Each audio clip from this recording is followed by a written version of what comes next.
Wretched security guard, I summoned you to rescue my dog, yet you stand there?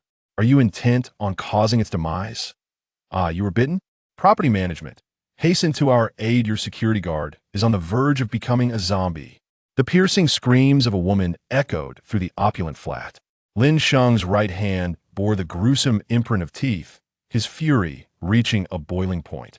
Were it not for this woman, he would have already put down the zombified Teddy. Filthy security guard, be gone. The female owner, clad in a delicate white camisole, her features striking and her figure voluptuous to the point of overflow, brandished a fruit knife in anger. Your dog turning into a zombie is of no consequence. Yet I have just been bitten, and you react thus. All of you affluent individuals are equally despicable. Lin Sheng shouted in indignation. In the upscale community he inhabited, there were countless wealthy residents, and he had long grown weary of their haughty demeanor. But he had merely half an hour before he would succumb to zombification. What was he to do? He did not wish to perish. He had a sister to care for. Bang! The heavy door slammed shut. The stunning female owner, nearly ethereal in her beauty, paid no heed to Lin Sheng's plight. Lin Sheng, how did you come to be bitten? The security team arrived, and his colleagues gazed at him in sheer panic. Brother Wu, what should we do? Lin Sheng's voice trembled with desperation. First, we must disinfect the property management office. Perhaps we can eliminate the virus. Wu Ge summoned his companions, hurriedly hoisting Lin Sheng and dashing out like a madman. Above, the rain cascaded in a sinister green hue, capable of corroding flesh, and serving as the harbinger of transformation into the undead. In a frenzy, Wu Ge and his companions reached the property management office. Upon seeing Lin Sheng's bite wound, the building supervisor and other colleagues recoiled in fear, retreating several steps. Wu, why did you bring him back? He was bitten by a resident's teddy bear. How can you all act this way? We are colleagues. Even if there is but a glimmer of hope, we should attempt to save him, shouldn't we? Wu Ge questioned angrily. Get him out of here. There's no saving someone who will turn into a zombie. A female building supervisor exclaimed anxiously. But he hasn't transformed yet. Wu Ge quickly tended to Lin Sheng's wound, glaring at her. He will soon. Manager Chun help. Was brought back a zombie. The female supervisor screamed in terror. With a series of sharp clicks from high heels, a woman clad in an office lady uniform, her figure voluptuous and poised, descended from the second floor. Her expression was stern as she approached Wu Ge, admonishing Wu, I command you to immediately dispose of him. Our community does not permit the presence of zombies. We, at the Zijin residence, are undoubtedly one of the premier luxury properties atop the Cloud Sea, and every owner here is a person of significant stature. There must be no threat to the lives of our esteemed residents. Wu Ge, in a fit of frustration, implored Manager Chun. Lin Sheng was summoned to a resident's home to deal with a zombie. He has now been bitten. Could you not grant him a chance for treatment? Manager Chun, however, responded with a scornful laugh. His being bitten is entirely his own fault. If he cannot manage a single zombie dog and causes distress to the residents, I have yet to hold him accountable. Upon hearing this, Lin Sheng chuckled. Behold, this is the oppression brought forth by the powerful.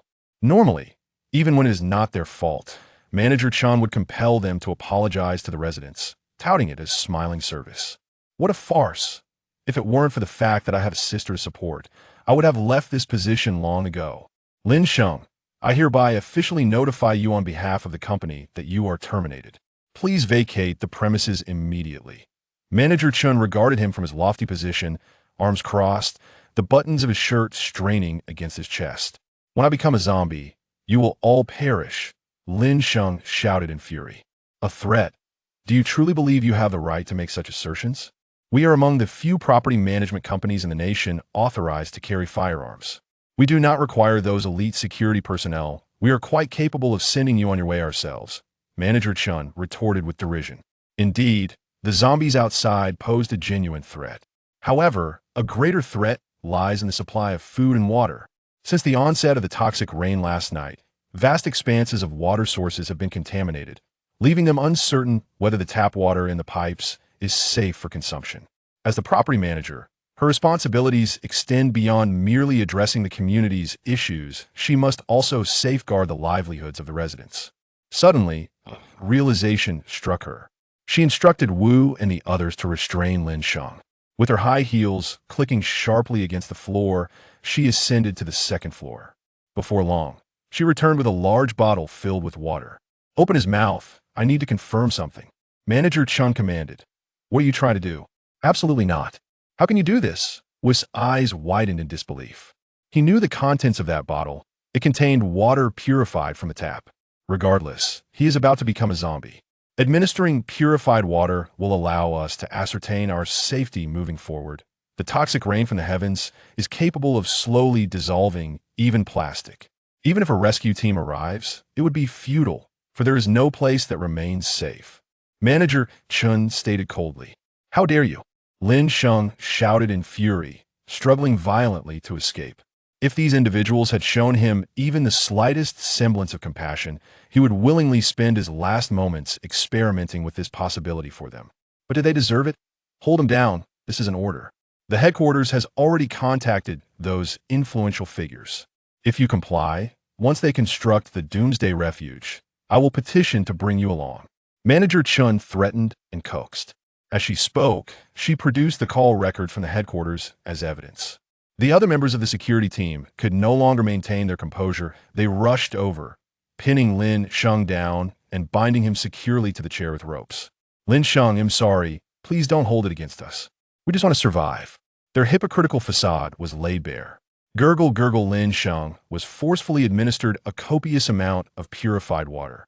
No matter how he resisted, after enduring a brutal blow to his abdomen, he had no choice but to swallow the water.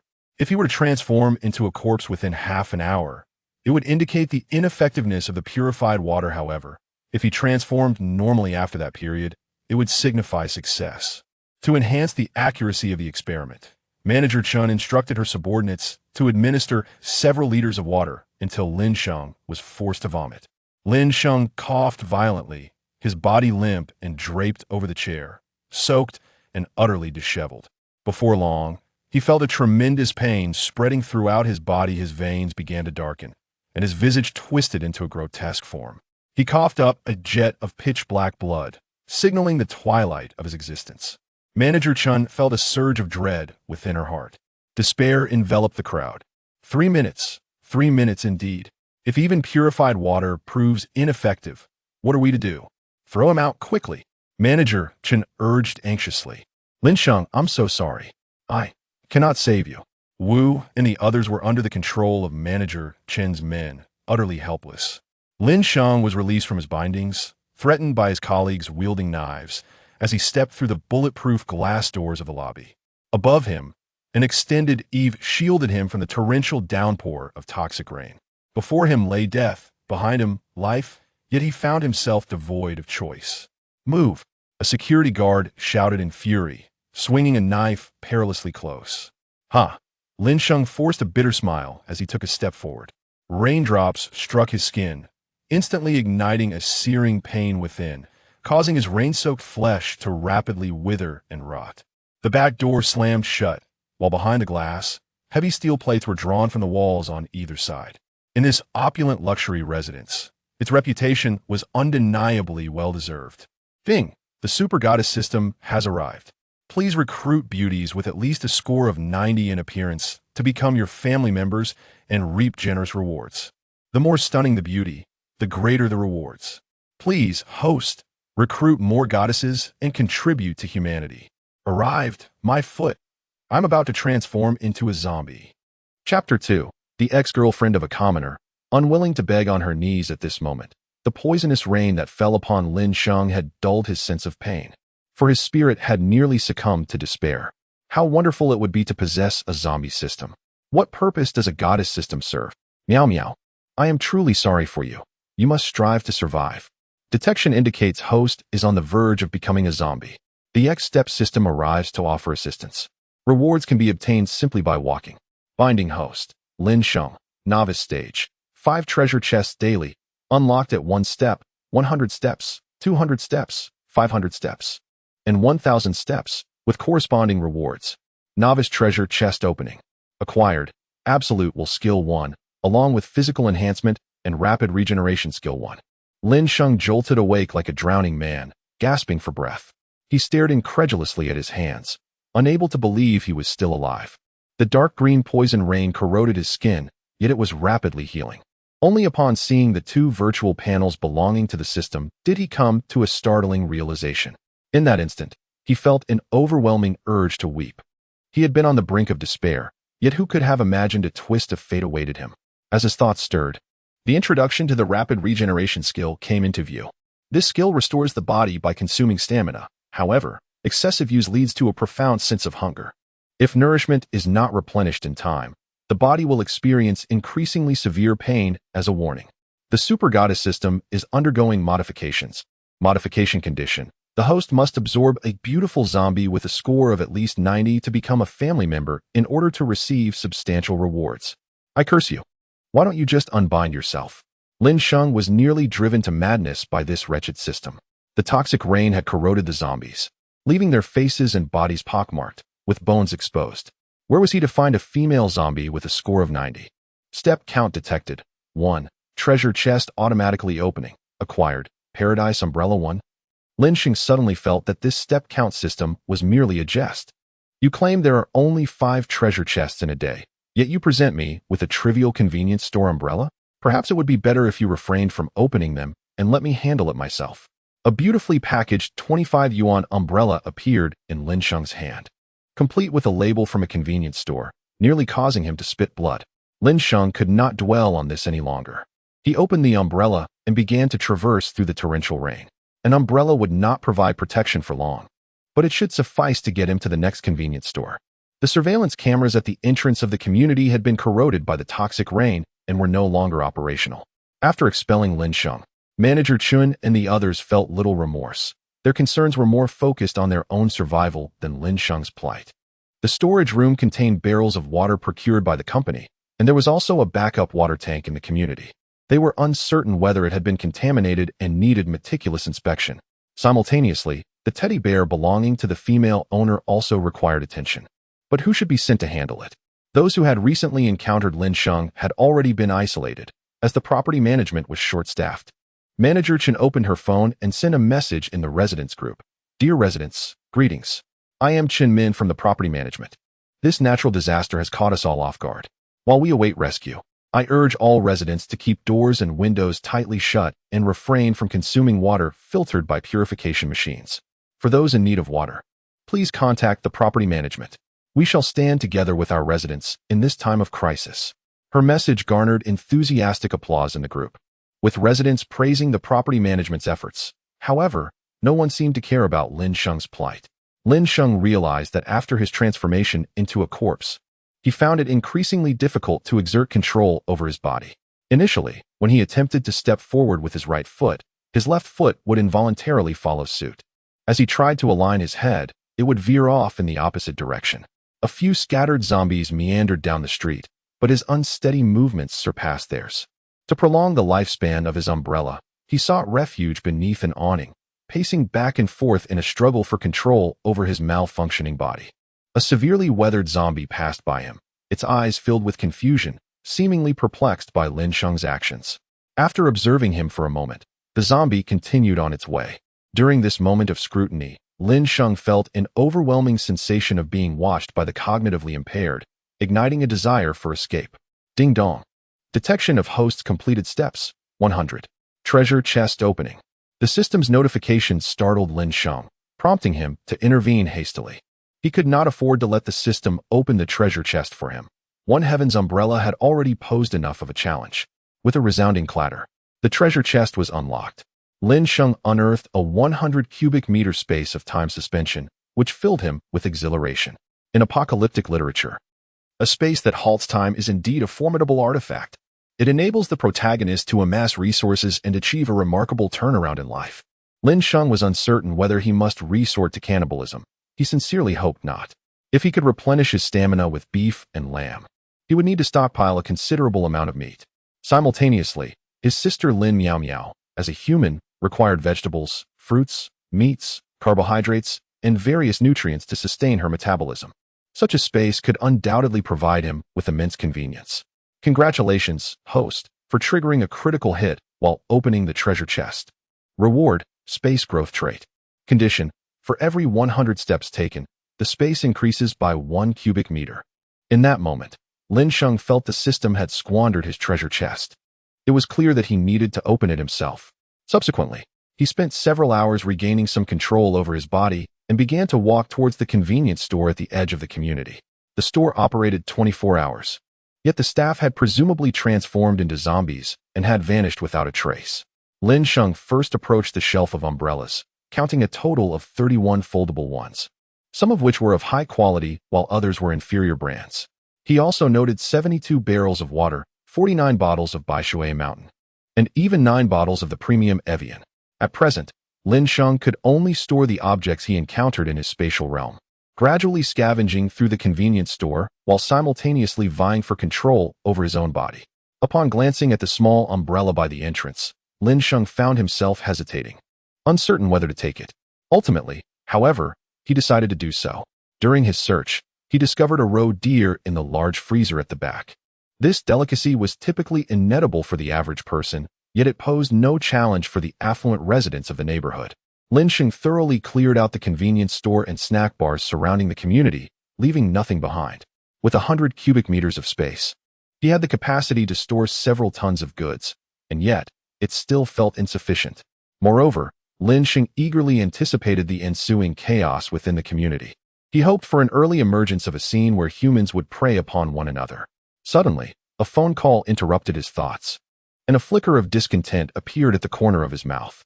Although he spoke somewhat haltingly, he answered the call. However, as soon as he picked up, he was bombarded with accusations from the other end. Lin Sheng, where are you? Why haven't you come to rescue me? I truly don't understand how I could have been so blind as to end up with a security guard like you. Chapter 3. Why should a man be so calculating?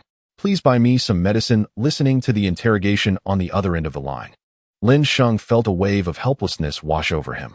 His relationship with his girlfriend had blossomed during their sophomore year, a pursuit that consumed him for 2 full years before he finally won her heart. After graduating from university, he heard that the salaries at the Zijin residence were quite high, so he decided to come here. His girlfriend spent over 10,000 of his monthly income, feigning indifference to his low salary, but as time went by, she began to belittle him for working as a security guard. A few days ago, she maxed out one of his credit cards to purchase an LV handbag, and when Lin Sheng refused to buy it for her, she insisted on buying it herself, arguing that it was no issue since she was using his credit card. After a heated argument, Lin Sheng felt utterly despondent, blocking her on WeChat and proposing a breakup.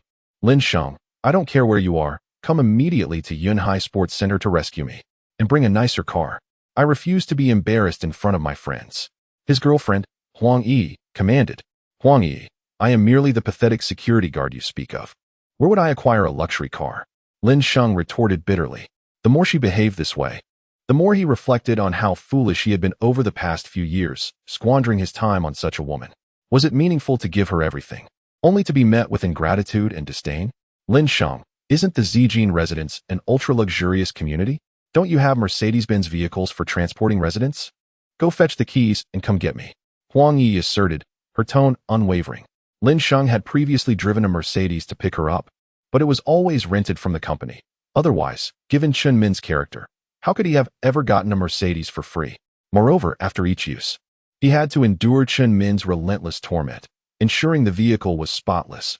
Merely contemplating it was disheartening. What? A breakup? Lin Sheng, what are you saying? When did I agree to a separation? Huang Yi exclaimed furiously. If Lin Sheng were to truly end their relationship, she would undoubtedly be the subject of ridicule. After all, Lin Sheng was merely a security guard. What right did he have to dismiss her? Furthermore, even if a breakup were to occur, it should be she who ended things with Lin Sheng. Enough, Lin Sheng. Is it merely a 20,000 yuan handbag?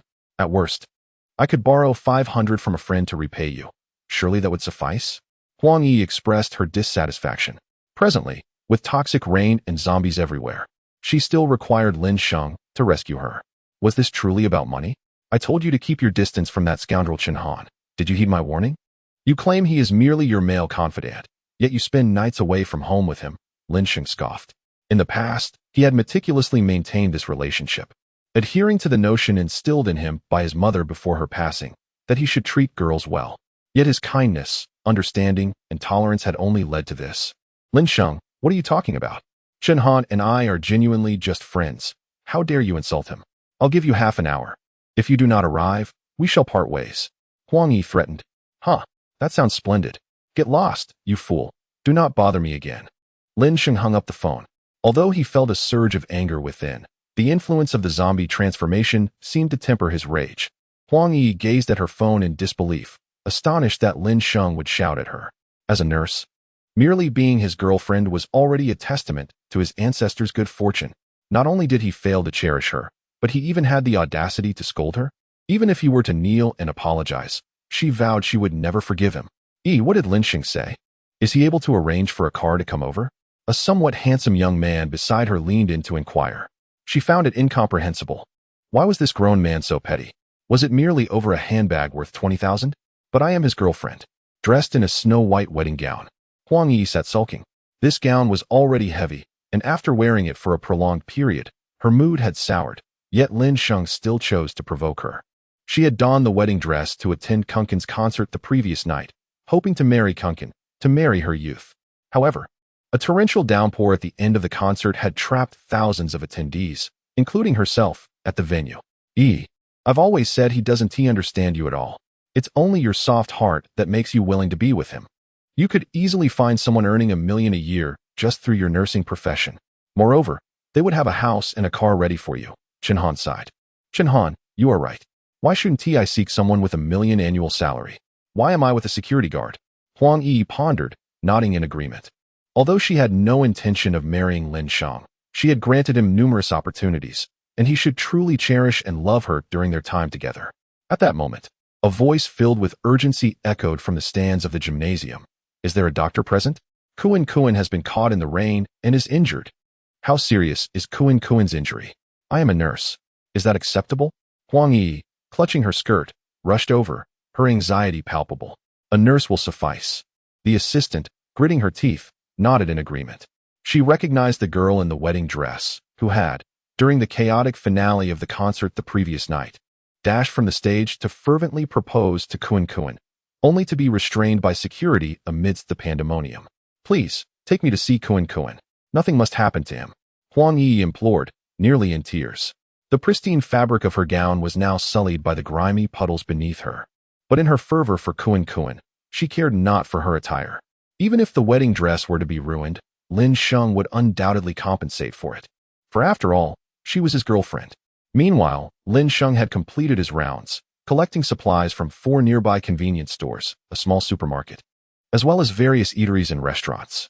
The Zijing residence was nestled in the heart of the old city, surrounded by numerous official departments such as taxation, urban management, and electricity within a 1-kilometer radius, along with a theater, a gymnasium, and a 5-star hotel.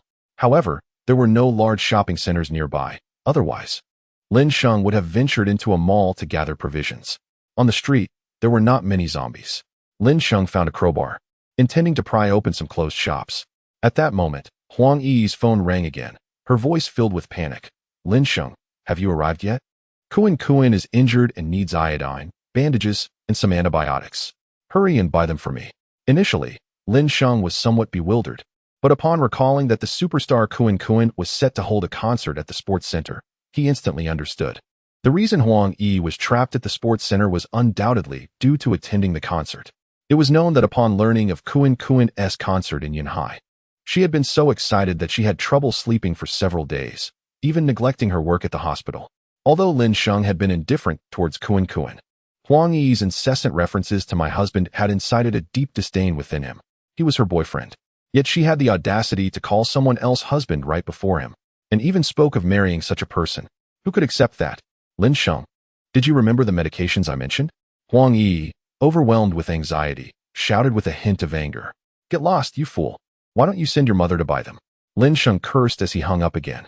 He could not comprehend where Huang Yi derived the audacity to command him. Had years of forbearance led her to believe he was a man devoid of spirit? Frankly speaking, this wretched world is rather pitiful. Even the wealthy are deemed innocent despite committing murder, whereas the underprivileged face charges of great disrespect for merely resisting. Huang Yi doesn't want him to go? Very well, let him go. It is just the right opportunity for Huang Yi to experience what true despair feels like. Chapter 4. The ordinary girl endures the punches, wailing in distress. Lin Sheng had initially no intention of holding any grudges against Huang Yi. All that had transpired before, along with their breakup, had dissipated into thin air. Yet, even after he had proposed the separation, Huang Yi still insisted on treating him with the same demeanor as before. Was it a debt owed to her if he did not adhere to her whims? Why should that be the case? When she spent late nights drinking with Chen Han or traveling with him, did she ever consider her boyfriend's feelings? Lin Sheng tidied himself up and unearthed 3 treasure chests awarded by the system, opening them all at once. Acquired. 1 pack of Tianxia cigarettes. Acquired. 1 sharp kitchen knife. Acquired. 1 skill upgrade scroll. Lin Sheng utilized the upgrade scroll on his physical enhancement skill, which not only boosted his combat prowess and stamina, but also improved his control. After 6 to 7 hours of searching, he had regained about 60% of his bodily control. With the enhancement to his physique, he encountered little difficulty in mastering his body. Is the step system really limited to just 5 treasure chests a day? I traverse countless steps daily, collecting resources, easily racking up tens of thousands of steps each day. Can it grant a bit more? Lin Sheng inquired tentatively towards the system. Opening permissions. Permissions have been granted. Subsequently, the host may acquire an additional 5 treasure chests, on top of the daily 5 basic chests, provided that 1 chest is unlocked for every 1,000 steps taken. When will I be able to surpass the novice phase? Lin Sheng inquired, perplexed. Once the host accumulates over 200,000 steps, the next stage will be automatically unlocked. Excellent. Truly, my step count is impressive. In comparison, that goddess system is nothing but a pile of trash, Lin Sheng remarked, unable to contain his admiration. Given his pace in resource collection, reaching the 200,000 step milestone would only take a few days. Meanwhile, the scorned super goddess system cowered in the corner, trembling in silence. For at this juncture, it was utterly useless. Yet, it vowed to one day demonstrate to the host what true excellence embodies. Lin Sheng reopened his umbrella and headed towards the sports center. As he gazed upon the towering structure of the Zijin mansion, his expression turned icy. He could not let the grievances with Chun Min and others go unaddressed. Chun Min had deceived him, forced him out, and threatened him with a blade. The female property owner had transformed him into a zombie. These were grievances steeped in blood. In the sports center, Huang Yi carefully extracted the sole bottle of alcohol from her bag and gingerly began to cleanse Kuen's wounds. Despite the chaotic events of the previous night, Kuen's fair complexion remained impeccably made up. However, the sting of the alcohol caused him to furrow his brows in distress. He felt an urge to curse. Yet the presence of so many onlookers restrained his tongue. The area soaked by the rain had morphed into a ghastly mass of torn flesh, and as time wore on, the wound began to fester, revealing raw, bloody tissue beneath. In her quest to thoroughly cleanse the injury, Huang Yi resorted to using a cotton swab, delicately prying apart the necrotic flesh. Kuen yelped in agony, startling Huang Yi. The nearby girls, witnessing the scene, could not help but shed tears and immediately directed their ire at Huang Yi. What are you doing? Do you even know how to treat a wound? Get away. You're causing him so much pain. Can you bear the consequences of this? One exclaimed, You wretched woman, how dare you inflict pain upon my brother? I'll scratch you to pieces. Huang Yi hastily defended herself. I am a certified nurse. I assure you, treating wounds with alcohol is indeed painful, and I have no alternative. It pained her to see Kuen suffer. Her heart nearly shattered at his discomfort. If you know that alcohol treatment is painful, why not use something else? The girls demanded vehemently, convinced that Huang Yi's actions were deliberate. I too wish to use iodine, but the problem is that I do not have any. Huang Yi glanced at them and said, Do not make excuses. If you truly wish to tend to your brother's wound, then why not procure some iodine? A girl weighing 200 pounds retorted through gritted teeth. It's pouring toxic rain outside. I cannot go out. Huang Yi nearly broke down. She was already feeling miserable and now faced censure. Is the toxic rain your excuse?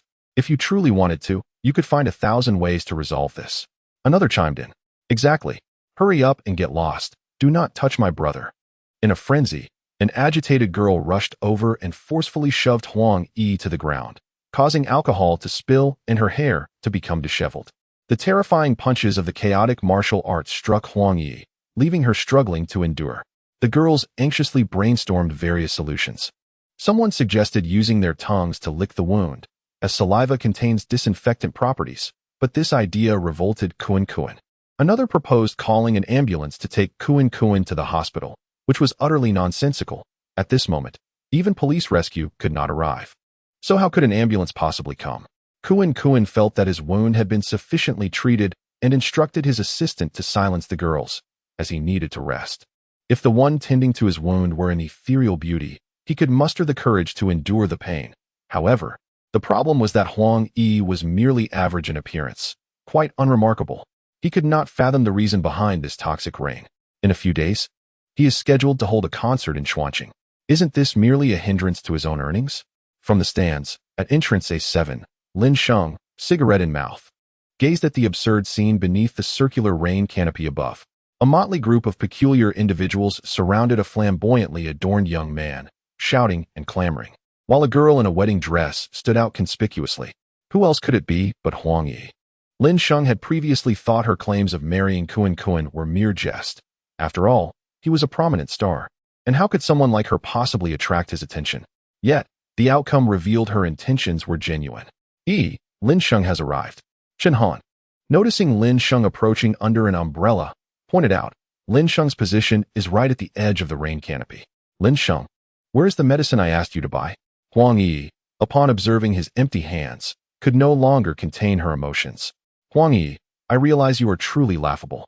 You are all trapped here. Do you really expect the pharmacy to operate normally? Lin Sheng ascended the steps, his gaze toward Chen Han now clouded with intent to harm. Huang Yi was no saint, but Chen Han was indeed the most despicable of them all.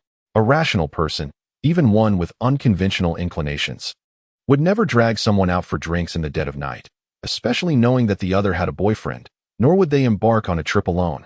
Lin Sheng, I asked you to buy the medicine. You surely did not go, only concocting excuses for yourself. Huang Yi exclaimed in exasperation. She had initially hoped to demonstrate her concern for Kuan Kuan by tending to his wounds, yet Lin Sheng had thoroughly embarrassed her. If you are not coming, then why wear a security uniform? Do you wish for the entire world to know that my beloved Huang Yi's boyfriend is merely a security guard? Chapter 5. You actually killed my dearest Kuan Kuan? Yes, I simply did not go to make the purchase. What of it? Lin Sheng scoffed with derision, remarking, see, this is your attitude. You have never cared about me. Being with someone like you has truly blinded me. How could I have agreed to be with you during my university days? Huang Yi cried out in despair. This tactic truly proves effective, the moment she weeps. Lin Sheng becomes the villain in this narrative, and numerous unsuspecting women nearby hastily condemn him as a lowly man. Yet does Lin Sheng care? It is already the end of the world. He has transformed into a zombie. The idle chatter of these doomed women only serves to amuse him. Just then, a chilling roar of a zombie echoed through the air. Lin Sheng turned to see a zombie charging forth from the corridor, its grotesque visage and blood-soaked body instilling fear in the onlookers. This was a zombie born from within the gymnasium, as it bore no significant signs of decay.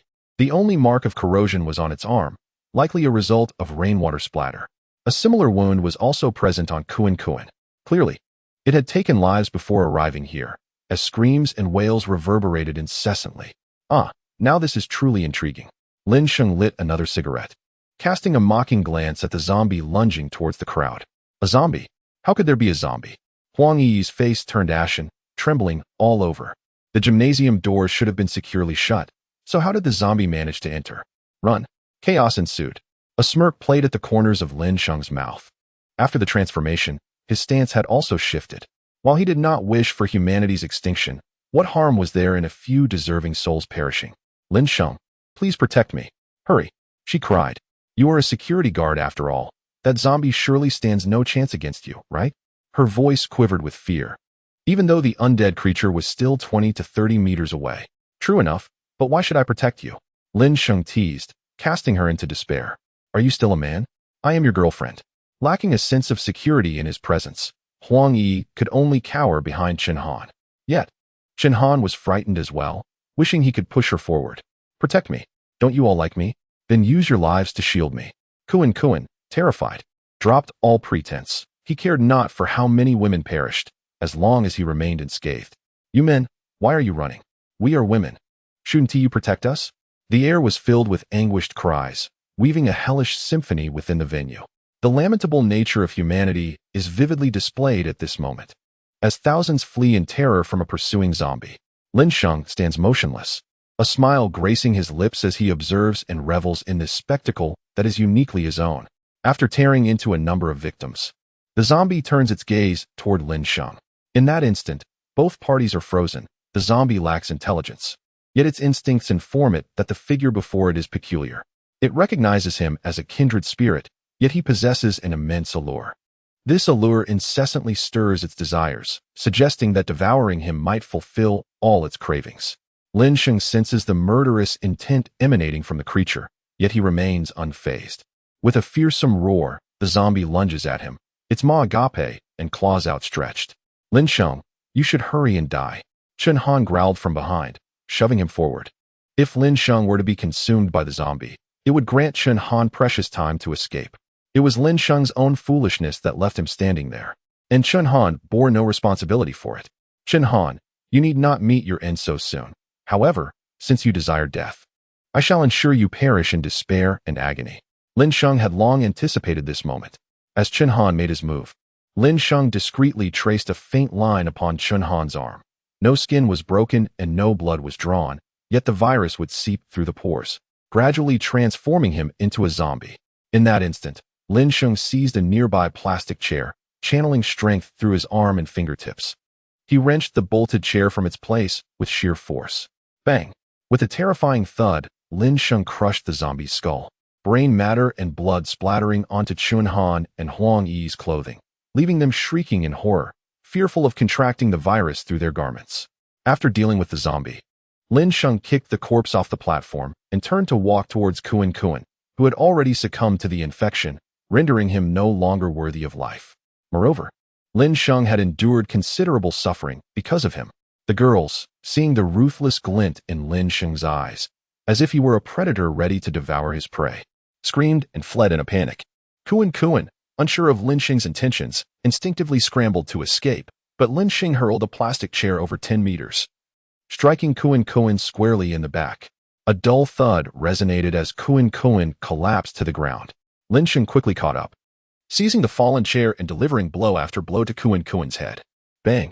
Bang! Bang! Lin Sheng paid no heed to the blood splattering onto him. Instead, he felt an exhilarating rush, perhaps a side effect of the transformation. Yet, he remained unperturbed. He had committed murder. Help! He is killing someone. A girl cried out, Brother! You fiend! You have slain my brother. You shall surely descend into hell. The girl wept uncontrollably, devastated by Kuan Kuan's demise. Huang Yi, gradually recovering from her initial terror, watched in disbelief as Lin Sheng ended Kuan Kuan's life. She was overwhelmed with incredulity and seething anger. Lin Sheng may have killed the undead, and she could overlook that. But why did he have to take the life of her beloved Kuan Kuan? Chen Han, you must go and kill Lin Sheng, hurry. He actually killed my Kuan Kuan, sob. Huang Yi pleaded, her voice choked with anguish. Do not let him escape. Capture this murderer at once, or he may claim more lives. Chen Han, adept at inciting public sentiment, shouted to the crowd, with the threat of zombies no longer looming. And witnessing Lin Sheng's brutal acts, the people could not afford to let such a menace remain at large. Who knew when official rescue would arrive? The police station's lines were overwhelmed, yet still, no help came. A throng turned, charging towards Lin Sheng. After dispatching several individuals with kicks, Lin Sheng seized Chen Han, who was attempting to conceal himself in the crowd. With a crack, he effortlessly crushed Chen Han's bones. Lin Sheng found a perverse delight in the sound, as if he had developed an affinity for the sensation of bloodshed and carnage. Crack! Another bone shattered, eliciting a scream of agony from Chen Han, who begged for mercy, weeping uncontrollably. Yet Lin Sheng seemed deaf to his pleas, reveling in the torment, while simultaneously enacting vengeance for past grievances. Chen Han was a man deserving of his fate, merely shielded by the law. However, in this apocalyptic collapse of order, not even divine intervention could save him. Chapter 6, nominated for Best Actress, Lu Yenner, detestable security guard. Huang Yi was utterly petrified. She had never anticipated that merely purchasing an LV handbag would incite such fury in Lin Sheng, transforming his demeanor so drastically. What to do now? If the police arrived and implicated her in collusion with a murderer, how could she shield herself from the repercussions? Lin Sheng discarded Chen Han like a piece of worthless clay, while those around him cast wary glances, too intimidated to approach. He was in no rush to eliminate Shinhan, allowing him to transform into a zombie in due course. With measured steps, Lin Sheng descended the stairs, reopening his umbrella with a casual flick of his wrist, and remarked lightly, "My friends, there is no need for such trepidation towards me, for I shall take my leave shortly. However, I suggest you promptly restrain those who were bitten earlier. Those afflicted will indeed succumb to zombification at a much swifter pace." Upon hearing this, the crowd was seized by fear and hastened to locate the bitten individuals. Though Lin Sheng exuded an aura of terror, his imminent departure rendered the situation urgent. Should more zombies emerge within the venue, who could guarantee their safety from becoming victims themselves? "Huang Yi, you may remain here. Your apocalypse has begun." Before departing, Lin Sheng cast one last glance at her, then erupted into a hearty laugh as he exited. The venue lacked water and food, and if no rescue arrived within 3 days, chaos would inevitably ensue. In a matter of days, they would resort to drinking human blood. Allowing her to survive would be the cruelest fate of all. Huang Yi cursed from above, wishing fervently for Lin Sheng's demise. Unfortunately, verbal assaults have their limitations. Just as Lin Sheng approached the entrance, a woman clad in a white bubble shirt and a pleated mini skirt, adorned with a designer handbag, hurriedly pursued him. Her beauty was quite remarkable. High cheekbones, rosy lips, and an impressive height nearing 170 centimeters, complemented by long, shapely legs. The super goddess system, with its discerning eye, awarded her an impressive score of 94. Yet, her rank was astonishingly that of a transcendent master, which was rather intimidating. This rank, however, does not imply that higher is always better. It is akin to driving. Greater experience on the road increases the likelihood of encountering accidents. "Hey, security, I will pay you. Could you escort me home? You must recognize me. I am the renowned star Liu Yenner." Liu Yenner was eager to leave the scene. What if Lin Sheng committed murder? It would merely demonstrate his formidable strength, sufficient to ensure her safe return home. Even if Kuan were to perish, as long as she remained unharmed, that sufficed. "I have no interest in money," Lin Sheng scoffed, invoking the time-honored capitalist adage to mock her. 100,000. "And it is your privilege to escort a nominated Best Actress home," Liu Yenner retorted with displeasure. With a casual toss of her hair over her shoulder, she presented herself as a vision of allure. "Nominated Best Actress? Is that truly impressive?" Lin Sheng chuckled, casting a bemused glance in her direction. "At least for someone of your standing, it is unattainable. I have an advertisement that can easily earn millions. A single endorsement can yield tens of millions. With just a flick of your finger, you can amass wealth that you could never dream of in your entire life," Liu Yenner proclaimed with pride. "But will you not still be trapped here?" Lin Sheng retorted with irony. "You." Liu Yenner, exasperated, bit her lip. She had contacted numerous security companies, yet their fees were a staggering 10 million per trip. Even she found their demands outrageous. "Ah, the esteemed nominee for Best Actress. Here you shall languish as a mere corpse, rotting away slowly," Lin Sheng chuckled, turning to leave. 50 million. Liu Yenner could only increase her offer. "You are merely an actor. Do not elevate yourself beyond your station." Lin Sheng's displeasure was evident as he cast a disdainful glance back at her, causing her to tremble involuntarily. "You dare call me an actor? You are but a pathetic security guard, a worthless lowlife." For the first time, Liu Yenner felt the sting of such humiliation, her stomach churning with disgust. "Speak another word, and I swear I will end you." Lin Sheng's voice was frigid, his eyes radiating a palpable malice. Liu Yenner dared not provoke him further, watching him depart in silence, too intimidated to utter another word. For he was indeed capable of murder. "Curse that worthless lowlife," Liu Yenner muttered in her heart. If it were any other time, she would have taken to social media to unleash her wrath, but now her focus was solely on escaping this predicament. Lin Sheng possessed the means to rescue her. Yet why should he? Given her lofty self-regard, let her remain elevated in her arrogance. A mere actor, one wonders how many have shared their bed. In the entertainment industry, a realm thoroughly tainted, female stars who have not been bedded by their benefactors are fated to languish in obscurity, while those who have succumbed are already beyond redemption. Lin Sheng made his way to a nearby medium-sized supermarket, spanning over 2,000 square meters. Though not particularly vast, it sufficed for his sister's needs for quite some time. Concurrently, Lin Sheng pondered a perplexing matter. As a zombie, why had that particular undead creature attacked him while disregarding the living? To satiate his curiosity, he casually approached a few zombies huddled along the roadside, drenched in rain. Their bodies were riddled with wounds, Some even exposed their entrails. Prior to his arrival, they stood motionless as if in slumber, with only a few aimlessly wandering about. As Lin Sheng passed by, they exhibited no reaction. However, the moment their gazes met, an extraordinary occurrence transpired. Initially bewildered, they soon erupted with fervent excitement, lunging towards him. This phenomenon was consistent for each one, so long as Lin Sheng avoided their gaze. He was unharmed. Feeling somewhat famished, he decided to head to the supermarket. As his physical stamina waned, a slight ache coursed through his body. While Lin Sheng could indeed endure prolonged periods without sustenance, the cost of such abstinence manifested in diminished mobility, reduced strength, impaired vision, and unhealed wounds, an unnecessary toll. To maintain the semblance of humanity, he must first ensure the integrity of his corporeal form. Upon entering the supermarket, Lin Sheng was astonished to find that the doors remained ajar.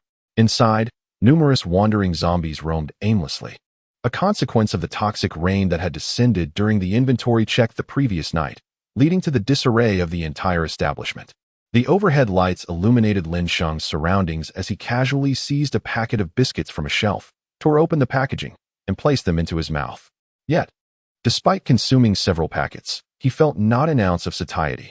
This indicated that replenishing his strength through carbohydrates was futile. Moreover, he discovered that his sense of taste had vanished, a significant predicament. The inability to savor the delightful nuances of food diminished life's pleasures by half. Fortunately, the system could restore this ability. The step system required him to unlock treasure chests, while the super goddess system urged him to find a partner. Achieving either would suffice. Lin Sheng then turned and tore open several packets of marinated chicken legs, hastily consuming them without the benefit of flavor. At least the chicken legs proved beneficial. The slight discomfort in his body began to dissipate. Quite satisfactory, as it suggested that he would not need to resort to consuming human flesh in the near future. Lin Sheng nodded in approval and stuffed a few more chicken legs into his mouth. System, I have just unlocked 2 treasure chests. Please assist me in retrieving them. I wish to open the chests, he remarked while gathering supplies. Above him, surveillance cameras were present, but was this truly a concern? As long as he could locate the monitoring room and seize the mainframe, it would pose no issue. The treasure chest is opening. Acquired. Space capacity increased by 1,000 cubic meters. Acquired. Corrosion immunity. Able to ignore the corrosive effects of toxic rain and acidic substances. System, look at what you've done. You opened a treasure chest and only got an umbrella, while I managed to obtain such a plethora of treasures myself. Lin Sheng let out a strange chuckle. Once he embraced his identity as a zombie, he discovered its remarkable advantages. Moreover, had he not transformed into a zombie, he would have been left with only a goddess system, thus it could be said that he turned misfortune into fortune. 1,000 cubic meters, corrosion immunity, delightful. Just as Lin Sheng was busy emptying the supermarket and dismantling the mainframe, a video call came through. Chapter 7. The beautiful policewoman Su Qingzhu. Are you not coming? Lin Sheng glanced at his phone and saw it was a video call from his younger sister, Lin Miao Miao. He immediately felt a pang of anxiety. Could something have happened to her? Brother, where are you? Have you finished your work? Is it dangerous over there? On the screen appeared a 16-year-old girl with a ponytail. Her face clearly displaying fear, yet she first expressed concern for her brother's safety. I'm outside. What is going on with you? Seeing that his sister was at home, Lin Sheng felt a wave of relief wash over him. As long as she strictly adhered to the danger alerts issued by the Dragon Kingdom, staying indoors, avoiding the rain, and steering clear of zombies, she would remain safe for the time being. It's so dangerous outside. How could you go out? Lin Miao Miao exclaimed anxiously, wishing she could rush to Lin Sheng's side and drag him back home. I'm fine, aren't I? Moreover, I am currently at the supermarket. Lin Sheng remarked with amusement. His sister's concern infused warmth into his previously dormant heart. You're joking in the supermarket. I have never seen an empty shelf in any supermarket, unless it's under renovation, Lin Miao Miao retorted, exasperated. That's just how my brother is. He never fails to worry me. Honestly, I am in the supermarket. As he spoke, Lin Sheng adjusted the camera slightly. Shangxiao Fresh Goods? Lin Miao Miao paused, instantly recognizing the establishment as she had worked there last summer. Indeed, I am right here. Your brother managed to clear this place out in just a few hours. Impressive. Isn't it? Lin Sheng perched on a shopping cart, chuckling while holding a cigarette. Don't flatter yourself. If you truly emptied the supermarket, I shall write your name backward. Lin Miao Miao rolled her eyes, at a loss for words. No, really, You should believe me. Lin Sheng insisted earnestly. A space of 1,000 cubic meters can accommodate hundreds of tons of goods. Even if you combine all the items in the supermarket, they wouldn't come close to that volume. Brother, you spend all day teasing me. Let us not dwell on the trivial. When will you return? I heard online that vehicles can still function, and umbrellas and raincoats can hold up for a while, Lin Miao Miao said seriously. If her brother were still at the Purple Gold residence, she would never allow him to return. But now that he was out, he certainly couldn't sleep in the supermarket. It was far too perilous. I will find time to return within the next couple of days. Lin Sheng exhaled a puff of smoke, his expression wistful. Even if he were to return, he would not reside with his sister, for he had become a zombie and could not risk infecting her. Why these past few days? Lin Miao Miao inquired anxiously. Because I have matters of great importance to attend to. Miao Miao, what we have endured is an irrevocable apocalypse. The purified water is unfit for consumption. So we must contemplate the future, Lin Sheng replied, his demeanor growing considerably more serious. The rescue team will come for us. Lin Miao Miao shook her head, unconvinced. She did not believe that those above would abandon them. Otherwise, society would descend into utter chaos. The rivers, lakes, and seas had all been tainted by the toxic rain, and soon more creatures would undergo transformation. What significance would it hold, even if the rescue team were to arrive? Lin Sheng retorted. His words rendered Lin Miao Miao speechless. Nevertheless, she remained unwilling to accept such a fate. If the world truly ends this way, then what shall we do in the future? Miao Miao, I will ensure your survival. After our parents departed this world, I raised you alone. Even fate shall not wrest you from my side, Lin Sheng declared gravely. Brother. Lin Miao Miao's eyes welled with tears, her voice choked with emotion. She feared the toxic rain outside, feared the zombies that roamed. But she feared even more for her brother's safety. What would she do if he were to perish? Silly girl, I will return once I finish my tasks. And then I shall treat you to king crab. Have you not longed for it? When I come back, I shall ensure you have your fill. Lin Sheng lifted his smile anew, wishing for his sister not to bear too much weight. It sufficed for her to know what she ought to know. Are you truly serious? Lin Miao Miao wiped her tears and gazed longingly. Indeed. Lin Sheng nodded earnestly. Mua, dear brother, I adore you. So, are you off to work now? Yes, off you go, but do take care. Make sure to wear several raincoats when you step outside. You mustn't let the rain touch your skin. I understand, oh. You nagging spirit. With a playful laugh, Lin Sheng ended the video call, reopened his umbrella, and stepped out of the desolate supermarket. Amidst the torrential downpour, he extended his right hand beyond the shelter of the umbrella, allowing the icy rain to strike his palm, devoid of any sign of corrosion. He could very well walk in the rain without the umbrella, yet he must continue to hold it, for without it, he would be treated as a mere zombie. After walking a considerable distance, Lin Sheng scoured the area, leaving no fruit shop, milk tea shop, fried chicken joint, or snack store unvisited. His sister Lin Miao Miao had quite the sweet tooth, and as her elder brother, it was his duty to procure everything she desired. To mitigate any risk of infection, Lin Sheng donned several layers of rubber gloves and wrapped a white glove on top while gathering supplies for his sister. In truth, this is how most brothers around the world behave. A brother's care for his sister is a natural obligation, requiring no justification. Creaking to a halt, a police car pulled up beside him. The tires of the police car had succumbed to the corrosive water on the ground, leaving only a ring of rubber in contact with the pavement. Su Qingzhu spotted a figure strolling carelessly in the torrential rain from a distance. At first, she mistook him for a zombie, but upon noticing his umbrella, she hurried to catch up. In the city, chaos reigned, and her presence here was driven by the necessity of reaching the third hospital alone. With a significant number of police officers having perished, their forces were stretched dangerously thin. Sir, do not walk in this downpour. Please get into the vehicle. It is perilous. Su Qingzhu urged anxiously through a megaphone, risking the attraction of zombies. While the streets appeared devoid of the undead, one could never be certain what lurked around the corners. Are you speaking to me? I'm fine. No need to concern yourself, Lin Sheng replied, turning to glance at the police car, its windows obscured by a layer of heat-resistant film that concealed the interior. Ignore you? Do you wish for death? Do you comprehend the sheer horror of being torn apart by a zombie? Su Qingzhu exclaimed, unable to restrain her distress. Everyone desires to survive. Yet here stands one who seems intent on demise. Do not worry. I assure you, I will not perish, Lin Sheng responded with a slight smile. This is still the early days of the apocalypse. As time progresses, such altruistic souls will become increasingly rare, he mused, a tinge of melancholy creeping into his thoughts. Get in the car, Su Qingzhu insisted, her brow furrowed. Regardless of whether this man truly wished for death, she would not allow him to meet his end before her eyes. It was her duty as a police officer, and she would gladly sacrifice herself if necessary. Really? It's not needed. Lin Sheng shook his head. XQNGZH was somewhat exasperated. She engaged the handbrake, donned in a heavy raincoat, and brandished an umbrella as she dashed outside. To prevent the rain from touching her palms, she wore rubber gloves. Hastily seizing Lin Sheng's hand with a gentle grip, careful not to exert too much force, for in such a torrential downpour, excessive movement would only cause the rain to splash. Lin Sheng turned to her, momentarily captivated.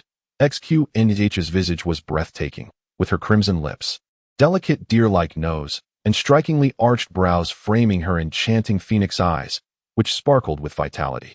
A hint of anger adorned her features, yet even in fury, she remained stunning. Chapter 8. XQNGZH. Oh no, I've been carried away by a man. Ding. Detected a top-tier beauty, rating 97, height 175 centimeters, weight 49 kilograms. Classification, E-level legend. A beauty of XQNGZH's caliber would have driven countless admirers to madness even in the pre-apocalyptic world. What are you dawdling for? Get in the car, she urged, casting a vigilant glance around. Her right hand rested near her waist, poised to draw her weapon at a moment's notice. The wretched zombies were exceedingly troublesome, particularly when their heads proved difficult to destroy. Beautiful lady, I am quite curious. Why are you out on the streets? Why aren't you rescuing anyone? Lin Sheng inquired, seeking to gauge the official stance. He wished to avoid making malicious assumptions about others. Yet this was the apocalypse. How do you know I'm not rescuing anyone? I received a mission to deal with the zombies at the 3rd hospital. And did you not notice my dark circles? Before the torrential rain, I had been deprived of sleep for several days. Su Qingzhu cast him a sidelong glance. Perplexed by his procrastination, this was a matter of life and death. Dark circles? She failed to notice. However, your eyes are beautifully tinged with red. Lin Sheng remarked with a smile. You are teasing a police officer. I could have you arrested. Su Qingzhu glared at him, her tone exasperated. All right, officer. You may return to your duties. My home is just a short distance ahead. I can walk back myself. Lin Sheng pointed ahead dismissively. Walk. Get in the car. Though Su Qingzhu wished to avoid such forcefulness, his obstinacy left her no choice. Despite her slender arms and legs, she possessed strength surpassing that of most men. Even the colleagues at the precinct were no match for her. Yet, she was utterly unable to budge Lin Sheng. In that moment, bewilderment enveloped her. Officer Su, are you on the channel? An urgent voice crackled through the walkie-talkie. I am. Su Qingzhu, momentarily astonished, responded without hesitation. Are you near the 3rd hospital? Run. The 3rd hospital has completely fallen. The voice on the other end spoke with palpable tension. What? Su Qingzhu was taken aback. And then an indescribable chill surged from her feet to the crown of her head, causing her delicate frame to shudder involuntarily. She stared blankly at the entrance of the 3rd hospital ahead, paralyzed by uncertainty, unable even to flee. It was as though her body had been rendered immobile. A multitude of individuals surged forth from the hospital, all bearing the marks of bites, their terrified screams echoing through the air as a horde of zombies relentlessly pursued them, creating a scene reminiscent of a hellish nightmare. Let us go, Lin Sheng urged, tugging at her. No, I cannot leave, Su Qingzhu stammered, drawing her pistol from her waist, aiming it toward the advancing zombies, preparing to fire. You cannot save them alone, Lin Sheng gently pressed against the weapon, attempting to persuade her.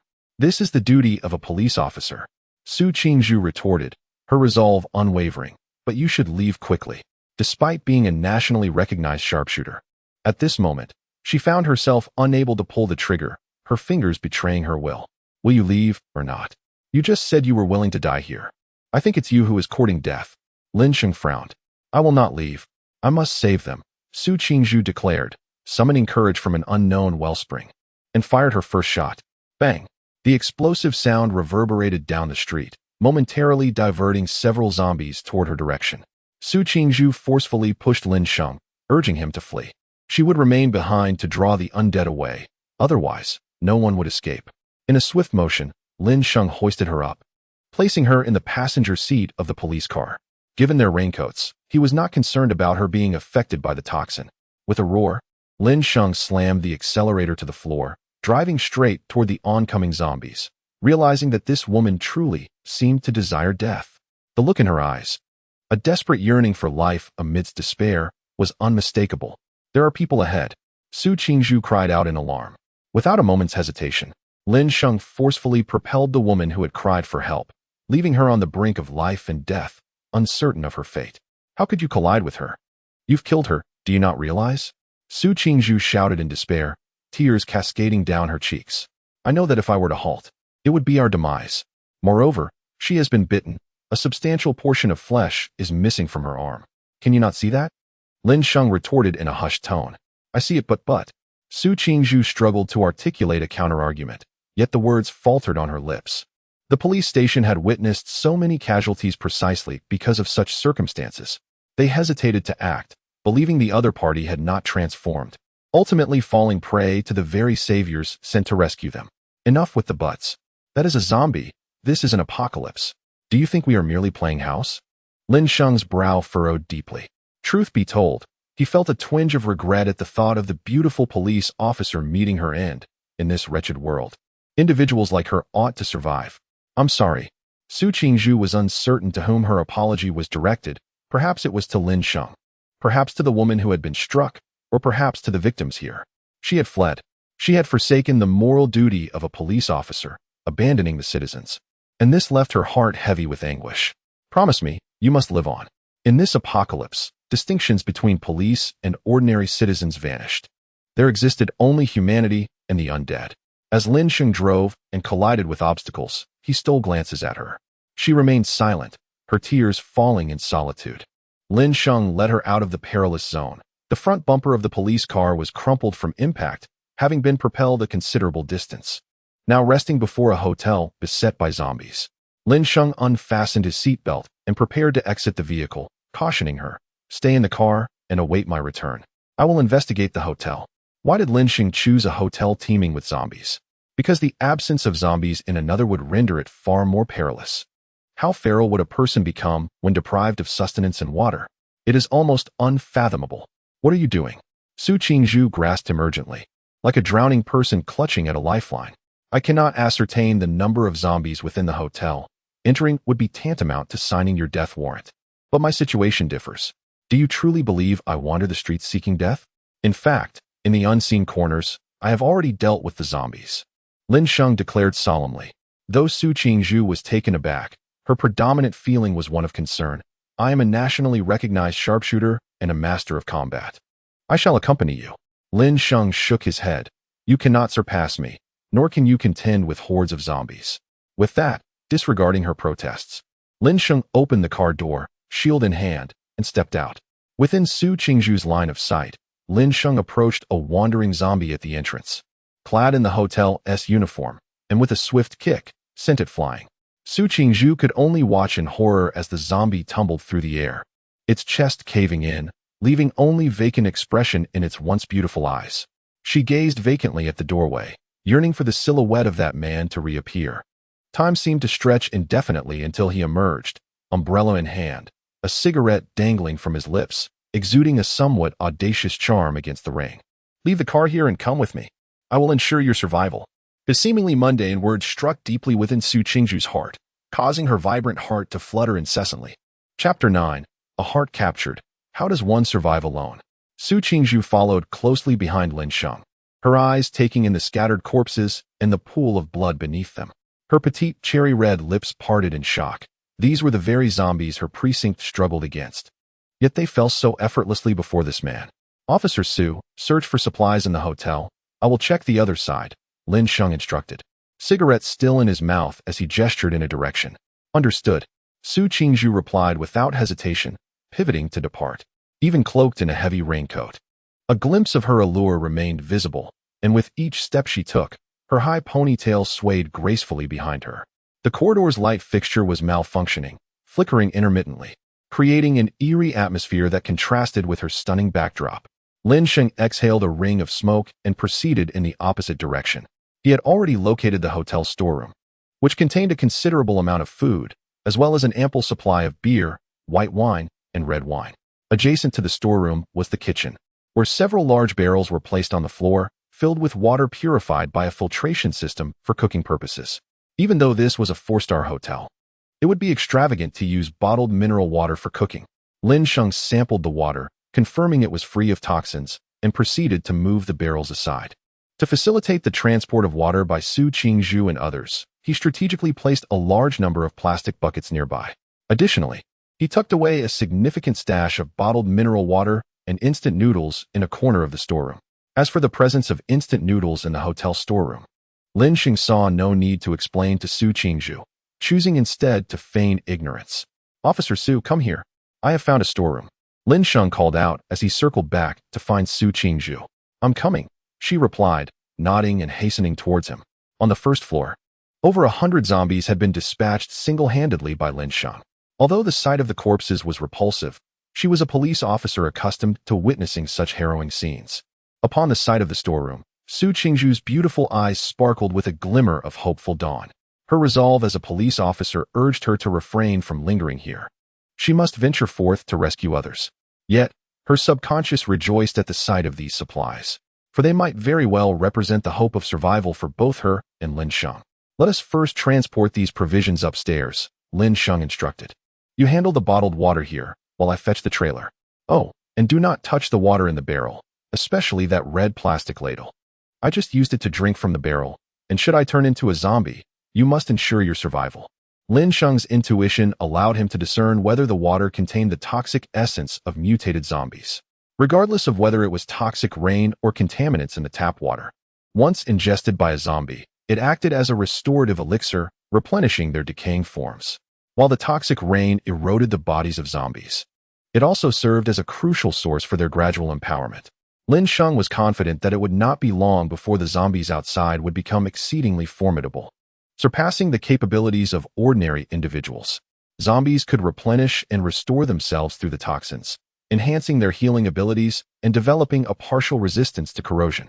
Currently, some zombies had already acquired such resistance, with their bodily tissues restored to approximately 70%, no longer mere skeletal remains. However, the enhancement and replenishment provided by the toxins was a slow process for Lin Sheng, especially since he had access to 10 treasure chests each day that he could open. Moreover, the zombies gradually acquire healing abilities and corrosion resistance, which pale in comparison to Lin Sheng's astonishing regeneration and immunity to corrosion. Even if granted 3 years, their potential enhancement would still fall short of Lin Sheng's initial skill set. Su Qingzhu was just about to fetch some water when she paused, taken aback by Lin Sheng's words. Had he drunk the water? Had he transformed into a zombie? Was Lin Sheng, perhaps, verifying the safety of the water in the barrel for her sake? How could he be so reckless? What was he thinking? "Lin Sheng, what are you doing? The storeroom is already stocked with plenty of bottled water. Why would you still drink from the barrel?" Su Qingzhu felt a surge of panic, her beautiful eyes reddening. While there was an abundance of bottled water, it was only sufficient for one person for 3 months. The water in the hotel is typically filtered and purified, meant either for making soup or cooking, and is likely safe. Lin Sheng stated earnestly. "But what if something goes wrong?" Su Qingzhu cried out in despair. She had never imagined that a stranger would go to such lengths for her. The tension that had already gripped her completely shattered. Lin Sheng offered her a gentle smile without responding, before turning away. Gazing at Lin Sheng's retreating figure, Su Qingzhu bit her crimson lip, tears streaming uncontrollably down her cheeks once more. She was not the type to weep easily, even when she sustained severe injuries in the military. She did not shed a tear. As a child, when her father had abandoned her in the depths of the mountains for training, she had climbed for 3 days and nights without a single cry. Yet today, she found herself drained of a lifetime's worth of tears. With a clatter, Lin Sheng brought over a trailer, and although Su Qingzhu's emotions were tumultuous, she understood that this was not the time for sorrow. She hurriedly joined Lin Sheng in loading the supplies onto the trailer and entering the elevator. Typically, the hotel's goods were transported through the basement. Thus, the trailers used by the hotel had to be designed with the elevator's dimensions in mind. Lin Sheng pressed the button for the 15th floor, guiding Su Qingzhu to a corner of the level. The penthouse featured a lavish suite, spacious and comfortable, yet it was not a suitable residence for Su Qingzhu. In this apocalyptic world, survivors would inevitably emerge to scavenge for supplies, and hotels were among the prime targets. Most survivors had a tendency to begin their searches from either the ground floor or the penthouse. In a star-rated hotel, those residing on the top floor were typically affluent, likely hoarding considerable resources. As they unloaded the supplies, Lin Sheng maneuvered the trailer and unlocked the room with a master key, calling out to Su Qingzhu. She nodded silently, her beautiful eyes scrutinizing Lin Sheng as they transported the items. She harbored a deep-seated fear that Lin Sheng might succumb to the fate of a zombie, not out of a mere dread of the undead, but from a profound wish to avert such a calamity from occurring. Officer Su, there is no immediate danger in the hotel. Please wait while I descend to transport the supplies. I will venture out in search of medicine and other food items. If I do not return within half an hour, you need not wait for me, Lin Sheng stated solemnly. Do not go. Su Qingzhu responded almost instinctively, her delicate hand gripping the corner of Lin Sheng's garment tightly. I have consumed the water from the bucket. I am in peril for the next half hour. However, if I am able to return, it will signify that the water is safe for use, sufficient to sustain 2 individuals for 6 months, or even a year. Lin Sheng asserted earnestly. He had no intention of remaining behind, yet he sought to instill a sense of hope in Su Qingzhu through his words. The hotel seemed to be preparing for a grand banquet the following day, with tables numbering in the hundreds, resulting in an abundance of water stockpiled on the kitchen and storeroom floor. Only one water bucket, still filling, was problematic, but it had already been secured by Lin Sheng. Await my return. In case of an emergency, remain in your room, barricade the door, and do not open it for anyone. Protect yourself with your firearm. Lin Sheng admonished with utmost seriousness. Su Qingzhu was reluctant to see Lin Sheng depart, yet his resolute demeanor left her with no choice but to acquiesce with a nod. As Lin Sheng left, Su Qingzhu's heart sank once more. She could only wipe the corners of her eyes and, gritting her teeth, begin transporting the supplies. Desperately striving to survive amidst this apocalypse, Lin Sheng's words and the decisions he made for her gradually shattered the shackles within her heart, leading her to realize that she, too, was merely a mortal who feared death. However, if she were to survive, she wished to do so alongside Lin Sheng, even if their encounter had been fleeting. Chapter 10. Do you have any firearms? How many? Lin Sheng, holding an umbrella, instinctively lit another cigarette, gazing at the smoke. He couldn't help but chuckle bitterly to himself. It seems I must procure more supplies. Otherwise, with this smoking habit of mine, it won't be long before I exhaust my resources. Despite having lost his sense of taste, his craving for nicotine persisted, leaving him in a state of bemusement. Suddenly, a sleek black Bentley sped by, trailed by a horde of zombies in pursuit. Yet, they could not match the Bentley's swift pace and soon fell behind. Lin Sheng glanced back but thought little of it, turning instead to enter a 24-hour convenience store. His scavenging efforts were carefully conducted in desolate areas, as the street cameras posed a significant hindrance. However, by disabling the surveillance at the police station, he could proceed without concern. In the vicinity of Yanhai, there existed a vast 30,000 square foot Walmart and a 20,000 square foot Artimart. Yet, through local videos on Douyin, Lin Sheng confirmed that there were still people there, with numerous distress calls pinpointing their location. These individuals lacked water, although food was plentiful. After all, alcoholic beverages and soft drinks constituted only a small fraction of their needs. His sister had a penchant for candied chestnuts. He resolved to take both the pot and the chestnuts from the fridge. Lin Sheng pried open a chestnut shop, clearing it of supplies. The younger sister still delights in munching on sunflower seeds and indulging in nuts, all of which she takes with her. None of these breads have expired, and she carries them away as well. Oh, there's cake too. Let us take that too. Lin Sheng flits about like a joyous little bee, darting from shop to shop, and wherever he enters, misfortune befalls that establishment. Engrossed in his activities, he loses track of time, and by the time he realizes it, several hours have slipped by. Su Qingzhu, despairing in the hotel, has moved all the supplies, and now she remains by the water bucket, staring vacantly at the transparent water it holds. Suddenly, the sound of footsteps echoes, and Su Qingzhu becomes instantly alert, neglecting to wipe away the dried tears at the corners of her eyes. She draws her handgun and conceals herself in the shadows. Lin Sheng, aware of her presence in the storeroom, deftly switches off the lights, plunging the space into an oppressive darkness. Su Qingzhu is startled, her heart racing anxiously, yet her professional demeanor prevents her from revealing any fear. In the stillness, Every sound is magnified infinitely, yet her surroundings remain eerily silent. Suddenly, a gloved hand seizes her throat just as she is on high alert.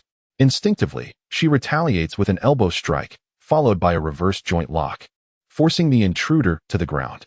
"Officer Su, spare me," Lin Sheng pleads, his voice muffled against the floor. However, the moment Su Qingzhu takes action, Lin Sheng relinquishes his resistance, for he merely wishes to test her self-defense capabilities. "Lin Sheng?" Su Qingzhu was momentarily taken aback, her voice trembling with emotion, choked yet imbued with uncontainable joy. She had long since relinquished hope, yet Lin Sheng had returned. "Quickly, set me free. I have procured a cartload of supplies, located on the basement level." Lin Sheng chuckled. "Now that you are alive, why did you not return sooner?" Su Qingzhu, with a mix of indignation and playful reproach, retorted, "I thought you were already dead." She sniffled, her sorrow almost overwhelming her composure. Lin Sheng illuminated the surroundings with his phone, grinning as he said, "I merely wished to witness your reaction. It would be quite a loss if I went through all the trouble to keep you alive, only for you to perish at the hands of another." Su Qingzhu's gaze deepened with melancholy as she asserted, "I am a skilled fighter. How many can truly rival me?" Lin Sheng feigned acknowledgement, asking, Yes, you are formidable. By the way, how many bullets do you have left?" After a moment's contemplation, Su Qingzhu replied, "There are 7 rounds in the magazine, along with 4 spare clips, and over 700 rounds in my ammo bag." She had ventured alone to the 3rd hospital for a mission. Thus the police department had equipped her with ample ammunition.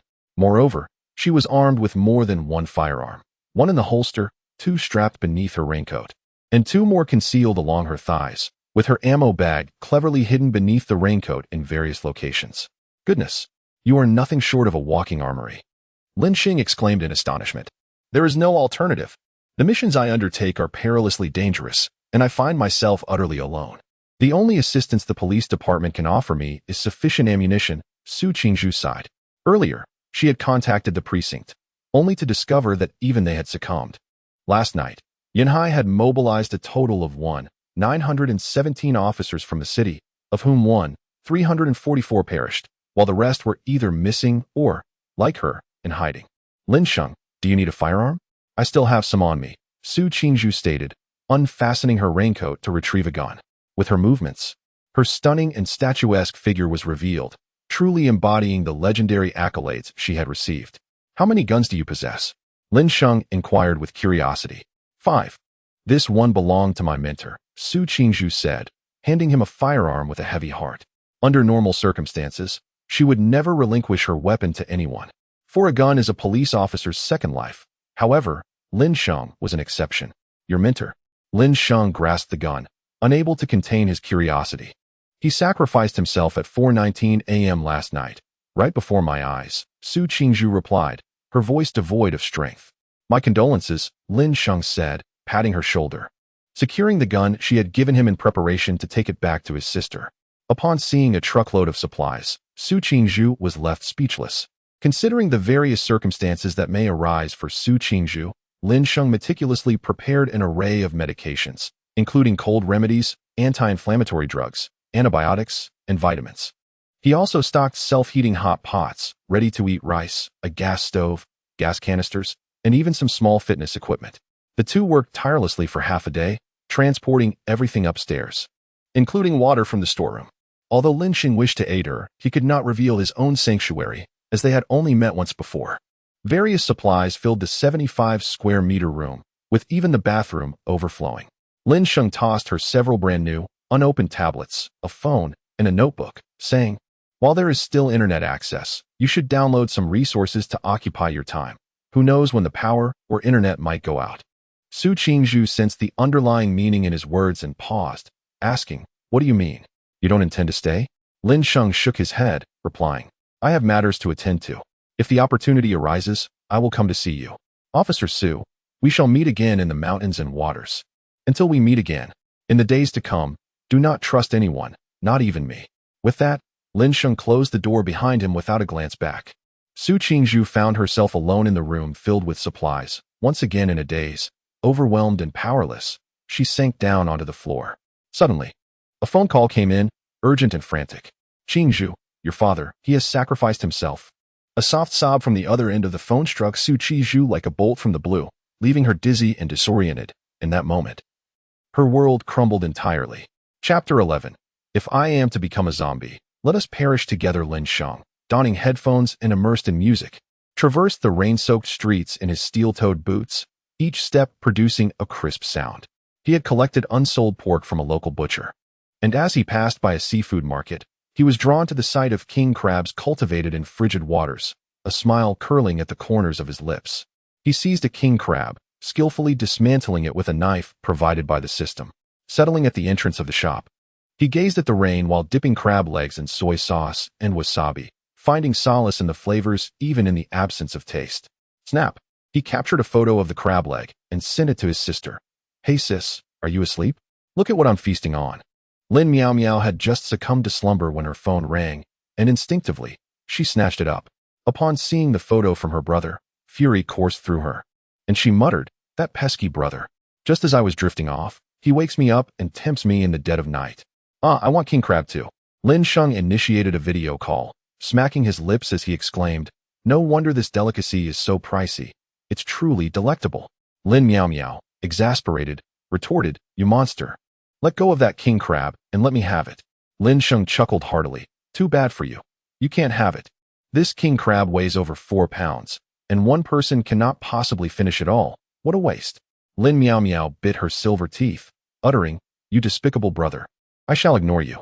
Lin Sheng, playfully sticking out his tongue, teased his sister before finally saying, worry not, silly girl. I've already set some aside for you. That store behind me, you see? It's all for you. At this, Lin Meow Meow revealed a joyful smile, shyly remarking, brother, I sent this a bit inappropriate. It's stealing. Lin Sheng chuckled. In this apocalyptic world, what do I care about such trivialities? Lin Meow Meow flashed her little tiger teeth and declared, brother, you're quite the pervert, but I like it.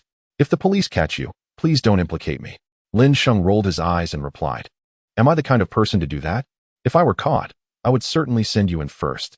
Lin Meow Meow grew anxious, exclaiming, you old fool. You stinky brother, I'll beat you up. As she spoke, Lin Meow Meow began to slap the camera of her phone in a fit of frustration. Lin Sheng, however, was thoroughly amused. After chatting with his sister for a while, he ended the video call and sat alone, gazing at the dark night sky. With 2 rows of streetlights illuminating the ground, he observed a zombie gnawing on a long-dead corpse across the street and glanced at the crab leg in his hand. Falling into deep contemplation, suddenly, he felt a tinge of abnormality. While zombies voraciously consumed human flesh, he was indulging in royal crab, and it all seemed so utterly wrong. Damn it, you've ruined my good mood. May you all perish. Lin Sheng crossed the road to eliminate the zombies, then returned to cleanse his hands, donning several clean gloves before disinfecting them with an alcohol basin. Thud, thud, thud. He was skillfully filleting fish and chopping crabs on the cutting board. The freshly prepared fish were rinsed in the pristine seawater of the basin, then swiftly tossed into his storage space. Within this space, he designated a specific area for his sister, ensuring that when it was time to enjoy the seafood, it could be easily cleaned with fresh water. Alone in the shop, he continued to wield the knife, creating an undeniably peculiar scene. At the sports center, within the venue, Chun Han lay on the ground, utterly frail, gasping for breath. After being thoroughly beaten by Lin Sheng during the day, he resembled a lifeless lump on the ground. Although Huang Yi was by his side, she was utterly powerless to assist him. Suddenly, Chun Han violently spat out a mouthful of black blood, startling not only himself but also Huang Yi and those nearby seeking shelter from the rain. Goodness, this guy is about to turn into a zombie. We must get away. My heavens, how could he transform here, where he isn't even exposed to the rain? Huang Yi quickly stepped back, exclaiming, Chun Han, what has happened to you? Chun Han, in a state of panic, wore an expression of utter confusion. Indeed, he was far from the torrential downpour. Even the fierce winds could not reach him here. So how could he possibly become a zombie? Help me. I don't want to die yet. Chun Han desperately extended his hand. Don't touch me. Huang Yi retreated several more steps. What are you doing? I am indeed your closest confidant. Chun Han exclaimed in anger. While it is true that you are my dear friend, you are on the verge of becoming a zombie. Huang Yi fervently shook her head in denial. Huang Yi, if you do not save me, once I transform into a zombie, I shall not spare you. Chun Han gritted his teeth in fury. Help! Help! There are zombies here. Huang Yi cried out in despair, fleeing in panic. A group of individuals, having banded together spontaneously to maintain order, rushed forward. One person jabbed a riot control stick at Chun Han's head, while another hastily bound him with ropes, subsequently dragging him to a chair and securing him tightly. Huang Yi, you wretched creature. I want you dead. I want you dead. Chun Han bellowed in rage. Chun Han, you are about to become a zombie. Do not drag me down with you. I do not wish to perish. Huang Yi sobbed from a distance. How dare you? How dare you? Chun Han screamed in a fit of madness. He could not comprehend the situation. After Lin Sheng's departure, his only contact had been with Huang Yi. Could it be that Huang Yi was the source of the biological mutation? That seemed improbable. There were no signs of zombification on her. Could it be Lin Sheng? Yes, it must be him. He alone would harbor such malicious intent towards me. Damn Lin Sheng. I shall haunt you even in death, you wretched scoundrel. As Chun Han continued to curse, he slowly began to transform into a zombie, losing his will. Huang Yi watched from afar, tears streaming down her face. She recalled Lin Sheng's words before his departure, and the scene before her appeared to be nothing short of her own apocalypse. On the other side of the city, Lin Sheng could hardly have imagined that Chun Han's wild ramblings would somehow unveil the truth. At that moment, Lin Sheng was en route to the agricultural market, where the torrential rain had persisted for a grueling 28 hours. This was a critical window for agricultural products, as the large market operated deliveries through the night, dispatching goods to various wholesale markets at dawn. Therefore, it was likely that many treasures still awaited within the bustling marketplace. The market was illuminated brightly, with a group of people huddled beneath the corrugated iron awning, anxiety palpable in the air. Old Huang, when do you think this damned rain will cease? If it continues like this, we all turn into zombies? One voiced in despair. What are those police doing? Why haven't they come to rescue us? My vegetables. What am I to do? All my savings are tied up in them. Most remained oblivious to the impending doom, clinging to the hope that the rain would eventually stop and that the authorities would devise a solution. Just then, a figure appeared as it circled along the wrought iron fence outside. There's a zombie, came the urgent shout. Instantly, everyone sprang into action, their senses heightened. Chapter 12. Still. My grandson is impressive. Lin Sheng's visage came into view, a gentle smile gracing his lips. Everyone, don't be too alarmed. I'm merely here to buy some vegetables. Didn't you get caught in the rain? Were you bitten by a zombie? Old Huang, clutching a butcher's knife, inquired with visible trepidation. No. Clad in an abundance of raincoats, I pondered how they remained unscathed while I would not be. Lin Sheng stood amidst the rain, illuminated by the light, conducting inspections for the crowd. Very well, you may enter, he finally declared, prompting a collective sigh of relief. Young man, what would you like to purchase? Our vegetables are fresh. Buy from us. One vendor exclaimed. Mine are even better, all organic and pesticide-free. You cannot go wrong with my produce. Another chimed in.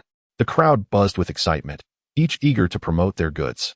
In the past, they had not engaged in retail, but now they were willing to sell even a little, rather than let their vegetables spoil. Whoever can swipe a POS machine, I shall buy from them, Lin Sheng stated, surveying the crowd. On his way here, he had unearthed a bank card from his treasure chest, secured with a password, containing 10 million, a discovery that left him grinning from ear to ear. I can do it. I can. Several individuals eagerly asserted, their businesses typically involving tens of thousands. Naturally, they carried their POS machines with them. Is there anyone selling meat who possesses a POS machine? Lin Sheng inquired, scanning the crowd. I do. Old Huang replied enthusiastically. What do you sell? Lin Sheng pressed. I supply half of the beef, lamb, chicken, and duck in the market, Old Huang boasted, bustling over with a cigarette to offer. Do you have live poultry? Lin Sheng asked, accepting the cigarette and igniting it with his lighter. Of course. As soon as I sensed trouble from this rain, I relocated all my poultry to a safe location. There will be no issues, Old Huang assured, thumping his chest. Will 5 million suffice to purchase all your poultry? Lin Sheng queried. Enough, far too much. I may only have over 3 million worth of goods on hand. Old Huang is nearly beside himself with joy. Having such a substantial benefactor, his worries about cash flow have vanished. Very well. Please assist me in preparing this. If you can procure live poultry, ensure they are all transported here, but they must be alive, as we will slaughter them on site. Lin Sheng instructed. Boss, may I inquire about your budget? Old Huang, brimming with excitement, asked eagerly. 8 million. Lin Sheng pondered briefly before responding. The remaining 2 million can procure a substantial quantity of agricultural products. Splendid, splendid. Boss, I shall promptly make the necessary arrangements.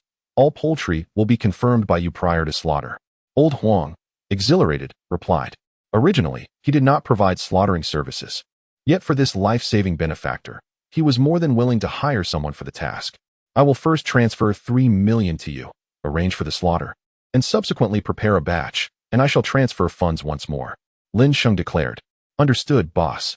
Old Huang, trembling with anticipation, retrieved the POS machine to process Lin Sheng's card. He had been in despair, yet who could have imagined that fortune would turn? As if heaven had sent a god of wealth to deliver him funds. Ding! Accompanied by the alert from the POS machine, 3 million was successfully credited. Boss, please hold on for a moment. I shall return shortly. Old Huang dashed out, embarking on a fervent acquisition of goods from other merchants to sell to Lin Sheng. Lin Sheng bore no objection to Old Huang making a modest profit in the process, and in fact, this arrangement significantly alleviated Lin Sheng's burdens. Boss, do you require any fruits or vegetables? Other merchants were eager to compete. I still have 2 million. Whoever offers me the lowest price shall receive my business. Lin Sheng displayed his bank card, indicating his intent. Chairs were specially brought for him to sit, showcasing the high regard in which he was held. His words ignited a commotion among the merchants, and ultimately, a middle-aged man surnamed Li provided the lowest bid, even incurring a loss of 30%, as he was selling perishable leafy vegetables. These had already been on the market for over 20 hours, coupled with transportation time, rendering them nearly unsalvageable. Lin Sheng was unaware of the sheer volume represented by 2 million worth of goods. When Mr. Li escorted him to inspect the merchandise, even Lin Sheng was taken aback. Hundreds of tons of produce. It was a towering sight, almost terrifying. Lin Sheng's storage space was insufficient, prompting him to quickly call forth the system and open a treasure chest. May the Lord of the system bless me. May the Buddha grant me the capacity I seek. Opening treasure chest. Acquired. Storage capacity increased by 2,000 cubic meters. Oh, Lord of the system, I adore you. Lin Sheng expressed his excitement, taking a moment to mock the goddess system. The super goddess system trembled in response, too intimidated to utter a word. Opening treasure chest. Acquired. 20 million bank card 1, with password undetectable upon use. Did you see that, super goddess system? My lord of the system is truly remarkable. Lin Sheng muttered under his breath, super goddess system. With ample funds at his disposal, Lin Sheng summoned Lao Huang and Boss Li, each receiving an allocation of 13 million and 7 million respectively for procurement. Lin Sheng instructed Lao Huang to retain all the blood from the slaughtered animals, as it would prove useful in the future. As for Boss Li, Lin Sheng requested the purchase of food items such as potatoes, tomatoes, and okra, for he required a significant quantity of eggs. Lao Huang promptly contacted a merchant who brought over all available stock, clearing it out for Lin Sheng. The arrival of Lin Sheng brought palpable relief to the merchants in the market. The once furrowed brows of the crowd transformed into joyous smiles. Some merchants, with nothing pressing to attend to, lent a hand to Lao Huang in the butchering of cattle and sheep. The market, illuminated and bustling, thrived for 2 days until every poultry item was accounted for. Lin Shao, we have taken care of everything you instructed. The beef and mutton have been partially processed, while the chickens, ducks, and pigeons remain whole, Lao Huang reported, his clothes stained with blood, yet his smile radiant as a blooming flower. Very well, you may return now. I will arrange for the transportation. Lin Sheng nodded in response. Understood, Lin Shao. We shall take our leave now. Do take care and avoid getting caught in the rain. As well as the zombies, Lao Huang and his companions bid farewell to Lin Sheng, cheerfully donning raincoats and wielding umbrellas as they drove home. If not for the need to guard the goods, who would choose to remain here? Surely home is a far safer haven. Lin Sheng waved farewell to them and turned to enter the market's monitoring room, where he disconnected the network cable and the main unit. Following that, he proceeded to the storage and refrigeration areas, gathering all supplies into his space. Among these were 210 tons of beef, 130 tons of lamb, and 170 tons of live poultry, enough provisions to sustain Lin Sheng and his sister for a lifetime. However, one must always consider the long term. What is not needed now will surely be of use in the future. At this stage, having an abundance of food is undoubtedly advantageous.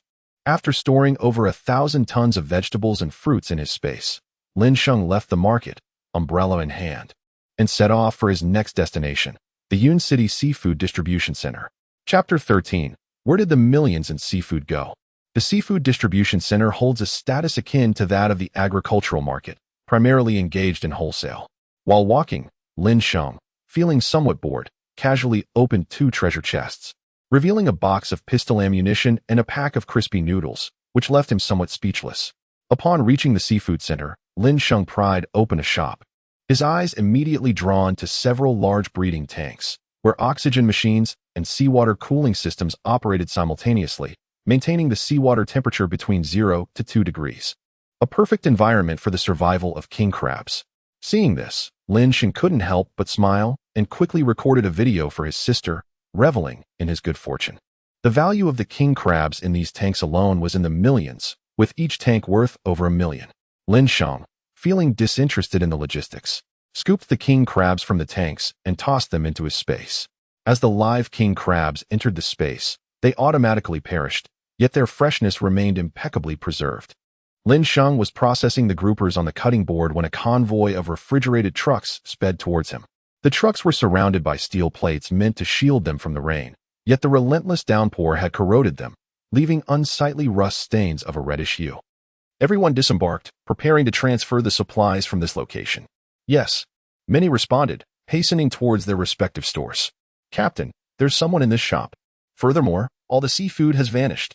One individual sprinted to the entrance where Lin Sheng stood, shouting, "What is going on? Wasn't this place supposed to be empty?"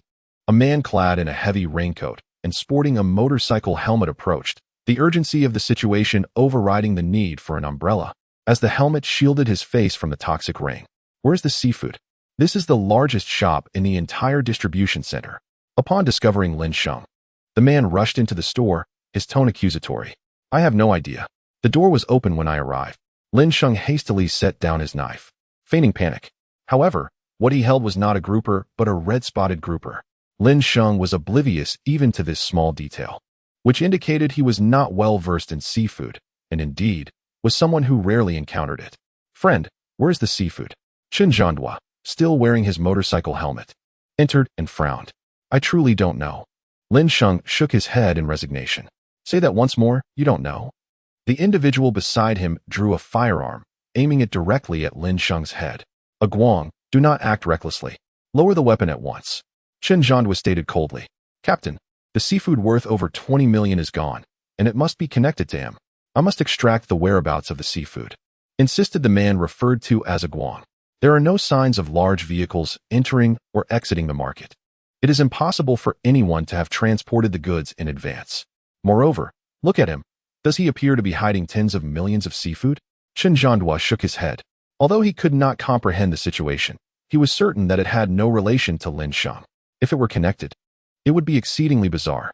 As Chen Zhandua attempted to mediate, Lin Sheng feigned terror until he was free from the gun's aim, at which point he exhaled in relief.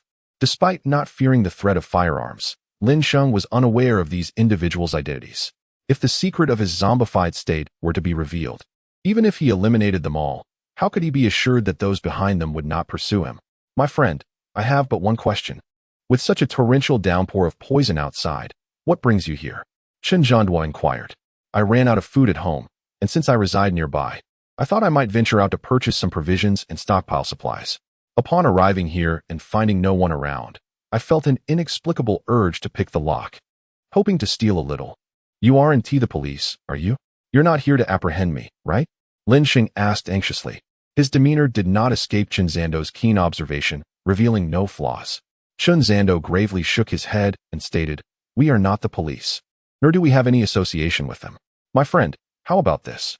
You assist us in transporting various seafood from the distribution center and help us in processing some sea fish. As compensation for your efforts, I can offer you a reward of 10,000. What do you think?"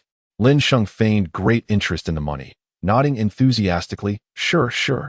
But you won't get me into trouble for stealing seafood here, will you?" Most people did not perceive this as the end of the world. Hence Lin Sheng's response was entirely reasonable. Chen Zhando reassured him, "No, it won't. Our employer has already acquired the entire market." Curiously, Lin Sheng inquired, "Who is your employer?" Beside him, a Guang shot Lin Sheng a glare, admonishing him, "Some questions are best left unasked. Since you have agreed, come and work with us." Chen Zando gestured invitingly, leading Lin Sheng to other stores. As for the few red-spotted fish that Lin Sheng had processed, Chen Zando generously gifted them to him. Armed with foreign weapons of dubious origin, their strength was evidently formidable. Throughout the night, Lin Sheng diligently followed their instructions, concealing any hint of hostility, especially since his own space contained an abundance of seafood valued at 20 million. They toiled from the early hours of dawn until morning, successfully procuring an astonishing quantity of seafood for the entire market. The frozen trucks were insufficient, prompting them to butcher some king crabs on site to create additional space. Brother, this is your reward for last night. I've provided you with a generous amount of sea fish and shrimp, worth at least over 20,000. It should sustain you for quite some time. I didn't include any shellfish, as they would add unnecessary weight, and I feared you might struggle to carry them back. Chen Zando, with a cigarette in his mouth, handed a heavy bag to Lin Sheng. Thank you, Brother Chen, Lin Sheng replied, his impression of Chen Zando improving significantly. In the current circumstances, providing sustenance held far greater value than mere currency. Chen Zando's gesture of offering food further underscored his desire for Lin Sheng to survive. Everyone, put on your helmets and prepare to depart, Chen Zando commanded. Their group operated with a military-like discipline, though some displayed a more rogue demeanor, potentially indicating they were elite security personnel. The members promptly donned their gear, completed their checks, and boarded the transport vehicles. Brother Chen, may I accompany you? Lin Sheng inquired tentatively. He could leave on foot, but doing so would arouse suspicion. After all, who would walk away when a vehicle was available, unless they were mad? Moreover, he hadn't slept since the torrential rain began, and even a zombified body had its limits. Where are you headed? Chen Zando turned to ask. Jinji Road. Where there exists a wholesale market, is my destination for purchasing rice, flour, and oil to stock up, Lin Sheng explained.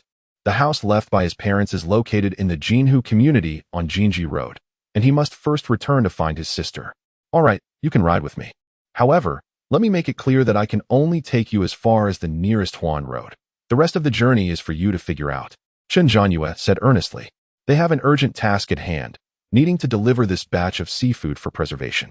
Lin Sheng nodded and climbed into Chen Zhanyue's vehicle. Yet, as he entered, he felt the cold barrel of a gun pressed against his head from the back seat, accompanied by a stern voice. Why is there water on your face? Is it rain? Lin Sheng was taken aback, not having noticed, and chuckled nervously. Brother, please don't be too anxious. This is probably just water from handling seafood. Chen Zhanyue turned to inspect, his brow furrowing instantly. Brother Lin, if that is indeed water from seafood handling, how come you didn't notice it earlier? Rainwater can erode human skin, turning the living into the undead. Don't blame us for being overly cautious. The person behind him coldly interjected. Get out. Even the slightest chance of you being infected means we cannot allow you to remain in the vehicle. Chapter 14. Are you feeling weak all over, dizzy? Lin Sheng feigned anxiety, asserting, I assure you, it's truly not rainwater on my face. If you throw me out, how am I supposed to carry this entire bag of seafood? Chen Zandomo provided Lin Sheng with seafood weighing no less than dozens of pounds. For an ordinary person traversing the streets, even in the absence of zombies, moving forward would be a formidable challenge. In a moment of indecision, Chen found himself reflecting on how his gift of seafood had inadvertently brought misfortune to Lin Sheng. Get lost, or I will shoot. A voice bellowed from behind. Please. If you don't take me with you, I fear I shall perish out here. Lin Sheng pleaded anxiously. What does that have to do with me? The voice retorted angrily. Brother Lin, if we take you to Jiji Road, will you be able to return? Chen Zandomo asked, his expression darkening. Absolutely. My friend's car rental company is nearby. I can fetch a vehicle and drive back, Lin Sheng replied, nodding. If you don't mind, I must bind your hands, feet, and mouth. Once we reach Jiji Road, I will naturally let you out. Is that acceptable? Chen inquired. Although this act contradicted orders, it fell within his realm of authority. In this apocalyptic world, saving one's soul was worth the risk. Captain, what are you doing? You know he poses a danger, yet you still intend to keep him? The voice behind him questioned, filled with anger and confusion. Silence. I am the captain here. All actions are to be directed by me, Chen coldly interrupted. The individual behind him, clearly dissatisfied, fell silent. Brother Lin, if you consent, I shall bind you now. We have no other choice. I hope you understand. Chen Zhandua inquired. All right. Lin Sheng nodded in agreement. Chen Zhandua was a decent person, so unless absolutely necessary, Lin Sheng would refrain from resorting to violence against them. Chen Zhanhua sighed with relief. He was concerned that Lin Sheng might refuse, which would compel him to forcibly remove Lin Sheng from the vehicle. After binding him, Chen Zhanhua produced some tape to seal Lin Sheng's mouth. The vehicle resumed its journey toward Jinjilu. Initially, Chen Zhanhua intended to drop Lin Sheng off at Huan Road, but ultimately opted to take the convoy around to Jinjilu, which delayed them by a few precious minutes. Brother Lin, this is where we part ways. Take care on the road. Chen Zhanhua glanced at Lin Sheng and began to untie him. Fortunately for Lin Sheng, he had not undergone any transformation during the journey. It seemed the liquid on his face was indeed likely from handling seafood. Thank you, Brother Chen. Please take care as well. Lin Sheng nodded as he exited the vehicle. Waving farewell, Chen Zhanhua nodded in return, pressing the accelerator as the convoy veered away. However, shortly after their departure, a rumble echoed as another convoy sped past Lin Sheng. Its tires completely deflated, leaving only the rubber in contact with the ground. Observing the suspension, it was evident that the cargo was heavily laden. Amidst the torrential rain, Lin Sheng lit a cigarette, gazing in the direction of the departing convoy, a cold smile playing on his lips. Those prominent figures truly were intriguing. They had recognized the onset of the apocalypse, seizing supplies without regard for others. Yet this no longer concerned Lin Sheng, because he had transformed into a zombie. His sole purpose was to protect his sister. He chuckled softly, extinguished his cigarette, and turned towards home. Today marked the third day of the apocalypse. Lacking sufficient hydration, most individuals bore cracked lips and wore expressions of agony. Huang Yi sat on a plastic chair in the stands. Not far ahead was the bound zombie, Chen Han, who emitted furious roars. With the living so close yet unattainable, it was a maddening sensation. Desperately, Huang Yi retrieved her phone and dialed Lin Sheng's number. Nearly on the brink of dehydration. Beep, the call connected. She immediately spoke with a voice that was parched and strained. Lin Sheng, where are you? Please come save me. I am on the verge of dying from thirst. I was wrong. I truly understand my mistakes. If you are willing to rescue me, I am prepared to apologize. I promise never to buy expensive handbags again. The pangs of hunger tormented her as well. Yet they were bearable compared to the agony of thirst. Isn't the feeling of being without water excruciating? Don't you long for death? Lin Sheng mocked with laughter. Yes, I feel as if I am dying right now. Lin Sheng, you are so formidable, able to slay zombies. I implore you to come and save me. I crave water, an abundance of water, and I yearn for steak and seafood, Huang Yi pleaded. In the past, a slight softening in her tone would compel Lin Sheng to comply with her wishes. However, if Lin Sheng could rescue her, she would settle the scores with Kuan and Chen Han later. Seafood? How do you know I have seafood on hand?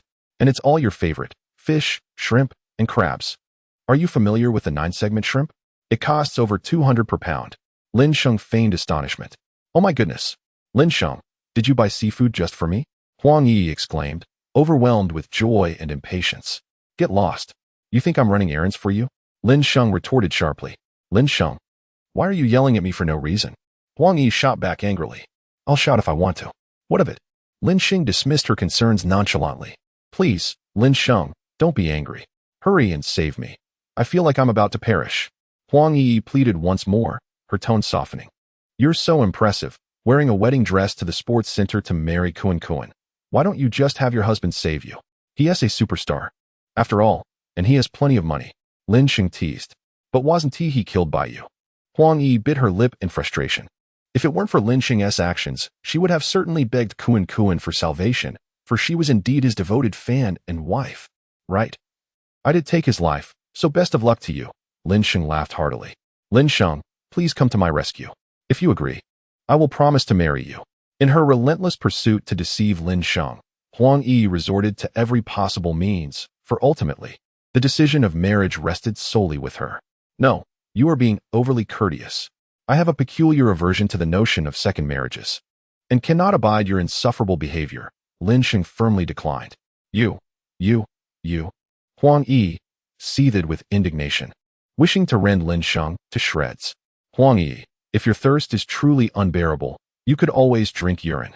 When you reach your limit, the cesspool harbors a wealth of wriggling proteins that could provide a feast. Lin Sheng laughed heartily. Lin Sheng, you insufferable man. Go perish. I must have been blind to have fallen for such a wretched scoundrel, a foul security guard. Ugh. Chapter 15. Look around. Is there any water left? The mere thought of the cesspool nearly made Huang Yi retch, yet the prolonged absence of any sustenance only exacerbated her nausea. In a fit of rage, she hung up the phone, resolute that Lin Sheng's absence would not spell her demise. Curse this rescue. Why has it not yet arrived? Do they intend for me to perish here? Lin Sheng, with a faint smile, glanced at his phone, utterly unfazed by Huang Yi's fury. After all, this was merely the beginning.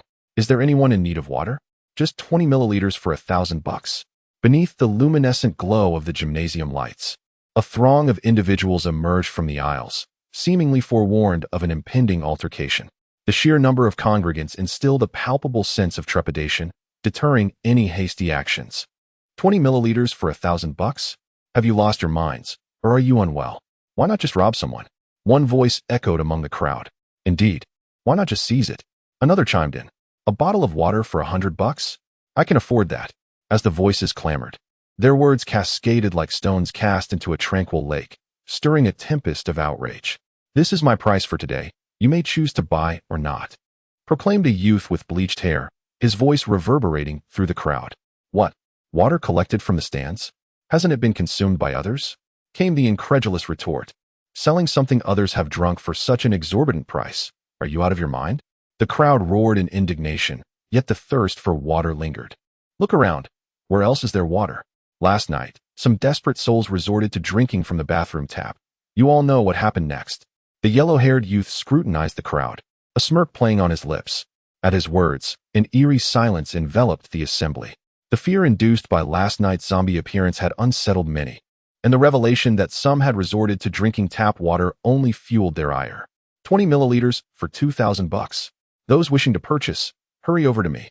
With a smirk, the blonde youth spoke. The scarce water resources are entirely in my grasp. Even if I raise the price, these people must purchase it, unless they are willing to perish from thirst. 50,000. I will buy 500 milliliters. A middle-aged man gritted his teeth and declared. He and his daughter were on the brink of dehydration. For her sake, he could endure such a price. Excellent. Congratulations to our first esteemed guest. You have secured a bottle of 500 milliliters of mineral water. As a token of our opening celebration, I can generously offer you a few extra milliliters to fill the bottle, the blonde youth proclaimed with great magnanimity. The middle-aged man approached to transfer the payment and received the bottle from the blonde's hands. To reassure him, the youth took a sip right before his eyes. Is there anyone else in need of water? Today's price stands, and it will only escalate tomorrow. He inquired of the crowd. One bottle for me. The renowned star Lu Yenner approached, her teeth clenched. The thought of drinking from someone else's bottle was akin to a death sentence for her, but there was no alternative. The venue was devoid of water. Oh, isn't this Miss Yenner? If you desire water, I can offer you a bottle for free, the blonde leered, his gaze lingering on her voluptuous figure, licking his lips in anticipation. Then I shall take it. Lu Yenner lifted her hand with an air of arrogance. If you share a bed with me, I can give it to you without charge. The blonde laughed heartily. Are you out of your mind? What is your status compared to mine? Lu Yenner retorted angrily. The patrons who have shared my bed possess immense wealth, each one a titan of industry, worth billions, or even trillions. Such a foolish individual. Does he not even reflect upon his own worth? Very well, I shall no longer sell to you. I am the sole vendor in this entire venue, and you may choose to purchase or not, as you wish. The young man scoffed, clearly unfazed by the gravity of the situation. How can one still act so pretentiously at a time like this? Does he truly believe himself to be a superstar, adorned with diamonds? Is it not 50,000 for a bottle? I shall transfer the funds. Lu Yenner exclaimed in exasperation. In recent days, she had reached out to numerous security companies, only to be met with outright refusals. Initially, they would accept payment, but now, not even $1 billion would suffice. Fool, do you not comprehend simple words? I said I shall not sell to you. The young man retorted with disdain. He was curious to see how long Lu Yenner could endure. Once she capitulated, he could easily manipulate her. How can you behave in such a manner? I offer 100,000. Lu Yenner, suppressing her fury, declared. Even if you offered 1,000,000, it would be of no consequence. Unless you were to remove your trousers and provide me with some amusement, he sneered maliciously. Begone.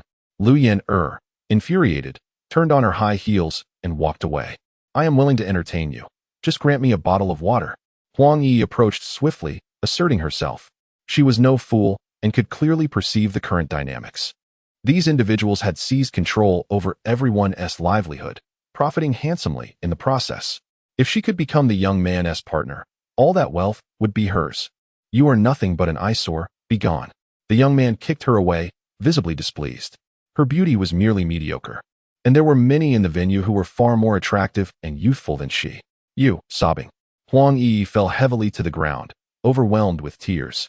Lin Sheng had bullied her, and this yellow-haired individual had also tormented her. These insufferable men ought to be eradicated. Huang Yi felt utterly drained, having cried for an eternity, unable to squeeze out even a single tear. Could it be that she was truly contemplating drinking her own urine? Oh no. Lu Yin'er hid in the designated waiting room for stars within the venue, frantically dialing for assistance. Yet those who could help were either unavailable or unwilling. Her wealthy benefactors turned their backs on her with astonishing swiftness, urging her to vanish as far away as possible. Gazing at her phone, regret washed over her. Had she known, she would have left with that man named Lin Sheng. At least he could have taken her home. Meanwhile, Lin Sheng leisurely returned to the Jinhu community. Standing beneath the building, he shook off the rainwater from his clothes, discarding his raincoat and umbrella into his space, and changed into a fresh set of garments. Moreover, he donned rubber gloves and sprayed himself with disinfectant alcohol. Although he was well aware that no zombie toxins were permeating the air, his sister was his only family. Even a minuscule probability of danger to her was unacceptable. Meow meow, I'm back, Lin Sheng called out cheerfully as he opened the door. Big brother. Upon hearing this, Lin Meow Meow excitedly dashed out of the room. Clad in her pink pajamas, her eyes brimming with tears, she yearned to envelop Lin Sheng in a warm embrace. However, Lin Sheng took a step back, declaring, Meow Meow, do not touch me. I am a zombie. Lin Meow Meow froze momentarily, casting a resentful glare at her brother. What nonsense are you talking about, you old rascal? How could you possibly be a zombie? With utmost seriousness, Lin Sheng replied, I speak the truth. I have truly become a zombie. As he spoke, he drew a knife across his arm. In the astonished gaze of Lin Meow Meow, the wound healed in less than a second. Brother, you really have turned into a zombie? Chapter 16.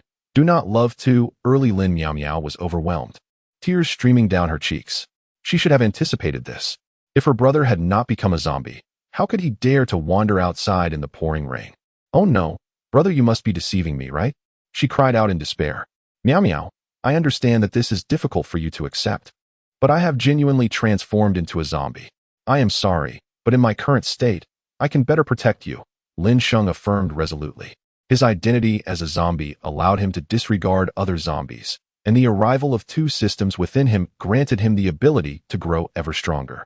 Meow Meow, I cannot ascertain whether the toxins within me can be transmitted through the air. Quickly, put on your mask. Lin Sheng opened the space, retrieved the mask, and poured it out. For the sake of his sister, Lin Sheng must go to the utmost lengths. Brother, Lin Meow Meow wept in utter despair.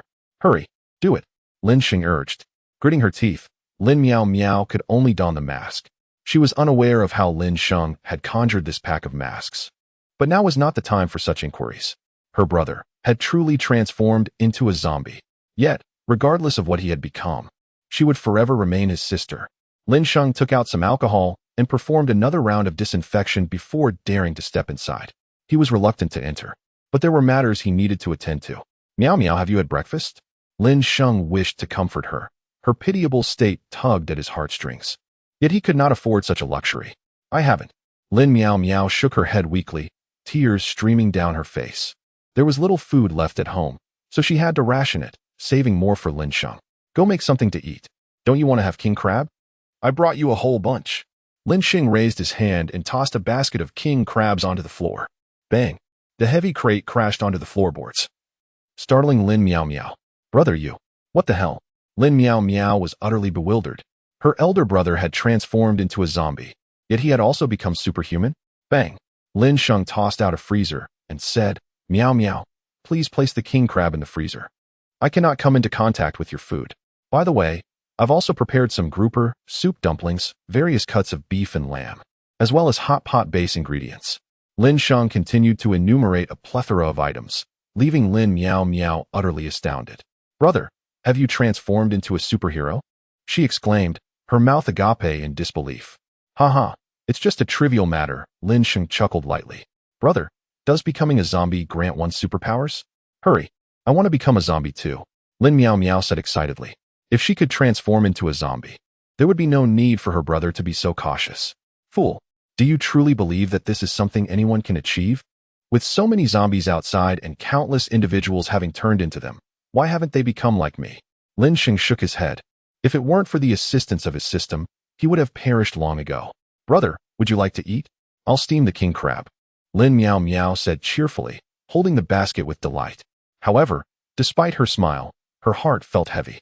Even after becoming a zombie, her brother still thought of her, which made her feel.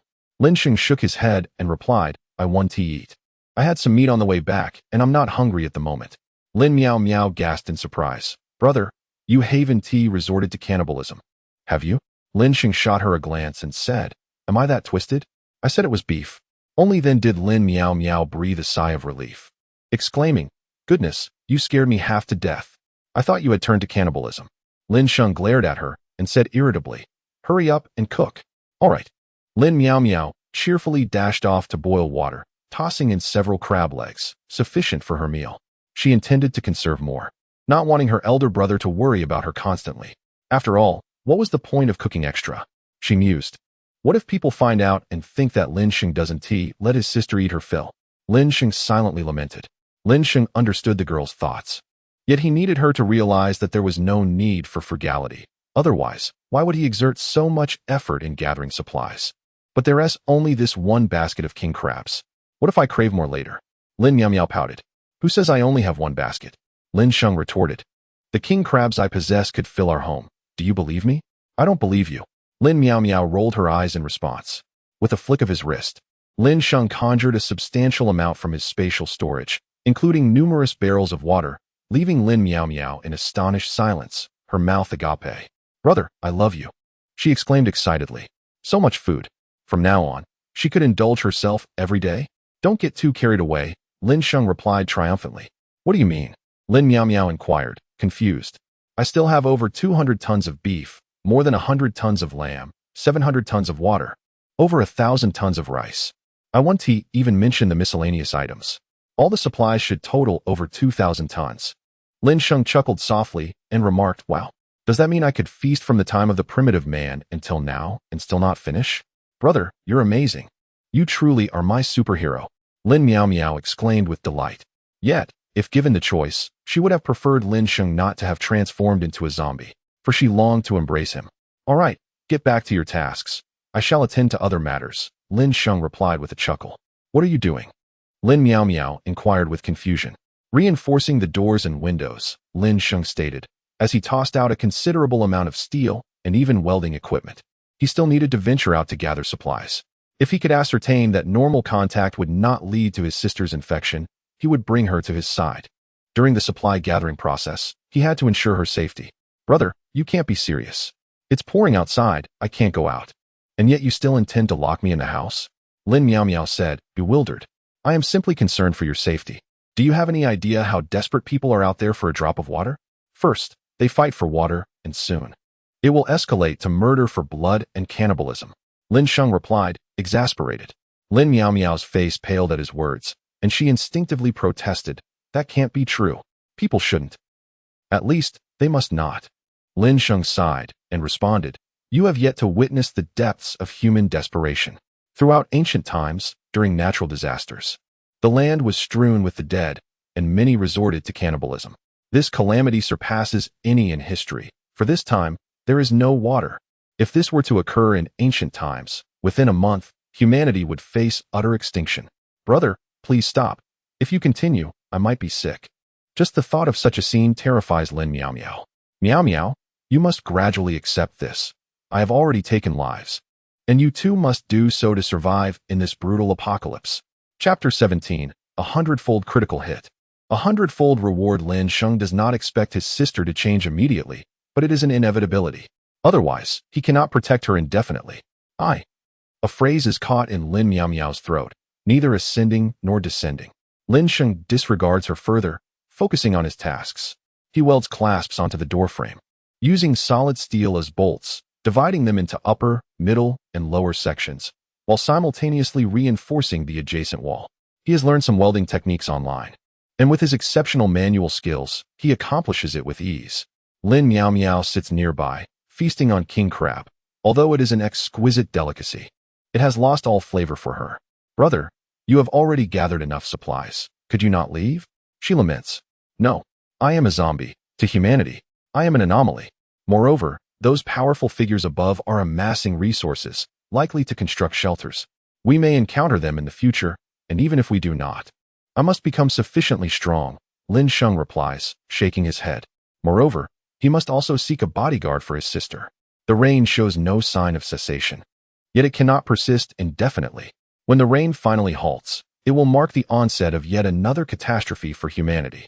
Meow meow. After I depart, lock the door and incinerate the steel pipes with a blowtorch for precaution, Lin Sheng instructed earnestly.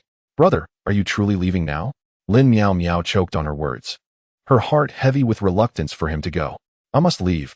Once I ascertain that my interactions with humanity do not pose a threat to them, I will return to fetch you, Lin Sheng assured her. He had already stocked ample supplies, sufficient for his sister to manage alone for several years. Brother. Unable to contain her emotions, Lin Meow Meow rushed forward and embraced Lin Sheng tightly. He sighed and soon released her, saying, Meow Meow, stay safe at home and await my return. With that, Lin Sheng closed the door. Lin Meow Meow, sobbing, dashed to the window, watching her brother's figure appear below, only to see him gradually fade away. In that moment, the floodgates of her tears opened, and she leaned against the windowsill, weeping for a long, protracted time. As he traversed the night, Lin Sheng sought refuge for the night at a nearby inn. The establishment was deserted. It seemed even the proprietor had fled. Lin Sheng contemplated raiding the nearby grain and oil market, yet his spatial capacity was temporarily insufficient, so he decided to return at midnight when the quota would refresh. Before lying down, Lin Sheng indulged in a hot shower. While water was toxic to humans, he remained utterly unperturbed. Upon reflection, the identity of a zombie is indeed quite extraordinary. After filming a video for my sister and bidding her good afternoon, Lin Sheng succumbed to a deep slumber on his bed. When he awoke later that evening, the sky outside had turned completely dark. Glancing at his phone, he noted it was 8 p.m., accompanied by a culinary showcase sent by his sister. Lin Sheng chuckled softly and replied, Your cooking skills remain abysmal. This remark sent Lin Meow Meow into a fit of rage. With 4 hours remaining until the treasure chest refresh, Lin Sheng, feeling rather idle, decided to engage in a game of Honor of Kings with Lin Meow Meow. To his astonishment, at this hour, there were still some individuals oblivious enough to be playing.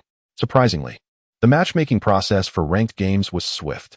Amidst his sister's relentless critiques, Lin Sheng met his demise over 10 times. He attempted another match, only to be met with yet more scathing remarks from her. Another attempt yielded the same results. Brother, perhaps you should consider quitting gaming altogether and stick to single-player games. This one truly does not suit you, Lin Meow Meow lamented. Preposterous. I once held a diamond rank in League of Legends. Lin Sheng retorted proudly. Bronze diamond? Lin Meow Meow rolled her eyes. How did you come to know that? Lin Sheng scratched his head in bewilderment. Suddenly, he recalled that he had yet to give her the handgun from his inventory. He contemplated broaching the subject, but after a moment's thought, he deemed it might not be the optimal time. It was essential for her to acclimatize to this new world before introducing the firearm, thus avoiding any potential mishaps. Moreover, their home was securely sealed, preventing any unwanted intrusions. Brother, I am genuinely curious how a zombie like you possesses the cognitive ability to play games. Lin Meow Meow was engaged in a video call with him, lying on her bed with curiosity. So, are you praising my intelligence? Or are you insinuating that I've lost my mind? Lin Sheng replied, somewhat speechless. I mean no offense, I am merely curious. Lin Meow Meow flashed her little tiger teeth and chuckled mischievously. When I first mutated, it was quite agonizing. I would step with my left foot while my body moved to the right, making me resemble a fool, dragging my body along. After finally adapting, I discovered I had awakened superpowers, and I set off to gather supplies. Lin Sheng succinctly omitted the details about the system. Haha, I can only imagine how amusing you must have looked back then. Lin Meow Meow laughed heartily. Indeed, at one point, a wandering zombie stopped to gawk at me, nearly prompting me to bash my head against a wall out of embarrassment, Lin Sheng remarked. Ha ha ha, that truly cracks me up. After sharing a hearty laugh, Lin Meow Meow urged Lin Sheng to join her in the game, determined to elevate him from his current pitiful rank. At midnight, the treasure chest refreshed. Lin Sheng donned his gear and ventured out. The wholesale grain market typically operated during the day, and on this stormy night, it was largely deserted save for a security guard. The guard had transformed into a zombie, aimlessly wandering in the downpour. Seeing them there, Lin Sheng was certain that the place was devoid of any other human presence. If anyone had come to scavenge for supplies, those zombies at the entrance would undoubtedly have been dispatched. Lin Sheng discovered the remote control for the door on the security guard. With the press of a button, the grand entrance of the market rumbled open. As the lights flickered to life one by one, an expansive 11-story market, spanning 30,000 square meters, came into view, majestic, grand, and exhilarating. This grain and oil market is the largest wholesale hub for grains and oils in Yun City, housing a diverse array of rice, flour, and oil in its upper-level warehouses, with an annual transaction volume of 3 million tons and annual sales reaching 8 billion. Lin Sheng pondered why those influential figures had not scoured this place. Perhaps it was due to insufficient transport capacity, rendering them unable to manage it all. Yet, this was fortuitous for him. All these resources now belonged to him. Meow meow, do you see? This is the empire I have built for you. I never imagined that one day, scavenging for supplies could be this exhilarating. Lin Sheng recorded a video, his smile increasingly sinister. You're amazing, brother. When the police arrive, you mustn't betray me. Lin Meow Meow replied. Rest assured, I would be the first to sell you out. Lin Sheng laughed heartily. Putting down his phone, Lin Sheng sought the system to open treasure chests. He had just walked over 1,000 steps, perfectly timing the opening of 5 initial treasure chests. Treasure chest opening. Acquired. Space 11,000 cubic meters. Critical hit X100. Acquired. Space 35,000 cubic meters. Critical hit X100. Acquired. Space 21,000 cubic meters. Critical hit X. Lin Sheng was taken aback. He had not anticipated that the items obtained from the chests would all pertain to space capacity.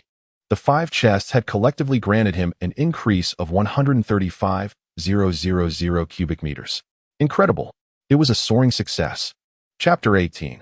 The Super Mall and the Super Beauty. Lin Sheng traversed up and down, collecting resources while simultaneously circling around them to increase his step count in order to unlock the remaining 5 treasure chests. At dawn, Lin Sheng had completed 5,000 steps and unlocked the last 5 chests, which astonishingly also contained space capacity, an additional 122,000 cubic meters, culminating in a total of 257,000 cubic meters. Lin Sheng busied himself until 4 p.m., thoroughly emptying the entire building, leaving not a single grain of rice for the mice. Gazing at the barren building, Lin Sheng felt an overwhelming sense of accomplishment and casually snapped a photo for his sister, proudly flaunting his success. Lin Meow Meow was well aware that her older brother was extraordinary, yet upon viewing the photo of the desolate building, she was once again astounded. 217,700 tons of resources, all claimed by her brother alone. Goodness, this is outrageous. With such an abundance of resources, she feared she could not consume it all even if the world were to end. Thank you, my friend.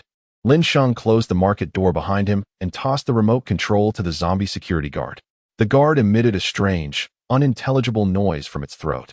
As Lin Sheng stepped outside, he encountered a Mercedes G63 parked by the roadside. Noticing the key still inside, he effortlessly started the vehicle and drove off. In this apocalyptic world, Lin Sheng felt as if he were playing GTA 5, taking whatever vehicles and supplies he could find, though the goddess system was rather troublesome. After collecting a few convenience stores along the way, the sky gradually darkened.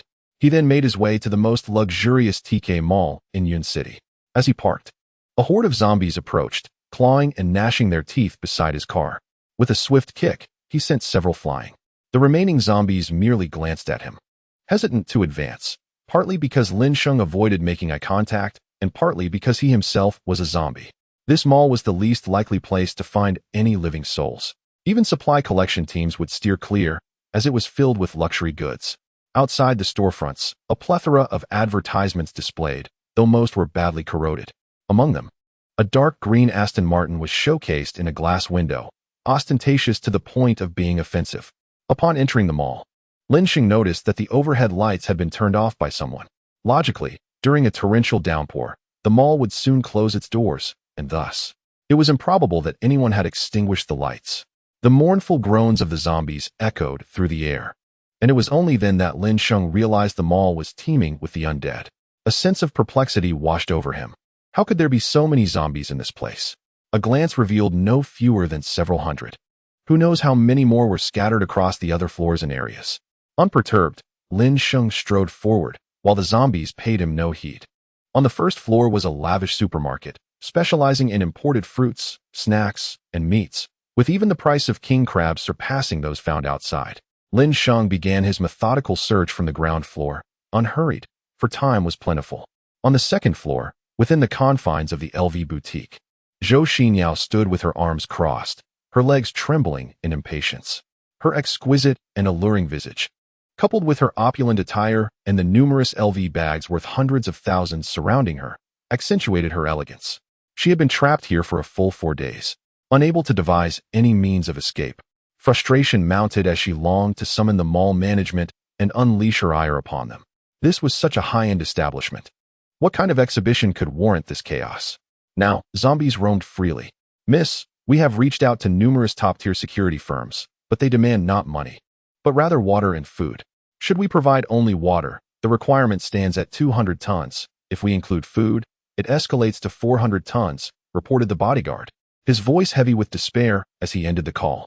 In their desperate quest for assistance, they even reached out to the most prestigious security company in the capital. Yet their demands were met with skepticism. What could they possibly need so much water for? Did they truly believe that the apocalypse had arrived and order could never be restored? Zhou Xinyao exclaimed in fury. At the very least, that was their perception. The bodyguard sighed. He and another bodyguard had originally come to accompany Zhou Xinyao on a shopping spree, tasked solely with carrying her purchases. Who could have anticipated that a torrential downpour would ensnare them here? Fortunately, when the zombies surged in, Zhou Xinyao was at the LV counter, accessorizing with her latest acquisition. Otherwise, they too might have succumbed to the undead. Manager Wang, how long can the food and water in the store last? Zhou Xinyao's legs trembled increasingly, her anxiety mounting. My lady, the cookies and snacks can sustain us for just 1 more day at most, while the water can last for 3 days, replied the female manager cautiously. Her own fear palpable. What would they do if the provisions ran out? Contact the military district. Inform them that the Zhou family is willing to donate 1.5 billion in exchange for immediate military assistance. Zhou Xinyao commanded irritably. Miss, have you forgotten? The military district was the first we attempted to contact, but they are simply too preoccupied to respond. The bodyguard replied bitterly. Damn it. Zhou Xinyao seethed, slamming her handbag down in frustration. Yet, no amount of anger could alter their dire situation. Survival was the paramount concern. Miss, look. The lights have turned on at the Hermes store across the way. A sales associate pointed across the way, exclaiming with surprise, Is someone coming? Zhou Xinyao quickly rose and approached the glass door, peering outside. Indeed, not only were the lights on, but a man's silhouette could be seen moving within the store. Good heavens! How did that individual manage to enter with so many zombies below? Another sales associate gasped. Find a way to summon him over. If he can lead us to safety, I will reward each of you with 10 million. Zhou Xinyao urged anxiously. Understood. The crowd was aflame with excitement, brainstorming various methods to attract the stranger's attention. This was not merely a tantalizing sum of 10 million. It was the promise of survival. Even the highly trained bodyguards surrounding Zhou Xinyao found themselves trapped. Yet someone had managed to breach the perimeter from the outside. How terrifying. They needed to avoid causing too much noise, so the bodyguards devised a plan, using a mobile phone's flashlight to catch the stranger's eye. Is anyone there? Lin Sheng glanced across, and in the darkness, any flicker of light was strikingly conspicuous. Stepping outside, he indeed spotted several figures within the entrance of the LV store waving at him, while just a short distance away, dozens of zombies loomed. Disinterested, Lin Sheng turned back into the store. Why did he go back inside? Manager Wang fretted. You too, go fetch him for me. Zhou Xinyao commanded the 2 bodyguards from her seat on the sofa. Yes, the bodyguards were reluctant to venture out, but they had no choice but to steel themselves and unlock the glass door. As soon as they stepped outside, the roaming zombies sent them scurrying back in fear. Chapter 19. I intend to lure the zombies over. Do you have any objections? Miss, there are dozens of zombies in the corridor. If we venture out, we will be torn to shreds before we even make it across. A bodyguard said, wiping the cold sweat from his brow. Useless. A bunch of worthless fools. Zhou Xinyao could not help but scold. As the eldest daughter of the Zhou family in Yunhai, she oversaw enterprises worth billions. In Yunhai, there were few who could command her respect. Years of living in luxury had rendered her exceedingly spoiled. To the outside world, she was a prominent figure in the business realm of Yunhai, yet within her household, even a maid who failed to pour her tea properly would receive a tongue lashing from her. The fact that she found herself trapped here by a horde of zombies was utterly intolerable. I will give you one last chance. Whoever can bring him to me, I will gift them a 35 share of the Zhou family's holdings in TK Mall, Zhou Xinyao declared coldly. She did not believe there was an issue that money could not resolve. If it could not be resolved, it simply meant that the monetary offer was insufficient. Miss, I will go. A crew-cut bodyguard gritted his teeth in response. Only they, the two bodyguards, could accomplish this task. Could they possibly rely on a few female clerks to march out to their doom? The crew-cut bodyguard ventured forth, stealthily navigating the darkness, fearful of making even the slightest sound that might attract the zombies lurking behind him. Despite the mere distance of less than 200 meters, the crew-cut bodyguard took over 10 minutes to arrive. Only upon bursting into the Hermes boutique did he finally exhale a sigh of relief. Who are you? Lin Sheng inquired, pausing his collection of items as he noticed someone emerging from the opposite side.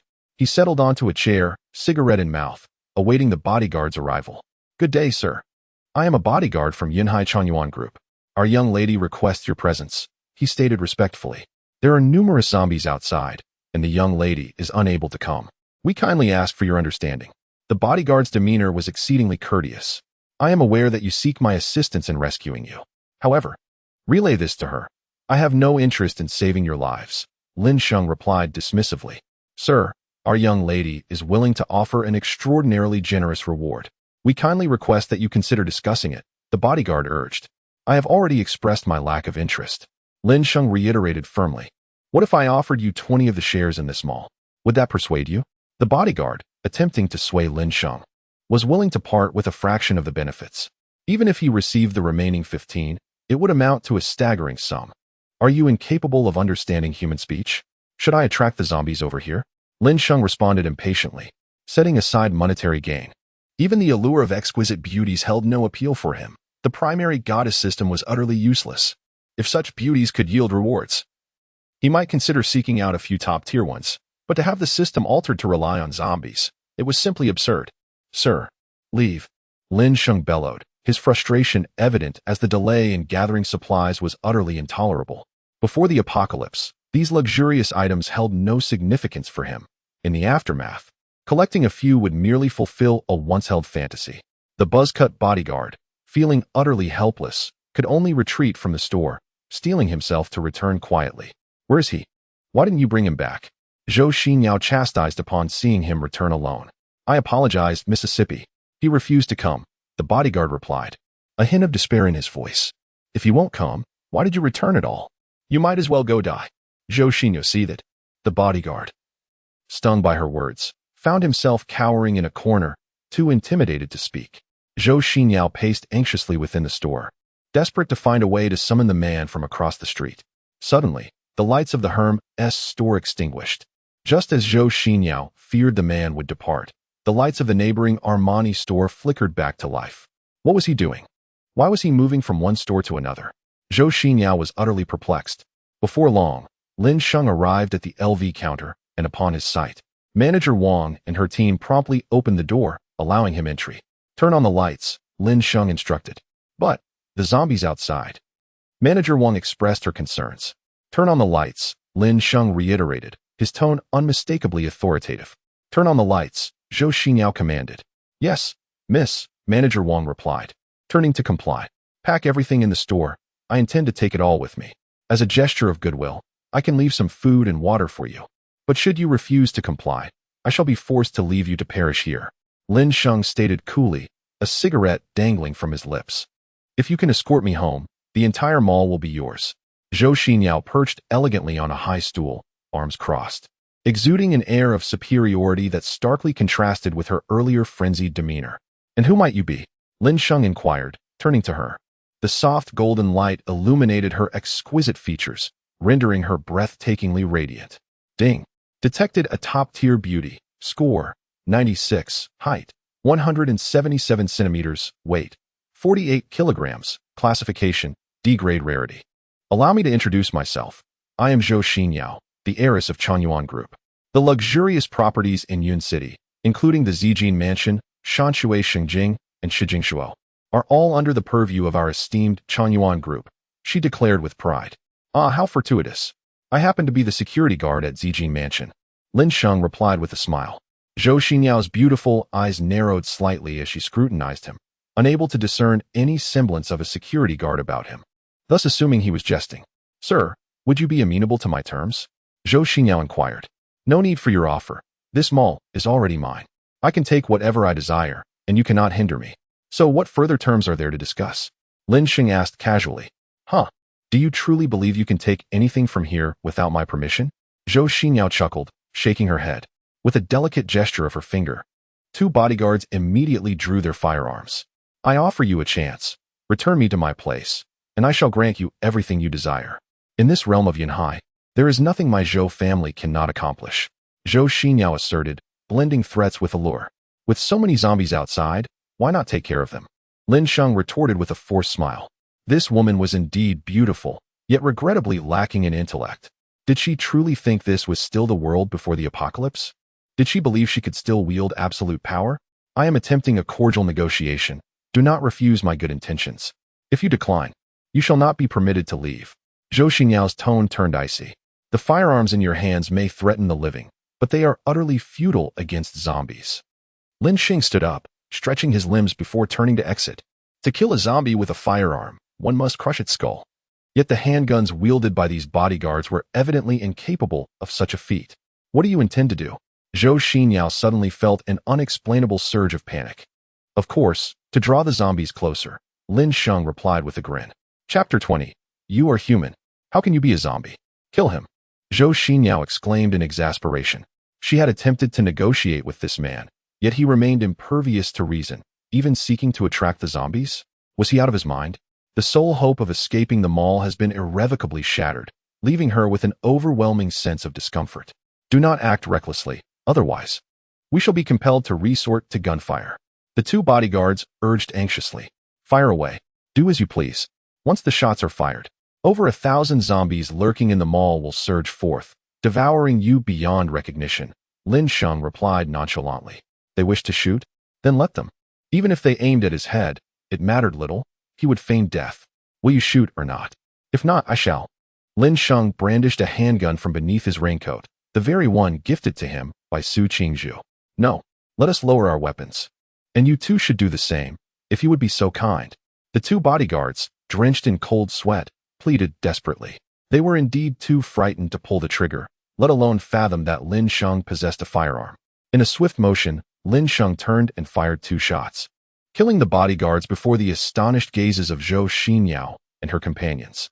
The gunfire roused the zombies both inside and outside the mall, their enraged growls echoing ominously, sending shivers down one's spine and instilling a sense of dread. Why did you shoot? Zhou Xinyao exclaimed in terror and outrage. You sought to take my life, thus, I shall take yours. Is that not a reasonable exchange? Lin Sheng replied with a faint smile. But if the zombies arrive, you too shall perish. Are you willing to sacrifice yourself to drag us down with you? Zhou Xinyao's eyes blazed crimson as she screamed. Fear not, for I shall not perish. The zombies do not bite me.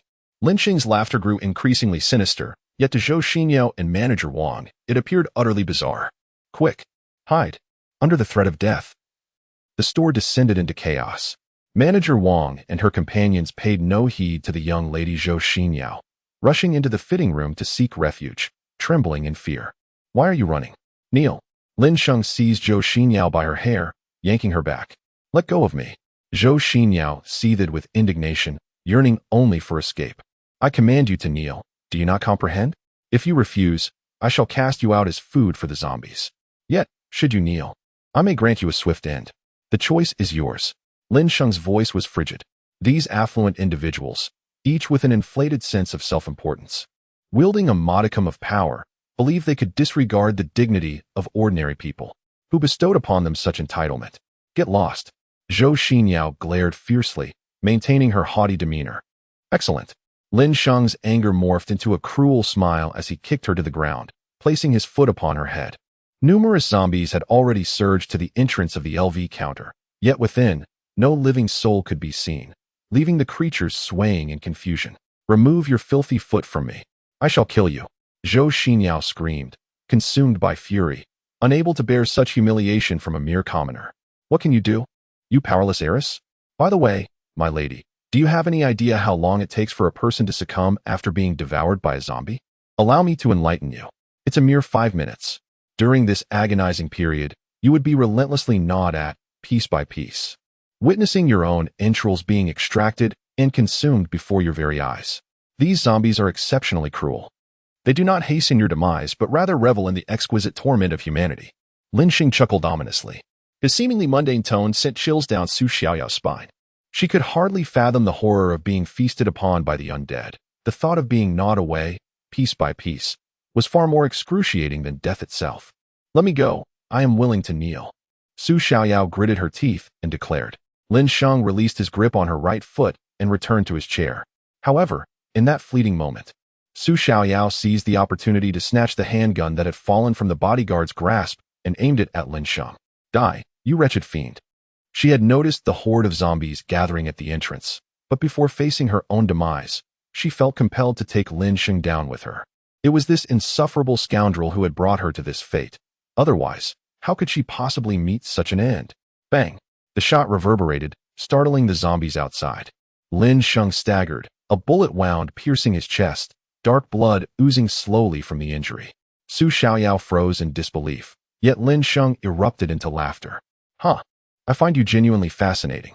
Simultaneously, I am curious. If I were to torment you bit by bit until your last breath, would you finally lower that proud head of yours?" Lin Sheng rose to his feet and kicked the zombies that charged in, sending them flying. Subsequently, he released a multitude of supplies from his spatial storage, barricading the entrance. With the living no longer in sight, the zombies ceased their assault on the shop. In that moment, Zhou Xinyao was left in a state of shock, utterly bewildered by how Lin Sheng managed to conjure such an abundance of materials seemingly out of thin air. "What do you intend to do?" Zhou Xinyao instinctively exclaimed in terror. The dark blood trickling from Lin Sheng's chest was a testament that he was far from an ordinary person. "What am I going to do? Why, I shall turn you into a zombie." Lin Sheng chuckled heartily. You are actually a zombie? Don't come near me. Don't you dare touch me." "Ah." Zhou Xinyao was overwhelmed with horror, struggling against him, but her strength was no match for Lin Sheng's. Tears of despair streamed down her cheeks as she lamented that had she known this would happen, she would have never provoked such a madman. Lin Sheng forcefully pressed her head against the sofa, his nails lightly slicing through her soft, delicate skin, drawing forth droplets of crimson blood. "Ah, I don't want to become a zombie. I refuse," Zhou Xinyao cried out in terror. The zombies outside, hearing her screams, paced restlessly, unable to locate the source of the living. They too were filled with anxiety. Manager Wang and the others dared not venture outside, for they feared for their lives. Yet, Zhou Xinyao's words had frightened them all. That person was actually a zombie? It's over. All hope is lost. They are all destined to perish here. The corpse poison in this chapter and those that follow is not ordinary, while Zhou Xinyao and her companions can transform into zombies through it. Lin Miao Miao is not afforded the same fate. Chapter 21, Scoundrel, Perish. "Master, I beg your pardon." Before long, Zhou Xinyao watched in horror as dark tendrils emerged within her veins, resembling a network of black spider webs spreading across her body. Suddenly, she coughed up a stream of black blood. You are truly a zombie?" Zhou Xinyao wept bitterly. "Heavens! How can there be a zombie that resembles a human so closely?" "Indeed. What did you think brought me here?" Lin Sheng affirmed. "Ah, stay away from me. Keep your distance." Zhou Xinyao screamed in terror. "You are on the verge of becoming a zombie. I offer you a choice. Submit to me and become my loyal servant, and I may yet save you." Lin Sheng mocked cruelly. "It hurts. I feel as though I am about to shatter." Zhou Xinyao was tormented by the excruciating agony of transformation, as if her very insides were on the brink of explosion. This pain was akin to being skinned alive, utterly unbearable. Yet, it was a torment that Lin Sheng had already endured. "Submit to me," Lin Sheng sneered, amidst Zhou Xinyao's resistance and struggles. Her garments were torn asunder, but it was futile.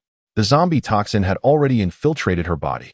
I am willing," Zhou Xinyao exclaimed, her tears flowing freely as she choked on her words. She truly wished to escape such torment, feeling as if death was imminent. Notification. Detecting that the zombie goddess Zhou Xinyao has volunteered to become a member of the host's family. Family count 1. System reward. Combat assistance program. This program can aid the host in battle, surpassing the pinnacle of human capability. Hidden reward. The goddess transforms into a zombie through the host's corpse poison, with the system preserving her full consciousness. Notification. Detecting the expansion of the host's family. Unlocking reward branches of the X-Step system. Reward branch. The host can enhance the goddess's strength through corpse poison, with each enhancement yielding random attribute points ranging from 1 to 10. The goddess receiving 50 of the host's gains. Goddess reward. The goddess Zhou Xinyao may copy 1 skill from the host. First enhancement reward. Any skill upgrade scroll 1.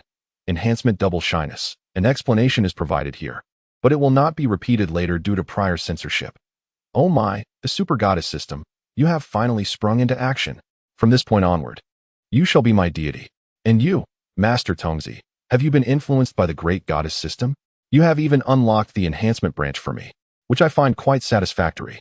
In a moment of exuberant joy, Lin Sheng finally discovered the correct method to unlock the goddess system. The rewards bestowed by the system were indeed remarkable. However, it could have notified him sooner, otherwise, he would have inadvertently brought Su Qingzhu along. Thus, it still deserved to be scolded, though only in the confines of his thoughts. Goddess enhancement, reward, 3 points of strength, goddess gains 50, goddess enhancement. Reward, 5 points of agility, goddess gains 50, goddess enhancement. Lin Sheng applied the skill upgrade scroll to enhance his physique, and with the elevation of his skills, he instantaneously ascended to the first tier. Although he was unaware of the true might of the first tier, the very act of leveling up felt triumphant. Su Xinyao transitioned from a state of despair to one of gradual bewilderment and stupor. She could not comprehend why she had not yet transformed into a zombie, despite the evident signs of corpse mutation. Suddenly, an instinctual command surged in her mind, causing the black veins on her skin to completely recede, restoring her to normalcy. Simultaneously, she sensed a gradual enhancement of her body.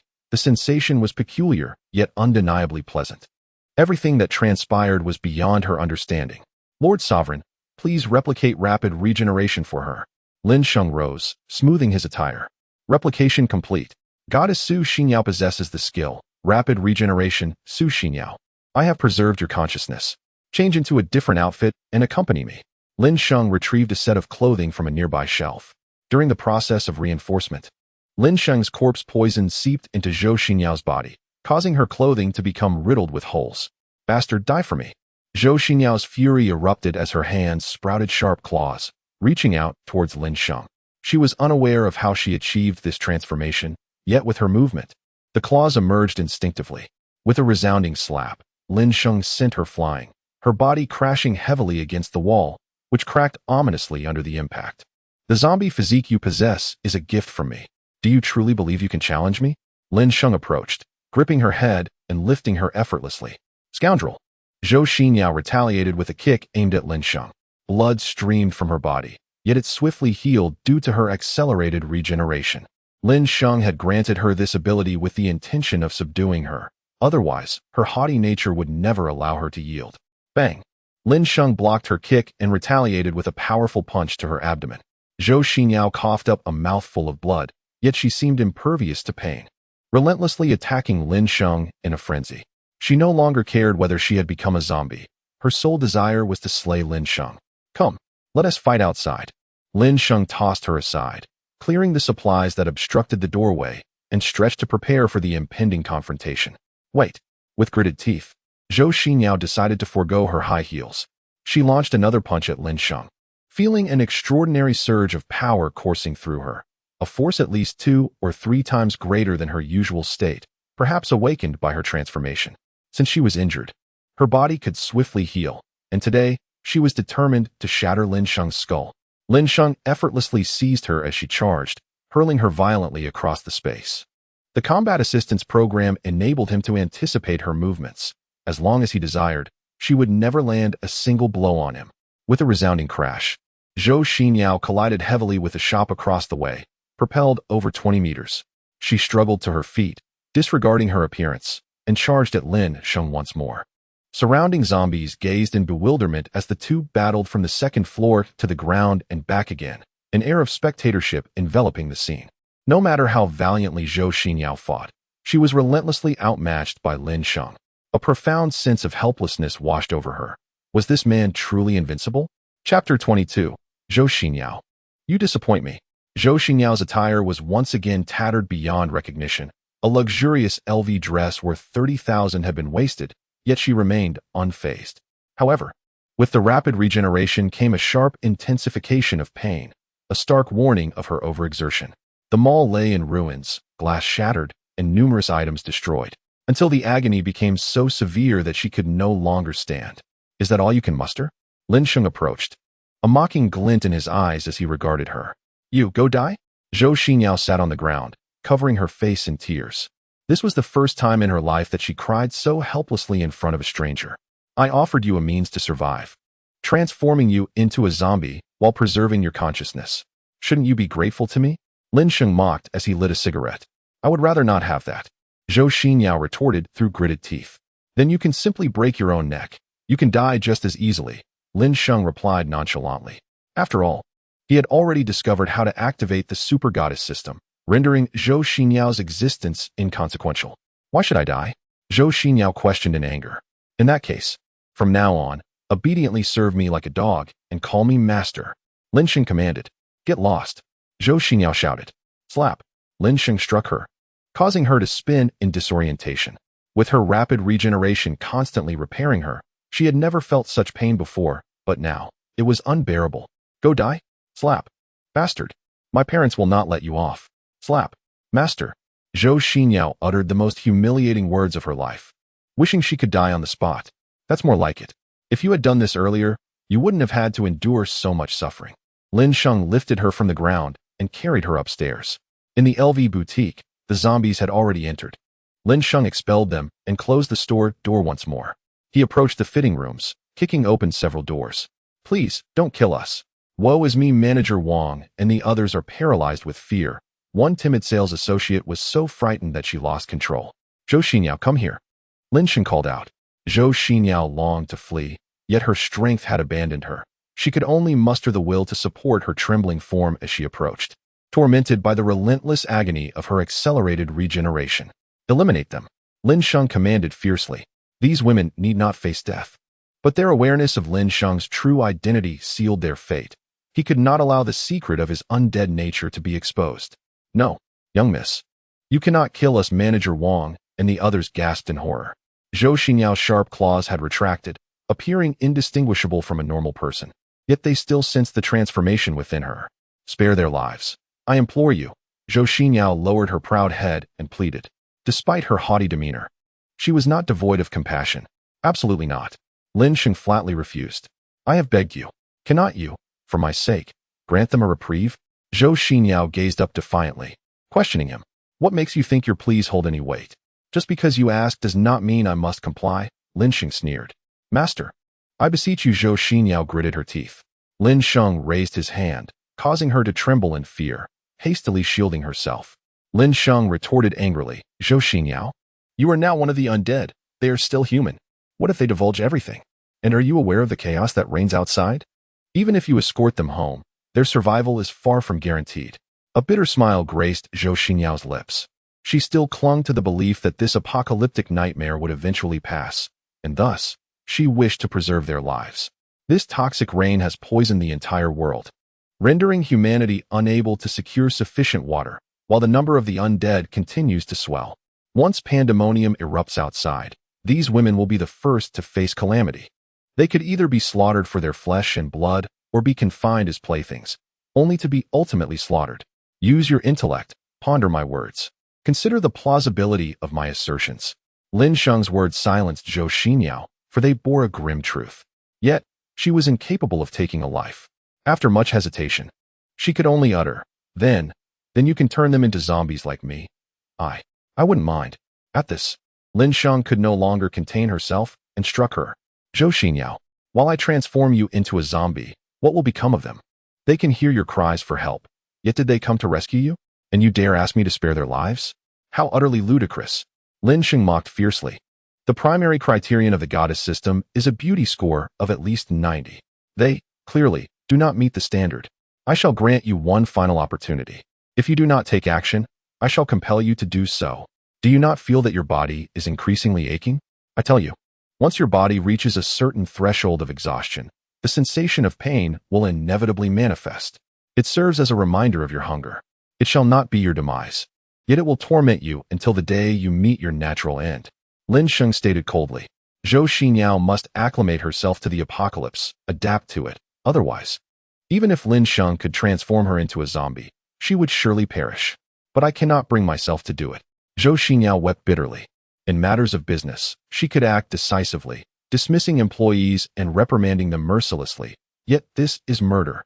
If that is the case, then I shall strike until you take action. Lin Sheng struck again. This is a cannibalistic apocalypse. If you do not conform to it, it will annihilate you. You may possess kindness, yet do not be naive.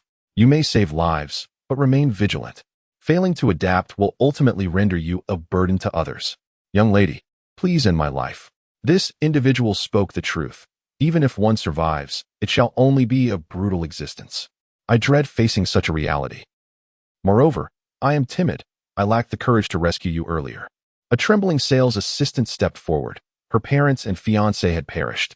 And should she meet her end, perhaps she could reunite with them.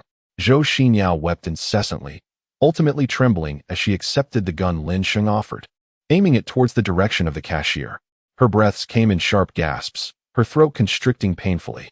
The cashier, equally frightened, was acutely aware that death was merely a fleeting moment. Miss, go ahead, she urged, closing her eyes and allowing tears to cascade down her cheeks. I'm sorry.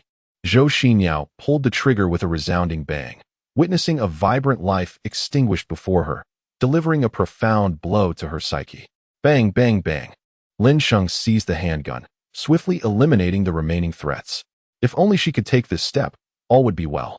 Lin Sheng embraced her, guiding her to the dining hall on the third floor, where he personally prepared a sumptuous steak, placing it before her.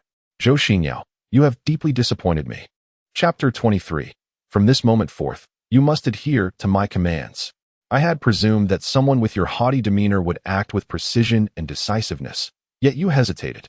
Should you exhibit such unwarranted mercy again, I shall take it upon myself to end you. Lin Sheng spoke coldly. Zhou Xinyao gazed at the steak before her. Its enticing aroma was undeniable, yet her appetite had vanished.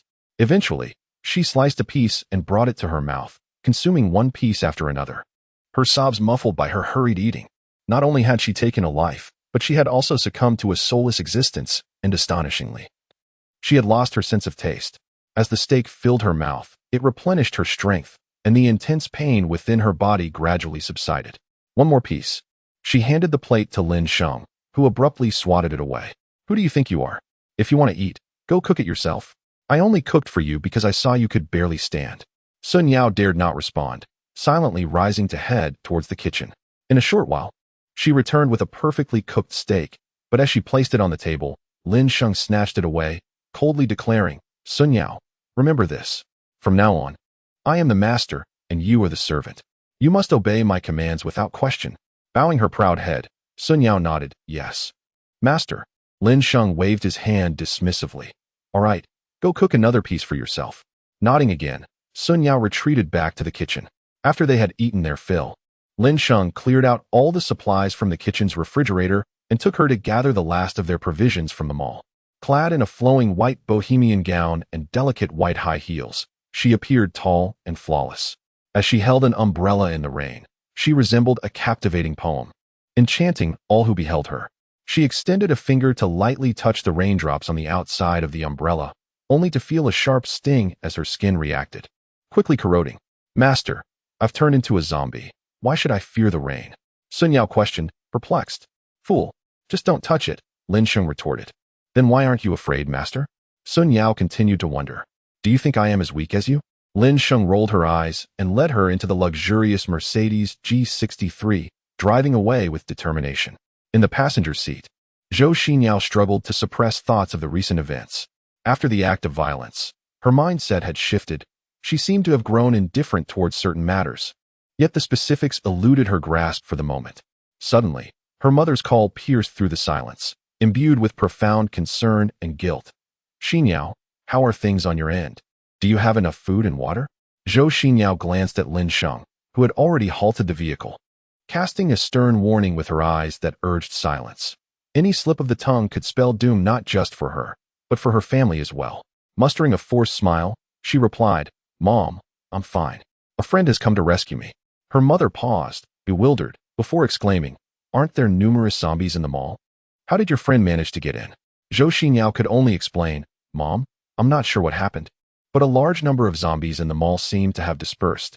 Besides, my friend is quite formidable. He has vanquished many of them." Lin Sheng, unwilling to let her ramble further, took the phone from her and spoke. "Hello, Auntie. I am Lin Sheng, Xinyao's friend. I've just rescued her, but her 2 bodyguards have perished. It's too unsafe outside, so I'm taking her to my family's shelter." Once again, her mother was taken aback. "Your family has a shelter? That is wonderful." Lin Sheng restarted the vehicle and said, "Indeed, Annie. It was just a fun little project conceived before the apocalypse. I never imagined it would prove to be so useful. Rest assured, I have ample food and water to ensure Xinyao safety. Do you have enough supplies on your end? If not, I can send some over." Since Xinyao had become Lin Sheng's maid, he naturally considered her well-being. Otherwise, he would have no way to win her heart. "Oh, no need. My husband and I have stockpiled quite a bit, and we even plan to establish a small gathering point," Aunt Zhou declined. The torrential rain had persisted for 4 days, confirming the arrival of the apocalypse. They were gathering supplies and beginning to strategize for a resurgence in the post-apocalyptic world. However, the overwhelming presence of zombies in the shopping mall had prevented them from rushing in to rescue their daughter. "Are you planning to develop during the apocalypse?" Lin Sheng casually inquired. "Indeed. Once we have everything in order here, you and Xinyao can return," Aunt Zhou invited. Lin Sheng recalled Chunjian Duo and hesitated before asking, "Aunt Zhou, do you happen to have someone named Chunjian Duo under your command? If possible, I would like to offer him some assistance. Perhaps it could prove beneficial in unforeseen ways when we meet again." Despite being a zombie, Lin Sheng could not guarantee what unexpected events tomorrow might bring. "Chunjian Duo? I don't know him," Aunt Zhou considered briefly before denying. "Very well then, Aunt. I will take Xinyao back first. Once we reach the shelter, I will have her contact you," Lin Sheng stated. "All right. Please be cautious on your journey," Mother Zhou replied, relieved. Anyone capable of rescuing her daughter from the mall is certainly extraordinary. The few zombies on the way back should pose no issue. "Honey, I have wonderful news. Xinyao has been rescued by her friend," Mother Zhou exclaimed, rushing over to share the news. In the Zhou family estate, a large quantity of supplies was being transported, and Zhou Chanshan was overseeing the operations. Upon hearing the news, he was momentarily taken aback, then erupted with joy. "Xiaolan, what did you say? Xinyao has been rescued by her friend?" Mother Zhou, Wu Xiaolan, nodded excitedly. "Yes. I just finished a call with her. Her friend is incredible. Not only did they fight through the zombies, but they also reached the shelter." Zhou Chanshan, filled with exhilaration, declared, "Xiaolan, please assist me in directing things here. I will go and make a video call to Xinyao." Wu Xiaolan smiled at him and replied, "Go on, go on." Zhou Chanshan swiftly connected with his daughter, Zhou Xinyao, and upon witnessing her safe and sound on the video call, his eyes brimmed with tears. She was his only daughter, and he felt immensely relieved that nothing had befallen her. During the video, he noticed Lin Sheng greeting him, for which he expressed heartfelt gratitude for Lin Sheng's timely intervention. However, the household had been exceedingly busy in recent days, and he promised to invite Lin Sheng over once the chaos subsided. Lin Sheng agreed, and Zhou Chanshan entrusted the care of Zhou Xinyao to him. Although he had never met Lin Sheng before, he felt that anyone willing to risk their life to save his daughter deserved his trust. At the Yaming Hotel, a luxurious 5-star establishment in Yunhai, near the Zijin mansion, Zhou Xinyao wore an expression of disbelief as she followed Lin Sheng into the presidential suite.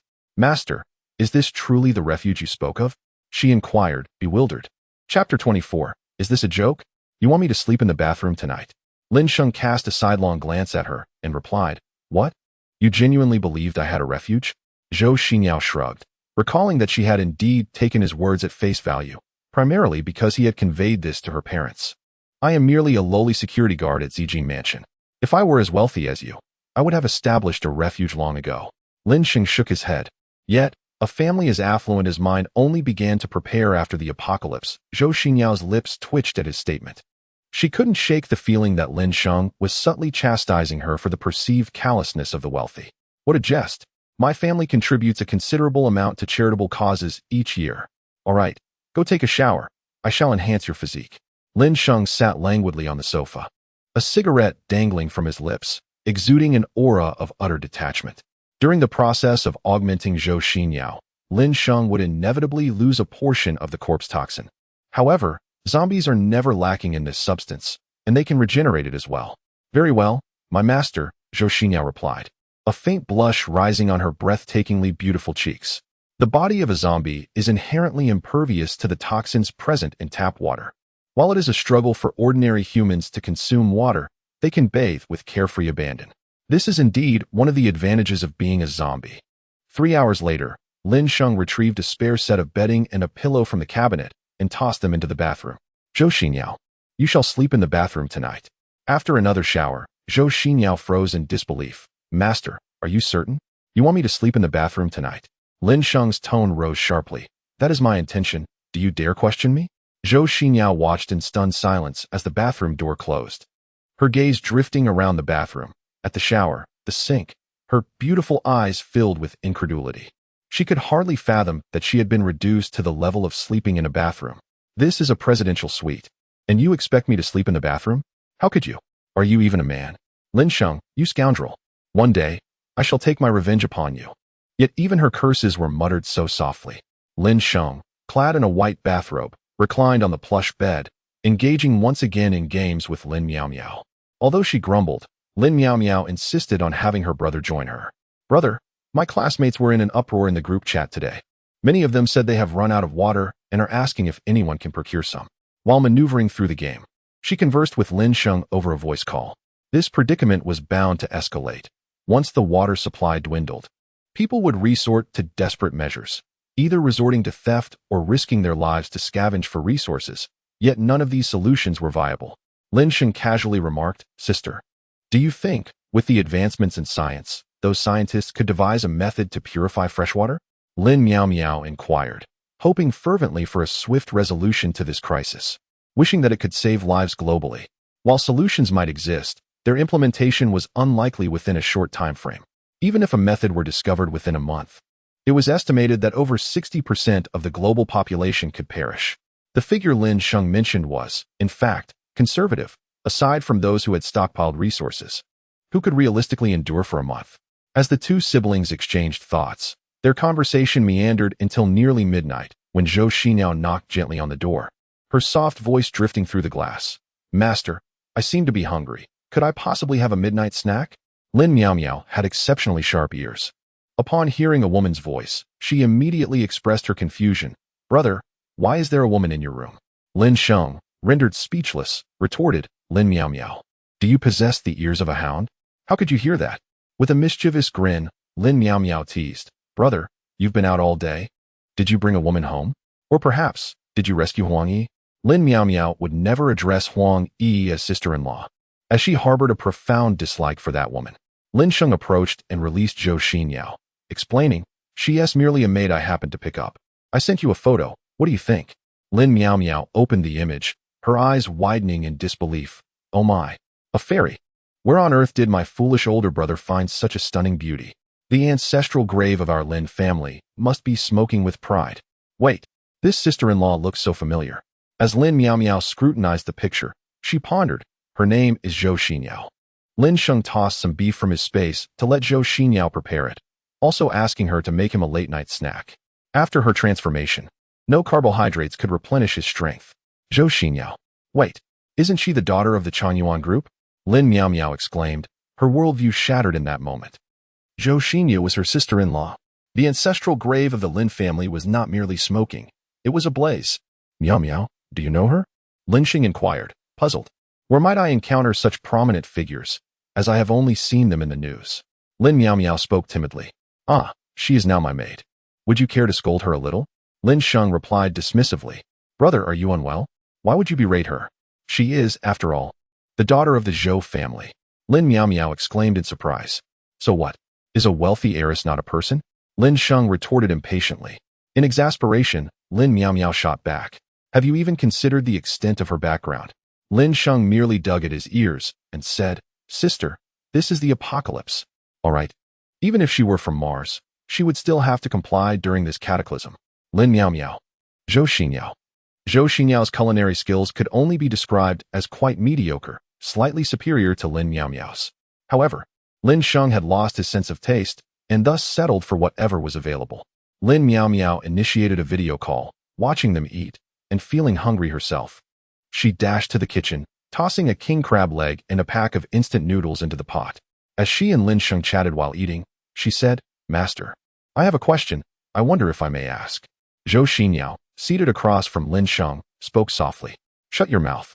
Enough with the nonsense." Lin Sheng interrupted. Chapter 25. What to do? Naturally, it is to send him to hell. Brother, are you out of your mind? Sister Xinyao, feel free to ask anything. If my brother refuses to speak, I shall speak on his behalf. Lin Miao Miao interjected boldly. I initially intended to inquire about your age, but my master has forbidden me from doing so, so I shall refrain. Zhou Xinyao has truly mastered the art of conversation. She not only poses questions, but also expresses her grievances. I am 16 this year. Sister Xinyao, how about you? Lin Miao Miao urged Lin Sheng to turn the phone away, for she did not wish to gaze upon Lin Sheng's cold visage. I am 25, Zhou Xinyao replied. Wow, that's the same age as my brother. Brother, look at her, 25. Successful in her career, beautiful, and possessing a graceful demeanor. Yet you, at 25, are still a shut-in. Lin Miao Miao unabashedly jabbed at his pride. Lin Miao Miao, it seems you are a tad rebellious. Clearly, I cannot keep such a sister. Lin Sheng retorted, exasperated. Sister Xinyao, let us ignore him. I will add you on WeChat. If he bullies you, I shall teach him a lesson. Lin Miao Miao declared boldly. Go ahead and add her. Tonight, I'll make her sleep in the bathroom, Lin Sheng lamented. His hard-earned authority in front of Zhou Xinyao was utterly demolished by Lin Miao Miao. How can I possibly lead this group in the future? Good grief. Brother, do you dare to make her sleep in the bathroom? Lin Miao Miao cried out. You children should mind your own business, Lin Sheng said, turning the phone back to face her, glaring. I won't allow it. You must let Sister Xinyao sleep in the bed, or I shall resort to extreme measures. Lin Miao Miao threatened fiercely. Then go ahead and perish. Farewell. Lin Sheng abruptly ended the video call, disinterested in further banter with Lin Miao Miao. The siblings often engaged in such playful quarrels, having long since grown accustomed to it. A soft chuckle escaped Zhou Xinyao as she listened, finding amusement in the dynamic between the brother and sister for the first time. As an only child, she had envied those who had siblings, someone to accompany her through life's journey. What are you laughing at? Have you lost your mind? Lin Sheng remarked with a stern expression. Apologies, master. I shall refrain from laughing. Zhou Xinyao quickly suppressed her smile and adopted a serious demeanor. Time to eat, Lin Sheng urged with dissatisfaction. Yet, after their meal, he confined her to the bathroom. Although it was unlikely that she could easily harm him, Lin Sheng felt the necessity to avert any potential mishaps, settling for merely providing her with a mattress. Lin Miao Miao had been jesting, and when they resumed their gaming later, she no longer inquired about Zhou Xinyao's sleeping arrangements. Trusting Lin Sheng's judgment, if he chose to act in such a manner, it must surely be for a reason. However, truth be told, she envied Lin Sheng for residing in a 5-star hotel. Throughout her life, she had never even crossed the threshold of one. Early the next morning, Lin Sheng roused Zhou Xinyao, instructing her to don a bulky raincoat to avoid drawing attention. Furthermore, in pursuit of today's treasure chest, he guided her away from the hotel, opting for a walk. A Porsche whizzed by with a screech, deliberately splashing puddles of murky water onto the two individuals, accompanied by faint laughter from within the car. Master, that person has actually stopped ahead. What should we do? Su Xinyao seethed, her teeth clenched. In her entire life, it was the first time someone dared to drench her, especially with such toxic water. Had she not undergone her transformation, she would have surely perished. Hell, what to do? Naturally, she would send him to hell. Lin Sheng's expression darkened profoundly. At this moment, anyone who could stroll freely on the streets and even dare to splash toxic water on passers-by must be among the privileged elite, possessing critical resources in this post-apocalyptic world. Most people were still mired in despair, struggling for survival. Even if they sought to rescue others or gather supplies, they would hardly spare a thought for those around them. The Porsche, noticing Lin Sheng and Su Xinyao approaching from behind, suddenly surged forward several meters before halting again. Was this person unhinged? Su Xinyao's countenance fell completely. If this were before the apocalypse, Any scion of the prominent Yunhai families would have been seized by her bodyguards and tossed into the river. Heh, perhaps he finds it amusing? Lin Sheng couldn't help but sneer. To elevate himself by endangering others only illustrated his own pathetic existence. Su Xinyao fumed. Lin Sheng, unhurried, guided her forward. Through the rearview mirror, Chun Ziyue observed the two individuals behind her, noting their lack of furious pursuit. A furrow formed on her brow. Should they not be enraged? Should they not rush towards her in a fervent confrontation? Their calmness rendered the situation rather dull.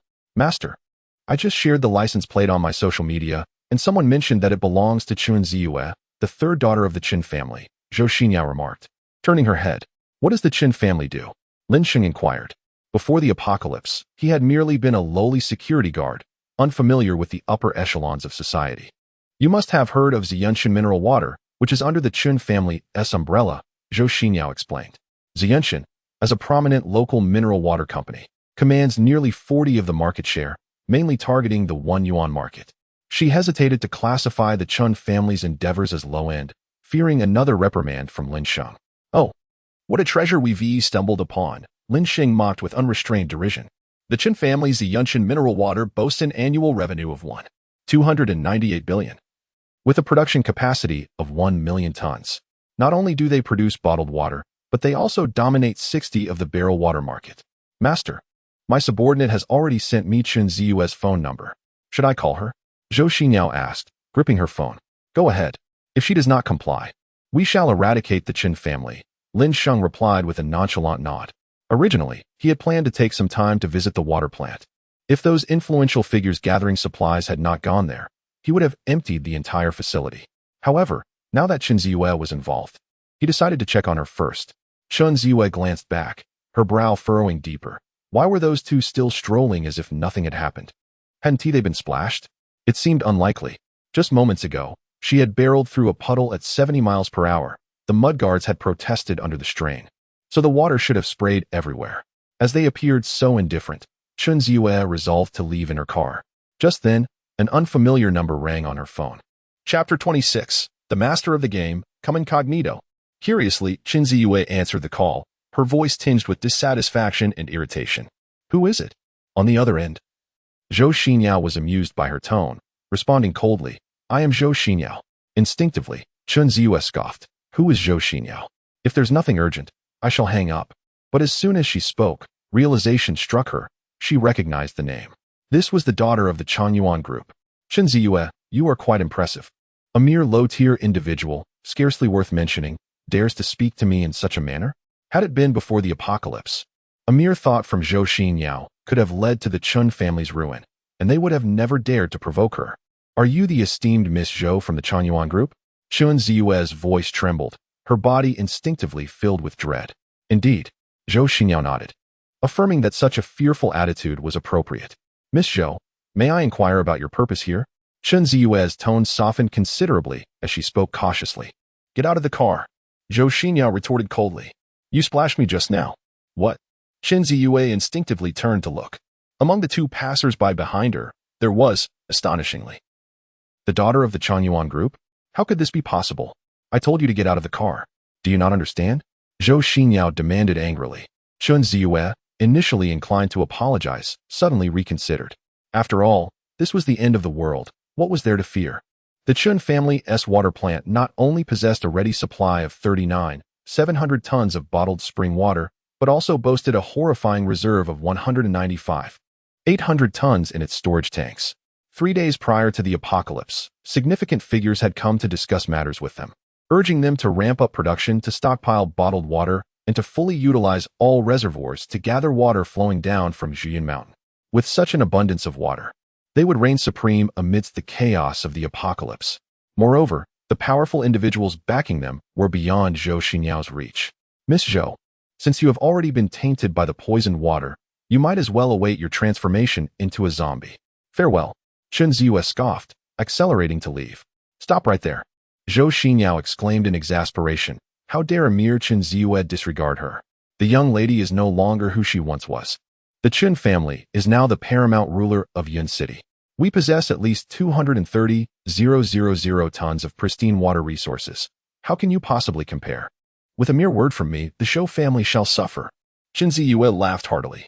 She had always envied individuals like Zhou Xinyao, for they were truly exalted, while she could only feign grandeur before ordinary people. However, the tables had turned. Farewell, Miss Zhou, when you become a zombie. I shall arrange for someone to collect your remains. Chen Ziyue pressed the accelerator, swiftly disappearing into the distance.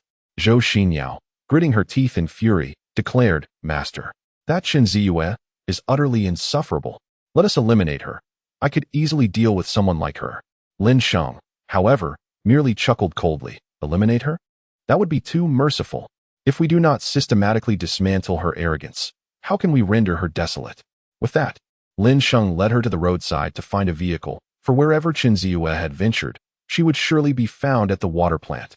Chen Ziyue drove towards the water plant at Juyin Mountain, with an AR-15 resting in the passenger seat and 2 handguns strapped to her person, providing her with a sense of security as she ventured out alone. A splash of water from the roadside brought a smile to her face, and she swayed to the rhythm of the music playing in her car. Suddenly, a man, pursued by a horde of zombies, dashed onto the road, desperately waving for help. With a swift turn of the steering wheel, she sped past him, pressing the accelerator even harder, reveling in the thrill of the moment. The man's anguished cries echoed behind her as the zombies descended upon him.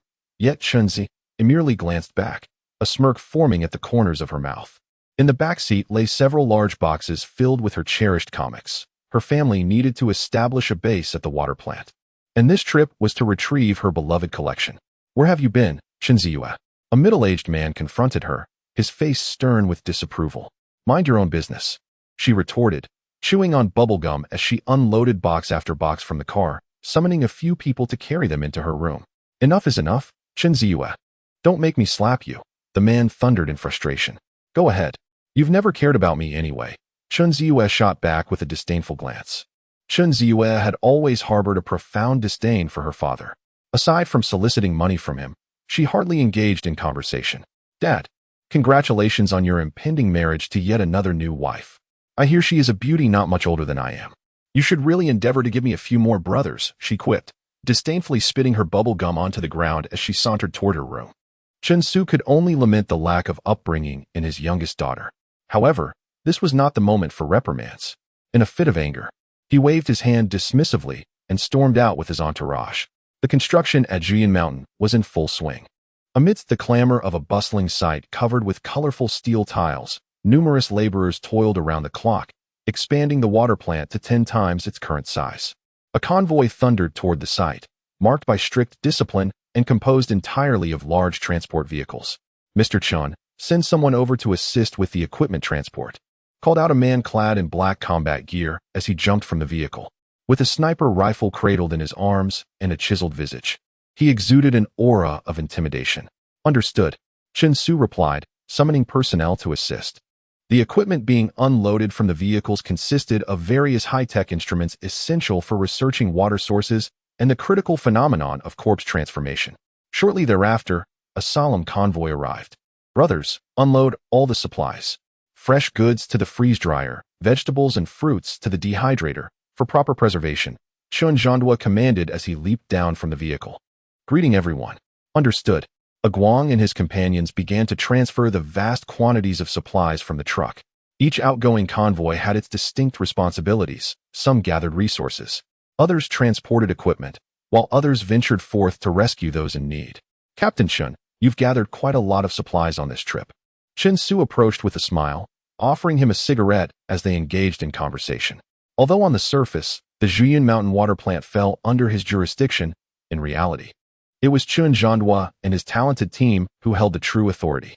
Lighting his cigarette, Chen Zhandua frowned and said, We originally planned to collect supplies from the agricultural market in the western suburbs, but upon our arrival, all the goods were gone.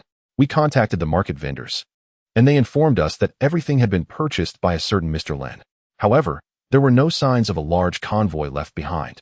The market surveillance was dismantled, and with no traces at the scene, where could the supplies worth over 20 million have vanished to? Isn't that agricultural market the primary distribution hub for Yunhai's goods? Chen Su exclaimed in astonishment.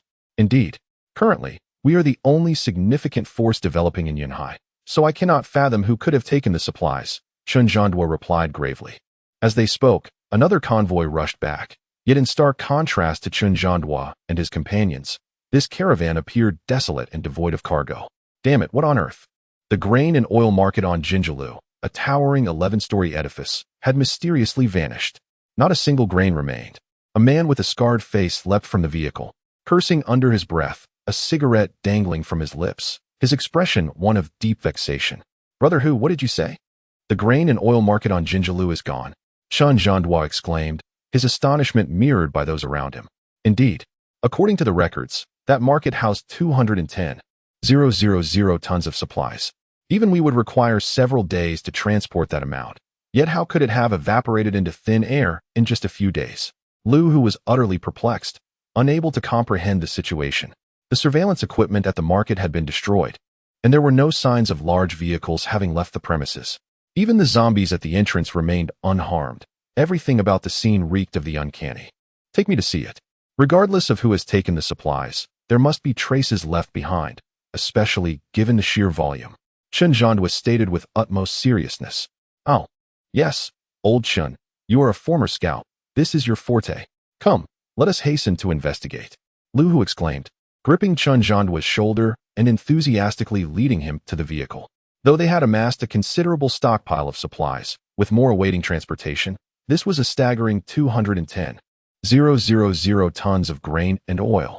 If they can find it, they must retrieve the supplies. However, if they cannot locate it, they must temporarily let it go, as they are racing against time.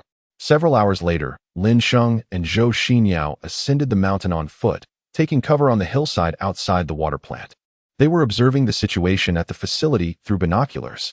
The construction of the water plant was in full swing, with numerous individuals coming and going, evidently aimed at developing a large-scale base. Master, the area surrounding the water plant is teeming with construction workers, and there are also patrolling personnel armed with rifles, maintaining a stringent guard. How shall we proceed?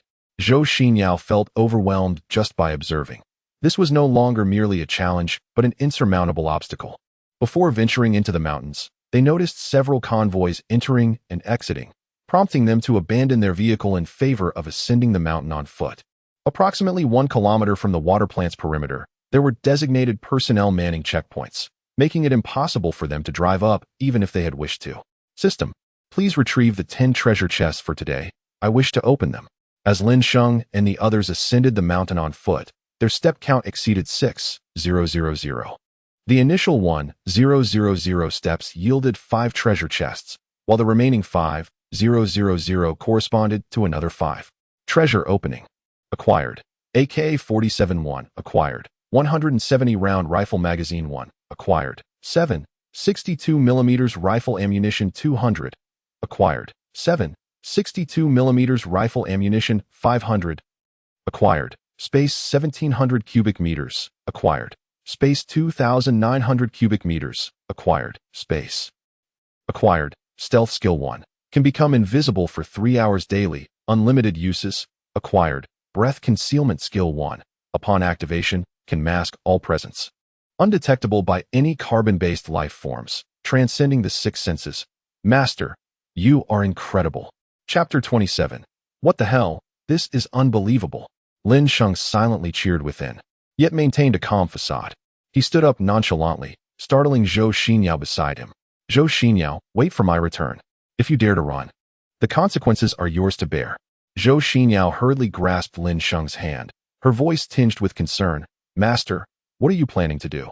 Lin Sheng glanced towards the water plant and said, we are going in. Zhou Xinyao's breath caught in her throat, panic evident on her face. Master, are you insane?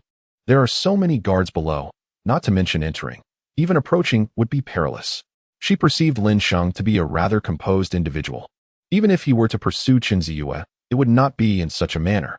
Although she had transformed into a zombie, capable of disregarding 70 of the dangers in this apocalyptic world, she would still feel utterly lost without Lin Sheng by her side.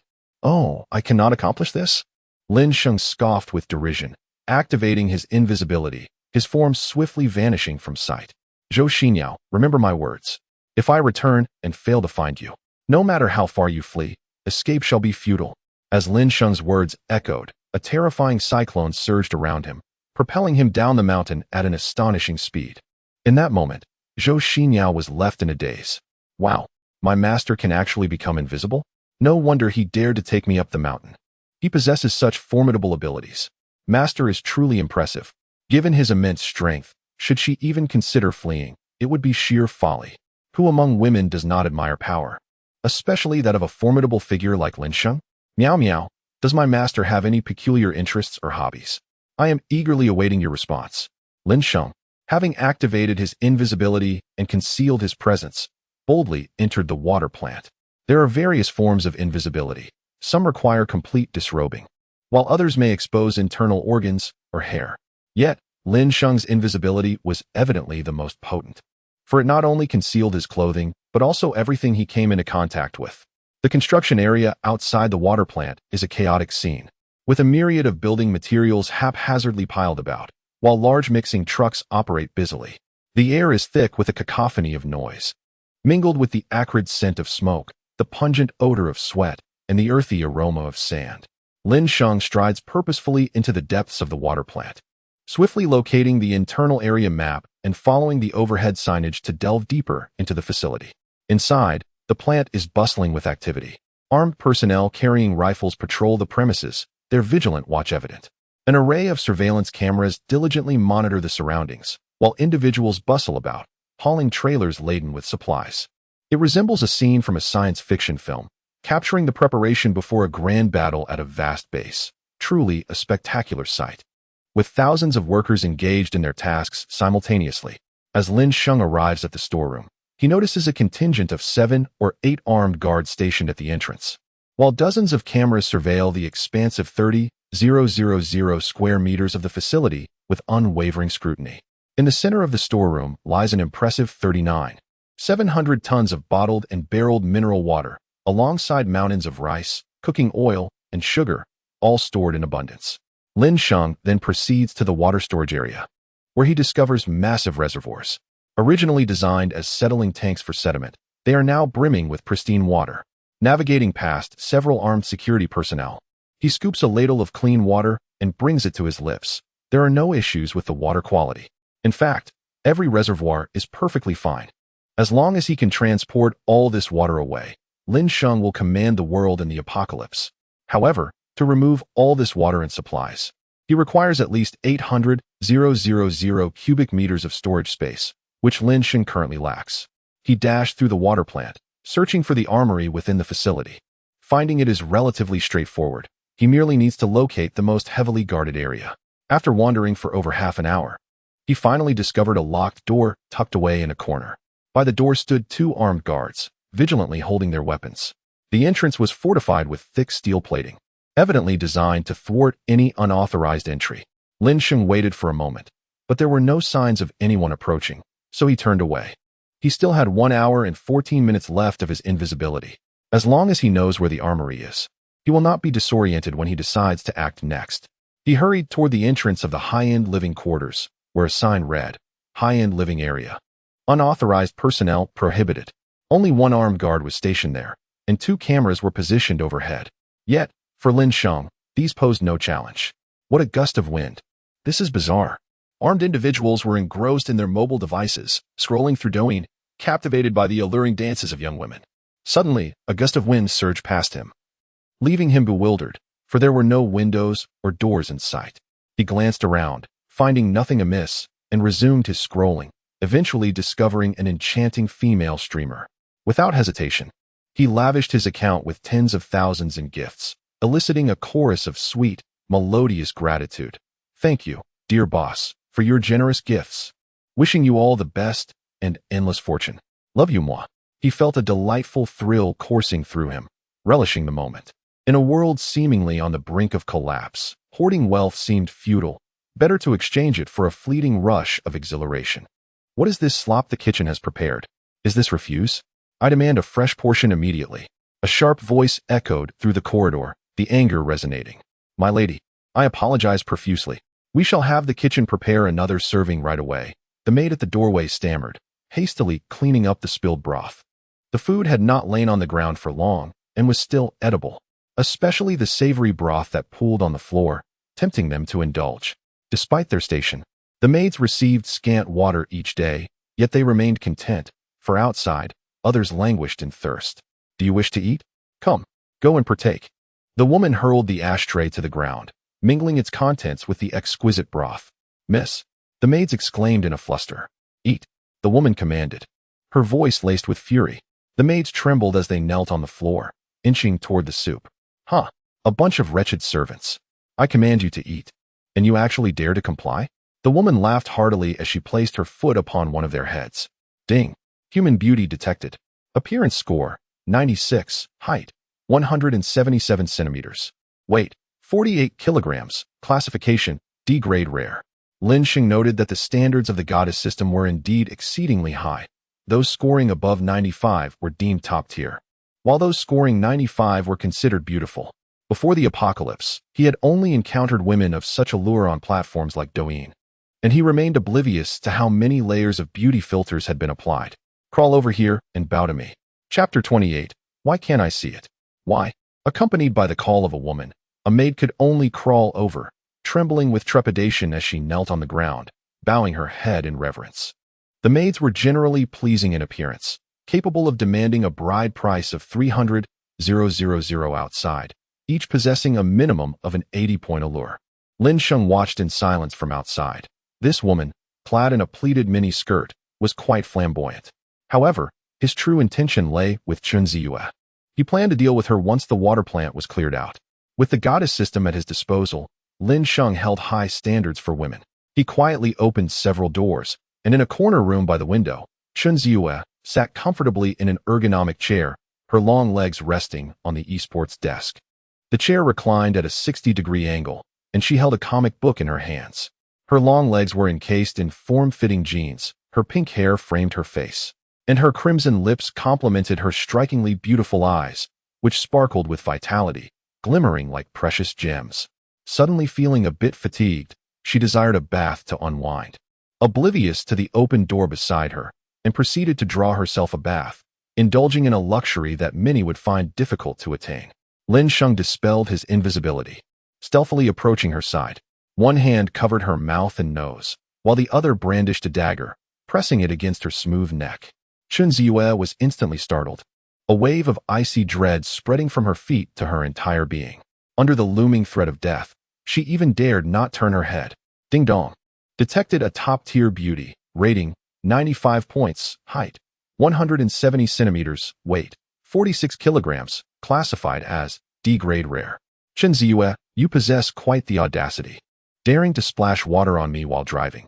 Did you not consider the possibility of your own demise? Lin Sheng's mocking voice reverberated in her ear.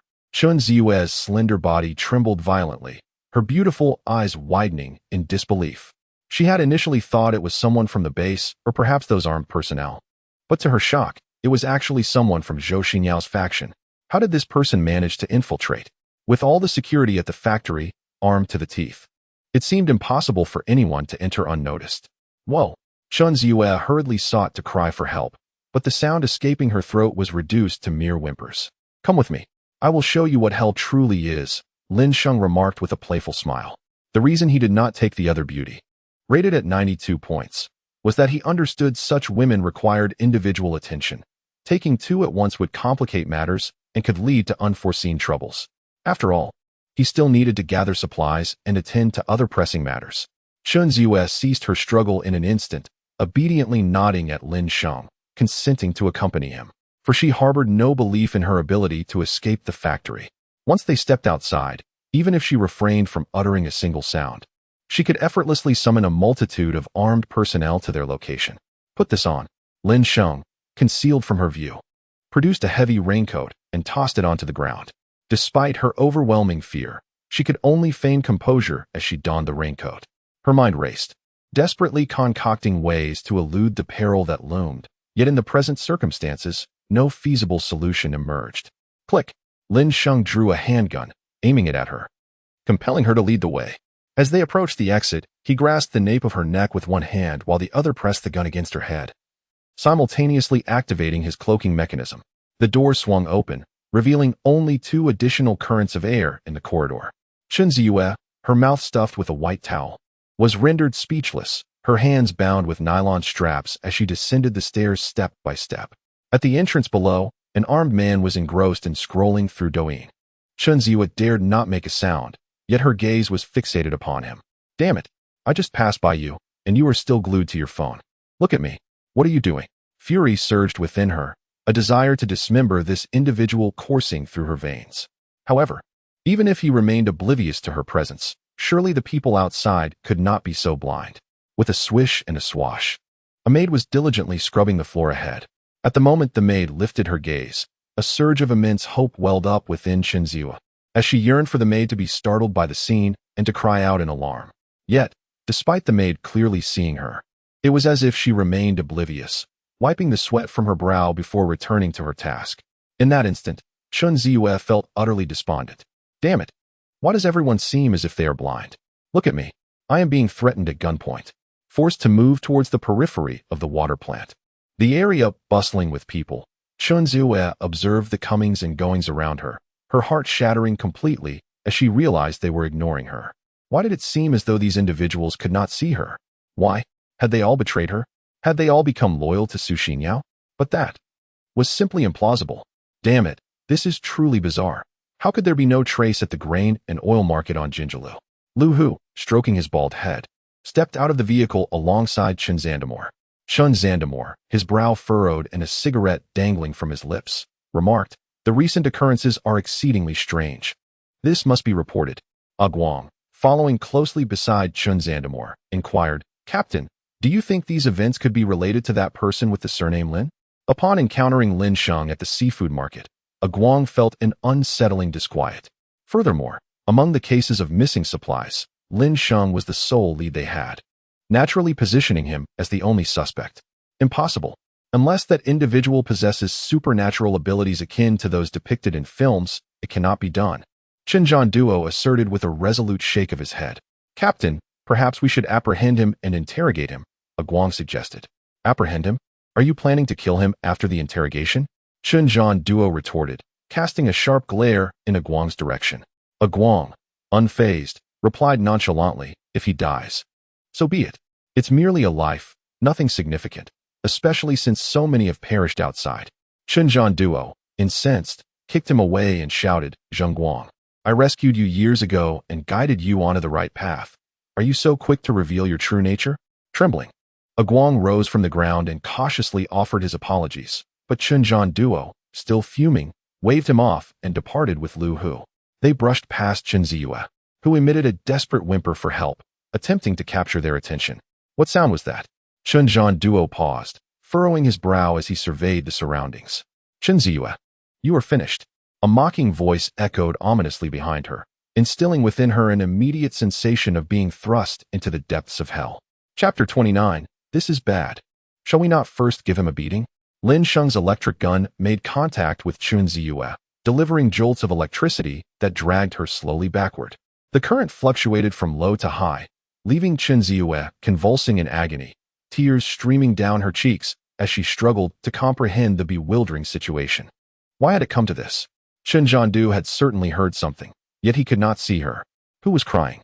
Furrowing his brow, Chen Du surveyed the surroundings, certain that the sound emanated from a woman, one whose mouth was muffled by a towel. He was all too familiar with such circumstances. Guang, take a team to investigate.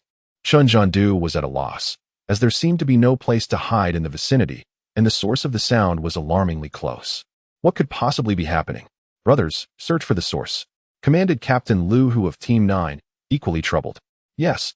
A group of armed personnel immediately dispersed in an effort to locate the origin of the weeping. Yet, even as Chen Ziwa succumbed to unconsciousness from the relentless shocks, they still failed to find anyone. The ordeal lasted for at least half a minute. Guang, quickly bring the list to confirm whether anyone is missing from the base. Hurry. A sense of dread washed over Chen Du, an unsettling, tingling sensation enveloping him. He had a premonition that the events unfolding nearby were unimaginably horrific. Guang rushed out to retrieve the roster, immediately gathering all those engaged in work or preoccupied with other tasks. Even Chen Su and his eldest daughter, Chen Manman, were summoned, along with Chen Su's several wives. Meanwhile, Lin Sheng, undeterred by the chaos at the water plant, methodically wrapped Chen Ziwa in layers of plastic sheeting. As he hoisted her up, he cast a glance towards Chun Zhanghua, and a guang before turning away, knowing that their next encounter might very well position them as adversaries. This was not a matter of humanity, but rather one of allegiance. At that moment, when Lin Sheng suddenly appeared, Zhou Xinyao, who was holding an umbrella, was taken aback. Upon noticing Chen Ziyue draped over Lin Sheng's shoulder, her beautiful eyes sparkled with excitement. "Master, you did it." Lin Sheng simply nodded, leading the way. "Let us descend the mountain." Zhou Xinyao hurried to catch up, inquiring, "Master, shall we still gather supplies?" Lin Sheng shook his head, replying, "Not today. The individuals at the water plant have already amassed an unimaginable quantity of resources for us. Master, may I have a turn later? Chen Ziyue is insufferable. I wish to teach her a lesson." Zhou Xinyao eagerly asked.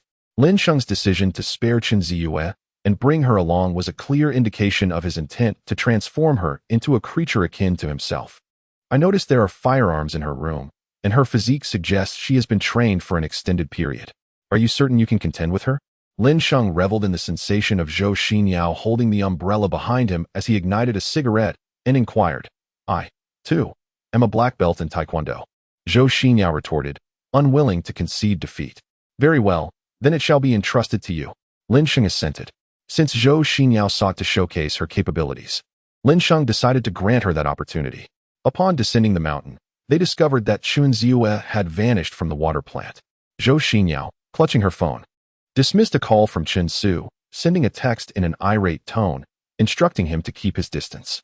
During the 2 hours Lin Sheng spent in the factory, Zhou Xinyao was not idle. She diligently gathered insights into Chen Ziyue's character and meticulously devised the concluding details of their plan. She had numerous strategies at her disposal to assure Chen Su of Chen Ziyue's continued existence, convincing him that she had merely stepped out for a time and did not wish to return just yet. Once Chen Ziyue was dealt with, she would arrange for her to send Chen Su a video call, thus ensuring their ruse would be flawlessly executed. At the Yaming Hotel, Lin Sheng parked the G63, disregarding the zombies as he entered. Zhou Xinyao trailed behind, dragging the plastic-wrapped Chen Ziyue, the covering soaked in zombie blood to mask their scent. Chen Ziyue groggily regained consciousness, realizing her surroundings were receding. Her legs were being dragged across the ground while her upper body was hoisted by someone. Initially bewildered, she soon erupted into a panicked wail, thrashing violently, yet her hands and feet were bound, rendering her powerless. "Ah, you're awake?" The mocking voice of Zhou Xinyao echoed nearby. "Zhou Xinyao." Chen Ziyue looked at her in terror, glancing at the few zombies lurking not far down the corridor. Chen Ziyue could not comprehend why the zombies did not rush towards them. The haunting images from the water plant resurfaced in her mind, causing her to tremble uncontrollably. "Master, this fellow has awakened. Should we teach her a lesson first?" Zhou Xinyao tightened her fists, excitement bubbling within her. "If you wish to strike, then by all means." Lin Sheng pushed open the door to the presidential suite, ushering them inside. "All right." With a surge of strength, Zhou Xinyao hurled Chen Ziyue several meters away. Bang! Chen Ziyue collided forcefully with the wall, feeling as if her body might shatter. Zhou Xinyao disregarded the approaching zombies in the corridor, swiftly closing the door behind her. As she approached Chen Ziyue, she delivered a swift kick. She dared not strike her face. Chen Ziyue was so beautiful. If she marred her features, the master would surely scold her. Lin Sheng sat on the sofa, observing the scene of Zhou Xinyao mercilessly attacking Chen Ziyue. He poured himself a glass of white liquor. Taking a sip, although he had temporarily lost his sense of taste, the sharpness of the liquor provided a rare form of distraction. "Ah!" Chen Ziyue cried out in agony, utterly bewildered by the situation. She could not fathom how the esteemed Zhou Xinyao would refer to a man as master. The overwhelming pain dulled her ability to think clearly. Bang! As Zhou Xinyao's fist struck, Chen Ziyue could not help but burst into laughter, spitting out a mouthful of blood. "Alas, I must have exerted too much force. What can I say? The body bestowed upon me by my master is simply too powerful." Zhou Xinyao casually praised Lin Sheng, reflecting on how just last night she had harbored thoughts of resistance, albeit with a fear of being unable to match Lin Sheng's strength. However, today, she had completely surrendered. With such a formidable master by her side, why waste time contemplating trivial matters? It was far wiser to obediently follow her master, for others did not possess this opportunity. "Zhou Xinyao, if my father finds out, he will surely not spare you." Chen Ziyue seethed through gritted teeth. "Do you really think my master and I would be afraid?" He can effortlessly infiltrate the water plant to rescue you, and can just as easily annihilate your entire family. Zhou Xinyao retorted disdainfully. If you have the guts, release me, and I will make you regret it. Chen Ziyue hissed. Very well. Zhou Xinyao nonchalantly severed the ropes, seizing the opportunity to demonstrate to her master that she was no mere ornament. As Chen Ziyue regained her mobility and discarded the cumbersome raincoat, she charged furiously at Zhou Xinyao. Yet, in the very next moment, Zhou Xinyao sent her flying with another punch. Chapter 30. Lin Sheng. Surprised, are you? Unexpected, perhaps? In the past, Zhou Xinyao would have cherished her delicate hands, ensuring her beautiful fingers remained unscathed. Yet now, she was indifferent. After all, even if they were broken, they would eventually heal.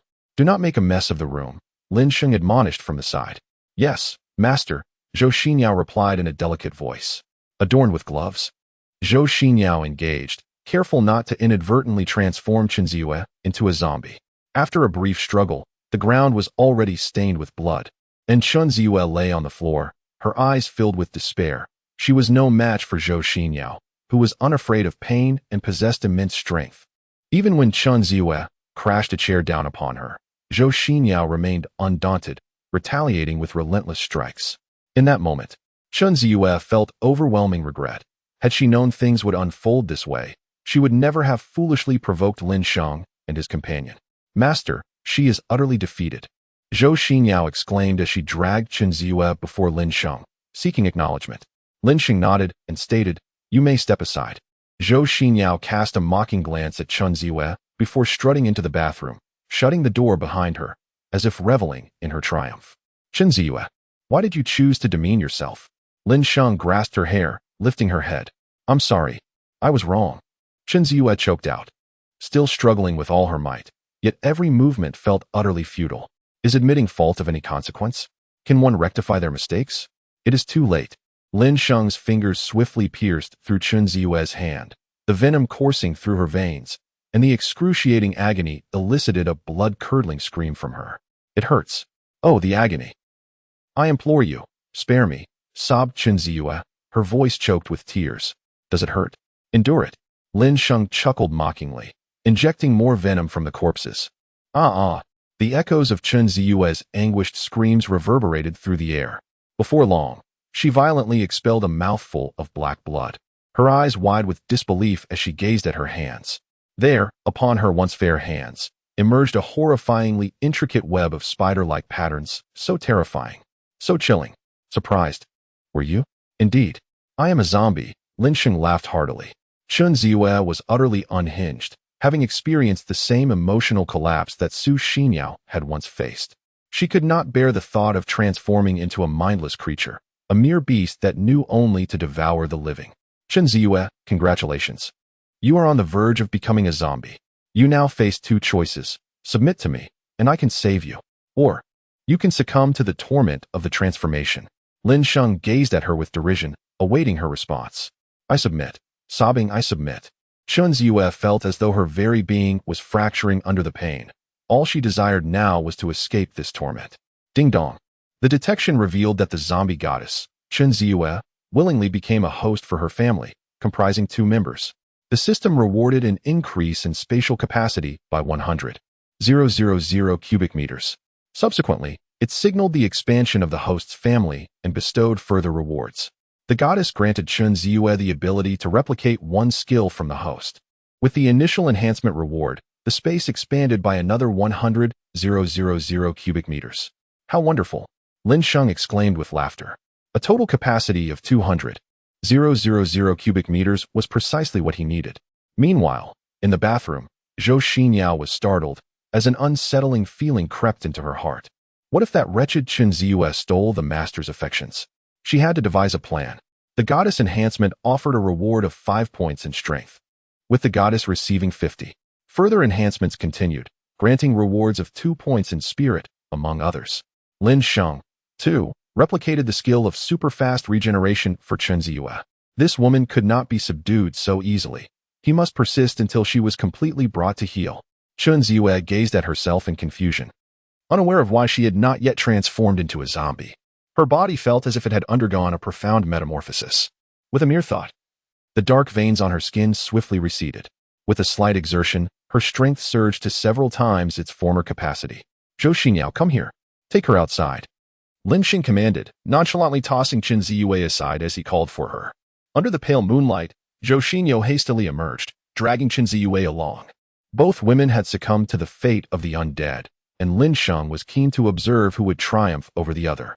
Seated in the corridor, Lin Sheng watched as Zhou Xinyao, now utterly indifferent, seized Chen Ziyue by the head and violently slammed it against the wall. With a resounding thud, black blood splattered across the surface, while Chen Ziyue, her strength and vitality somewhat restored, erupted in fury, shouting Zhou Xinyao's name with intent to kill. Chen Ziyue was determined to take vengeance upon this treacherous pair. Oh, how she had transformed into a zombie. What to do? Why had this happened? Alas, master, I feel a pang of hunger and my strength is waning. Zhou Xinyu lamented, having exerted herself too long in punishing Chen Ziyue. Bring her to the rooftop and let her be drenched in the rain, Lin Sheng commanded. As you wish. Zhou Xinyao complied, binding Chen Ziyue's limbs with the steel wire given by Lin Sheng before dragging her toward the corridor leading to the rooftop. No, Chen Ziyue pleaded, yet she was unceremoniously discarded onto the rooftop.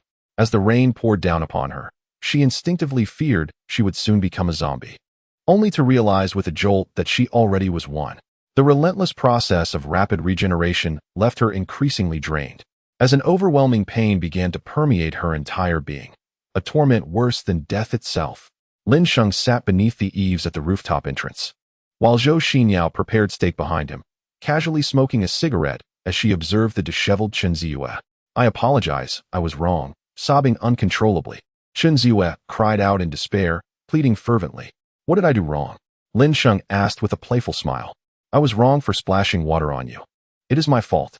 Please, grant me a swift end. Chen Ziyue trembled, choking on her words. She was terrified of death, yet in that moment, she genuinely wished for it. Did I expend such effort to capture you only for you to meet your demise? Were you not so arrogant? Continue with that arrogance. I admire your defiant spirit, Lin Sheng remarked with a faint smile. I was wrong. Please, let me die? Chen Ziyue lay in the rain like a wretched creature, caught between life and death. Master, the steak is ready. Zhou Xinyao carefully presented the plate. The steak, glistening with a golden sheen, cut into manageable pieces. She fed Lin Sheng with a fork, taking small bites, determined to ensure that Chen Ziyue could not lure him away. For this purpose, she would do anything. Once satiated, she whispered bashfully in Lin Sheng's ear, Master, could you use the corpse poison to strengthen me? I desire to grow stronger, to serve you. Chapter 31. What are you standing there for? Shouldn't you call out? Lin Sheng required more space and thus sought to attract more goddesses to expand the family, and there was one candidate at hand, Su Qingzhu.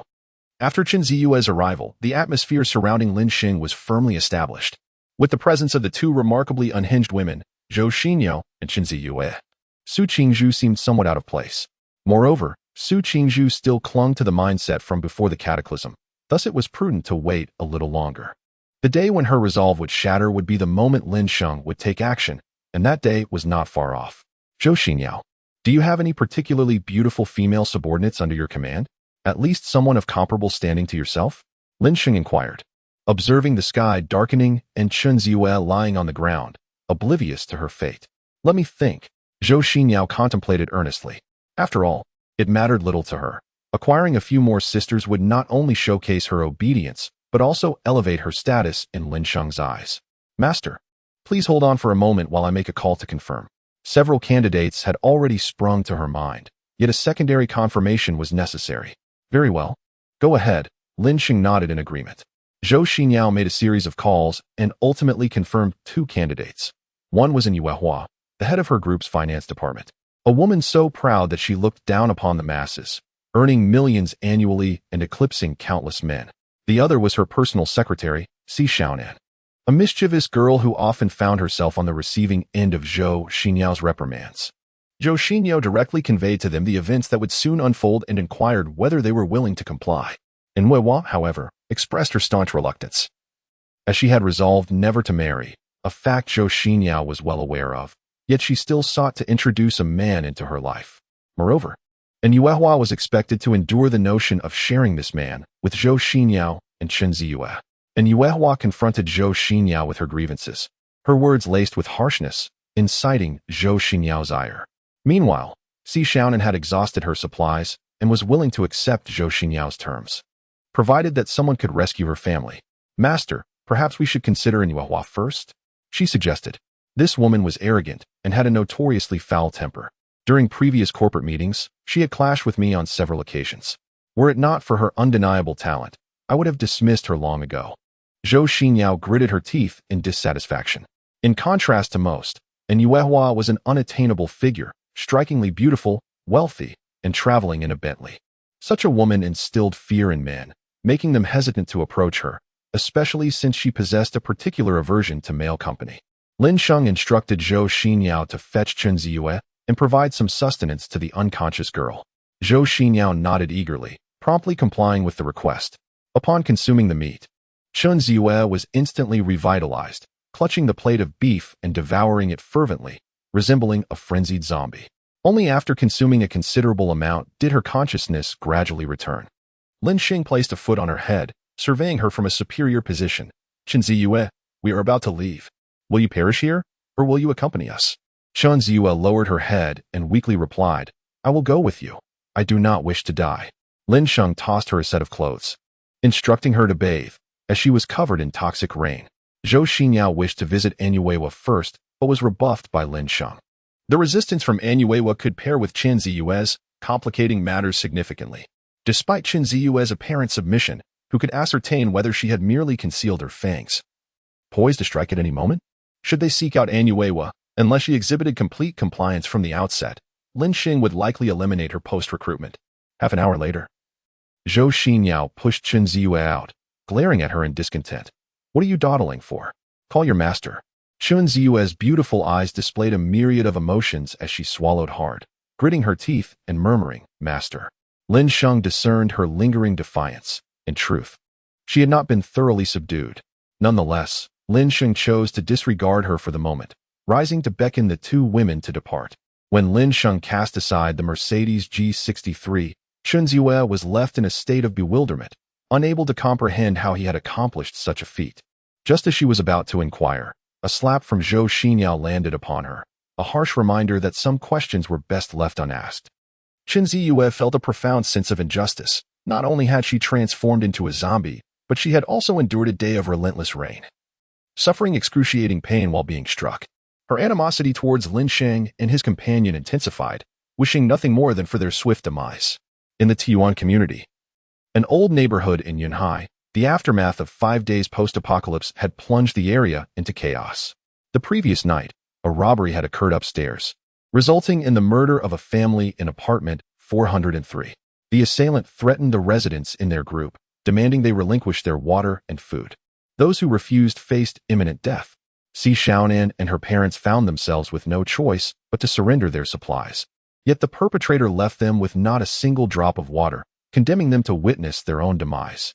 Si Xiaonan's parents, educators by profession, had never committed a wrongdoing in their lives, yet now they were subjected to unimaginable torment in this bleak new world. Despair enveloped them until Zhou Xinyao's call arrived, offering a glimmer of hope.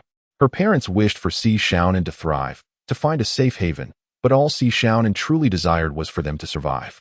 Anxiety gnawed at her heart, yet she continued to comfort her parents as they awaited Zhou Xinyao's arrival. Creak. The Mercedes G63 came to a halt. A light flickered on in a second-floor apartment. Boss, wake up. It seems a vehicle has arrived downstairs. Could it be the police? A man with a buzz cut anxiously shoved the man on the bed, exclaiming in horror. Although they felt as if the world were coming to an end, they were also fearful of the police. After all, they had committed murder the previous night. The police? The burly man on the bed turned over, his face etched with panic. He disregarded his clothing, instinctively attempting to leap from the window to escape, but upon seeing the toxic rain outside, he quickly pulled his head back inside. There was only one way down, no elevator. What were they to do? Boss, it seems that what's downstairs isn't the police, but rather a large vehicle. The buzz-cut man sighed in relief. Damn it, can't you see better? The burly man shouted in frustration. He immediately rushed to other rooms, summoning several brothers to arm themselves and prepare to investigate the newcomers. If there were supplies, they would seize them. If there were women, they would take them as well. They had refrained from taking women earlier when demanding supplies, as they needed more homeowners to yield their goods. Otherwise, they would have acted sooner. They were merely a gang of collectors, inherently violent, and in this post-apocalyptic world, they had become even more unrestrained. The sound of high-heeled footsteps echoed from downstairs, and the buzz-cut man rubbed his hands together in excitement. Boss, it's women. Chapter 32. Beautiful ladies, please wait. Let us rob some pleasure. The burly man, Huang Yi, was equally exhilarated, immediately peering down through the gap of the handrail. The view was limited, but he could still catch sight of two women, one with pink hair and the other with long black hair, both revealing slightly turned profiles that were undeniably beautiful. Damn beauties. Moreover, they were two exquisite beauties, rivaling the stunning Si Xiaonan on the third floor. Huang Yi whispered excitedly, emphasizing the necessity of remaining concealed, awaiting the ascent of the two women. Once they dared to venture upstairs, Huang Yi would spring forth with his companions to capture them. Such stunning temptresses deserved to be savored. Chen Ziyue, you lead the way. Zhou Xinyao urged her with a shove. Chen Ziyue's expression soured. Yet she had no choice but to proceed ahead. As the two women rounded the corner on the second floor, Huang Yi abruptly flung open the door, emerging with 7 or 8 underlings, swiftly seizing the two women. Zhou Xinyao and her companion were utterly unprepared, a flicker of panic crossing their minds. But they quickly regained their composure. They had already become zombies. Why should they fear a few robbers? Lin Sheng stood at the base of the staircase, cigarette in mouth, silently observing the scene. Witnessing the striking beauty and alluring figures of the two women, accompanied by a captivating fragrance, Huang Yi was instantly filled with exhilaration. With a mischievous grin, he declared, "Ladies, since you've graced us with your presence, why not join us for some fun? We have ample water and food, and we can ensure your safety." One of the crew, with a lewd smile, chimed in, "Yes, come play with us. We guarantee you'll have the time of your life." Such lascivious individuals often behave this way, believing that mere words would compel women to eagerly comply. Are you truly intent on taking action against them? Lin Sheng scoffed. My friend, thank you for bringing us these two exquisite beauties. However, you may take your leave. Huang Yi disdainfully waved his hand. He was certain that Lin Sheng was in cahoots with these two women, yet as long as Lin Sheng remained sensible, he could be spared. Heed my advice. Let them go, Lin Sheng exclaimed, slapping his forehead. Even though Zhou Xinyao and Chen Ziyue were delicate young ladies who could not harm a fly, once they transformed into zombies, they became formidable opponents that ordinary people could not easily vanquish. They were not so easily slain, and possessed a remarkable regenerative ability that allowed them to heal swiftly from injuries. What do you mean? Are you suggesting that these two women are perilous? They appear so fragile, almost as if they could drip with water. Indeed, they are quite dangerous. Just the danger of draining us dry. Haha, Huang Yi mocked, clearly dismissing the warning. Ah, you truly do not heed counsel. Zhou Xinyao, you two enjoy yourselves. I shall head upstairs. Lin Sheng walked past them, ascending to find Si Xiaonan. Yes, master. Xiaonan's home is 303. Do not knock on the wrong door, Zhou Xinyao cautioned. Lin Sheng nodded and continued his ascent. Huang Yi and his crew were left bewildered, unable to comprehend Lin Sheng's intentions. Just as Lin Sheng knocked on the door, Zhou Xinyao's hands sprouted sharp claws, and with a swift motion, she plunged her razor-like fingers into the thigh of the man behind her. Damn! A man with a cleft lip cried out in agony. With a swift turn, Zhou Xinyao deftly snapped the neck of the man with the cleft lip, then turned her gaze toward Chen Ziyue. Chen Ziyue, why do you remain frozen? Are you not going to act? Chen Ziyue, seething with a desire to unleash her fury, retorted, Step aside. Let me take over. I am solely inclined to kill. Zhou Xinyao said nothing, granting ample space for her. Meanwhile, Chen Ziyue's hands sprouted sharp claws. Kill them! Huang Yi exclaimed in terror. He could hardly comprehend the transformation of these two women. Their newly emerged claws rendered them almost unrecognizable as human. Chen Ziyue delivered a powerful kick, sending one man flying, and with her right hand, she blocked a baseball bat swung by Huang Yi. Then, thrusting forward, she violently pierced his chest. With a sickening sound, Huang Yi's pulsating heart was extracted by Chen Ziyue, who gazed in disbelief at her own chest, unable to fathom that a woman had claimed his heart. Gradually, his consciousness faded, and he fell lifelessly to the ground. The onlooking subordinates were paralyzed with shock, never anticipating that these two women were, in fact, monstrous man-eating flowers. After the act of murder, Chen Ziyue felt no revulsion. Rather, the exhilaration of killing filled her with a sense of gratification. Although she could not contend with Lin Sheng, Was she truly incapable of vanquishing these individuals? She had witnessed death firsthand at the water factory, where a person had been beaten to death. To her, human life held no value whatsoever. The fates of those outside were of no concern to her. Ding dong. A stunning young woman with a beauty score of 91. Standing at a height of 168 centimeters and weighing 45 kilograms, was classified as a Class C elite. As the door on the third floor swung open, a girl with a single ponytail, clad in a white shirt and jeans, stepped out. Her face bore the marks of exhaustion, yet upon seeing Lin Sheng, she instinctively assessed him, finding him somewhat handsome. A man of such caliber was certainly acceptable to her. Simultaneously, she heard the harrowing screams from below, each cry piercing the heart, enough to make one's blood run cold. The person that Mr. Zhou had mentioned stood right before her. But where was Mr. Zhou? Could it be that the one perpetrating violence downstairs was indeed Mr. Zhou and her bodyguard? In a rush, Si Xiaonan dashed down the staircase. The scene that unfolded below left her wide-eyed in shock. Her parents were cornered at the door by Lin Sheng. This was a sight only Si Xiaonan could witness, while her parents remained oblivious. "Chen Ziyue, have you overlooked someone?" exclaimed Zhou Xinyao, stepping forward to crush a man's head with her high heel.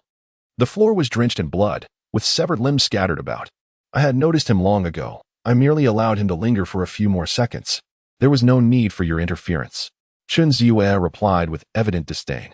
"Huh, I believe you simply failed to notice," Zhou Xinyao retorted, casting her a disdainful glance and rolling her eyes dramatically.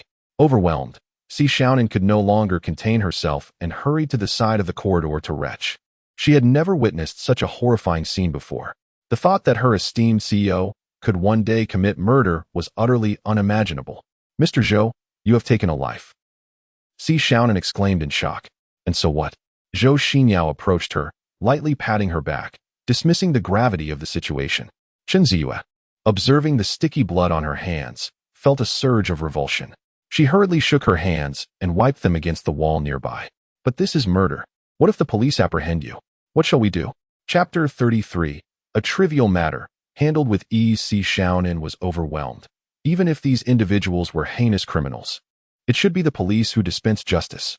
How could Mr. Zhou act so impulsively? "Xiaonan, you need not worry about that. Let us retreat indoors and discuss this further," Zhou Xinyao reassured her, supporting her as they ascended the stairs into the suite. Chen Ziyue lingered downstairs, contemplating escape, but a glare from Lin Sheng compelled her to obediently follow them upstairs. Once the door closed, Si Xiaonan's parents sat stiffly on the sofa, exceedingly uncomfortable. These two elderly educators had never witnessed a murder firsthand. Even hearing about such incidents on television filled them with dread. The notion that the daughter of the illustrious Chanyuan group could commit murder with her own hands was simply unfathomable. "Mr. Zhou, are you both unharmed?" Si Wanli, her father, inquired cautiously with a forced smile. Under normal circumstances, hosting such high-profile guests would warrant lavish hospitality, yet their home was devoid of provisions. "We are fine," Zhou Xinyao replied with a shake of her head. "Even if we were to face professional bodyguards, we would prevail. After all, we are allowed countless errors, while bodyguards cannot afford even a single mistake. Xiaonan, allow me to introduce you. This is our master, the individual I mentioned during our phone conversation."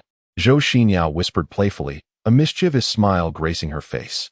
"Director Zhou, I must have misheard. You just said." Si Xiaonan gazed at her in disbelief, unable to fathom that the striking young man before her was indeed the esteemed master of the Zhou family heiress. Zhou Xinyao was so exalted, so above all, that few were worthy of addressing her with honorifics, let alone calling her master.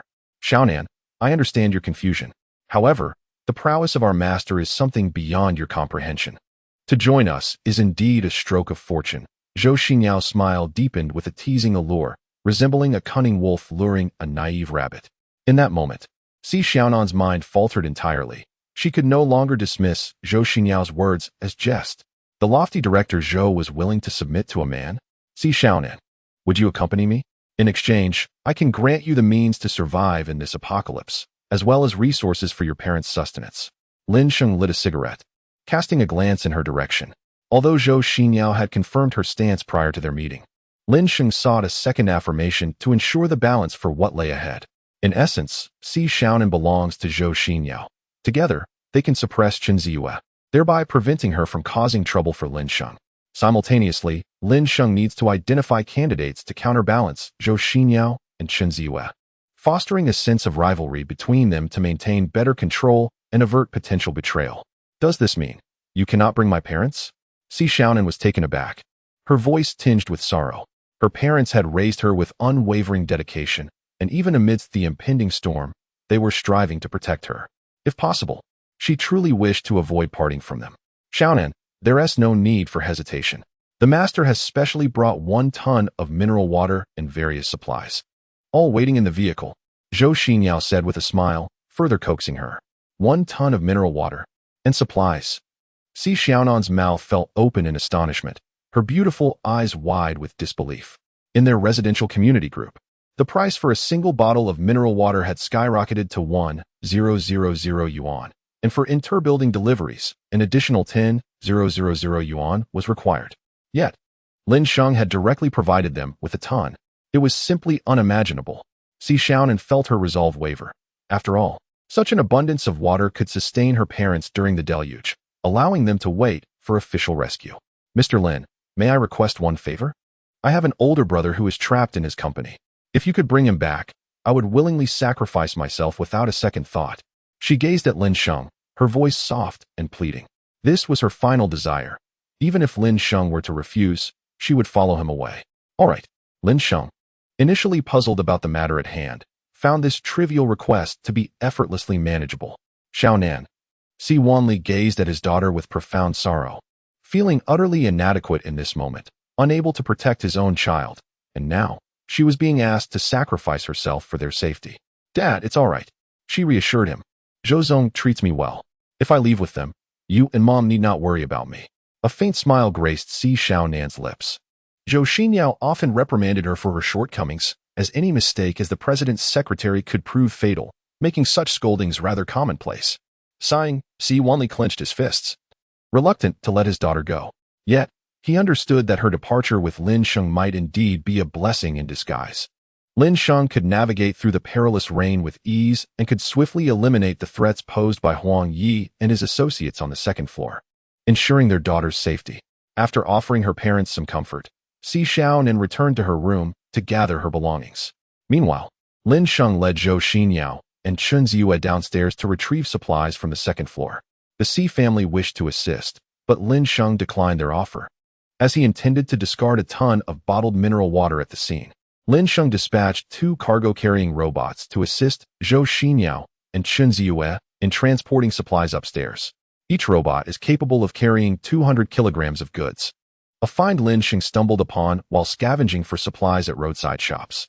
Before long, all the materials were successfully moved, except for the provisions seized from the residents on the 2nd floor. In addition, Lin Sheng contributed 1 ton of mineral water, 3 tons of rice, and 2 tons of cured meat for supplementary dishes. Given the necessity to consider storage duration, perishable items such as leafy greens and fruits were omitted. Instead, Lin Sheng provided an assortment of vitamins to ensure the nutritional intake of the elderly couple from the Si family. Dad, Mom, I'm heading out with Lin and the others to rescue my brother. Please wait for our return. Si Xiaonan smiled at them, though her heart was heavy. The elderly couple accompanied them downstairs, their emotions equally complex. Si Xiaonan's mother gazed at their departing figures, unable to hold back her tears. Get in the car, Lin Sheng called out, cigarette in mouth and umbrella in hand, as he settled into the driver's seat. Chen Ziyue was invited to the front passenger seat, while Zhou Xinyao and Si Xiaonan took their places in the back. Si Xiaonan waved goodbye to the elderly couple, who could only watch as the vehicle gradually faded from view before turning to ascend the stairs, guarding the room filled with supplies. Curiously, Si Xiaonan examined the interior of the luxurious vehicle. As Zhou Xinyao's secretary, she had certainly experienced rides in high-end cars before. Yet she was baffled by how this G-Class could accommodate such a considerable amount of supplies. After all, it was several tons. Before Si Xiaonan could comprehend the situation, Lin Sheng revealed an astonishing piece of news that left her dazed and incredulous. Chapter 34, Green Tea? With a single slap, would you not scream? Si Xiaonan, since you are willing to join us, I shall disclose what is to come. In truth, the 3 of us are all zombies. And you too shall become a zombie, Lin Sheng declared with unwavering seriousness while driving. Although everyone in the car was capable of driving, Lin Sheng would not relinquish the steering wheel to anyone else. For even the slightest risk posed by Zhou Xinyao was unacceptable. Initially taken aback, Si Xiaonan thought Lin Sheng was jesting. However, Zhou Xinyao's nod confirmed the gravity of the situation. Zombies. Panic surged within Si Xiaonan, her primal fear compelling her to flee the vehicle. Overwhelmed by terror, she burst into tears. In her mind, zombies were the terrifying creatures depicted on Douyin, and though Lin Sheng and the others retained their consciousness, she was certain they would still devour humans.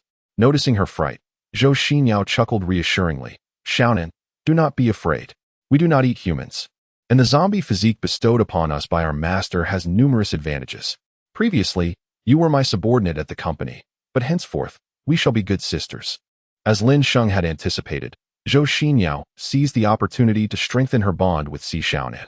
It was only through the emergence of distinct factions among them that Lin Sheng could facilitate her future plans. After all, they were all zombies, and none were inclined to abstain from flesh. Zhou, you must be joking, right? Si Xiaonan choked back her tears. Why are you crying? Becoming a zombie means you need not fear the threats of the outside world. Is that not a fortuitous circumstance for you? Chen Ziyu scolded. Discerning that Si Xiaonan had a close affinity with Zhou Xinyao, thus destined to be at odds with her, she felt no need to temper her temper during the day. She had been overwhelmed by Zhou Xinyao, her strength sapped, and even as a zombie, she possessed little vigor. However, after the recent slaughter, she no longer perceived herself as inferior to Zhou Xinyao. The debt from the beating she received during the day would eventually be settled. Master, if she continues to be so tiresome, perhaps we should just abandon her. Chen Ziyu declared. Zhou Xinyao can find you a maid. I can do the same. Since escape was not a viable option, she resolved to strengthen herself. If she allowed Zhou Xinyao to ride her back perpetually, how could she hope to survive in the future? Chen Ziyu, do you seek a fight? Do not forget the torment you endured during the day, Zhou Xinyao warned coldly, fixing her with a piercing glare. I can hardly be bothered with you, yet you dare to overstep your bounds? Chen Ziyu retorted with disdain. When Lin Sheng abandoned Yuehua in favor of seeking out Si Xiaonan, she was consumed with speculation regarding Lin Sheng's intentions. Ultimately, she arrived at a considerable conclusion. The abandonment of Yuehua was a strategic move to ascertain the role of this unpredictable variable. Should Yuehua indeed prove to be as haughty as rumored, her involvement would inevitably reintroduce an element of uncertainty, potentially aligning her interests with Si Xiaonan's. However, if Lin Sheng's women fell into discord, their focus would inevitably shift towards Lin Sheng himself, thereby securing greater support from him. Master, look at her audacity. Perhaps we should tie her to the back of a carriage and administer a fitting punishment. After all, she won't die from it, Zhou Xinyao exclaimed furiously, eager to drag Chen Ziyu down and deliver a sound beating. Master, it seems Zhou Xinyao has grown wings, daring to make choices on your behalf. We are all mere maids. Does she possess the right to intervene in your affairs?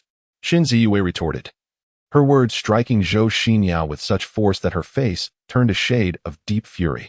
Ultimately, Zhou Xinyao's underestimation of Chen Ziyu led to this predicament.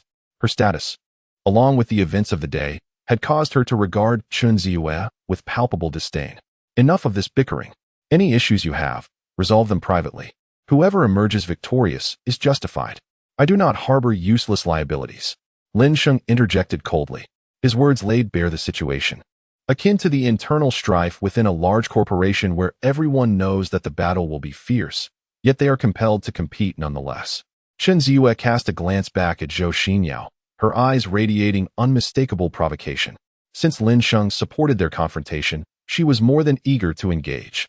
Zhou Xinyao, regaining her composure, curled her lips into a disdainful smile. If she could not handle Chen Ziyu, how could she aspire to be the confidant of the master in the future? With a thunderous rumble, the luxurious car swiftly arrived at the base of the company building. Chen Ziyu hastily unbuckled her seatbelt, while Zhou Xinyao, refusing to be outdone, exited the vehicle first. Lin Sheng, accompanied by the trembling Si Xiaonan, trailed behind the two women, observing their furious assault on the zombies, and followed them into the elevator. The toxic rain was set to descend around 10 in the evening, and few remained in the office to work late. Si Xiaonan's brother was among the unfortunate souls still present. However, thanks to the scarcity of personnel, the logistics department could sustain the essential supplies for over 20 employees. Si Zheng, I heard your sister has come to rescue you. Make sure to take me back as well. This year, the company has performed admirably, and there are plans to expand departments in the latter half of the year. I can recommend you to run for the head of the new department. A portly, middle-aged man patted Si Zheng on the shoulder, exuding an air of condescension typical of those in power. Si Zheng found this man utterly distasteful. Such individuals often manipulated their subordinates with empty promises, only to discard them when it came time to take action, leaving them to endure their burdens like a docile donkey. Those who are more obedient are often the least likely to rise to power. Mr. Huang, please do not forget to take me along. A woman dressed in an office lady uniform said sweetly beside Mr. Huang. This woman, from the finance department, had often flirted with numerous men. After being trapped in the torrential rain, she seized a remarkable opportunity to climb into Mr. Huang's bed. Mr. Huang, I am uncertain about the people my sister invited. If I can bring you all along, I will certainly try my best. Si Zheng could only muster the courage to say, Si Zheng, your words are quite misplaced. I am so eager to assist you, yet you refuse to extend even a small favor. Why should I help you then? Mr. Huang embraced the woman, his expression darkening, revealing his inner turmoil. Si Zheng's vague rhetoric was something he frequently employed. He could articulate matters well, but when it came to crucial moments, he would shift the blame onto others, feigning that it was not his unwillingness to help, but rather a lack of options. But I truly cannot be certain, because they are from the Changyuan group, Si Zheng lamented, feeling an intense annoyance yet unwilling to offend Mr. Huang. The Changyuan group is coming to rescue you? Are you jesting? Mr. Huang was taken aback, incredulous. In the realm of Yanhai, who was unaware of the terror that the Changyuan group instilled, their words alone could determine the fate of numerous enterprises. As the conversation unfolded, the locked glass door was suddenly kicked open, shattering into fragments. A peculiar ensemble of 3 women and 1 man emerged, leaving Huang and his colleagues momentarily astonished. Chapter 35. Eliminate them, brother. Upon spotting Si Zheng, Si Xiaonan hurried towards him, her beautiful eyes already glistening with tears, filled with the exhilaration of a reunion after an apocalyptic separation. Xiaonan. Si Zheng was equally overwhelmed, his gaze scanning her from head to toe. Only when he beheld her standing before him did his worries begin to dissipate. He had initially rejected the idea of his sister coming to rescue him, believing that although he was trapped in the company, the danger was not immediate. Moreover, he did not wish for her to undertake such a perilous journey for his sake. Now that we have found each other, let us depart, Lin Sheng urged. Xiaonan, why are you still dawdling? Your master commands you to leave. Hasten and take your brother with you. Chen Ziyue urged impatiently. Excuse me, how did you come here? I am Huang Tao, the vice president of this company. Would it be possible for you to take us along? Huang Tao approached with a smile, a woman at his side following closely, seemingly anxious that he might dismiss her. And us. We wish to leave as well. Other colleagues quickly surrounded them, expressing their eagerness. Huang Tao stepped forward, presenting his business card. But his gaze was fixated on Su Xinyao and Chen Ziyue, his lips instinctively moistening. These 2 women were not only stunningly beautiful, but also possessed figures of the highest caliber. Indeed, it is said that even if one were to perish beneath the peony blossoms, one would still remain a spirited ghost. Gentlemen, should you be so inclined to escort us back, I am personally prepared to offer a reward of 50,000. Huang Tao declared with considerable bravado. His residence was a mere 3 kilometers away. Thus, when calculated, it amounted to nearly 20,000 per kilometer. He could hardly believe that these individuals would refuse. Furthermore, accompanying them back might afford him the opportunity to obtain the contact information of these 2 enchanting ladies, potentially leading to a future romantic encounter. I apologize, but I am rather busy. Lin Sheng did not reach out to accept the business card, allowing Huang Tao's hand to hover in the air. Do you find that insufficient? Perhaps 100,000 then. Huang Tao bit the bullet and raised the stakes. He aimed to seize this opportunity to showcase his financial prowess, hoping to capture the attention of these 2 ethereal beauties. In comparison to them, the small-time clerk from the finance department at his side was hardly worth mentioning. The disparity between them was as vast as that between the heavens and the earth. Mr. Huang, you simply cannot forsake us. One of the women, noticing the situation, grew somewhat anxious and immediately clutched Huang Tao's arm. Kindly step aside. Do you not see that I am engaged in a serious discussion? Huang Tao brusquely shook her off and shot her a glare. He was not inclined to let these 2 exquisite ladies perceive him as a married man. Otherwise, how could he hope to pursue them? The woman, witnessing this, was seething with rage, cursing Huang Tao inwardly countless times, yet dared not exhibit any displeasure on her face, fearful that he might leave her behind. I have stated that I am unavailable. Do you not comprehend? Lin Sheng's voice was cold, her gaze sharpening with intensity. Chen Ziyue approached swiftly, delivering a powerful kick that sent the nearly 180-pound Huang Tao flying, crashing heavily against a nearby desk. In that moment, the crowd held their breath. Even Huang Tao was momentarily stunned.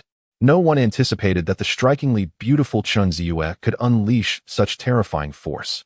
"Si Xiaonan, we must depart," Lin Sheng declared, turning to lead the group of women away. "If you do not take us with you, then you shall not leave at all," Huang Tao exclaimed, struggling to rise. His anger palpable. It was the first time he had suffered such humiliation in front of his subordinates. Why should Si Zheng be allowed to leave while he could not? The logistics department still had ample supplies, enough to sustain them for perhaps half a month. But what would they do if rescue did not arrive within that time frame? Moreover, the safety of this place could never compare to the comfort of home, so why should he remain?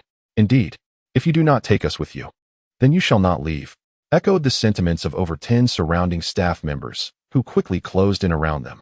They frantically brainstormed every possible method to seek help from the authorities, yet neither the police nor the military offered any response. In that moment, Lin Sheng's arrival became their sole beacon of hope. They could not allow it to slip away. "Isn't it better to simply survive?" Lin Sheng sighed, contemplating the situation. "What do you mean?" the crowd asked, momentarily perplexed. "Eliminate them," Lin Sheng commanded decisively. The cold voice emanated from the exit, instilling a momentary chill of fear and trepidation among the crowd. Simultaneously, Lin Sheng felt his patience dwindling. Had it been a couple of days prior, he might have engaged in futile banter with them. "You think you can just kill us? Who do you think you are? The military?" Huang Tao retorted dismissively. "Yet, even the military lacks the right to take lives indiscriminately, does it not?" In the next instant, Zhou Xinyao drew a handgun and shot him, plunging the entire company into chaos. Si Zheng and Si Xiaonan stood frozen in shock, particularly Si Zheng, who understood Zhou Xinyao's true identity. He never anticipated that she not only possessed a firearm, but was also capable of murder. The yellowish urine trickled down the pants of a female employee from the finance department, who had unknowingly collapsed to the ground, her eyes vacant and lost. Unbeknownst to her, all others around her had already perished. Some met their end by bullets, while others had their necks snapped directly by Chen Ziyue. "This last one is yours." Lin Sheng handed a handgun to Si Xiaonan. "What? I can't do it." Si Xiaonan shook her head frantically. Had Lin Sheng not restrained her, the firearm would have long since fallen to the floor. The fear of taking a life is a natural response for most people, and it requires a process of adaptation. "Xiaonan, I will teach you. It is quite simple. Just steady the gun and pull the trigger." Zhou Xinyao positioned herself behind her, ensuring the handgun was firmly grasped. "You need not resort to murder, do you?" Si Jing trembled, his face as pale as a ghost, his legs quaking beneath him. He had anticipated that his sister would come to rescue him, and that a brief exchange with his colleagues would suffice for him to return home. Yet, he never imagined events would unfold in such a manner. "This is none of your concern. Spare me your words." Lin Sheng coldly glanced back, casting a piercing stare at him. If Si Xiaonan wished to remain, then this was her inevitable lesson. Should Si Xiaonan lack the courage to pull the trigger, Lin Sheng would have no choice but to absorb her and subsequently eliminate her. A person incapable of taking a life would become a liability at critical moments. If she found herself in peril, could she truly expect Lin Sheng to come to her rescue? Si Xiaonan's body trembled increasingly. The woman on the ground could only watch helplessly as a gun was aimed at her head. She longed to plead for mercy, yet the words remained trapped within her, her body seemingly frozen in place. Though fully aware, she found herself unable to command her own physical form. A raspy sound escaped her throat, her breath resembling that of a ruptured bellows, and her gaze turned a fierce crimson. Chapter 36. Master, she appears to be malfunctioning. "Xiaonan, relax. Take a deep breath. Pulling the trigger is but a fleeting moment. There is no need to rush, proceed slowly. The master will grant you the time you require." Behind her, Zhou Xinyao offered guidance while continuing to persuade her. During her moments of hesitation to take a life, it was Lin Sheng who encouraged her, instilling within her the courage to fire. And after the act, it seemed to be merely that. Si Xiaonan, though not the one whose life was in peril, appeared as vulnerable as the woman on the ground. Her breath came in frantic gasps, her lips pale. She was about to intervene when Chen Ziyue pressed a knife against her throat, rendering her immobile. 1 minute passed, then 2. Just as the woman on the ground began to regain her senses and frantically begged for mercy, Lin Sheng let out a helpless sigh. It was evident that Si Xiaonan had reached her limit. She had come to a juncture she could not cross, and it seemed she was destined to remain ensnared in this predicament. Chen Ziyue, finish her off. Clean up the scene. Zhou Xinyao, you take Si Xiaonan and render her unconscious, then eliminate the woman on the ground. Lin Sheng had utterly resigned.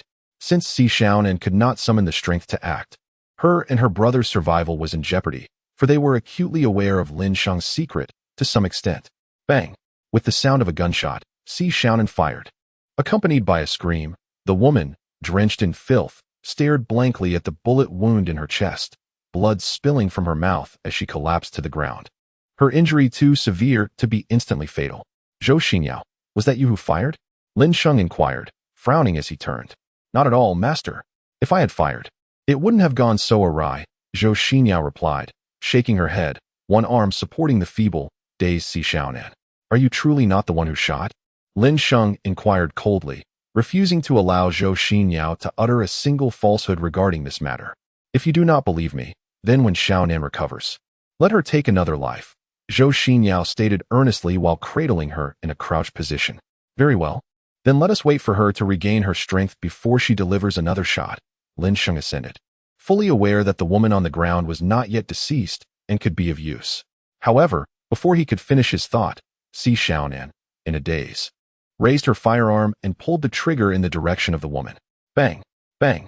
Bang! Si Xiaonan emptied the magazine, continuing to pull the trigger even as the sound of the firing pin echoed crisply, seemingly acting on instinct.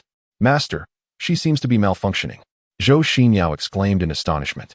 Realizing for the first time that a person could become so altered, Lin Sheng was momentarily taken aback, not anticipating that Si Xiaonan would transform in such a manner. It was evident how profoundly this incident had impacted her. Is it truly so severe to take a life? Chen Ziyue remarked, rolling her eyes dismissively after lowering the knife she had aimed at Si Zheng. Do you presume everyone is as twisted as you? Zhou Xinyao retorted with a glare.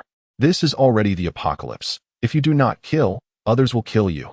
Chen Ziyue scoffed, returning the knife to Lin Sheng. In this respect, she possessed a clearer understanding than most, having witnessed death firsthand and being influenced by those soldiers. Xiaonan, what has happened to you? Si Zheng rushed forward, his heart aching for his sister. However, Lin Sheng was quicker, swiftly lifting Si Xiaonan from Zhou Xinyao's arms and carrying her downstairs. Lin Sheng instructed the two women to assist Si Zheng in gathering supplies within the company, urging them to bring down every usable item. He descended to find a vehicle, a box truck, emerging from the torrential rain. Si Xiaonan's dazed, beautiful eyes observed the scene without a flicker of emotion, her small head instinctively nestling closer to Lin Sheng, seemingly in search of solace. Time passed, and eventually, Zhou Xinyao and the others came downstairs, pushing a cart laden with over 30 barrels of water. Lin Sheng directed the two women to help wrap the barrels and load them onto the truck. They were unperturbed by the rain. However, Si Zheng feared that even the slightest contact with the toxic downpour could spell disaster. Though deeply concerned for his sister, he found himself paralyzed by an overwhelming sense of trepidation as he watched Lin Sheng stand firm, cradling Si Xiaonan. In that moment, he felt an unexpected cowardice and chose to return upstairs to continue gathering supplies. Eventually, the three of them emptied the entire company, filling the box truck to its brim. Undeterred by the relentless rain, Zhou Xinyao and Chen Ziyue laid down heavy waterproof tarps over the exterior, layering them multiple times until the truck was thoroughly sealed. With a decisive motion, Lin Sheng tossed the truck keys to Si Zheng, instructing him to drive the vehicle and follow behind. Lin Sheng intended to take the wheel himself, but with Si Xiaonan gripping his collar tightly, he had no choice but to let Zhou Xinyao assume the driving duties. In the heavy rain, two vehicles arrived sequentially at the Taoyuan community. Lin Sheng instructed Si Zheng to ascend the stairs and retrieve the climbing robot, while he and the two women proceeded to unload the supplies. With a swift motion, Lin Sheng utilized spatial manipulation to complete the task with remarkable efficiency. However, he opted for the least conspicuous method, as the elderly couple descended to gaze at the rear seat of the Mercedes G63, their sorrowful expressions betraying their understanding of the situation. Yet, Lin Sheng felt no compulsion to offer explanations or harbor guilt. This was the first lesson of the apocalypse, an essential one at that. If Si Xiaonan could not endure, It would merely signify her unworthiness to survive.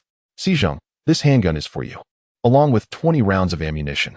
I have left welding equipment upstairs. Upon your return, seal all doors and windows. Under no circumstances are you to open the door for anyone except us. Furthermore, do not disclose our circumstances to anyone. Should any issues arise, contact me, and I shall assist you. If you find yourselves lacking supplies, reach out, and I will arrange for delivery, Lin Sheng advised earnestly. The supplies in Lin Sheng's possession had reached a staggering abundance, sufficient for a lifetime and beyond. Coupled with the vast stockpile at the water plant, the total was an astronomical figure. As long as Zheng could procure the system rewards for him, it would be no challenge to sustain a few individuals without effort. Zheng and the others wished to persuade him to stay, yet they were utterly powerless to do so. They had already benefited from Lin Sheng's generosity. He had saved Zheng, and Lin Sheng was known to be ruthless in his actions. The Xi family could only watch helplessly as the luxurious G-class vehicle disappeared into the night. Upon their arrival at the hotel and entering the presidential suite, Zheng took a deep breath, as though she had been revived in that moment. A brilliant crimson flame erupted in her hand, leaving Lin Sheng and the others momentarily stunned, utterly bewildered by the situation. Wow, I did it. I finally succeeded. This is wonderful. I thought I was on the brink of death. Excitement illuminated Zheng's beautiful eyes as she gazed at the flame, her joy causing her to dance with elation. Xiaonan, what is this? Zhou Xinyu questioned, her expression filled with confusion, her gaze toward Zheng turning peculiar. I don't know, but it seems to be a superpower. Chapter 37, the time-limited reward for Zheng. And when Zheng fired her first shot, her emotions were profoundly stimulated, and her consciousness momentarily succumbed. Akin to drowning. In the haze of her awareness, she felt enveloped by a flame, though this fire was not searing. Rather, it was suffocating. She could sense every nuance of her body and observe the events transpiring around her, yet she found herself unable to command her own movements. Her earlier day's demeanor was not a product of her own will, but rather an autonomous response of her subconscious. Though merely a couple of hours had elapsed, it felt as though 2 days had passed. As she surrendered to the struggle, the flame encasing her consciousness suddenly merged with her body, becoming an integral part of her being. This sensation was truly remarkable, as if she were experiencing a rebirth. The feelings of powerlessness and fear that had once engulfed her dissipated like mist, and in an instant, she could summon her physical strength and transform it into fire. Master, did you wish for me to kill to stimulate me and awaken this ability? Zheng exclaimed with excitement. Lin Sheng's face flushed with embarrassment, and he found himself in a rather comical predicament. Yet, before the 3 women, he could only nod in acknowledgement. He sensed that Zheng's flame was akin to his own super speed, regeneration, and invisibility. Ding! Detected a stunning beauty. Score, 91 points. Ability rating, a level. Ability type, fire.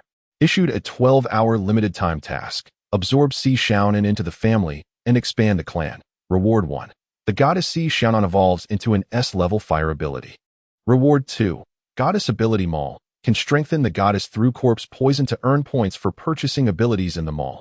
Reward 3. Space capacity increases by 200,000 cubic meters. Ding. The X step count system releases a joint task. Absorb Zheng. Expand the family. Reward 1. Unlock the goddess panel, enabling the transfer and removal of the goddess's skills, abilities, which can be reassigned to other goddesses. Reward 2. All goddesses receive 1 free opportunity to replicate a skill.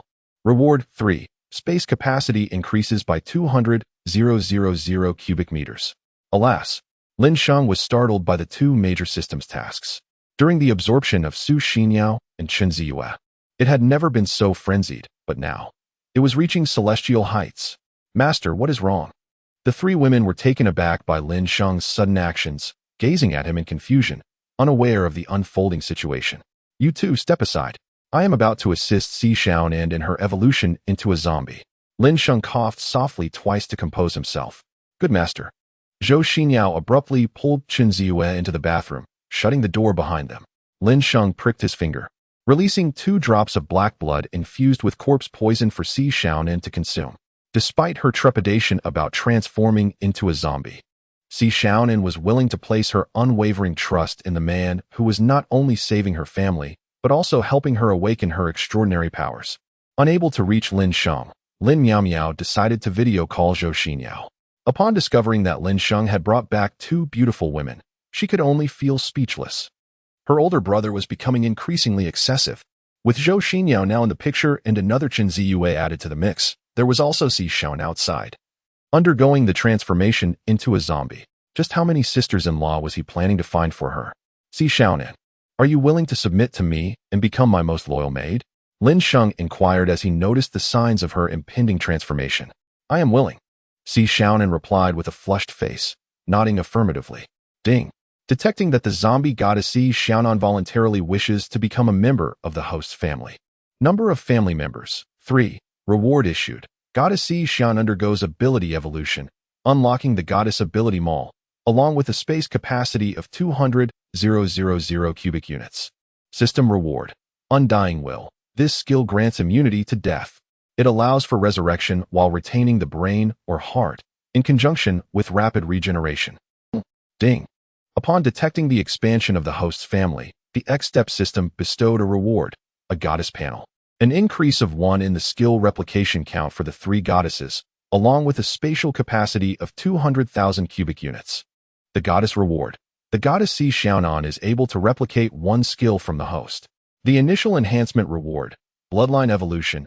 Upgrading this skill may lead to higher evolutions such as Corpse King, Corpse Emperor, and Corpse Sovereign.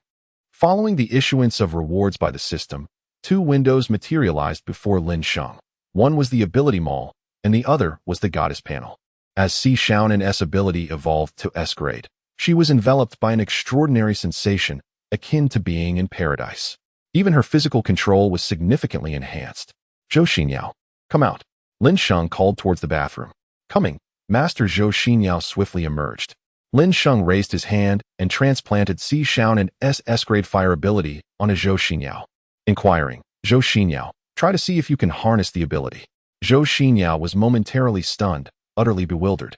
Yet, with her instinctive thought, a flame unexpectedly materialized in her hand. This. Zhou Xinyao was bewildered, and even Chen Ziyue, who was hiding at the bathroom door, was equally astonished.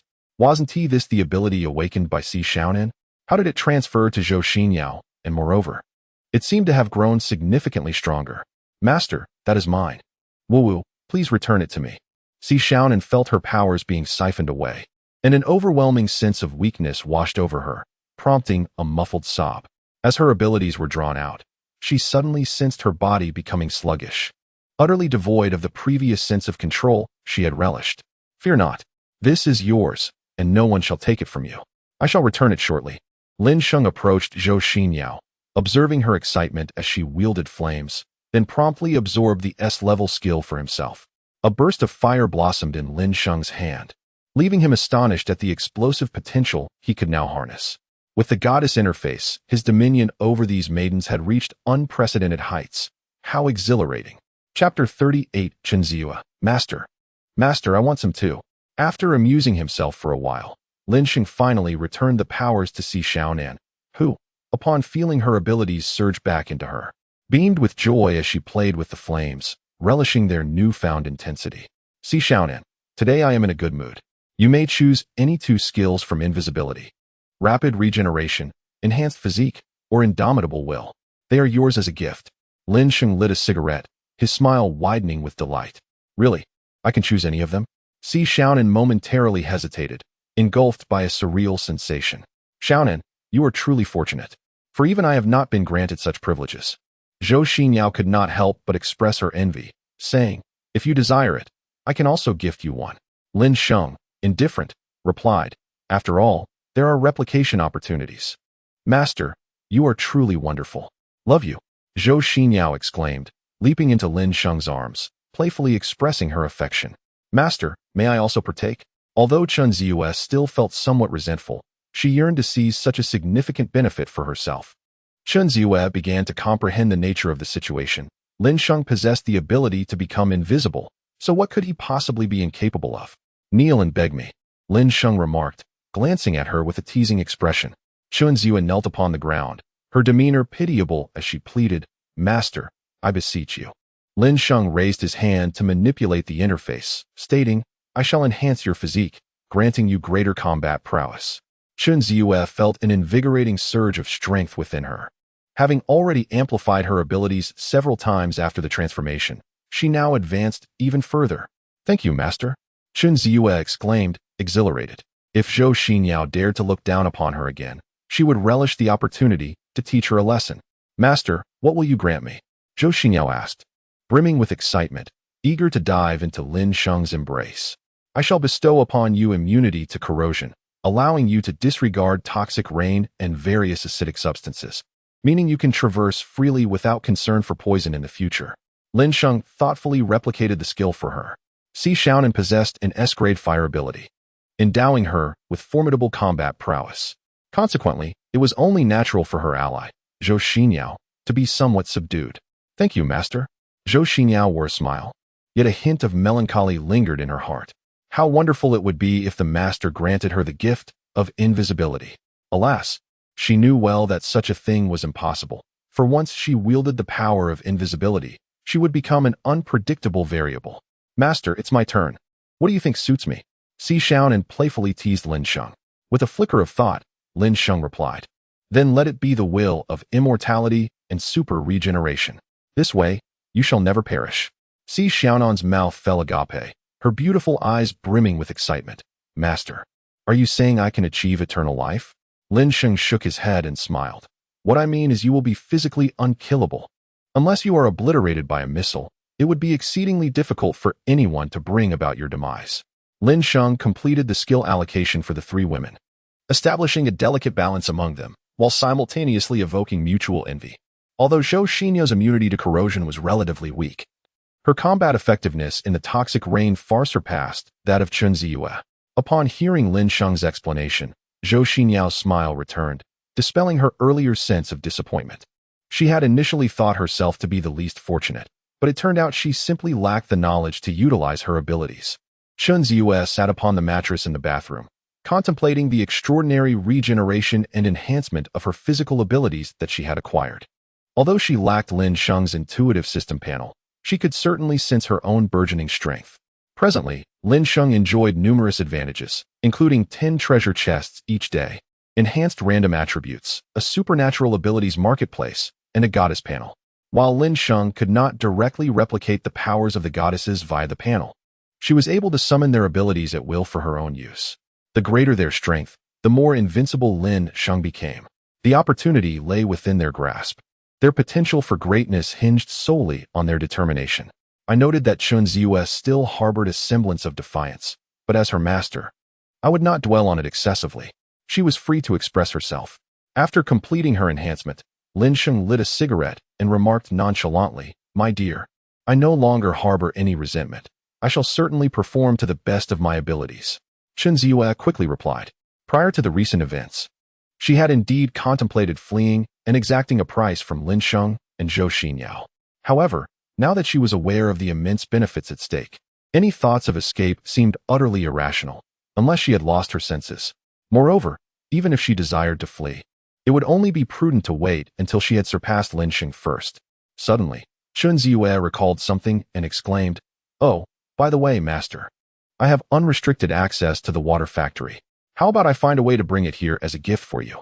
The preparations made by the Qin family, and the powerful figures behind them, paled in comparison to Lin Sheng's capabilities. Lin Sheng possesses extraordinary abilities, and as a zombie, he is remarkably indestructible. No matter how formidable a character may be, how could they possibly contend with him? The situation at the water plant is not an immediate concern. They are currently scouring Yunhai for supplies, which will significantly alleviate my workload. Once the opportune moment arises, I shall take matters into my own hands. Lin Sheng reclined on the sofa, gesturing dismissively. "Very well, my master, I shall heed your commands." Chun Ziyue promptly expressed her loyalty. "Master, I'm feeling a bit hungry. May I have a late-night snack?" Zhou Xinyao, standing behind Lin Sheng, gently massaged his shoulders, her voice sweet and delicate. "Master, I can cook. Allow me to prepare it." Si Xiaonan chimed in, donning a nightgown and raising her hand. Lin Sheng tossed some ingredients towards Si Xiaonan, allowing her to busy herself with the preparations. He returned a call to Lin Miao Miao, and upon learning that there were no pressing issues, he engaged in a video game with her. Soon, Si Xiaonan presented a splendid array of dishes, aromatic and beautifully arranged. However, as they tasted the food, they found that aside from the texture, no other flavors could be discerned. As they continued to eat, the three women became increasingly disheartened, and even Lin Sheng felt a sense of despair. The intricacies of taste truly posed a conundrum. This issue must be resolved expeditiously. Lin Sheng captured the exquisite delicacies on the table, alongside the three stunning beauties before him, and shared the photographs on his social media. He deliberately framed the shots to exclude their faces, as he could not allow their identities to be revealed, leaving any trace in the virtual world. Since Lin Sheng was alive, it was only a matter of time before he returned to the Zijin mansion to settle the score. Should the property management catch sight of his posts, it would be they who would tremble in fear. All sisters, hurry and log in. I, the illustrious Meow Meow, shall elevate your status and lead you to glory. Brother, you need not join. There is no place for you here. Unperturbed by these remarks, Lin Sheng insisted on joining the list. If he did not outshine Lin Meow Meow tonight, he would write his name backward. Chapter 39. The 48-hour timed quest. Lin Sheng was genuinely intrigued. It was already the 5th night of the apocalypse, yet so many individuals remained idly passing time in the game. Lin Sheng possessed formidable strength and ample resources as his foundation, but what of the others? Were they merely waiting for their demise? After playing for a while, Lin Sheng's social media notifications soared to over 99. Acquaintances, strangers, and those he hadn't contacted in ages all flooded his feed. At the forefront was Lin Meow Meow's comment, accompanied by likes. Brother, you truly deserve to perish. How do you manage to juggle 3 ethereal sisters? While you revel in the world outside, I am left at home. Honestly, I believe you are of no use to me. I shall spend time with the sisters. Lin Sheng, disinterested in engaging with her, continued to scroll down. A message from the security team member, Wu Gu, abruptly appeared. You are not Lin Sheng. Who exactly are you? Why are you misusing Lin Sheng's WeChat to indiscriminately post on moments? Wu Gu was filled with indignation, for in his perception, Lin Sheng had already succumbed to the fate of a zombie, rendering any hope of redemption impossible. Property manager Chun Min also took note of Lin Sheng's moments, leaving behind a solitary question mark to signify her bewilderment at the post. Prior to being expelled, Lin Sheng had already exhibited clear signs of transformation. Thus, who was it that had taken control of Lin Sheng's WeChat account?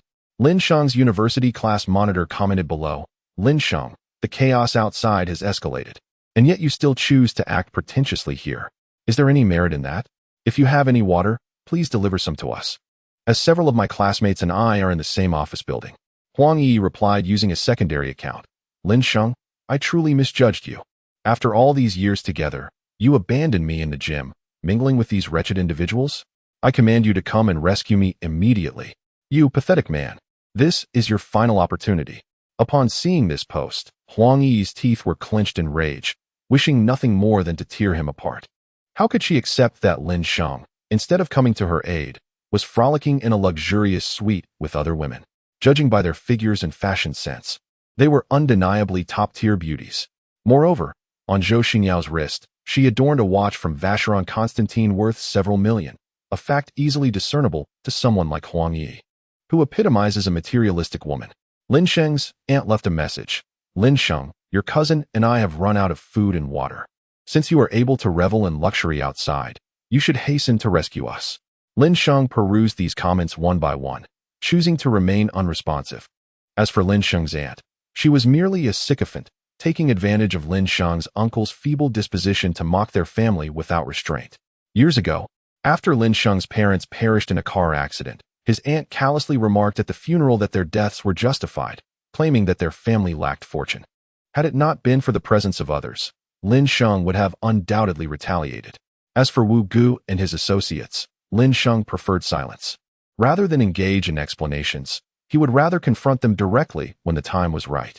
He approached the window, capturing an image of the Zijing estate several hundred meters away, captioning it. It is not that the time is not ripe, but rather that the vendetta remains unavenged. Upon seeing this post, Chun Min was immediately drenched in cold sweat, as if plunged into an icy abyss. This post confirmed Lin Sheng's identity, without a doubt. But how had Lin Sheng survived? This defied logic. Chun Min hurriedly replied, Lin Sheng, please do not hold a grudge against me for the events that transpired. From the perspective of the property management, I had no choice but to act in that manner. The decision to terminate your employment was merely a scare tactic. You can return at any time, and I will grant you a raise.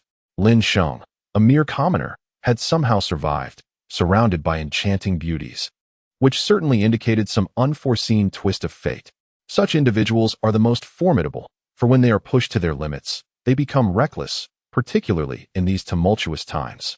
Lin Sheng cast a cold glance towards the direction of the purple gold mansion and posted a cryptic message on social media, merely stating good night. Yet it incited considerable anxiety among many. Meanwhile, in the gymnasium, Huang Yi attempted to reach Lin Sheng through messages and phone calls, all of which fell into a void. In this desolate world devoid of water, each passing second was an agonizing torment for her, while Lin Sheng indulged in fine wine, exquisite cuisine, and the company of beautiful women. Within the confines of the purple gold mansion, Wu Ge clutched his phone, scrutinizing Lin Sheng's 3 consecutive posts. He felt it was indeed Lin Sheng, yet he could not be certain. Lin Sheng's phone was switched off, and he did not respond on WeChat, as if a spectral presence were manipulating his device. Someone had captured screenshots of Lin Sheng's posts and shared them in their class group, causing quite a stir. At that moment, Lin Sheng's classmates were embroiled in their own turmoil, yet the very person they had looked down upon, Lin Sheng, had remarkably turned the tide in this apocalypse, a reality they found utterly unbearable. Furthermore, someone unearthed the exquisite watch adorning Zhou Xinyao's wrist, revealing not only its affiliation with Vacheron Constantine, but also its status as a limited edition, valued at no less than 13 million. The following morning, Lin Sheng's post on social media detonated like a powerful bomb, captivating everyone's attention. It featured a video in which Lin Sheng found himself amidst a warehouse, surrounded by towering stacks of bottled water. Holding a bottle in his hand, he apathetically poured its contents onto the ground, his voice devoid of emotion. Do you see this? An entire warehouse filled with water. Isn't it something you desire? Don't you wish for me to deliver it to you? I'm afraid not. Even if I were to waste it, I would not provide it for you. This world is chaotic enough as it is. I eagerly await the day you become addicted to killing, bloodthirsty in your pursuits. Keep going, everyone, and strive to survive. Upon the release of Lin Sheng's post, an outpouring of criticism ensued. After utilizing the warehouse as an impressive backdrop, Lin Sheng raised his hand, drawing the piles of bottled water into his space before turning away with 3 women, boarding a Mercedes. Countless individuals fought tooth and nail for a sip of water, while Lin Sheng chose instead to waste it on the ground. The comments ranged from threats urging Lin Sheng to deliver water promptly, to condemnations of his disgraceful wastefulness, and even curses directed at his ancestors for the sake of a single bottle. Chen Min, with a pleading expression, messaged Lin Sheng, imploring him to send water, promising generous compensation in return. However, Lin Sheng blocked her messages and, under Zhou Xinyao's guidance, drove toward the Zhou family's estate. Outside the Zhou manor, a disturbing group of zombies was present, prompting Lin Sheng and his companions to clear the area, allowing Zhou Xinyao to return home and reassure her parents. The surveillance system of the police station had long been dismantled by Chun Zhandua and his associates, rendering Lin Sheng's additional journey unnecessary. As Lin Sheng and his companions disembarked, they effortlessly cut through hundreds of zombies before turning towards the Zhou family estate.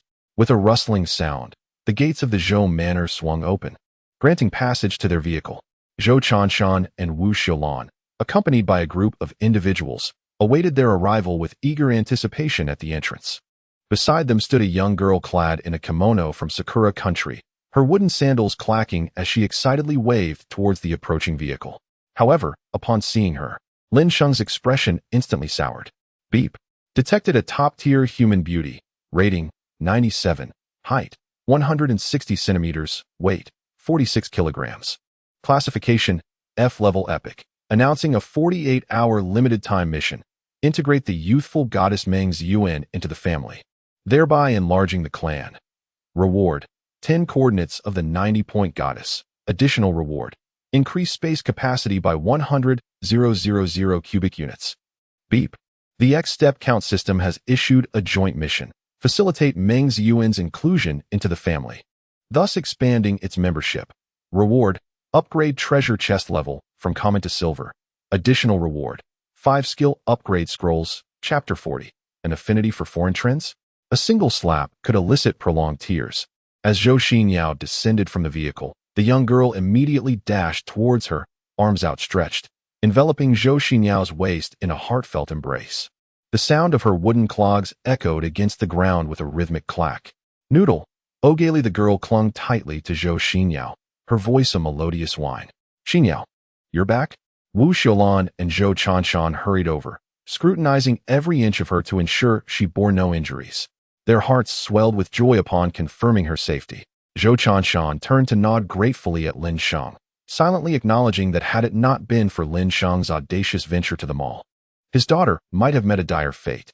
The horde of zombies surrounding the Zhou household had merely been mentioned in passing during a phone call with his daughter. He had not intended for her to seek Lin Sheng's assistance. However, upon Zhou Xinyao's request, Lin Sheng had brought a group of young women along. Uncle Zhou, who might this be? Lin Sheng inquired, shaking hands with Zhou Chanshan while casting a cautious glance toward the young girl. To be candid, Lin Sheng harbored no fondness for such frivolous individuals. Before the toxic rain descended, the cherry blossoms had irresponsibly discharged a staggering 1 million tons of nuclear waste into the ocean, asserting it would not jeopardize the global marine ecosystem. Yet, when Longhua proposed establishing a solar power station in the northwest, it was deemed detrimental to the environment. Why the double standard? Zhou Chanshan interjected, this is my distant niece, Meng Ziyuan. Ziyuan, come over and greet. Meng Ziyuan seemed to be oblivious to her surroundings, clinging to the charming Zhou Xinyao, utterly uninterested in approaching. Ziyuan, come and greet him. Brother Lin is my savior, Zhou Xinyao insisted, her expression tinged with displeasure. All right. Reluctantly, Meng Ziyuan made her way toward Lin Sheng, offering a perfunctory nod, her demeanor starkly contrasting with the warmth she reserved for Zhou Xinyao. Hello, I am Meng Ziyuan, a resident of Magic City. Zhou Xinyao's countenance fell as she retorted, Ziyuan, you are clearly from Yunhai. Just because you bought a house in Magic City, you wish to alter your ancestry? Zhou Xinyao harbored a sense of discontent towards her distant cousin, yet she had refrained from chastising her for her immaturity, attributing it to her youth. However, seeing Lin Sheng's evident displeasure, Zhou Xinyao felt compelled to no longer indulge her. Well, my household registration has been changed to Magic City. If I am not a resident of Magic City, then what am I? Meng Ziyuan pouted defiantly. Ziyuan, one must not speak recklessly. You are a Yunhai native and will always remain so. Ancestry is not something that can be altered, Zhou Chanshan admonished sternly. The people of Yunhai possess a profound sense of kinship, especially among the older generation. Regardless of where one travels, returning home necessitates a recognition of one's roots. Enough. Enough. Meng Ziyuan stamped her small foot in indignation, displaying an air of impatience. Her demeanor, however, repulsed Chen Ziyue, who found her to be excessively dramatic. Xinyao, please have her change that outfit. My eyes feel tainted. Lin Sheng coldly raised her hand and declared her disdain. She could not tolerate anyone donning such attire in real life. Doesn't she feel any embarrassment? Why should I change? What I choose to wear is my own freedom. Meng Ziyuan shot back, her gaze towards Lin Sheng dripping with contempt. You even concern yourself with what others wear? How utterly pathetic. Why don't you mind your own wardrobe? Aren't you from Longhua? Lin Sheng glared at her, questioning, what of it? Being from Longhua, you ought to know what is appropriate and what is not. Do you still find wearing such clothing to be empowering? Lin Sheng sneered coldly, wearing an outdated raincoat. Do you think that's empowering? Meng Ziyuan retorted defiantly. How could someone so hopelessly unfashionable dare to critique her sense of style? Where did he find the audacity? How could her sister associate with such a foolish, pathetic man? Did her sister not find it repugnant? Slap. Lin Sheng raised his hand and delivered a slap. In the past, he would never have dared to strike Meng Ziyuan in front of the Zhou family, given the vast disparity in their social standings. However, in this apocalyptic world, not just one Zhou family, but even 10 of them would not suffice to carry his shoes. Zhou Chanshan's face showed a flicker of surprise, yet he remained silent. From a standpoint of status, Lin Sheng was the savior of Zhou Xinyao, and since Meng Ziyuan was at fault, Lin Sheng's actions were excusable. As an elder entrepreneur, Zhou Chanshan possessed a keen sense of right and wrong. You dare to strike me? Meng Ziyuan exclaimed, covering her face. Staring in shock at Lin Sheng. The Zhou family held immense power in Yunhai, with only the Qian family able to rival them. Thus, what audacity did Lin Sheng possess to publicly slap her? Take her away, Lin Sheng declared, visibly displeased and impatiently waving his hand. Zhou Xinyao wasted no time, pulling Meng Ziyuan into the vast villa. Master, I shall take a look, Si Xiaonan requested, and upon receiving a nod from Lin Sheng, she quickly followed suit. Master? Zhou Chanshan's expression grew peculiar. He was familiar with Si Xiaonan, knowing her as Zhou Xinyao's personal secretary, someone often seen coming and going from the Zhou residence. Yet, why did his daughter's secretary refer to Lin Sheng as master? Haha, Uncle Zhou, it's all in jest. Last night, Si Xiaonan lost a bet, and according to the agreement, she must address me as master for an entire day, Lin Sheng replied with a casual smile. Ah, I see. Zhou Chanshan chuckled, understanding the situation. Zhou Chanshan, having resolved his inner turmoil, gestured for Lin Sheng and Chun Ziyue to enter the living room.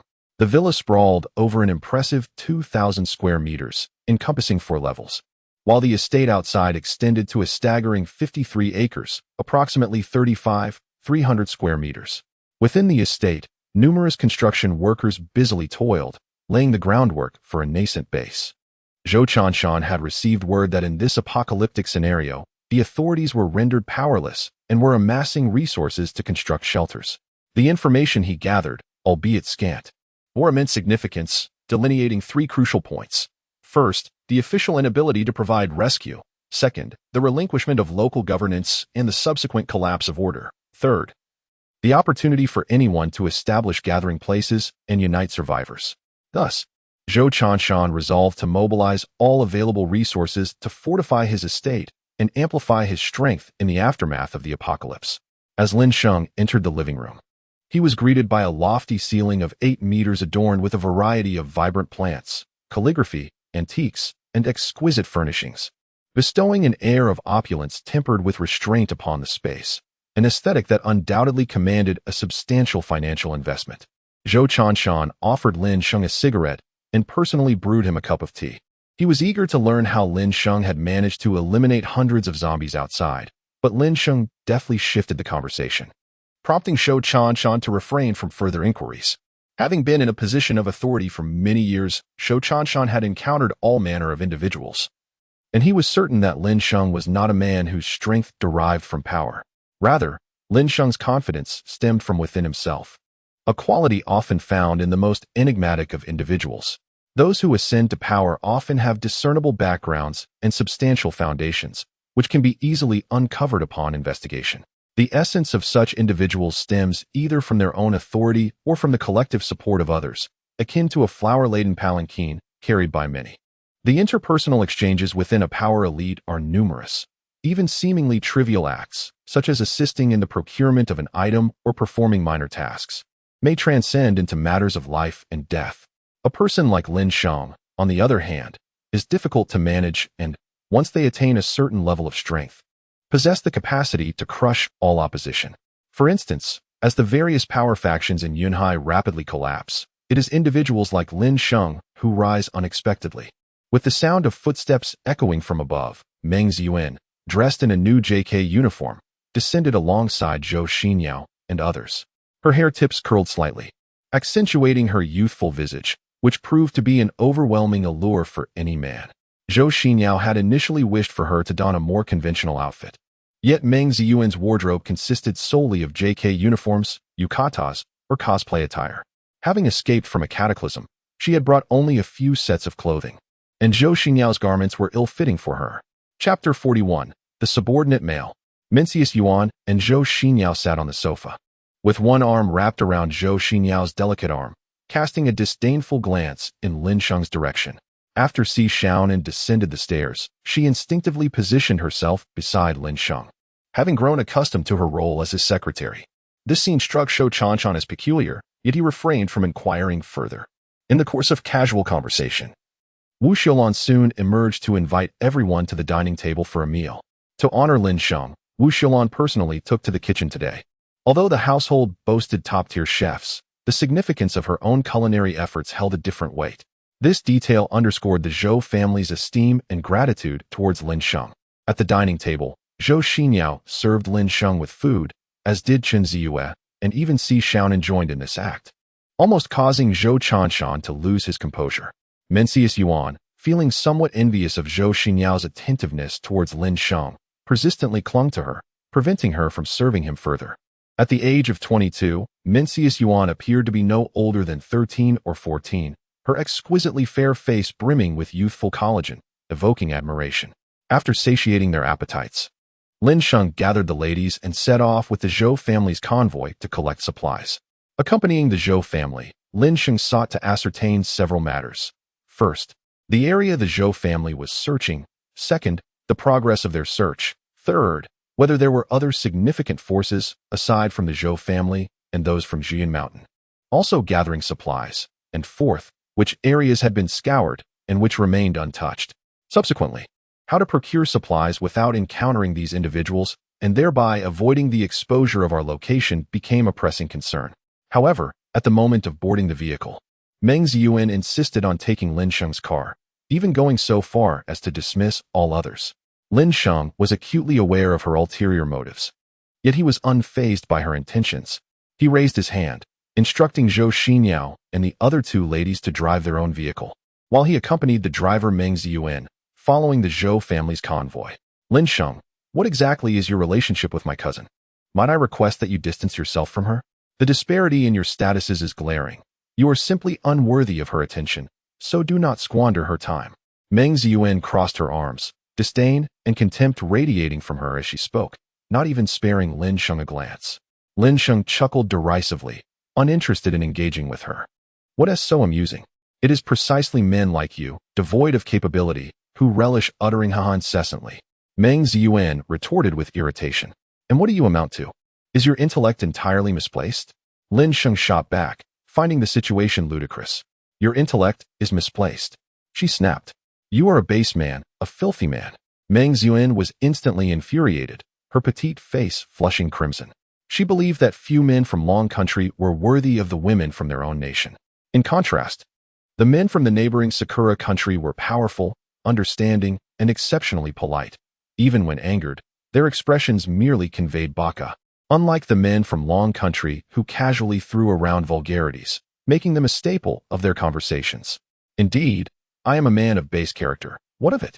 Lin Sheng chuckled, and in the fleeting moment of halting the vehicle, his right hand seized Meng Ziyuan by the neck. Base man, remove your filthy hands.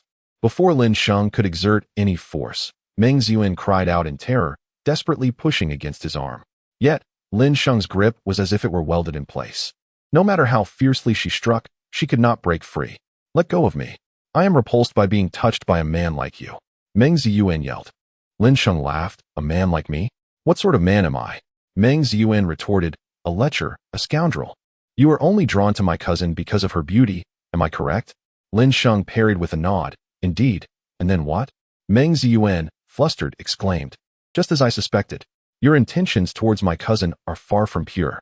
Meng Ziyuan, you are undeniably a citizen of the Dragon Kingdom. Yet you yearn for the Sakura, displaying quite the character. Lin Sheng quipped mockingly. Sakura is admirable. Their men are gentle, their women gracious, all imbued with a spirit of craftsmanship. So what is wrong with my fondness for Sakura? Now kindly release my hand. I warn you, my boyfriend is a judo master from Sakura. Meng Ziyuan shouted in indignation. The mere touch of Lin Sheng on her neck filled her with an overwhelming sense of disgust. Lin Sheng was quite taken aback, his smile growing increasingly sardonic.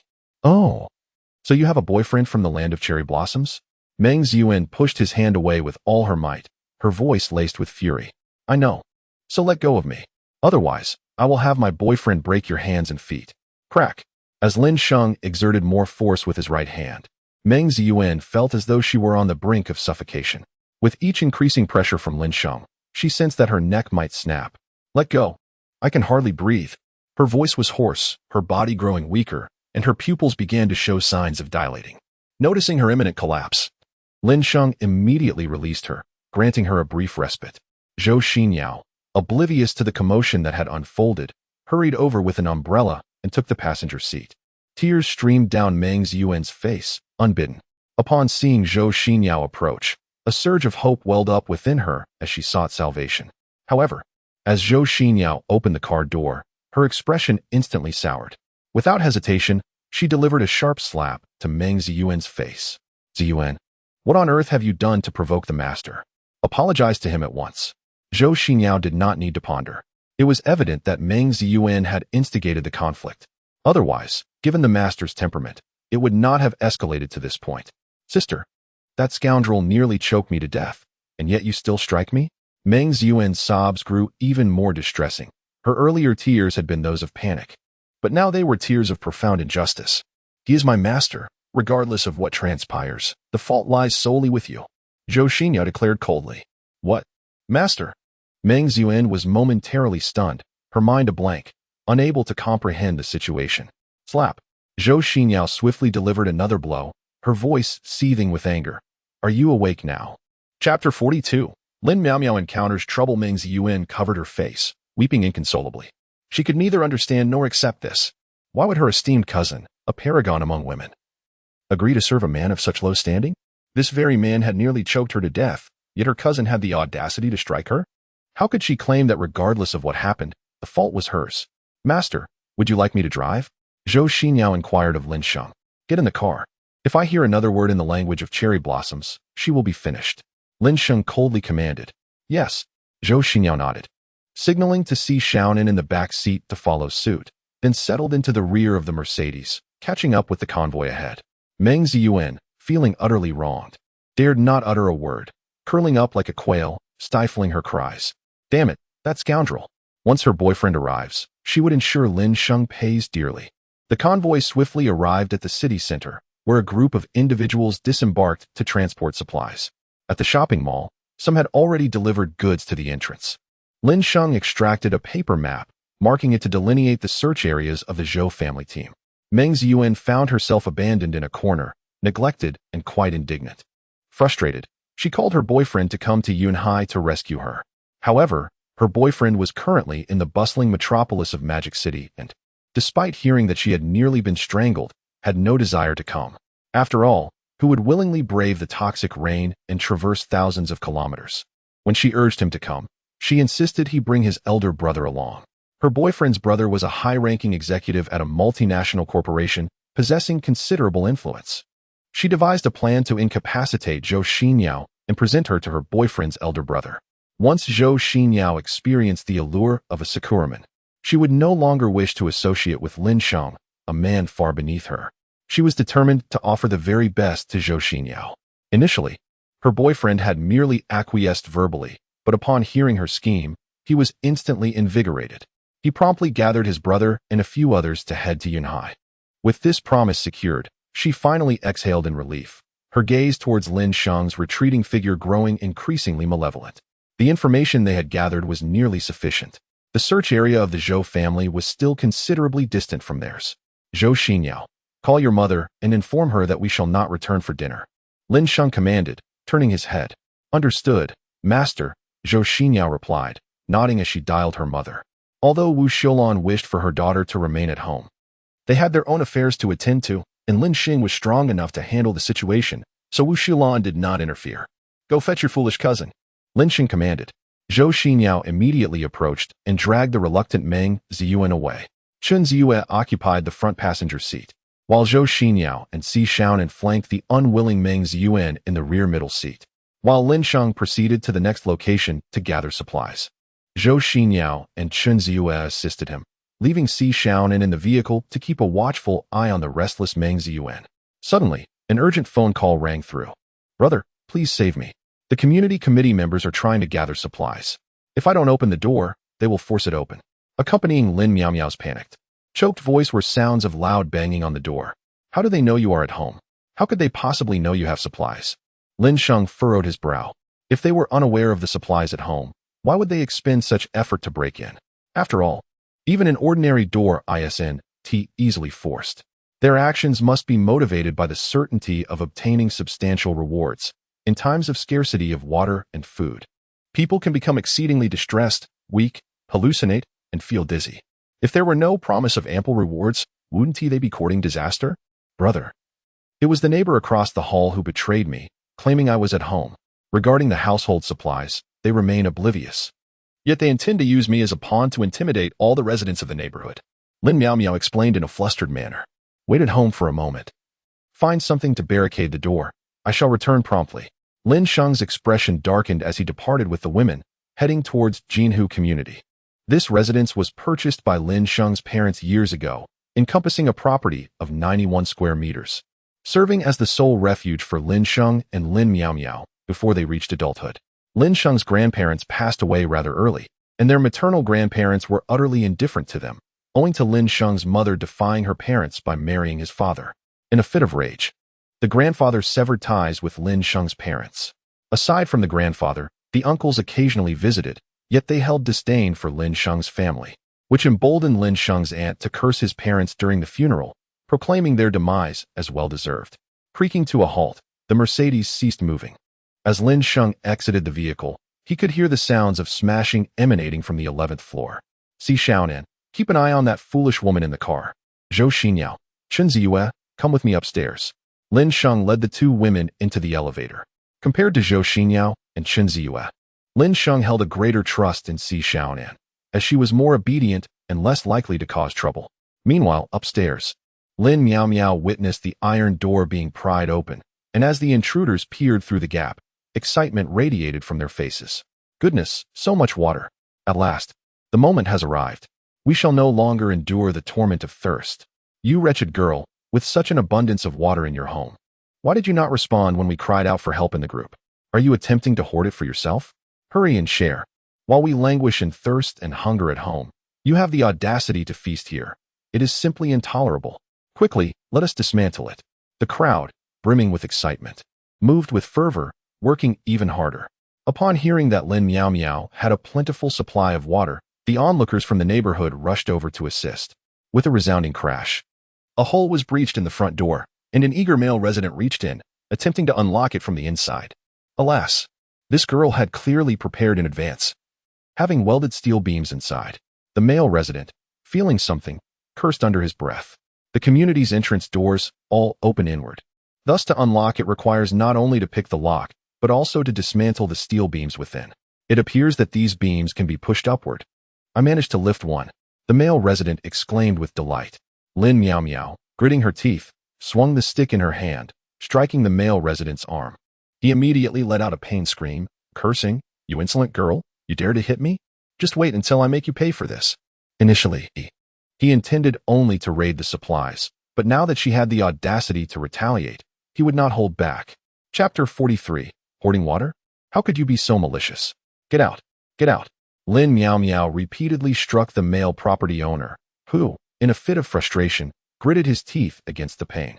He hastily unlocked the door from within and immediately called for assistance to push the door inward. As long as Lin Miao Miao did not manage to close the door, they could pry open the steel beams through the gap. The beams were fitted with a simple interlocking mechanism, making them relatively easy to dislodge. With each beam pried open, the 4 layers of defensive fortifications were swiftly breached. Lin Sheng could not fortify the house weeks or even months in advance like the protagonists in novels. Achieving what he had was already pushing the limits. You wretched girl, let's see where you can run now. The male property owner cursed as he barged in, seizing Lin Miao Miao's hair. Wow, so much water. So much water. The property owners were ecstatically thrilled. If they could transport all this water away, it would sustain them for quite some time. In a desperate act, Lin Miao Miao sank her teeth into the male owner's arm, biting down so hard that she drew blood. Damn it, are you a dog? He yelled, flinging Lin Miao Miao away, gazing at his wounded arm with concern. Lin Miao Miao quickly picked up a stick from the ground, trembling as she stood defiantly against the property owners. This is all given to me by my brother. You will not take it away. An impatient elderly woman exclaimed. You wretched girl, we are parched to the brink of death. You hoard such an abundance of water and refuse to share even a drop with us. What are your true intentions?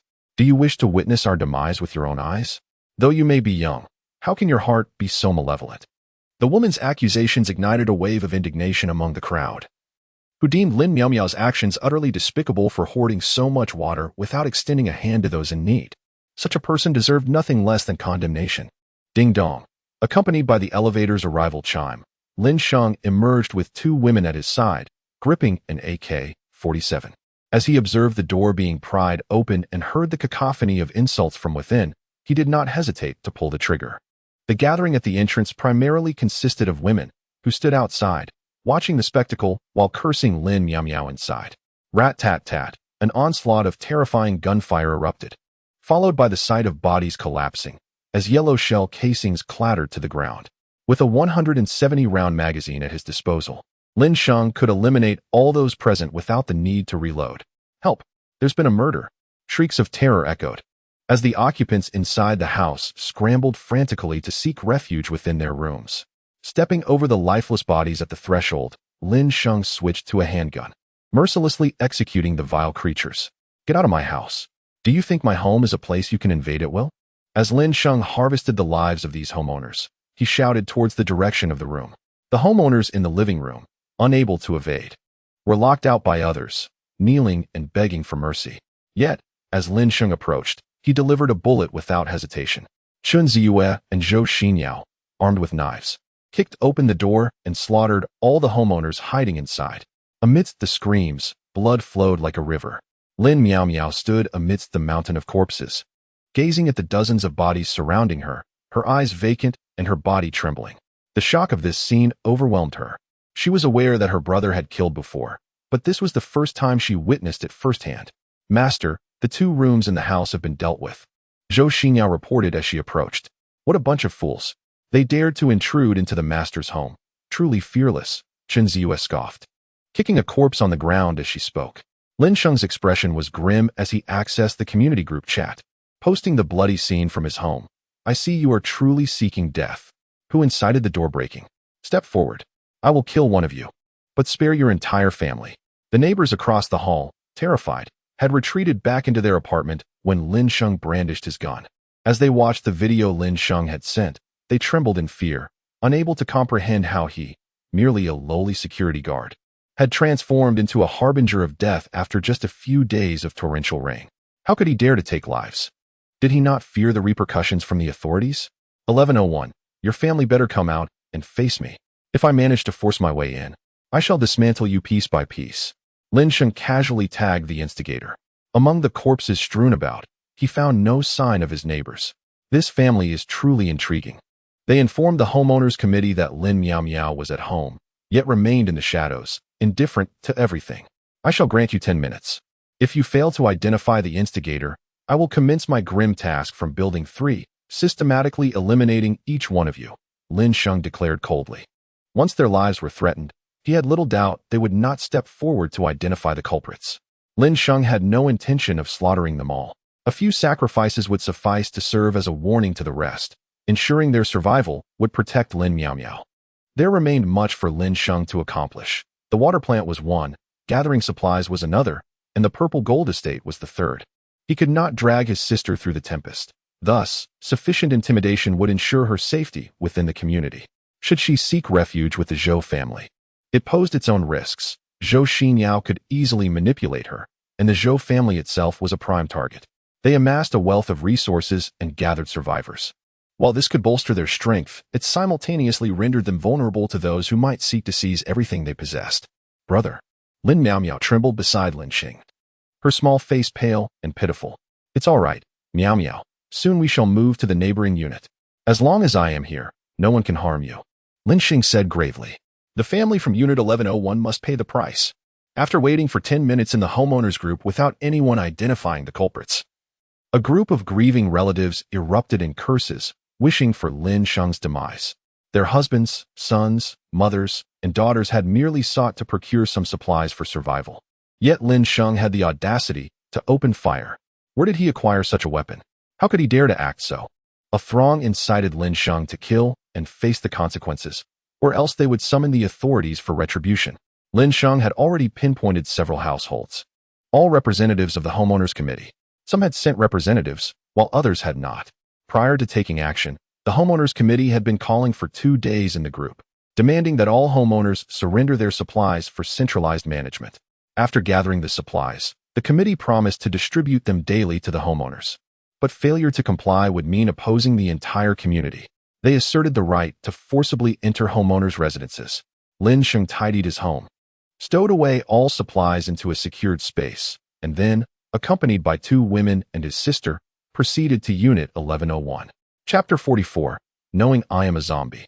Why not simply perish? Lin Sheng kicked at the door, but the male homeowner of Unit 1101 dared not open it. Instead, he frantically apologized in the group, pleading with Lin Sheng not to bring trouble upon him, claiming he was coerced by the homeowners committee into betrayal. Upon seeing the situation, Lin Sheng couldn't help but laugh. If the homeowners committee pressures you, simply claiming ignorance or stating that you are not at home suffices. How could the members of the committee ever discern the truth? You leaked the information about Meow Meow being at home and tacitly permitted the committee and other homeowners to forcefully breach the door. How could you possibly evade responsibility? After waiting at the entrance for half a minute, Lin Sheng's patience was utterly exhausted. He swiftly brandished a set of acetylene welding equipment, adjusting the flame to its utmost intensity, and commenced cutting into the front door of apartment 1101. Lin Sheng, I was wrong. Please spare me, I beg you. I shouldn't have revealed anything about your sister. I'm so sorry, sob sob. The male homeowner's voice message in the group resonated with palpable terror. Yet, if Lin Sheng had not taken so many lives, would the family of apartment 1101 truly be afraid? Once the homeowners pried open Lin Sheng's door, that family would likely consider themselves heroes, eager to seize more water and supplies from the Lin household. Do you think that such heinous acts against my sister can be brushed aside with a mere apology? Either you open the door yourself, or I shall cut it open and storm in. Lin Sheng retorted coldly. You are a demon. You are nothing short of a demon. A group of homeowners frantically cursed in the chat, yet within their hearts, panic brewed, especially among those with family members involved. They feared that after Lin Sheng exterminated the entire family of apartment 1101, he would come seeking vengeance upon them. This man is insane. There is no reasoning with him. They merely sought to acquire something, yet he was intent on annihilating everyone. How could he be so selfish? So tyrannical? As Lin Sheng carved an opening in the entrance door, he reached inside, attempting to unlock it from within. The male homeowner of Unit 1101 immediately brandished a knife, aiming to sever Lin Sheng's arm. However, as the blade descended, a resounding clang echoed. His hand was numbed by the impact of the kitchen knife. In that moment, he was bewildered. In the horrified gazes exchanged between him and his wife, Lin Sheng's wound astonishingly began to heal rapidly. This was far beyond the capabilities of a human being. Honey, this person seems like a zombie, his wife exclaimed in terror. For the blood gushing from Lin Sheng's wound was, shockingly, black. What? The male homeowner of Unit 1101 was taken aback. Indeed, the color of Lin Sheng's blood was unnatural. Coupled with this extraordinary regenerative ability, was he not a zombie? Yet, how could a zombie possess consciousness? Lin Sheng opened the door, a cigarette clenched between his teeth, and cast a chilling smile at them. At that moment, his grin sent shivers down their spines, causing them to tremble uncontrollably. Do not come any closer. The male homeowner, along with his wife, retreated in haste, their gazes toward Lin Sheng now infused with an acute sense of dread, as he seemed poised to dismantle them piece by piece. Lin Sheng flicked the ash from his cigarette and coldly remarked, Good Master Su Xinyao and Chun Ziyue advanced, each prepared to confront one of them. Do not act recklessly. Do not. The male homeowner let out a chilling scream, only to be struck down by Chun Ziyue's kick, his head colliding violently with the unyielding floor, causing a jarring concussion. Beside him, his wife was similarly dispatched by Zhou Xinyao's ruthless strike. The two exquisitely beautiful women, when enacting their murderous intent, displayed an unsettling indifference to the act of killing. Were it not for this harrowing experience, who would dare to believe such a scenario? The women, wielding the instruments provided by Lin Sheng, mercilessly nailed their victims' limbs to the ground. The horrifying sounds reverberated throughout the apartment, while a terrified youth, hiding within the confines of a wardrobe, curled up and clutched his head in fear, too paralyzed to emerge. The frantic screams echoed through the entire building, instilling dread in both the residents above and below. Perturbed by the noise, the two women silenced their cries by forcibly gagging them, using their knives to carve away chunks of flesh from their bodies. Lin Sheng stood by, documenting their torment, capturing their bloodshot eyes and ashen faces, which he subsequently shared in the homeowners group. In an instant, the once focal group fell into a stunned silence, unable to fathom that Lin Sheng would dare to commit such acts. To take a life is one thing, but to flay a person alive? Not even a demon emerging from the depths of hell could compare to the depths of his depravity. Lin Meow Meow was confronted with an unprecedented scene, and the sight of blood from earlier in the room provoked her to retch uncontrollably at the side. The couple on the ground, overwhelmed by pain, had soiled themselves. How revolting. Master, may I eliminate them directly? Chen Ziyue asked with a hint of disdain. Proceed, Lin Sheng replied. Capturing the gruesome act on camera would be sufficient to instill terror in the group, thus rendering further action unnecessary. Moreover, Lin Meow Meow could hardly endure the situation. Lin Sheng intended to allow her time to gradually acclimatize to the post-apocalyptic reality. Although excessive emotional stimulus might awaken abilities akin to Si Xiaonan's, the process was excruciating. Even Si Xiaonan had nearly succumbed to it.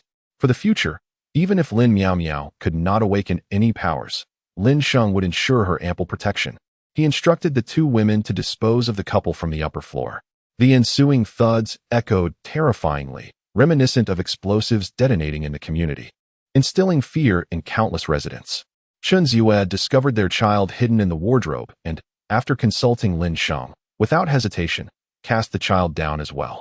While such an act was undeniably cruel, they had already succumbed to zombification. What further discussion of cruelty was warranted? Moreover, they had endangered Lin Miao Miao first.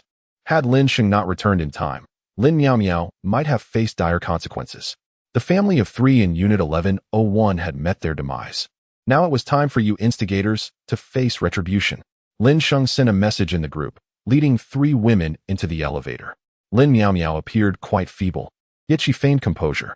Observing her state, Lin Sheng refrained from excessive concern, understanding that she needed to endure this on her own.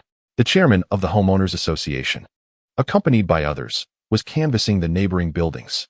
The Jinhu community comprises 4 rows of 12 buildings, with an underground parking facility traversing the entire area.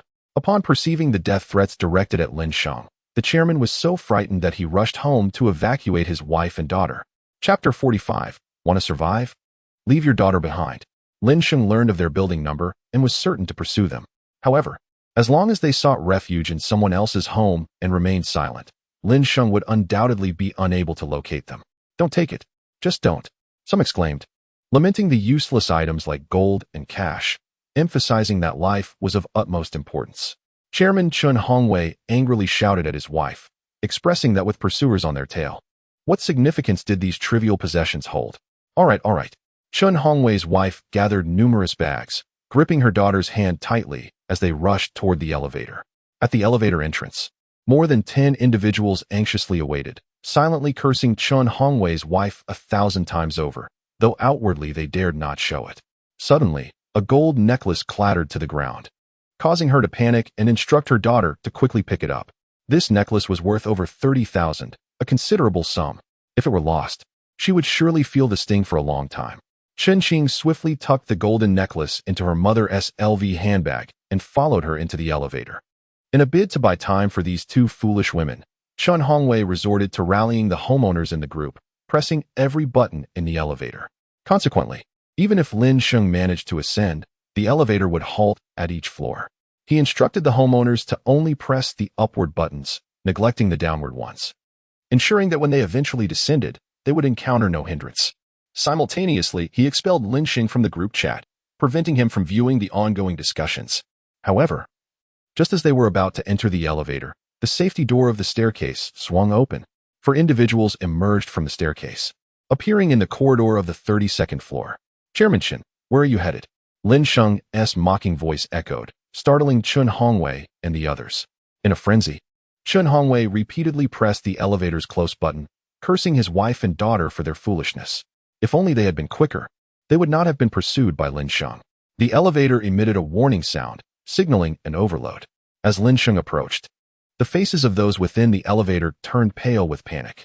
In a fit of desperation, Chun Hongwei hurled his wife's heavy suitcase out of the elevator, filled with designer handbags and nearly 100,000 worth of cosmetics, alongside various other items from Hermes and Chanel. Chun Hongwei truly regretted his past indulgences. Had he known better, he would not have lavished such extravagance upon that foolish woman. Now, with so much accumulated, he found it hard to part with it in their moment of escape. Lin Sheng, the contents of this suitcase are worth at least 300,000, and this LV bag is filled with luxury jewelry. If you let us go, they will all be yours. Chen Hongwei could only plead this way. When he came up earlier, his sole intention was to protect his wife and daughter, forgetting the elevator's weight limit of 500 kilograms. With his wife and daughter present, they had exceeded the limit. How infuriating. What use do I have for these possessions? Do you truly believe that money holds any value in such dire circumstances? Lin Sheng scoffed. Ding. Human female detected. Beauty score, 90. Height, 171 centimeters. Weight, 52 kilograms. Classification, Class C Elite. Chen Qing, a first-year university student. had just begun dating a boyfriend 2 weeks prior. Their relationship was still innocent, merely holding hands, and had yet to progress further. Her mother had instilled in her a principle from a young age. As a girl, especially a beautiful one should always hold out for the best.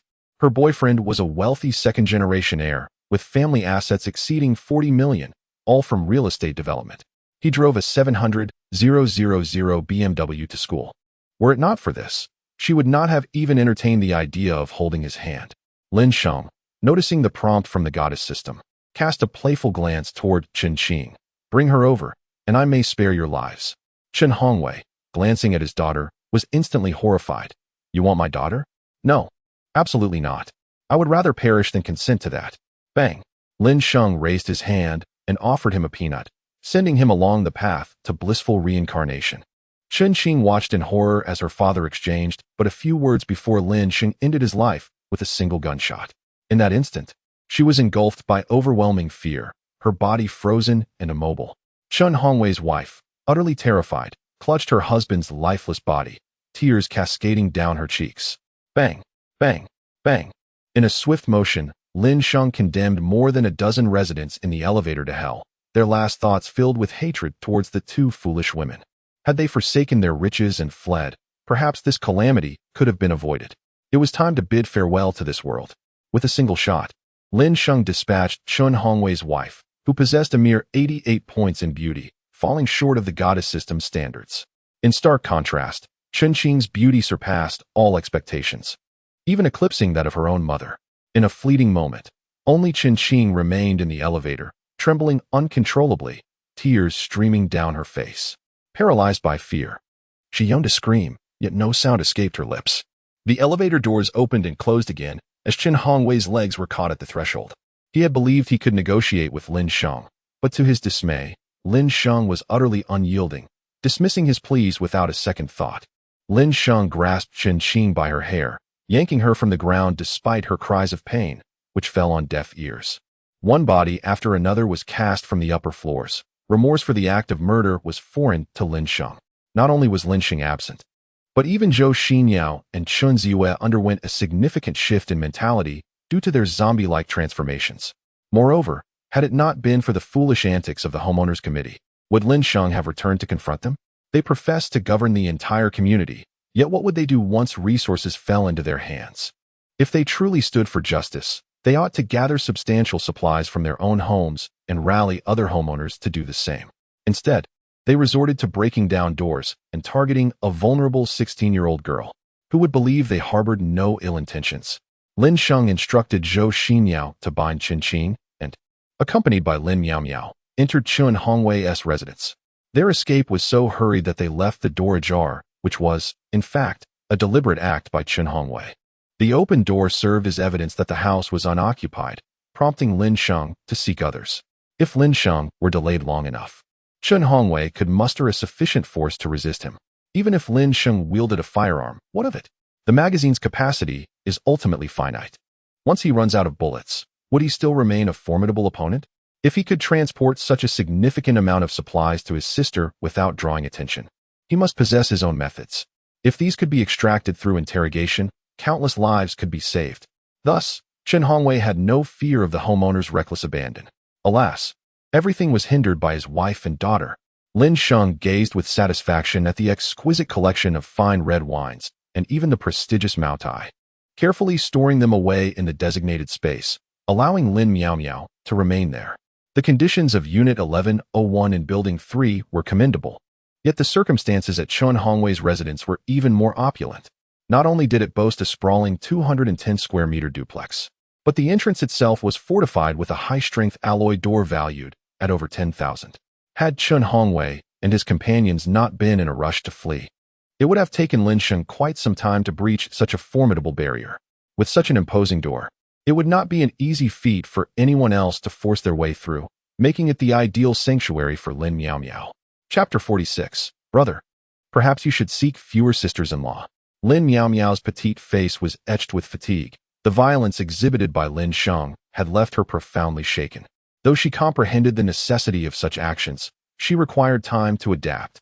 Lin Sheng took a moment to reinforce the door using steel and welding equipment. To avert similar issues in the future, he encased the lock within a steel frame and installed a small lock on the outside, leaving the key with Lin Miao Miao. Should anyone attempt to breach the door from the outside, the secured lock would render their efforts futile. Furthermore, Lin Sheng utilized steel plates to create a corridor in the hallway, sealing off the 3-meter distance from the entrance to the shoe cabinet.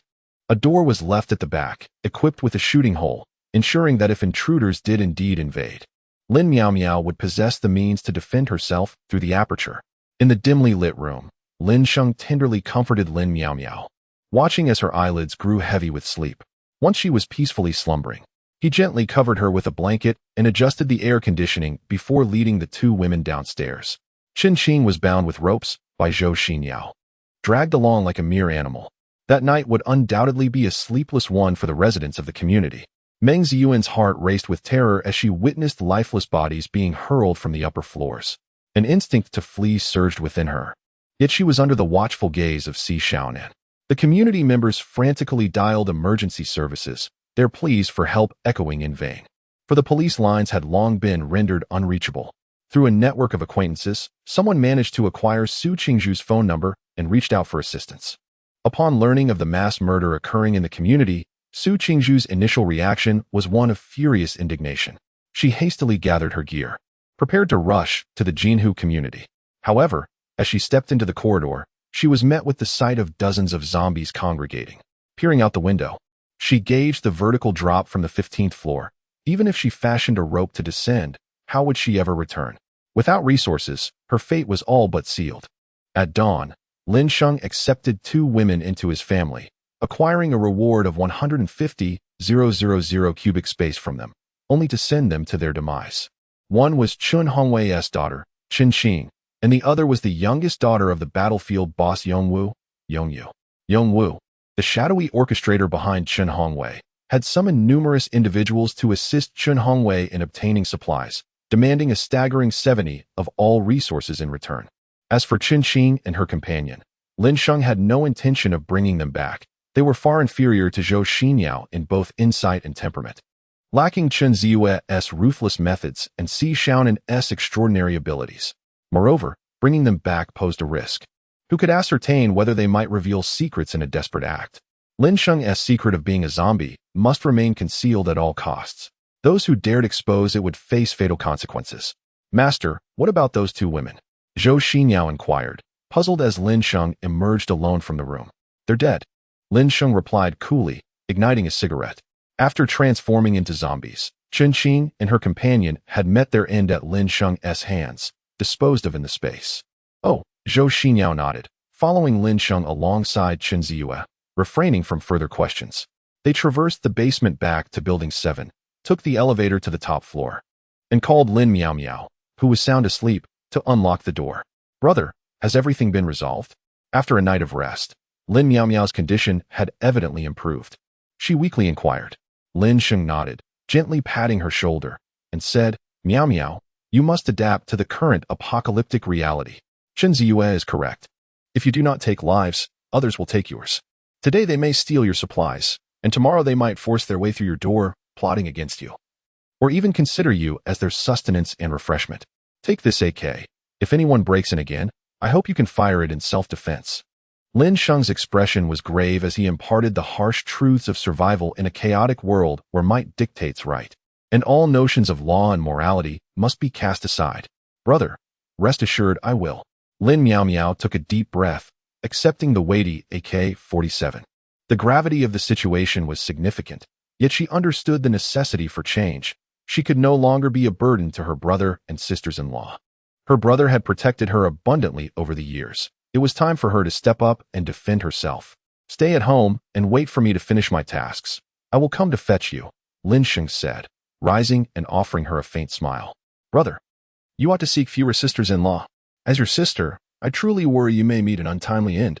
Lin Miao Miao, hoisting the AK, exuded an aura reminiscent of a rebellious young woman, akin to a mafia princess.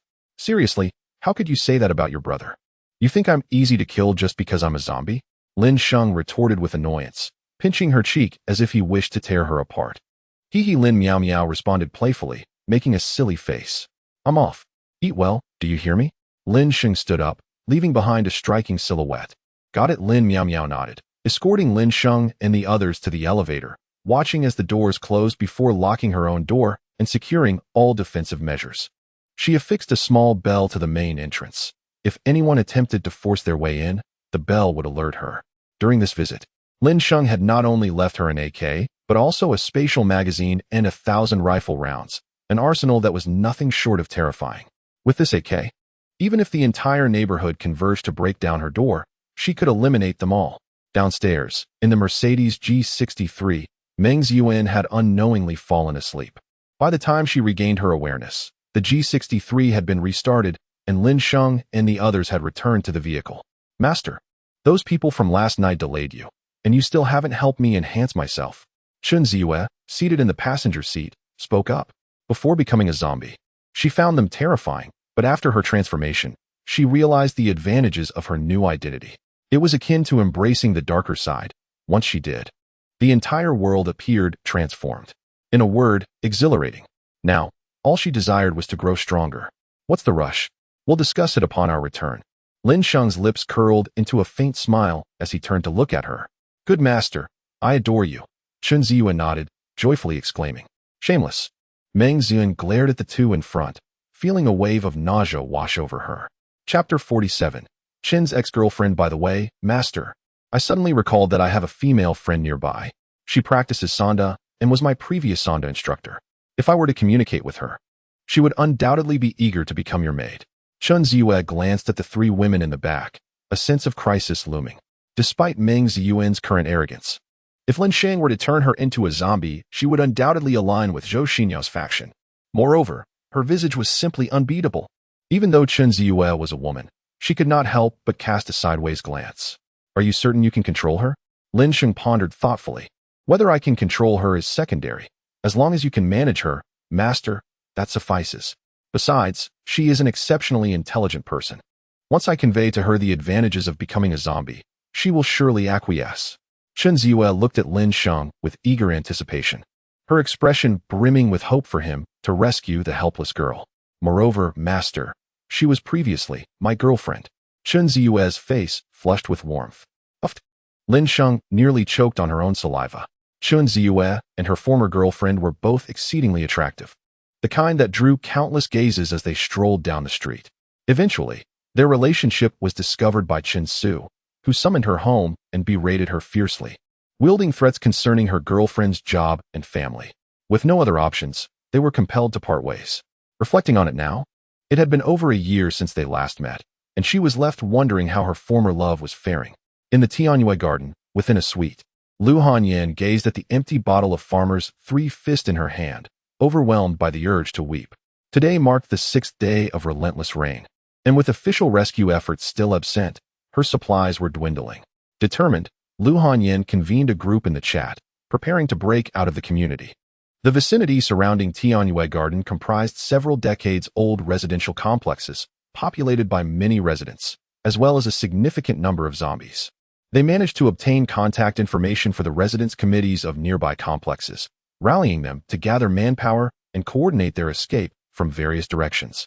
Everyone understood that remaining idle was not a viable solution. Eventually, their resources would be depleted, and if this continued, they would face death from thirst or starvation.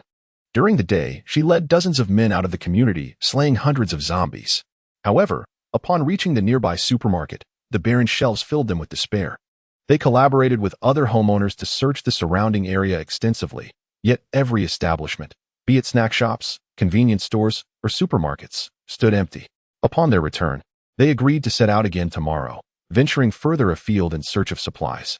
Their raincoats and umbrellas were dwindling, and the number of those able to join the expedition would inevitably diminish. The prolonged lack of water had already begun to take its toll on Lu Hanyan. During the daytime battle, she experienced dizziness and blurred vision. Had it not been for someone pulling her back in time, she would have already fallen prey to a zombie's bite. Her only hope rested upon the last bottle of water at home. Only with sufficient hydration could she venture out to search tomorrow. However, upon her return, she was met with this outcome. Hanyan, I am truly sorry. I was so parched that I began to hallucinate. Forgive me. It was never my intention. Before her stood a woman with short hair and airy bangs. On the verge of tears, yet unable to shed a single drop.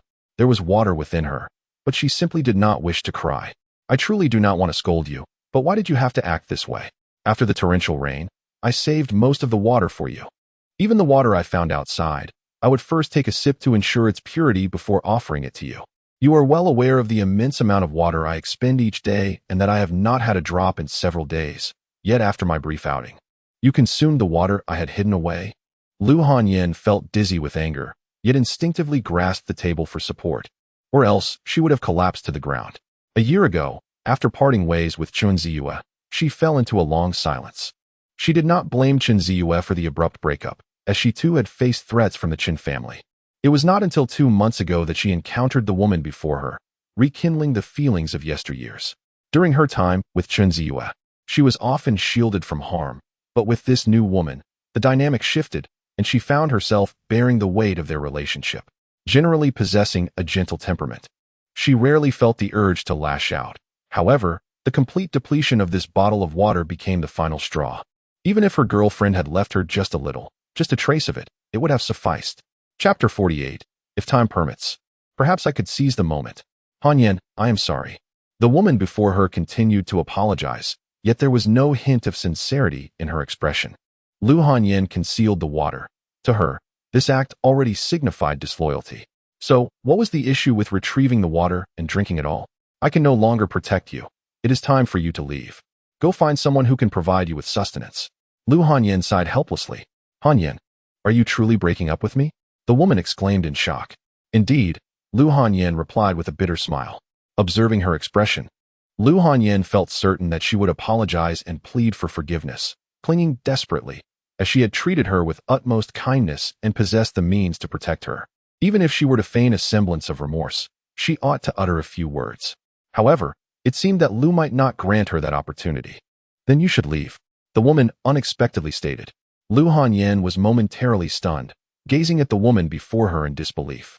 Yet the woman asserted with unwavering conviction, "This house is rented in my name, and I pay the landlord each month, so you must vacate." In a fit of rage, Lu Hanyan felt a sharp pain in her chest, collapsing heavily onto the ground, coughing violently. She could hardly fathom that her girlfriend would utter such words. In her moment of vulnerability, she had chosen to stab her in the back. Rent? Huh. Had she truly forgotten that Lu transferred the rent money to her every month, along with several thousand in pocket money? Darling, hurry. Lu Hanyan seems on the brink of death. If you hurry, you might make it before she passes. Rest assured. The woman replied, I haven't consumed much of Lu Hanyan's supplies. I've saved everything. Bring yours along. The woman dialed a number, delivering a series of devastating blows that shattered Lu Hanyan's heart. Lu Jilly, you wretched person. What have I ever done to deserve this treatment from you? Lu Hanyan shouted in fury. Hanyan, I'm sorry. I've actually been married for quite some time. Being with you is merely a scheme devised by my husband and me to swindle your money. Do not hold it against me. At the very least, I have not caused your demise, have I? Lu Jelly audaciously proclaimed, as if her actions bore no semblance of guilt whatsoever. 2 years prior, her husband caught the attention of a wealthy woman and candidly confessed his infidelity to her. She acquiesced, for her husband utilized the affluent woman's funds to sustain her.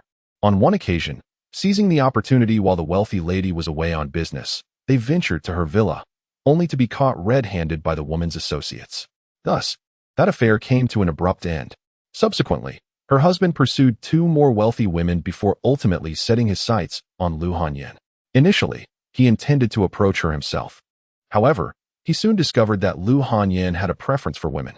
Consequently, he clandestinely guided and instructed Lu Jieli on how to win Lu Hanyan's affection. For such women are often easier to deceive. They possess a natural lack of wariness towards other women. Even if Lu Hanyan were not affluent, she could still acquire loans.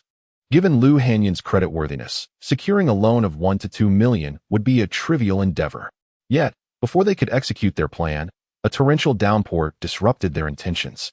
Lu Hanyan fainted on the spot. Knock knock. Shortly thereafter, a man clad in a raincoat, holding an umbrella, arrived at the suite's entrance. Lu Jieli joyfully welcomed him inside. The man gazed at Lu Hanyan, bound on the floor, and excitedly licked his lips. Such an exquisite woman is indeed a rare find. Beautiful, with an impeccable physique, She maintained a regimen of exercise that rendered her proportions extraordinarily harmonious, simply breathtaking. Husband, why are you just watching her? I am your wife. Lu Jili complained with a hint of melancholy. All right, I will attend to you first, the man replied with a smile as he picked Lu Jili up. He warmed up a little before turning his attention back to the exquisite Lu Hanyan. Goodness, that delicate face, that figure, simply breathtaking. Just then, a knock sounded at the door again. Chen Ziyue waited for a moment, but when no one came to open it, confusion filled her heart. She glanced at her phone and then at the door number. She had just contacted a mutual friend of hers and Lu Hanyan, and the address given was surely correct. You pair of scoundrels. A furious voice erupted from behind the door. It was Lu Hanyan's voice. Having regained consciousness not long ago, she was greeted by the sight of the two betrayers, who, despite being caught, exhibited no shame whatsoever. She struggled frantically, attempting to break free. But her hands and feet were tightly bound by ropes. Hanyan, don't be anxious. Shoo, don't make a sound. It will be your turn soon. Lu Jili turned her head, a smug expression on her face. Such a scenario would be impossible for 95 of women, yet Lu Jili's mind operated differently. Bang! The door was kicked open, and Lin Sheng stepped inside, immediately confronted with a shocking scene. Lu Jili, facing the entrance, froze for a moment before screaming in terror. She had originally believed that by not opening the door, those outside would be unable to enter. However, to her astonishment, they managed to kick the door of the rental apartment wide open. Who are you? The man exclaimed, filled with terror. Is she Lu Hanyan? Lin Sheng turned to Chen Ziyue, pointing in Lu Jili's direction, and inquired. No. Chen Ziyue replied coldly. She noticed Lu Hanyan curled up in the corner and rushed over. Her voice laced with concern. Hanyan, are you all right? Upon observing Lu Hanyan's cracked lips and vacant gaze, which clearly indicated severe dehydration, she hurriedly sought water from Lin Sheng and began to feed it to her in small sips. Who are you people? Get out! The man shouted in rage. Disgusting. Go die? Zhou Xinyao seized a guitar nearby and struck the man with a heavy blow, resulting in a cacophony of chaos. Chapter 49. Lu Hanyan, Master, I am willing. Accompanied by the man's anguished scream, he clutched his bloody wound and fell to the ground in a lifeless state. Darling, are you all right? Lu Jili exclaimed in fright, rushing to tend to her husband. I'm finished. The man trembled as he gazed at the blood staining his hands, nearly losing his sanity. Had his most treasured possession truly been shattered by Zhou Xinyao's guitar? Oh, damn woman, I will make you pay for this. How revolting. Chen Ziyue, you handle it yourself, I can't bear it. Zhou Xinyao disdainfully discarded the rest and turned to issue commands. Please keep these two here while I finish giving Hanyan water, Chen Ziyue said, her heart filled with anger. Even though she did not fully comprehend the events that had just transpired, the sight of Lu Hanyan bound was enough for her to make an educated guess. See, I told you, men from Long Kingdom are utterly repulsive, Meng Zuan remarked disdainfully. Si Xiaonan, give her 2 slaps and tape her mouth shut. Lin Sheng coldly glanced back, glaring at Meng Ziyuan. Yes, master, Si Xiaonan responded, raising her hand to deliver 2 sharp slaps before sealing Meng Ziyuan's mouth with tape. Though Meng Ziyuan fell silent, treated as if she were invisible, she could not resist the urge to mock, dragging Lin Sheng into the fray, which warranted a response. Fury surged within Meng Ziyuan as she glanced toward Zhou Xinyao, seeking help. However, upon Zhou Xinyao's approach, she received another resounding slap, leaving her utterly dazed. Ziyue, is that you? Lu Hanyan, still frail, gazed at the woman before her in disbelief. It is me. Chen Ziyue nodded, cradling her gently as she carefully administered water. Due to prolonged dehydration, Lu Hanyan's skin had become parched, evoking sympathy, particularly for her cracked lips. Do not give her too much water at once. It may have adverse effects, Lin Sheng cautioned as she approached. Master, what should we do then? Chen Ziyue raised her gaze anxiously. Use a cotton swab. Gently dip it in water and apply it to her lips. Be careful while removing the swab and wear several layers of gloves. I will disinfect it for you.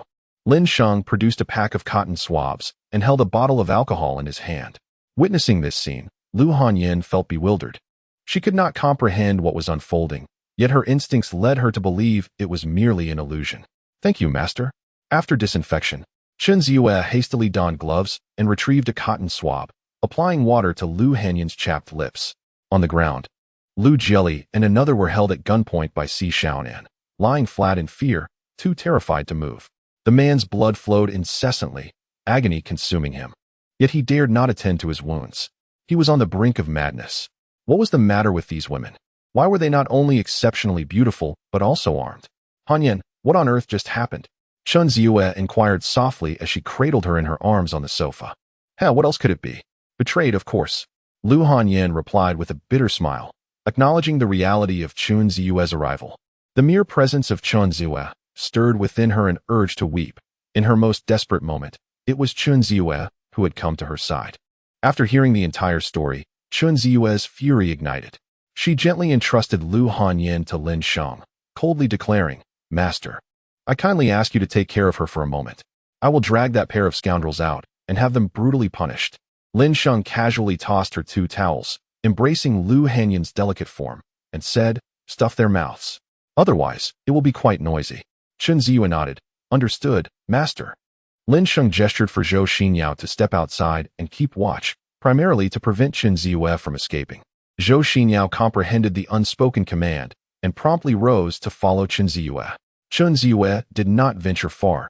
In the corridor outside the suite, she silenced Lu Jieli and her companion, and then vented her fury by mercilessly striking them with a blade. The two writhed in agony, desperate to plead for mercy, yet their voices were utterly stifled. Such individuals, having committed such heinous acts, deserved to perish 1,000-fold. Mere slashes were insufficient for Chen Ziyue. She systematically shattered their bones. Her countenance still contorted with rage. Handsome, are you Ziyue's boyfriend?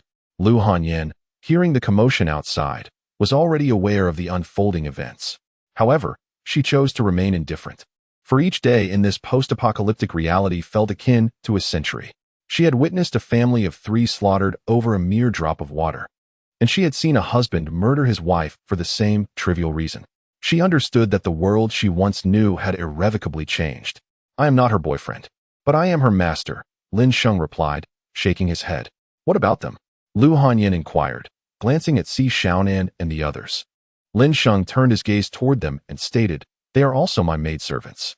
At this revelation, Lu Hanyan comprehended the situation.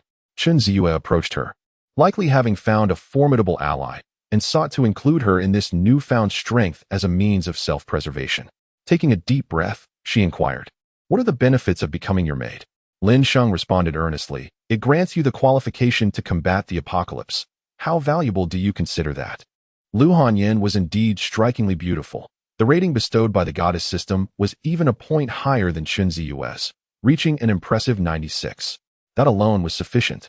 I am willing to become your maid, Lu Hanyan declared. Upon confirming Chen Ziyue's arrival, she also validated that Lin Sheng's earlier display of power was not an illusion but a testament to his abilities. And since Chen Ziyue trusted Lin Sheng, she too was inclined to believe in him. She understood Chen Ziyue's character well. Unless Lin Sheng possessed extraordinary strength, Chen Ziyue would never address him as her master. It is worth noting that Chen Ziyue was an exceptionally proud individual. In the past, when she taught Chen Ziyue martial arts, even when she had pinned Chen Ziyue down, the latter would never yield an inch. Master, Lu Hanyan addressed him again. Excellent. Once you have recovered, I shall grant you the qualification to face the apocalypse. Lin Sheng's words, though delivered with an air of nonchalance, radiated a powerful confidence that Lu Hanyan sensed emanating from him, an assurance far beyond that of the ordinary man. Ding dong. The goddess Lu Hanyan voluntarily became a member of the host's family, comprising 3 individuals. The system rewards include an increase in spatial capacity by 150,000 cubic meters, with hidden rewards to be granted upon Lu Hanyan's transformation. In Chapter 50, the scene unfolds with an astonishing twist. As Lin Sheng claims his reward, Chen Ziyue has already dealt with the 2 intruders outside, disposing of their bodies from the upper floor. Wiping the blood from her hands, she enters to find Lu Hanyan standing independently, calling out to Lin Sheng as her master. Witnessing this, Chen Ziyue smiles softly and embraces her. A poignant reunion after a year, where everything has changed yet their bond remains intact. Lu Hanyan, do you have anything you wish to take with you? Lin Sheng inquires. Cigarette in mouth, turning to face her. Lu Hanyan glances back at the room, shaking her head with a hint of bitterness. There is nothing worth taking, master. Let us depart. As they descend the stairs, Lin Sheng poses another question. What desires do you hold? Lu Hanyin contemplates briefly before responding. As long as I can live. I have no further aspirations. Noticing her troubled demeanor, Chun Ziyu interjects. Master, it seems Hanyin has something weighing on her heart. Please assist her. Lin Sheng nods in understanding, saying, whatever it is, feel free to share. Lu Hanyin took the initiative even more than by Si Xiaonan. While Si Xiaonan only acquiesced under the pressure of Lin Sheng's resources, Lu Hanyin, after merely a few queries, made her own decision. Such determination in her character was sufficient for Lin Sheng to fulfill one of her heartfelt wishes. Encouraged by Chun Ziyu, Lu Hanyin mustered the courage to speak. Master, I hope you do not perceive me as overly sentimental. In recent days, I have ventured outside with several residents from our community to exterminate zombies and gather supplies. However, despite our efforts in numerous locations, we have found naught but despair. Upon hearing this, Lin Sheng momentarily paused, for he alone had taken all the resources from the vicinity. Given the proximity of Tianyue Garden to Jinhe community, what would you like to do? Lin Sheng inquired, discarding his cigarette, but, if it pleases you, I humbly request your assistance within your capacity. Our community is not chaotic like those outside. We are united. Yet, our supplies are limited. Lu Hanyin spoke timidly, acutely aware of the absurdity in asking Lin Sheng to concern himself with the lives of others, hence her lack of confidence. Is 1 ton of water sufficient? Lin Sheng asked. Lu Hanyin was taken aback, utterly unprepared for Lin Sheng's generous offer. 2 tons? Lin Sheng raised an eyebrow. Master, it is not that I disdain such a small amount. 1 ton would be more than enough. Lu Hanyin promptly replied, her eyes momentarily glistening with tears. Despite her beauty and admirable figure, in this apocalyptic world, she was far from unique. Lin Sheng's willingness to part with such an abundance of resources for her, even surpassing her perceived worth, filled her with immense gratitude. Since I mentioned 2 tons, it shall be 2 tons. Moreover, I will provide you with an additional 2 tons of food supplies. Please make the necessary arrangements. It is now 7 p.m. Will 3 hours suffice? Lin Sheng turned to her. That will be more than enough. Thank you, master. Lu Hanyin replied hastily, bowing deeply before him. The determination in her gaze intensified.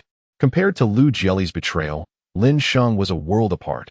Such a master was deserving of her utmost devotion. Zhou Xinyao, go procure a semi-trailer.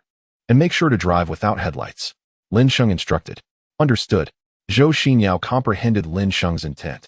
Driving without lights was to prevent the residents of the community from witnessing the circumstances surrounding the vehicle, thus safeguarding Lin Sheng's secret space. Wait. It's toxic rain outside. You mustn't go out. Lu Hanyin urged anxiously. Do not worry about her. The master has granted her ample capabilities. She is in no danger. Chun Ziyu reassured. Capabilities? What capabilities? Exposure to this toxic rain could turn her into a zombie. Lu Hanyin exclaimed, her anxiety palpable. Yet as they spoke, Zhou Xinyao had already stepped outside, the poisonous rain cascading upon her, yet she appeared entirely unaffected, as if she were immune to its corrosive nature. Chun Ziyu whispered, Hanyin, please do not be overly startled by what I am about to reveal. In truth, we are all zombies. Our master has granted us the greatest power, that of a zombie's physique, allowing us to disregard the presence of our kind, and even enabling us to regenerate despite losing an arm. Despite her mental preparation, Lu Hanyin remained in utter disbelief. Zombies? They were indeed zombies? But were not zombies those flesh-eating creatures? How could they possess intelligence? Hanyin, once we return, our master will assist you in transforming into a zombie while preserving your consciousness. You will have the opportunity to stay close to our master, who will not treat you poorly. Chun Ziyu continued, gesturing towards the petite secretary. Did you see her? She awakened her fire abilities yesterday and received our master's reward. Even if her head were severed, she could still regenerate from it. What? Lu Hanyin gasped, her mouth agape, as tumultuous waves surged within her mind. Good heavens! To think one could survive decapitation. This is utterly extraordinary. Once we return, be proactive and request our master to initiate your transformation into a zombie. Additionally, ask for enhancements to your physical capabilities. Each time our master aids us, it augments our strength, speed, and perception. While the improvements may seem modest individually, they culminate into something truly formidable. Moreover, I have my differences with Zhou Xinyao, and I will require your assistance. Chun Ziyu whispered, what happened between you and Zhou Xinyao? Lu Hanyin inquired. That madwoman. One day I will make her pay. Chun Ziyue gritted her teeth. But will the master allow us to act recklessly? Lu Hanyin expressed her concern. Chun Ziyue chuckled derisively. In truth, the master would relish this. We may be his maids, yet he only desires the strong by his side. Thus, even if we were to clash, the master would only assist the victorious party. Lu Hanyin nodded, comprehending the situation.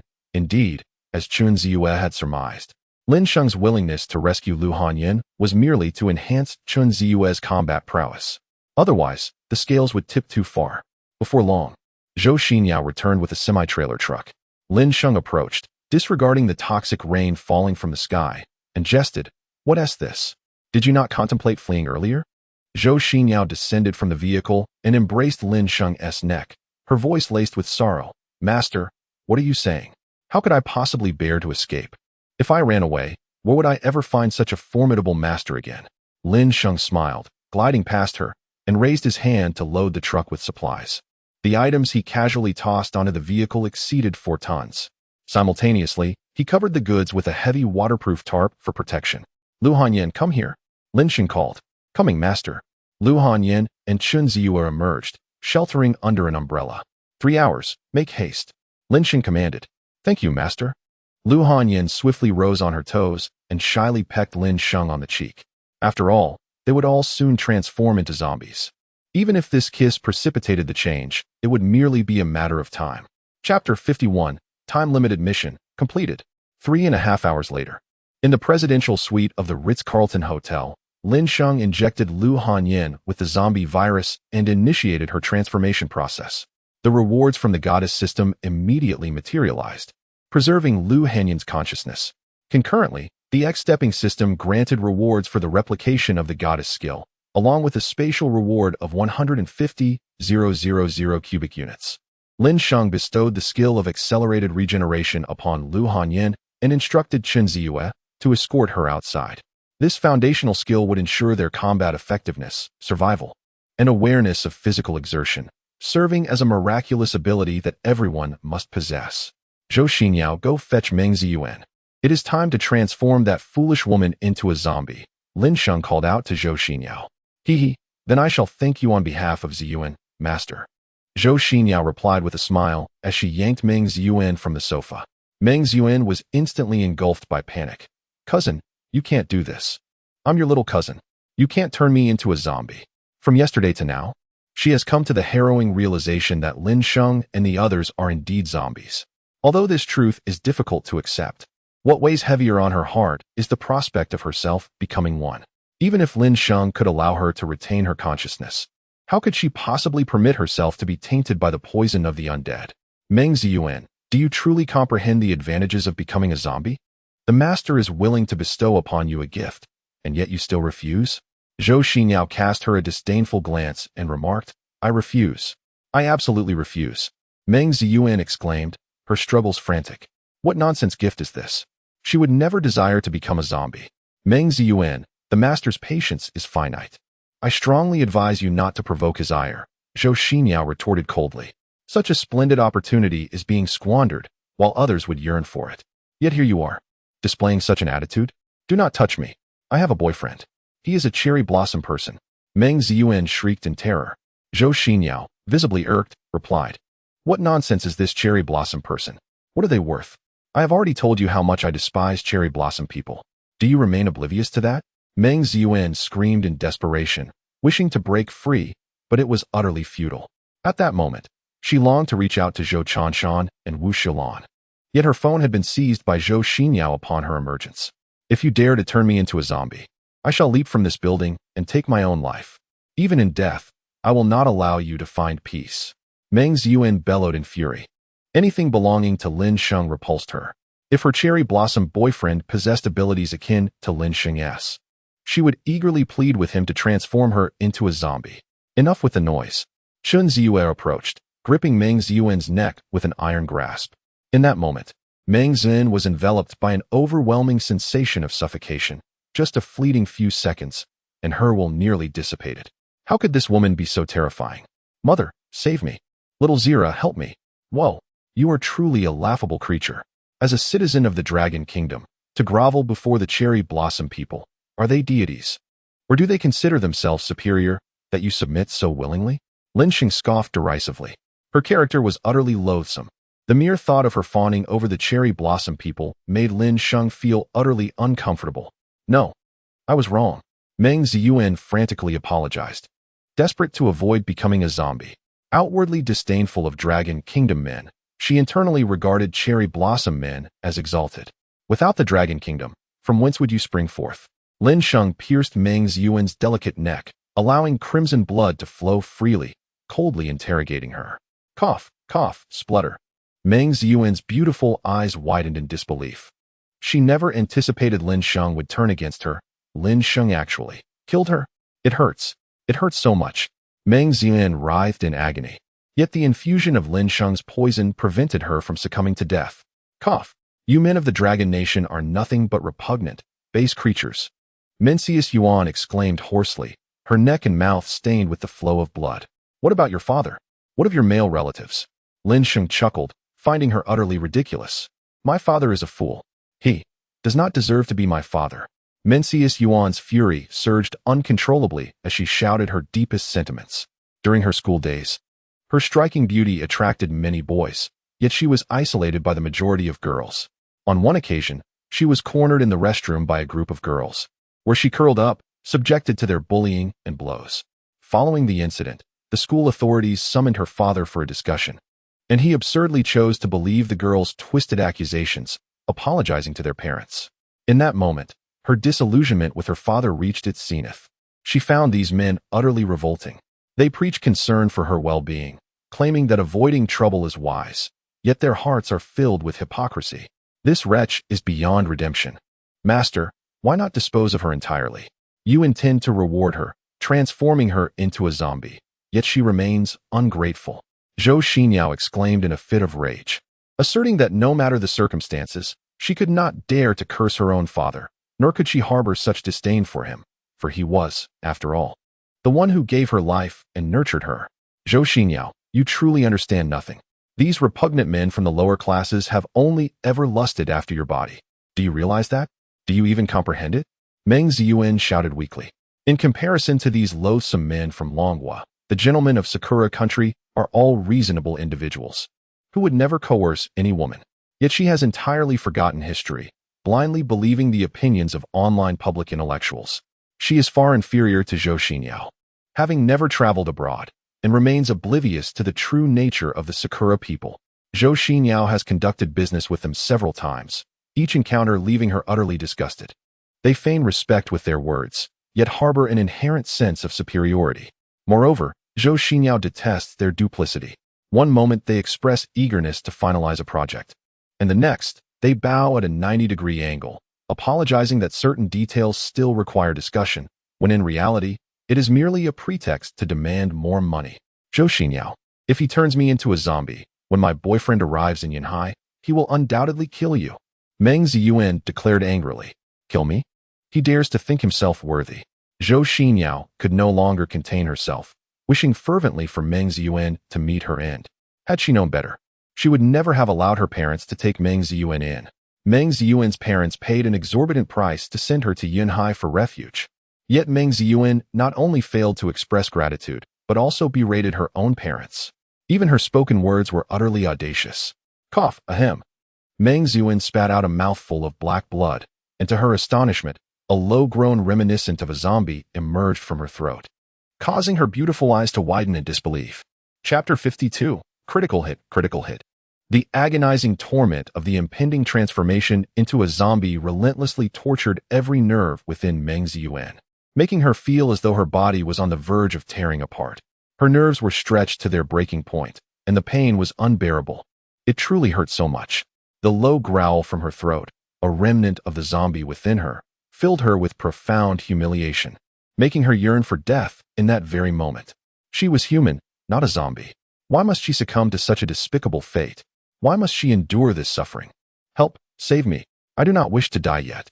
Meng Ziyuan wept in agony, her body convulsing. As she approached the critical juncture of her transformation, the pain intensified, reaching an excruciating level that threatened to shatter her mind. Beg me to save you, Lin Sheng remarked. Crouching beside her, his gaze filled with mockery. Please, save me.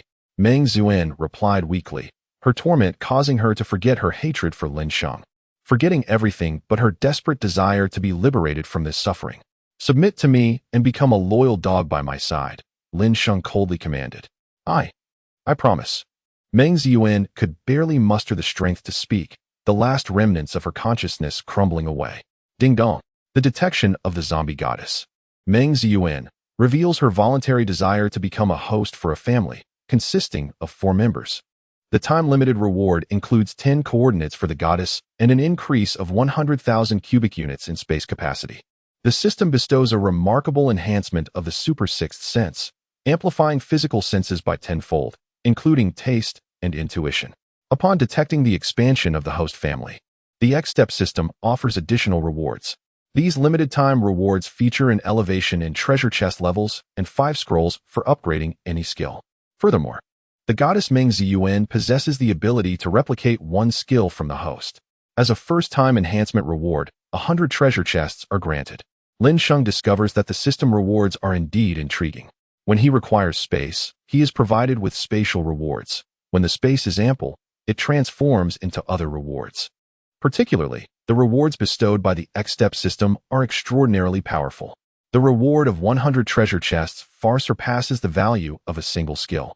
Within these chests, one can uncover a plethora of items and skills, and it is certain that at least several skills will emerge from the 100 chests. Lin Sheng instructs Zhou Xinyao to take the dazed Meng Ziyuan away, as she remains ensnared in confusion and stupor, tormented by intense suffering. Having relocated, Lin Sheng permitted Zhou Xinyao and her companions to rest in the living room. He advised them to prepare a midnight snack and not to disturb him. As he had yet to open the 10 treasure chests from today, it seemed fortuitous that he could open them simultaneously with the 100 chests. Despite Lin Sheng's frequent driving, he had amassed a sufficient number of steps while gathering supplies and exploring various locations. Although he had not reached his initial goal of tens of thousands of steps in a day, he had still exceeded 6,000. Notably, these 6,000 steps yielded no treasure chests, leading Lin Sheng to conclude that driving was more advantageous. Opening treasure chests. Acquired. Goddess skill replication count 1. Acquired. RPG 1. Acquired. Random critical hit for treasure chests 10 to 100 times. Lasting 10 minutes. Acquired. Desert Eagle 11. Critical hit 11. Acquired. Corrosion-resistant all-terrain vehicle 25. Critical hit 25. Acquired. Space 19, 700 cubic meters. Critical hit. After opening a total of 110 treasure chests, Lin Sheng was utterly elated. A plethora of various weapons had been obtained, and his spatial capacity had increased by 194. 600 cubic meters. Furthermore, he had unlocked 2 extraordinary abilities, 1 B-grade lightning ability and 1 B-grade earth ability. Under the influence of the 100-fold critical hit, these abilities had multiplied into 100. Consequently, the 100 sub-S-grade abilities could be merged into 1 S-grade ability, signifying that Lin Sheng had successfully acquired 2 S-grade abilities. Meanwhile, the recent increase in skill replication has resulted in an astonishing total of 49 instances. Yet, tonight's dish lacks any flavor whatsoever, Lin Sheng remarked, slightly frowning as he sampled a piece of stir-fried beef. Master, do we not lack the sense of taste? Hence, I refrained from adding salt. Si Xiaonan replied, gazing at Lin Sheng with confusion, uncertain of the implications of his statement. Then let us stir-fry it again. Lin Sheng set down his chopsticks. Master, have you perhaps regained your sense of taste? Si Xiaonan gasped in surprise, as did the other women, who looked at Lin Sheng with pity, wishing for him to restore their sense of taste as well. The absence of flavor is truly unbearable. Lin Sheng nodded slightly, signaling Si Xiaonan to get to work. Shortly thereafter, the tantalizing aroma of freshly prepared dishes filled the air once more. Si Xiaonan, brimming with anticipation, awaited Lin Sheng's evaluation of her culinary skills. Si Xiaonan, your cooking is quite commendable, Lin Sheng praised, noting that the tenfold enhancement of sensory perception also brought about a tenfold increase in taste. If the meal were unpalatable, his suffering would be magnified. Fortunately, Si Xiaonan's culinary abilities were indeed impressive. While she may not rival a top chef, her home-cooked dishes were certainly delightful. Thank you for the compliment, Master. Si Xiaonan beamed. But hold your gratitude for the moment. I have granted you a tenfold enhancement in bodily perception, restoring your sense of taste. Lin Sheng raised his hand to complete the skill replication through the system, bestowing the super sixth sense upon Si Xiaonan. Instantly, Si Xiaonan was overwhelmed with excitement, rushing over to embrace Lin Sheng, planting a sweet kiss on his lips. "Master, I adore you. Thank you for your generous gift," she exclaimed.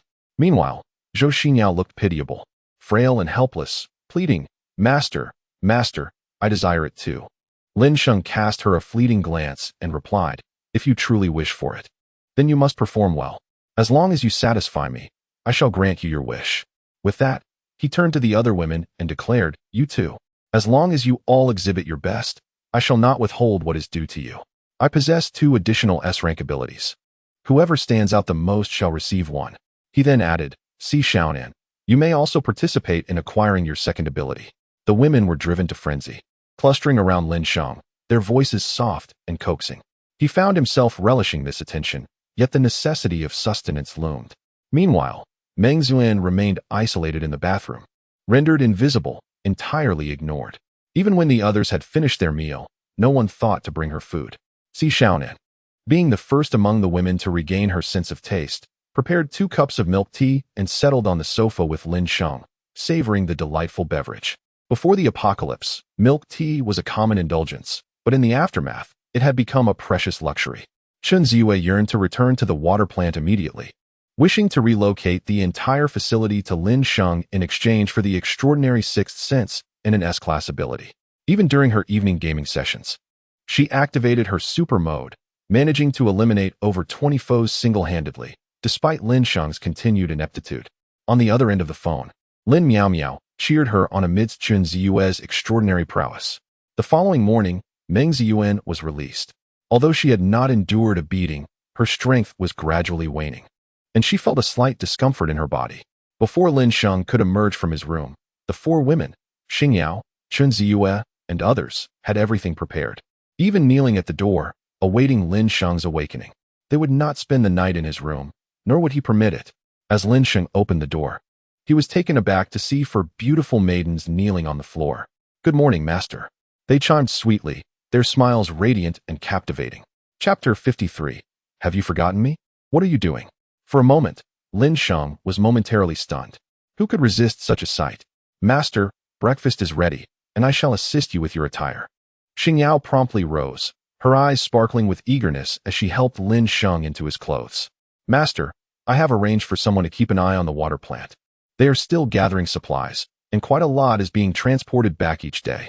Chen Ziyue knelt before Lin Sheng, her gaze filled with affection. "Master, before we head out, should we prioritize gathering supplies, or is there another plan in place? A friend of mine is trapped at home, deprived of water and food, and there is a pervert in the neighborhood fixated on her, requiring your intervention." Lu Hanyan implored earnestly. Chen Ziyue had shared everything with her the previous night. If they could bring more women into their fold, it would fortify Chen Ziyue's faction.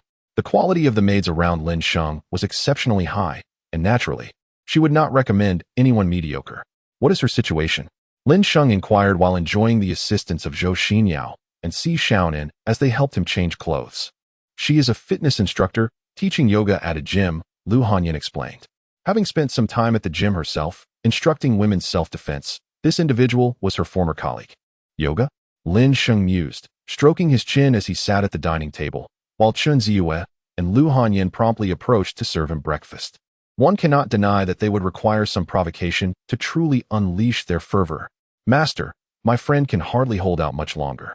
Someone is attempting to break into her door.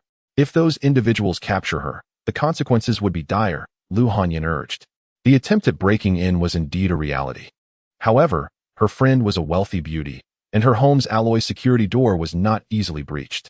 "I have matters to attend to today and must make a trip to the sports center. You and Xiaonan can go rescue your friend in the meantime." Xiaonan possesses an S-class fire ability, and although you are a coach in combat sports, it may not suffice. "Here is what I propose. I shall grant you an enhancement to your physical constitution, allowing your physical prowess to increase several-fold. Furthermore, I will provide you with 2 firearms for self-defense." Lin Sheng turned to say this, and as he spoke, he transferred the skill to Lu Hanyan. Lu Hanyan was immediately overwhelmed with excitement, her beautiful eyes brimming with emotion as she expressed her gratitude. "Thank you, master." With the skill now at her disposal, Lu Hanyan instantly felt herself empowered beyond measure. This newfound strength was exhilarating, for in a world of desolation, what one truly desires is power. Lin Sheng not only bestowed upon her the means to defend herself, but also granted her immense strength. Now, she could face not just a dozen opponents at once, but even dozens more without a second thought. Lin Sheng retrieved 2 desert eagles from his space and handed them to the 2 women, along with some ammunition. While the might of these firearms may not surpass their own combat abilities, they serve to avert potential conflicts, for the threat posed by firearms is undeniably formidable.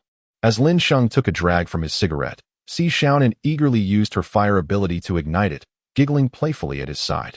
Lin Sheng then dispatched 2 corrosion-resistant all-terrain vehicles from below, assigning one to Lu Hanyan and Si Xiaonan, while he and Zhou Xinyao took the other. Master, it seems we have forgotten something. Zhou Xinyao pondered as she entered the vehicle, her brow furrowed in confusion. Forgotten what? Lin Sheng inquired, equally perplexed. I don't know. It seems unimportant. Zhou Xinyao cast her worries aside, disinterested in contemplation, and busied herself by settling into the passenger seat. The roar of engines filled the air as 2 vehicles sped off in opposite directions. Meanwhile, in the bathroom above, Meng Zuan felt a pang of despair in her heart, for she had been left behind. How could this happen? Scoundrels! Villains! I shall bring you to ruin. At the sports center, Lin Sheng stepped out of the car, gazing at the dilapidated venue with a cigarette dangling from his lips. In just 7 days, the facility had succumbed to the ravages of toxic rain, now a shadow of its former self. The canopy above was riddled with holes, and even the outer walls had faded in color. He was there today with a singular purpose, to prolong Huang Yi's life. 7 days had pushed this venue to its limits. Even if it meant spilling blood, it was nearly time.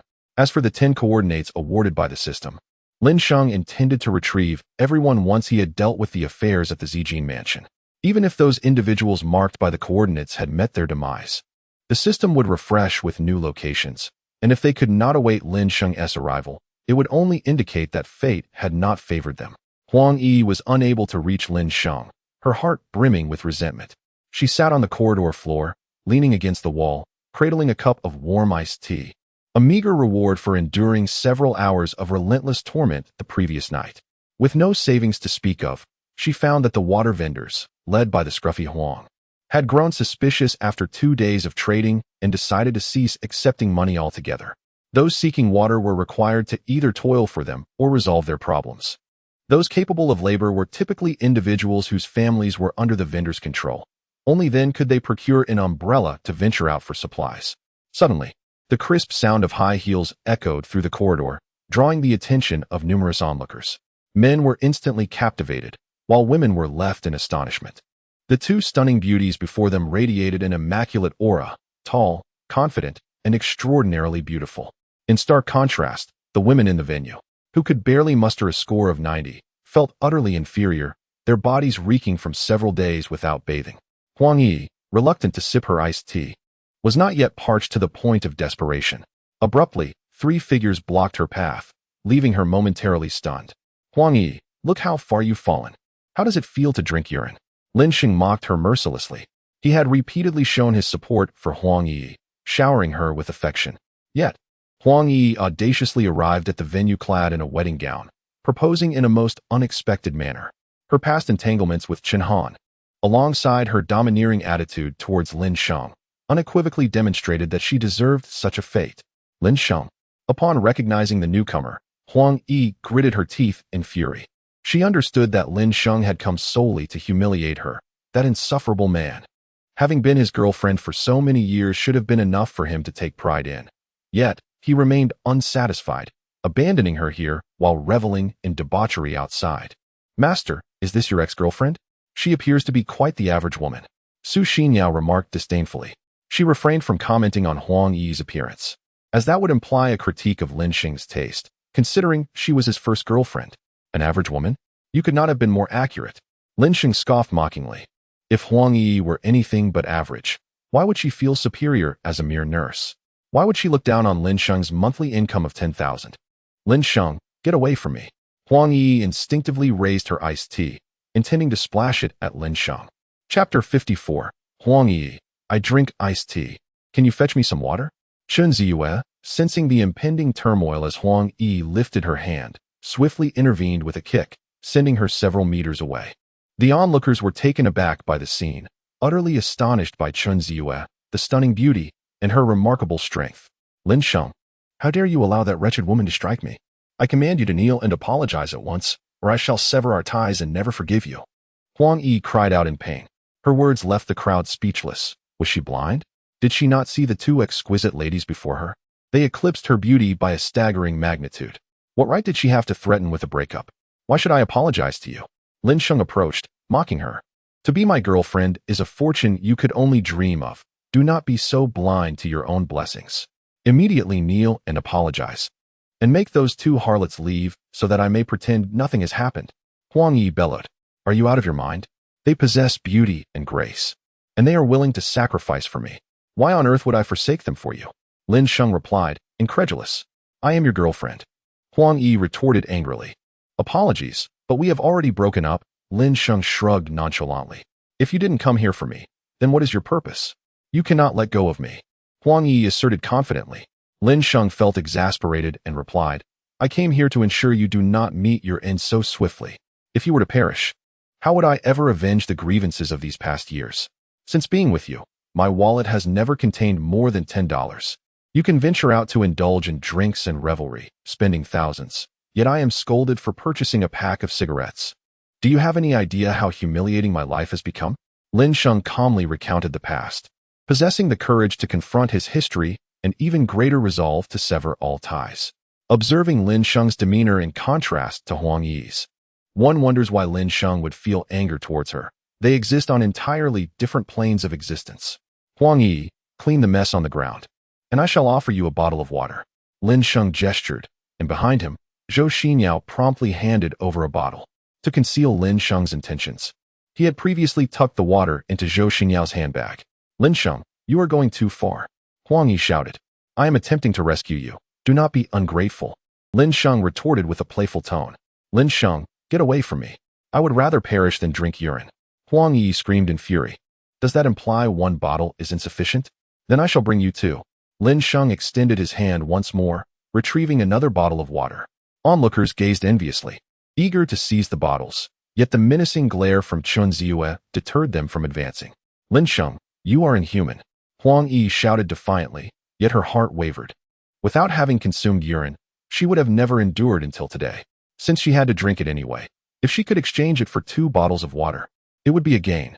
3 bottles. Lin Sheng, uninterested in further discussing matters with her, continued to raise the stakes. This was the first time Lin Sheng experienced such a sensation akin to that of a wealthy benefactor. It was undeniably exhilarating. 5 bottles. No, 100 bottles. Huang Yi gritted her teeth, surprisingly fierce, as if Lin Sheng owed her something. Behind her, Zhou Xinyao couldn't help but chuckle.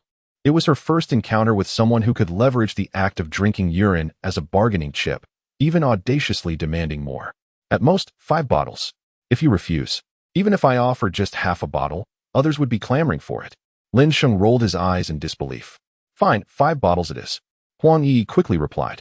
She had discerned Lin Sheng's unwavering resolve, and her only recourse was to negotiate for greater benefits to ensure her own survival.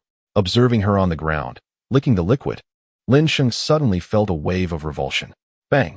He stomped his foot on her head, forcing her face into intimate contact with the urine on the ground. Lin Sheng tossed her 5 bottles of water, saying, Huang Yi, here is your water. Make it last. To ensure your survival, I'll also give you a few packets of glucose. Go fetch someone in charge, and I can offer you 5 more bottles. Huang Yi hurriedly concealed the bottled water within her garments, rising with an expression rife with resentment. She swiftly dashed out in search of the yellow-haired ruffian of the venue. Meanwhile, Wang Kuan, having just admired the formidable all-terrain vehicle outside, learned of its arrival, accompanied by 2 stunningly beautiful women. He immediately made his way toward Lin Sheng's direction, determined to possess both the vehicle and the enchanting ladies. After all, what was a little bloodshed to him? He had committed murder before, not long after setting off. Wang Kuan encountered the flustered Huang Yi and followed her in her quest. Upon first glance, he scrutinized Zhou Xinyao and Chen Ziyue, their beauty and grace igniting a profound interest within him. These 2 women exuded an air of purity, accompanied by a delightful fragrance. rendering the other women in the venue utterly insignificant by comparison. Lin Sheng, I have brought the people you requested. May I now receive the water? Huang Yi urged. Understood. Understood, Lin Sheng replied impatiently, gesturing for Zhou Xinyao to toss the water over. My friends, I am Wang Kuan, the master of this establishment. Pray tell, what business do you have with me? He declared, lighting a cigarette to bolster his imposing presence, though he realized he had only a few left. How many men do you have at your disposal? Lin Sheng inquired. Over 500, I suppose. Wang Kuan replied casually, though he knew that the number, when accounting for those out gathering supplies and their women, was far from accurate. Within the venue, there existed not merely their faction. Numerous individuals had spontaneously banded together to venture outside in search of water and supplies. Very well. I require your assistance with 2 matters. First, safeguard the water in the possession of that foolish woman, ensuring her survival until my next visit. Second, recruit someone to torment her. I wish for her to be in a state of half-madness upon our next encounter. Do you comprehend? Lin Sheng spoke in a calm tone. His words left Huang Yi wide-eyed, unable to fathom that Lin Sheng had summoned someone solely for the purpose of tormenting her. Wang Kuan cast a glance at Huang Yi and inquired, what benefits do I derive from this? Lin Sheng replied, 100 liters of mineral water or 100 kilograms of food. Choose one. Wang Kuan shook his head. 100 liters is far too little. Who knows when you will return? If it's a month or 2, I would be at a loss. He continued, here's the deal. Hand over the vehicle at your doorstep and those 2 beauties beside you, and I will ensure your safe departure. Chapter 55. The star Lu Yin'er transforms into a phantom as Wang Kuan spoke. Dozens of his underlings immediately surrounded them, poised for violence. Lin Sheng, weary of engaging in futile conversation, drew a Desert Eagle and fired a shot into the ceiling. The terrifying sound echoed through the corridor, sending many into a state of panic. Can we negotiate now? Lin Sheng sneered. Why you possess a gun? Wang Kuan stammered in fear. Indeed. And I have more than one. As Lin Sheng spoke, Zhou Xinyao and Chun Ziwa each drew a pair of firearms, aiming them at their adversaries. Had Lin Sheng possessed only a single weapon, their concerns might have been diminished. However, with a collective arsenal of 5 guns among the 3 of them, the stakes were considerably heightened. Even Huang Yi was taken aback, astonished to discover that Lin Sheng possessed firearms. After the torrential downpour, how had Lin Sheng transformed so drastically? It was crucial to remember that the previous Lin Sheng had merely been her devoted admirer.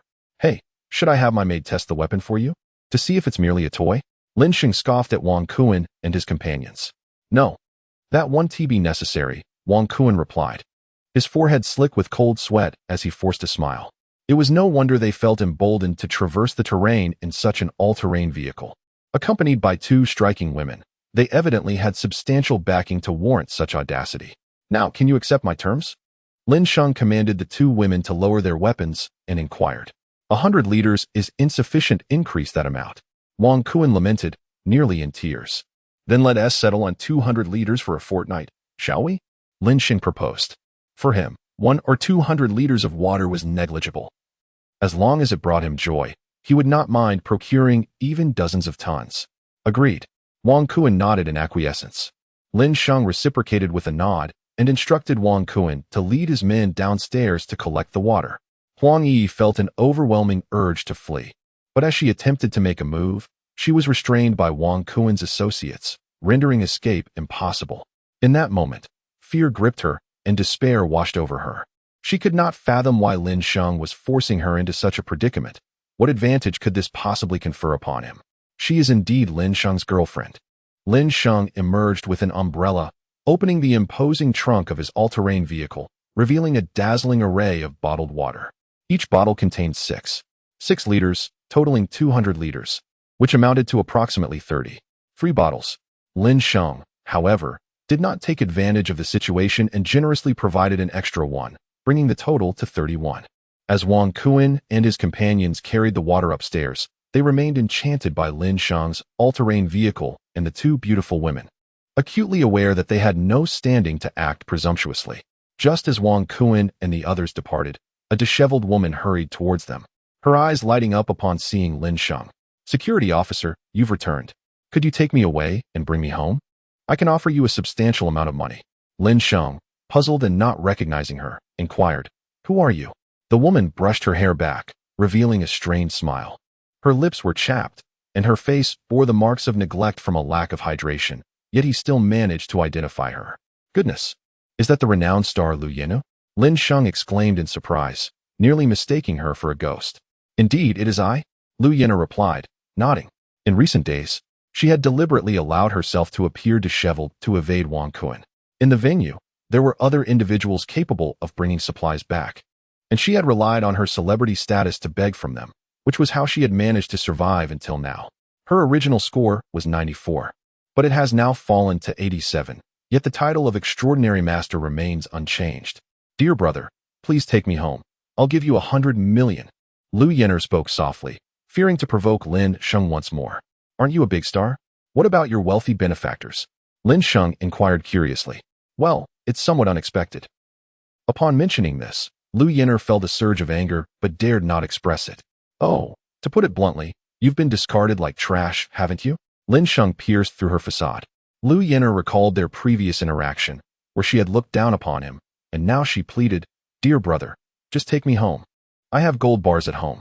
Lu Yenu forced herself to suppress the urge to argue with Lin Sheng, smiling instead. Even if your family had mountains of gold, it has nothing to do with me. Is there anything else? If not, I shall take my leave. Lin Sheng turned to depart. Wait. I know of a refuge built by a wealthy young master in Yunhai, the Qian family. Have you heard of it? That is the domain of the second young master of the Qian family. I've been there before, and I know the password. I can take you and your people there. The conditions are quite good, Lu Yenu hurriedly explained. Indeed, she possessed the password for the refuge because she had spent the night there previously. Zhou Xinyao, did you know that the Qian family has another refuge? Lin Sheng turned to inquire. I truly did not know that. However, I can have my friend look into it, Zhou Xinyao replied. If there truly exists a sanctuary, then let us find a way to procure it, Lin Sheng casually remarked, turning to Lu Yenu and saying, Thank you for the information.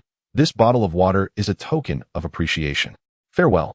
Lu Yenu instinctively sought solace in the water as she watched Lin Sheng and his companions board the vehicle. Bewilderment washed over her, accompanied by a rising panic. She had divulged such critical information, yet Lin Sheng exhibited no signs of attachment. It was a lavish sanctuary constructed at the cost of billions. Stop right there. You stay? She cried out in a fit of rage. Ah, you beast. Frustrated, Lu Yenu could not restrain her expletives, but the vehicle had already receded into the distance. Lacking an umbrella, she found herself unable to dash into the rain to pursue them. Once again, hope had been extinguished. Was she destined to accompany Wang Kun, enduring indignities for the sake of compromise? No, she could not accept such a fate. In the past, the men who had shared her bed were either billionaires or affluent heirs, while Wang Kun was merely an ordinary individual, clutching nothing but a little water. Why should she find herself in bed with someone like him? Yet, even more detestable was Lin Sheng, impervious to her celebrity status. Had it been in another time, he would have met his demise countless times over. Following Huang Yi's abduction, she was confined separately, subjected to assaults by several individuals, which drove her to the brink of despair. After Lin Sheng and the others departed, they set out to gather supplies, eventually joining forces with the two women, Si Xiaonan and another. Several hours later, Lu Hanyan arrived with her friend, having previously requested that her friend don a set of yoga attire. With her naturally beautiful face adorned with delicate makeup, she appeared even more enchanting. Ding. Detected a top-tier human beauty, score, 95, height, 173 centimeters, weight, 47 kilograms. Classification, E-level legend. The woman timidly approached, her cheeks flushed with shyness as she called out to her master. Lin Sheng gazed at her, feeling an unsettling familiarity, as if he had encountered her long ago. Chapter 56. Lu Hanyan, take her out to eliminate someone. As Lin Sheng observed her demeanor, he was lost in deep reminiscence. Such an exquisite beauty naturally left a lasting impression, and one glance could etch her into memory for years. However, Lin Sheng's recollection of her seemed to stretch back many years. What is your name? Lin Sheng turned to her and inquired. Responding to master, my name is Bai Yutong. She lowered her head, unable to meet the sharp gaze of Lin Sheng, whose eyes resembled those of a hawk. The moment their eyes met, she felt her heart race uncontrollably, overwhelmed with nervousness. Bai Yutong? The campus beauty from Yun University, Bai Yutong? Lin Sheng suddenly recalled her from his university days, pondering in confusion. During his freshman year, he worked part-time on Student Street, a popular destination for students from nearby universities. As a result, he often distributed flyers at various schools. Bai Yutong, the belle of Yunnan University, seemed to be in the same cohort as Lin Sheng. However, while Lin Sheng attended a second-tier finance university, she was enrolled at the prestigious 211 institution, Yunhai University. At that time, Bai Yutong was not only admired at Yunhai, but also had a vast following among students from surrounding universities. Many dreamed of catching a glimpse of her beauty. Yet, her allure was not solely due to her looks. She was affluent and academically accomplished, which naturally deterred numerous suitors. Lin Sheng had heard of her, but they had no connection, and he would never entertain the futile fantasy of a toad wishing to eat swan meat.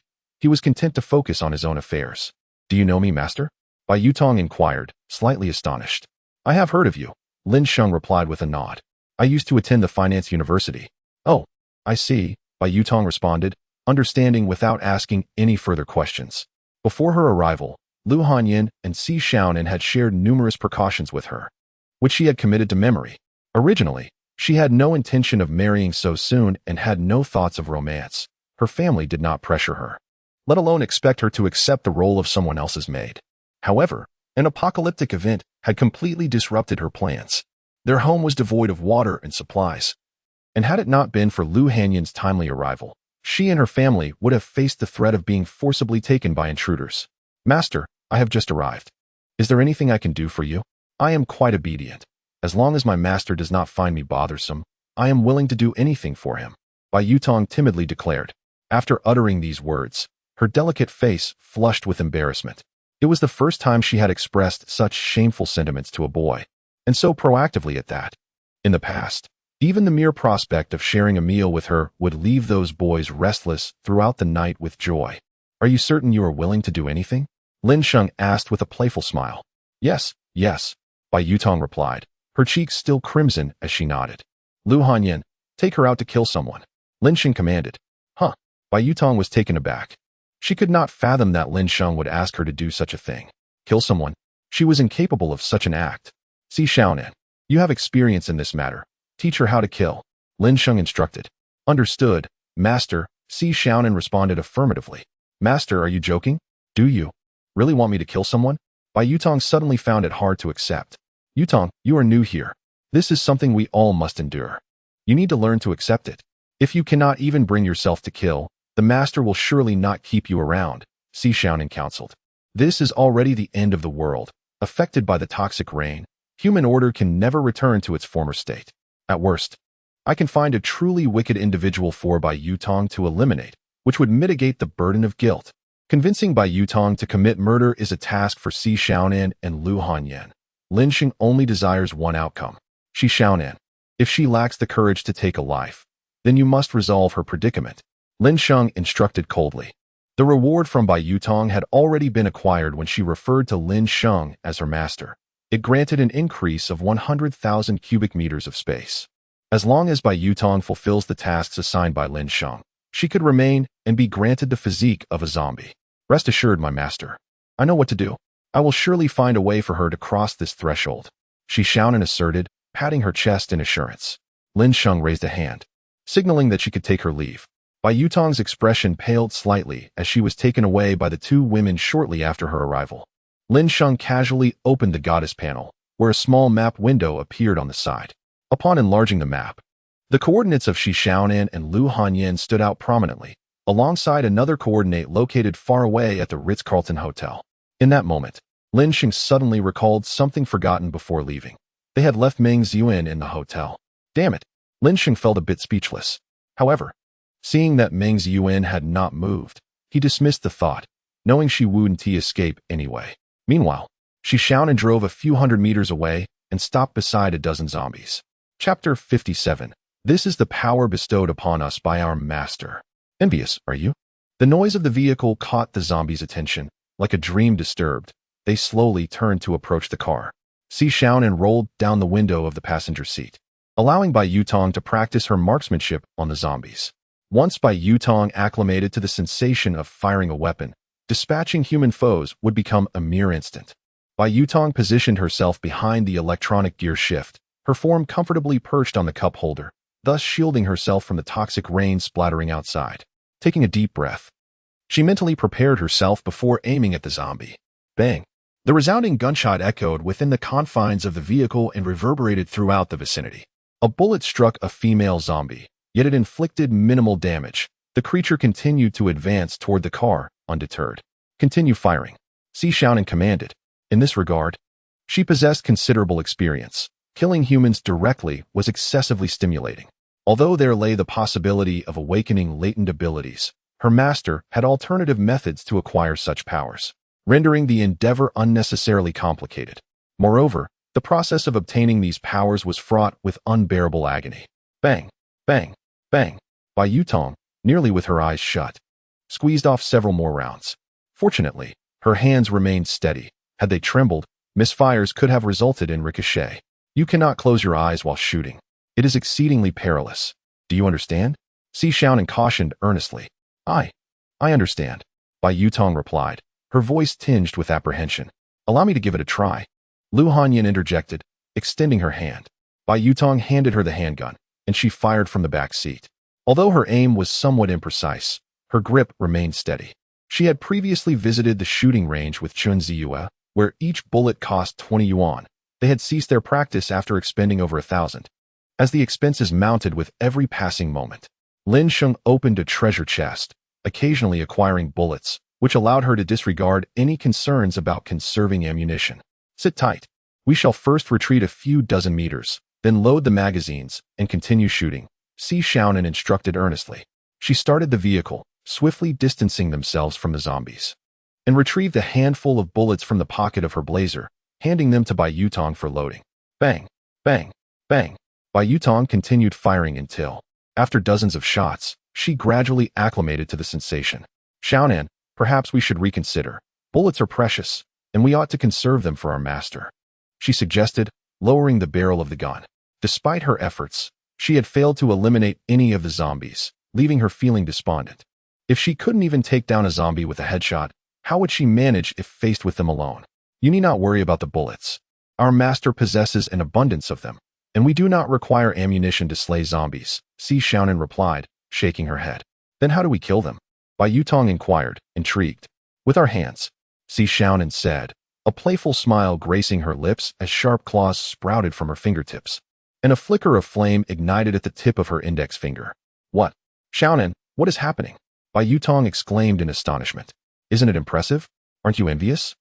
This is the power bestowed upon us by our master, Xi Xiaonan declared proudly. Han Yin, do you possess it as well? Bai Yutong inquired, turning her gaze. Lu Hanyan shook her head, responding, I do not possess any supernatural abilities, but I can grow my nails. As she spoke, Lu Hanyan extended her sharp nails. Bai Yutong reached out to touch them, but was halted by the two girls. After all, she was still in her human form and was not to be trifled with. Lu Hanyan seized a brass shell and lightly scraped her nail across its surface, producing an excruciatingly shrill sound. Bai Yutong watched in astonishment as Lu Hanyan's nail glided across, leaving a distinct mark. Goodness! Bai Yutong's eyes widened, her worldview completely altered by the spectacle. Yutong, this is the fundamental reason we follow our master. Our master empowers us, bestowing upon us unimaginable strength, Lu Hanyan asserted earnestly. Although she had joined just the night before, she had already witnessed Lin Sheng's terrifying prowess. With a master like him, they could thrive even in the apocalypse. Yutong, when the master instructs you to take a life, it is for your own good. Your reluctance to kill not only hinders yourself, but endangers others as well. Our goal in enhancing our strength is primarily to safeguard ourselves, to keep our secrets hidden, and moreover, to alleviate our master's burdens. Xi Xiaonan turned to her, adding, secrets? What greater secrets do we possess? Bai Yutong pondered, gazing at the gun in her hand with a perplexed expression. In her perspective, the mere presence of a firearm with Lin Sheng was already quite extraordinary. You have only just arrived and have yet to fully assimilate, which leaves you unaware of many matters.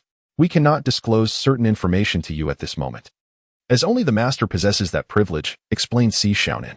She allowed Bai Yutong to continue her practice for a while longer, expending nearly 100 rounds of ammunition, before leading her in search of the wretched individuals. These men were not difficult to locate. Simply moving towards crowded areas would suffice. They ventured to a nearby relocation housing complex, and as soon as Bai Yutong donned her raincoat and alighted from the vehicle, a group of individuals converged upon them. The dozen or so men, upon seeing the three women, were instantly captivated, brandishing knives and compelling them to ascend the building, while Xiaonan instructed them not to resist. Once the three women were taken upstairs, they arrived at a suite on the 5th floor, where the floor was stained with blood, and an approximately 85-point beautiful young woman was present. Not far from her lay the lifeless body of a man, presumably her husband. This scene inflicted a profound shock upon Bai Yutong, rendering her unable to fathom the possibility of being captured. If she were to be seized, she would undoubtedly face humiliation. Upon the arrival of the three stunning women, the men within the suite became increasingly interested and began to encircle them. However, it was at that moment that Xiaonan and Lu Hanyan sprang into action.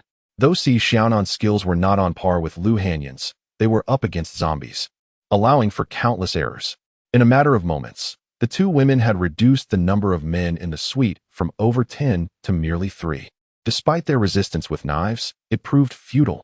The wounds inflicted upon the two women healed instantaneously. Amidst the sea of corpses, only 3 individuals remained, trembling in fear upon their knees. Yuding, did you witness this? In this apocalyptic world, some individuals are utterly unworthy of existence. Their survival is merely a nightmare for others. You should eliminate the remaining 3. Xiaonan handed her the gun, lifting her arm to aim ahead, just as Zhou Xinyao had instructed Xiaonan previously. With a deep breath, Bai Yuding pulled the trigger, extinguishing 1 life. The remaining 2, in a frenzy of terror, bowed profusely, but it was to no avail. With 2 subsequent gunshots, the last 2 living souls fell. Chapter 58 concluded. What should one do when despised by their master? Bai Yuding felt her body weaken, but fortunately, Lu Hanyan was there to support her. Although she felt little remorse for the lives she had taken, as they were all demons, the gruesome scene left her feeling distressed and nauseated. With a retching sound, she leaned against the wall to heave. Bang! Xiaonan executed the innocent woman beside them. Although she was blameless, having witnessed their murderous act, her fate was sealed. Xiaonan was not inherently cold-hearted. However, the presence of the zombie's body had profoundly altered her mindset. Xiaonan sent the video to Lin Sheng, fulfilling the task assigned by him. Only then did she comfort Bai Yutong alongside Lu Hanyan. Despite Bai Yutong's current overwhelming reaction, it was certain that once she transformed into a zombie, she would soon become as resolute as the other women. Yutong, our master is quite pleased with your performance. On behalf of him, I am delighted to welcome you to our ranks. At this very moment, you are privy to our secret. In truth, we are all zombies, Xiaonan said with a smile as she led her downstairs and into the car. Upon hearing this, Bai Yutong was momentarily taken aback, disbelief filling her beautiful eyes. Zombies? How is that even possible? Yet, if it were truly impossible, how could one explain the peculiar nails of Xiaonan and her companions? Yutong, look. The blood coursing beneath our skin is black. If we are not zombies, then what exactly are we? Xiaonan remarked, slicing her skin open to demonstrate. This. Bai Yutong's mind went blank, struggling to grasp the reality. The benefits of this body are beyond your imagination. Not only can we disregard zombies, but we also possess the ability to heal at lightning speed and remain impervious to toxic rain and water. We can sustain our bodies solely on poultry and fish. And even without food, we will not perish, albeit our bodily functions may decline. As Xiaonan elaborated on the advantages of a zombie's physique, Bai Yutong found herself filled with a sense of yearning. To disregard zombies, heal in an instant, and be unafraid of toxic rain. Such a physique seems tailor-made for the apocalypse. With it, the difficulty of survival in a world gone awry diminishes significantly. Upon returning, the master will assist you in your transformation into a zombie using his venom. Only he possesses the ability to facilitate your metamorphosis while allowing you to retain your consciousness. However, during the final moments before your transformation, you will experience considerable discomfort, but rest assured, it will soon pass. Xiaonan remarked. All right.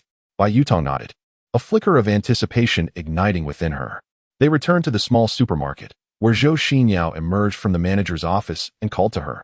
Bai Yutong, the master requests your presence inside. Oh, Bai Yutong took small, nervous steps as she pushed the door open. Lin Sheng's penetrating gaze scrutinized her from head to toe. The former campus belle of Yun University, once the epitome of unattainable beauty, now stood before him. Come here, Lin Sheng beckoned. Master. Bai Yutong's heart raced, nearly leaping from her chest. She felt as though she were burning with fever, utterly devoid of strength. For your first act of killing, you performed commendably.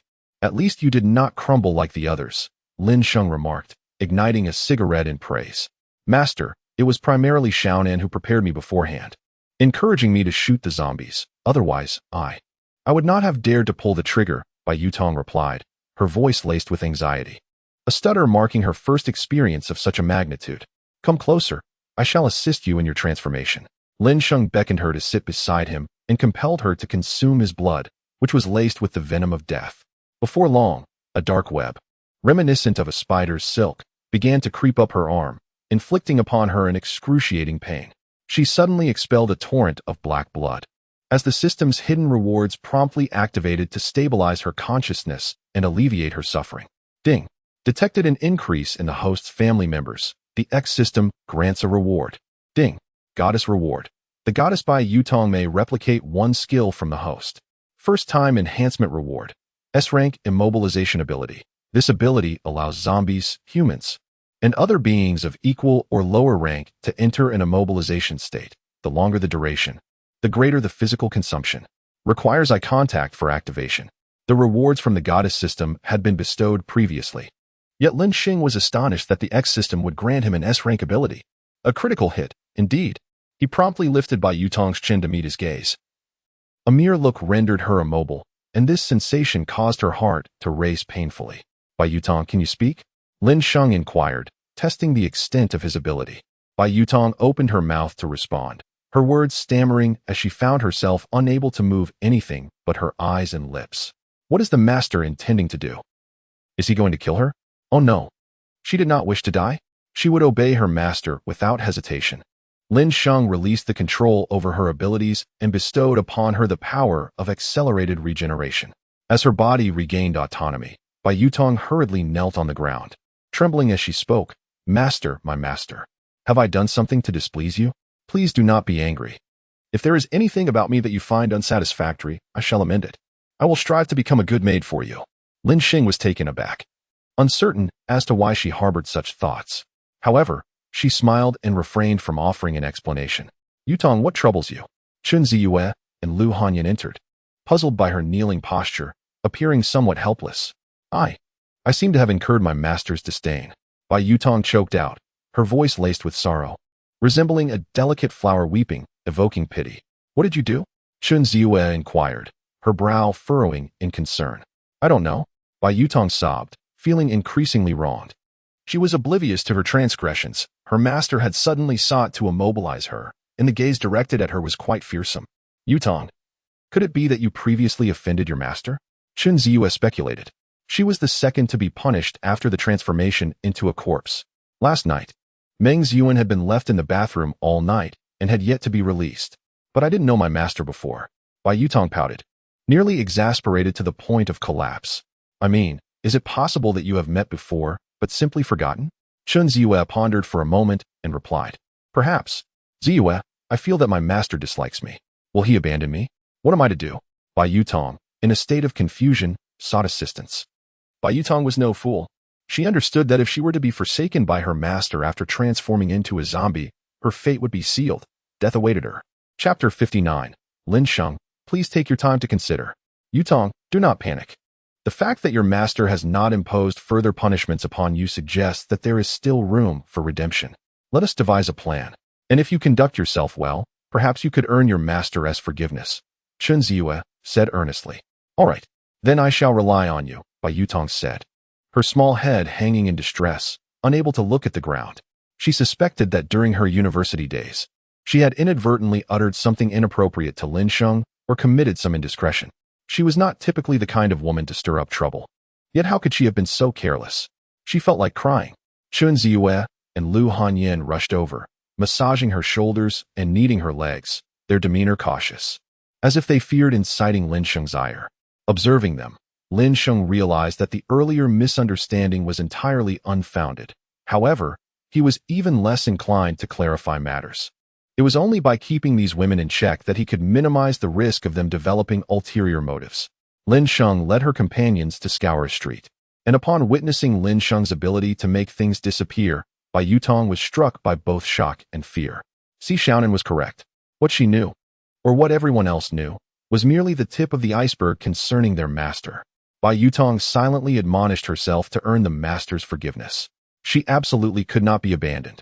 During the week of apocalypse, although she remained at home with her family, the scarcity of supplies and the threat of strangers attempting to break in left her on edge. She resolved to become stronger, to safeguard herself, and to be the most loyal maid by her master's side. After gathering supplies, Lin Sheng climbed into an all-terrain vehicle and removed Chun Min's number from the blacklist, dialing her with a flick of her hand. The call was quickly connected. Upon receiving Lin Sheng's call, Chun Min felt a surge of anxiety, but before she could speak, Lin Sheng's teasing voice came through. Manager Chun, I trust you are well. I shall be arriving shortly, so prepare yourselves. Chun Min hurriedly replied, Lin Sheng, the previous incident was entirely my fault. Please come back. We welcome you. But I hope you won't act recklessly. Lin Sheng retorted with a mocking laugh. Manager Chun, do you truly believe that is possible? When you were filling my ears with nonsense and forcing me out with a knife, this matter had already reached a point of no return. Anticipate my arrival. Do not let me down. As the call ended, Chun Min was engulfed by a sensation of dizziness. She could no longer regard Lin Sheng as merely the former security guard. After all, with a warehouse full of resources at his disposal, it would be effortless for him to win over a few individuals. Without a moment to spare for concern, she hastily summoned all the security personnel, each brandishing their weapons, awaiting Lin Sheng's arrival. Bang! Two vehicles, one following the other, crashed through the entrance of the underground garage in the Purple Gold Mansion. Ah, it has been ages since I last returned. The Purple Gold Mansion remains just as I remember it. Zhou Xinyao, seated in the passenger seat, stretched languidly, her graceful curves unmistakably revealed. Naturally, it has only been a few years since the Zhou family sold the mansion. How much could it have changed? Lin Sheng remarked silently. My master, did you know? I almost lived here once, she continued with a smile. Our family's estate was somewhat inconvenient, while the Purple Gold Mansion had everything one could desire. I nearly persuaded my father to secure a unit for me. Lin Sheng shot her a sidelong glance and replied, Consider yourself fortunate that you did not reside here. Otherwise, when the time comes, you would have shared a similar fate. Zhou Xinyao nodded. Indeed, my master, which is precisely why I find myself grateful. In this regard, Zhou Xinyao truly felt relieved. Given Lin Sheng's profound resentment towards the Purple Gold Mansion, had she lived there, it was only a matter of time before she would meet her demise. Everyone, disembark. Assess your conditions. We shall remain in the Purple Gold Mansion for a while. It is imperative that you conceal your identities. Should they be revealed, I shall have no choice but to eliminate you all. Do you comprehend?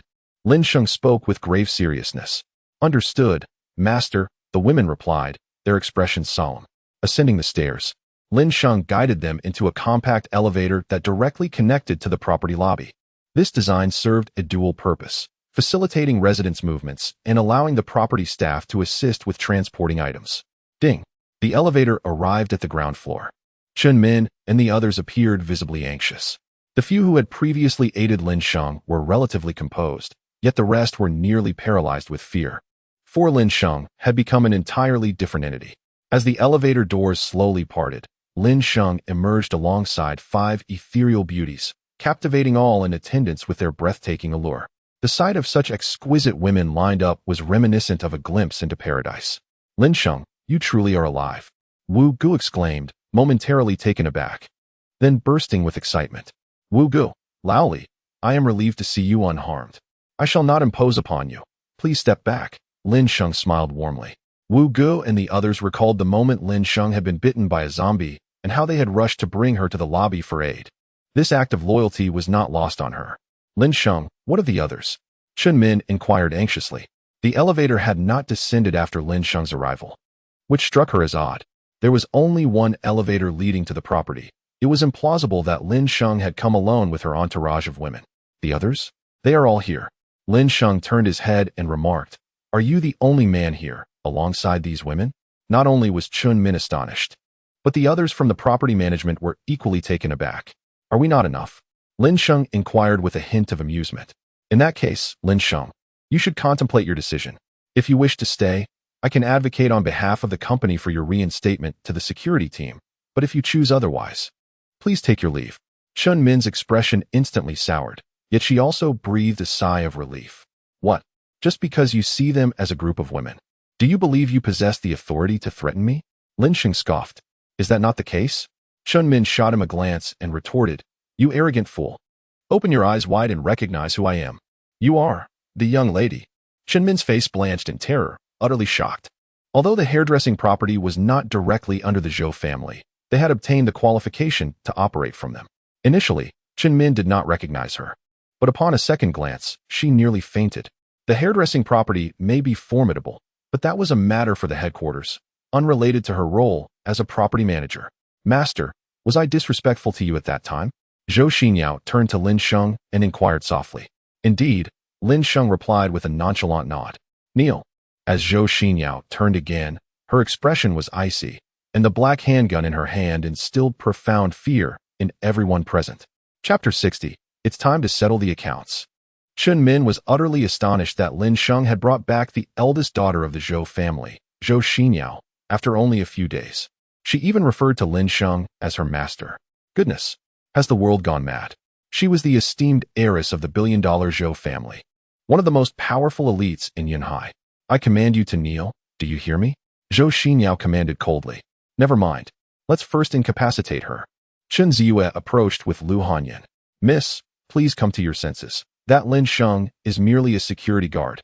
Chun Min hurriedly retreated, seeking protection from the security personnel before her.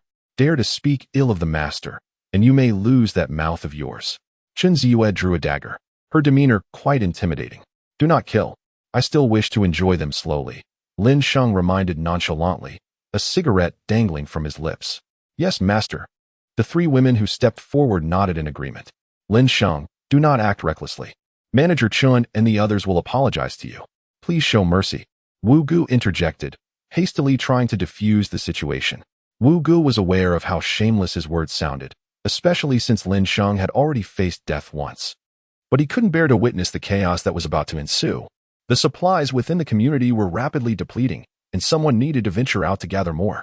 Indeed, Lin Sheng, we will apologize to you. Please, let the young ladies be, Chun Min pleaded anxiously. She was still trapped in the outdated class mentality from before the apocalypse. Had she spent just a couple of days outside, she would no longer regard Zhou Xinyao's status with such importance. Dispose of her. Leave my mouth alone, Lin Sheng commanded. The three women immediately sprang into action. Chen Ziyue and Lu Hanyan were particularly skilled fighters, while Zhou Xinyao, though lacking in technique, possessed considerable strength. It was evident that the security personnel would not dare to wield their knives against her. Si Xiaonan and Bai Yutong refrained from joining, for the trio was sufficient. Meanwhile, Bai Yutong was preoccupied with her own dilemma, how to earn Lin Sheng's forgiveness. The air was filled with anguished cries as the defiant security guards fell one by one before the three women. Chen Min was swiftly seized by Zhou Xinyao, who plunged a knife into her thigh. After the initial strike, another followed. The gruesome scene left Wu Gu and his companions utterly stunned. The heiress, a figure of immense wealth, was actually committing acts of violence before their eyes. Help me. Oh, please, stop. It hurts so much. I can't endure this any longer. Chun Min suffered the most, while others were either kicked away or slashed once. She was pinned to the ground and repeatedly attacked. Zhou Xinyao expertly avoided vital areas, opting instead to incapacitate a few of her fingers, then proceeded to stitch her wounds. Lin Sheng, Wu Gu exclaimed in desperation. Wu Gu, stay out of this. I consider you a friend, but if you utter another word on her behalf, our friendship will be forfeit. Lin Sheng retorted coldly, his tone devoid of intimidation yet laden with truth. As long as Wu Gu complied and minded his own affairs, Lin Sheng would ensure his survival, and a rather prosperous one at that. If he is a saint, then he might as well perish. Wu Gu was taken aback, hesitating, ultimately letting out a resigned sigh. Lin Sheng approached, offered a cigarette, and patted him on the shoulder. Wu Gu, you are aware of my plight. If it were not for my extraordinary fortune, I would have perished long ago. Thus, the situation has escalated to this extent, and it is not my fault. Wu Gu trembled as he held the cigarette, expressing his concern. But this is malicious harm. What if the police pursue this matter? Lin Sheng shook his head. That will not happen. Neither the police nor the military district can intervene. They have already succumbed. Wu Gu was taken aback and nervously asked, how do you know they have succumbed? Lin Sheng replied with gravity, because I have saved one of them. Whether from the information obtained from Su Qingzhu or the facts learned from Chen Ziyue, All evidence indicated that the official powers had crumbled. Other cities may differ, but Yunhai is in such a state. Upon hearing this, Wu Gu, trembling as he held the cigarette, wore an expression of profound complexity. At that moment, he finally comprehended the arrival of the apocalypse. He grasped the disintegration of order. Ironically, they had been hoping for official rescue all these days. Yet, those in power had nearly all perished. Wu Gu, Laoli, from now on, you shall heed my words. I cannot remain in the Zijin residence for long. This community will ultimately be entrusted to your management. As long as you obediently comply, I will leave you ample supplies when I depart. Do you not wish to take revenge on those homeowners? Lin Sheng glanced at them and spoke. Brothers, I'm counting on you. Wu Gu, gritting his teeth, made a resolute decision. We're with you, echoed the three men, including Old Li. Excellent. You must have been neglecting your meals these past few days, right? I'll have someone prepare some food for you. Lin Sheng commanded. Si Xiaonan, by Yutong, please go downstairs and bring up the food and water. Especially those self-heating hot pots. Make sure Wu Gu and the others are well fed first. Yes, master. The two women responded, turning to enter the elevator and descend to fetch the provisions. Wu Gu could not help but glance in their direction, saying, Lin Sheng, where did you find so many beautiful women during your few days away? Lin Sheng, draping an arm around his shoulder, smiled. Aren't they a feast for the eyes? If you're interested, you can choose from the neighborhood, aside from a few select ones. He would not offer them women rated above 90 points. But even those below that threshold would be considered celestial beauties for Wu Gu and his companions. After all, they were security guards. And being content with someone rated 75 points would be a blessing. Wu Gu couldn't help but blush, feeling a bit bashful. Lin Sheng, you must take good care of us. I'm still single. At this point, he found it somewhat difficult to articulate. Being nearly 35 years old, and having never even held a woman's hand. Don't worry. Not only will I take care of you all, but even if one person needs to look after several, it's no trouble at all. Lin Sheng laughed heartily, delighted that Wu Gu and the others had chosen him. Otherwise, things could have become quite complicated. There is one, and one is sufficient. More would be unattainable. Wu Gu spoke bashfully. Wu Gu, what is it that cannot be attained? Lin Sheng gestured grandly. Here, we have 2 female building managers, both rated above 80. They are more than enough. Upon hearing this, the 2 moderately attractive female building managers nearby immediately panicked, retreating to a corner, trembling and with reddened eyes, nearly on the verge of tears. Wu Gu felt that it was somewhat inappropriate to bully his colleagues. However, upon reflection, with the world seemingly on the brink of collapse, he thought, what does it matter? Brashness was the order of the day. My lord, the supplies you requested have arrived. The 2 women emerged from the elevator, each carrying 2 large boxes. Wu Gu, you all should eat something first. I still have accounts to settle. Chapter 61. Despicable Security Guard. I shall slay you. Wu Gu and his companions ceased their conversation, accepting the supplies, and proceeded to the 2nd floor to dine. They had been utterly tormented these past few days, while the property owners could acquire supplies. Obtaining additional water proved to be a challenge due to Chun Min's reluctance. Because of Chun Min, they had barely managed to consume a mere 100 grams of food throughout the day. The opportunity to indulge in warm meals made them unable to restrain their appetites. Chun Min, do you now regret it? You should have killed me outright back then. Lin Sheng approached her, laughing maniacally. In that moment, she appeared utterly disheveled, her body stained with blood, racked with excruciating pain. Lin Sheng, I am sorry. I beg you, spare me, I implore you. Chun Min wept profusely, her cries echoing in despair. Chun Min's beauty is merely rated at 89, just a point shy of the reward. Otherwise, Lin Sheng could have turned her into a zombie and kept her by his side for a lifetime of vengeance. It is truly ironic and pitiable that this woman, despite possessing resources, chooses to grovel before those property owners. Chun Min, it is far too late for you to utter any words now. The entire chain of events was ignited by you and that wretched woman from Unit 1901 of Building 5. As long as I draw breath, neither of you shall find peace. Lin Sheng declared coldly. Lin Sheng, I implore you. If you spare me, I am willing to do anything. Chun Min pleaded, her pain nearly overwhelming her. Zhou Xinyao, you 3, go ignite a fire and cauterize her wounds. Merely stitching them is insufficient. We must prevent her from bleeding to death. I shall visit Unit 1901, Lin Sheng commanded. My master, allow me to accompany you. I shall be of great assistance. Bai Yutong urged eagerly. Lin Sheng nodded, and led her down to the basement toward the 5th floor. Once they departed, only Zhou Xinyao and the other 3 women remained in the hall, outnumbered by the property management staff, yet they dared not provoke the armed quartet. Before the entrance of Building 5, Unit 1901, Lin Sheng adjusted his attire, his eyes gleaming with excitement. That accursed woman had summoned him to deal with the zombies, only to push him aside during the fray and expel him after he was bitten. Such a woman deserves nothing less than to taste the depths of hell for her transgressions. Ding dong, Lin Sheng pressed the doorbell. Who is it? A female voice emanated through the smart door lock. Hello, it's the property management. Lin Sheng suppressed the flames of excitement and feigned nonchalance. Oh, are you delivering supplies? The woman, without a moment's hesitation, opened the door. Their residential community was one of the calmest in Yunhai. Despite the turmoil outside, the residents here received their provisions. The woman scrutinized Lin Sheng and furrowed her brows, asking, Aren't you with the property management? Where are the supplies? Lin Sheng was taken aback. He never imagined Shi Wu-Ti even recognize him. To confirm, he inquired, You don't know who I am?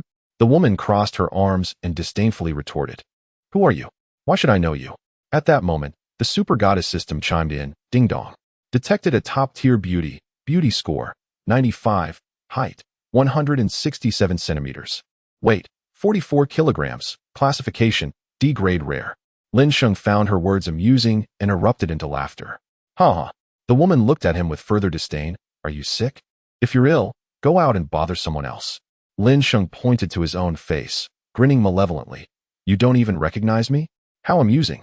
You ought to know that I am the security guard you had bitten by your dog. Song Qingyu was momentarily stunned, gazing at Lin Sheng's face, feeling an overwhelming sense of familiarity wash over her. Suddenly, it dawned on her. This was indeed the security guard she had wronged. How are you still alive? Song Qingyu exclaimed in shock, utterly baffled by the revelation. There is an abundance of information online regarding zombies and toxic rain. Yet none have mentioned the possibility of surviving a zombie bite.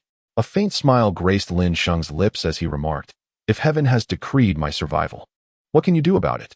With a swift motion, he seized her by the neck, dragging her into the living room despite her struggles. Let go of me. You filthy security guard, release me.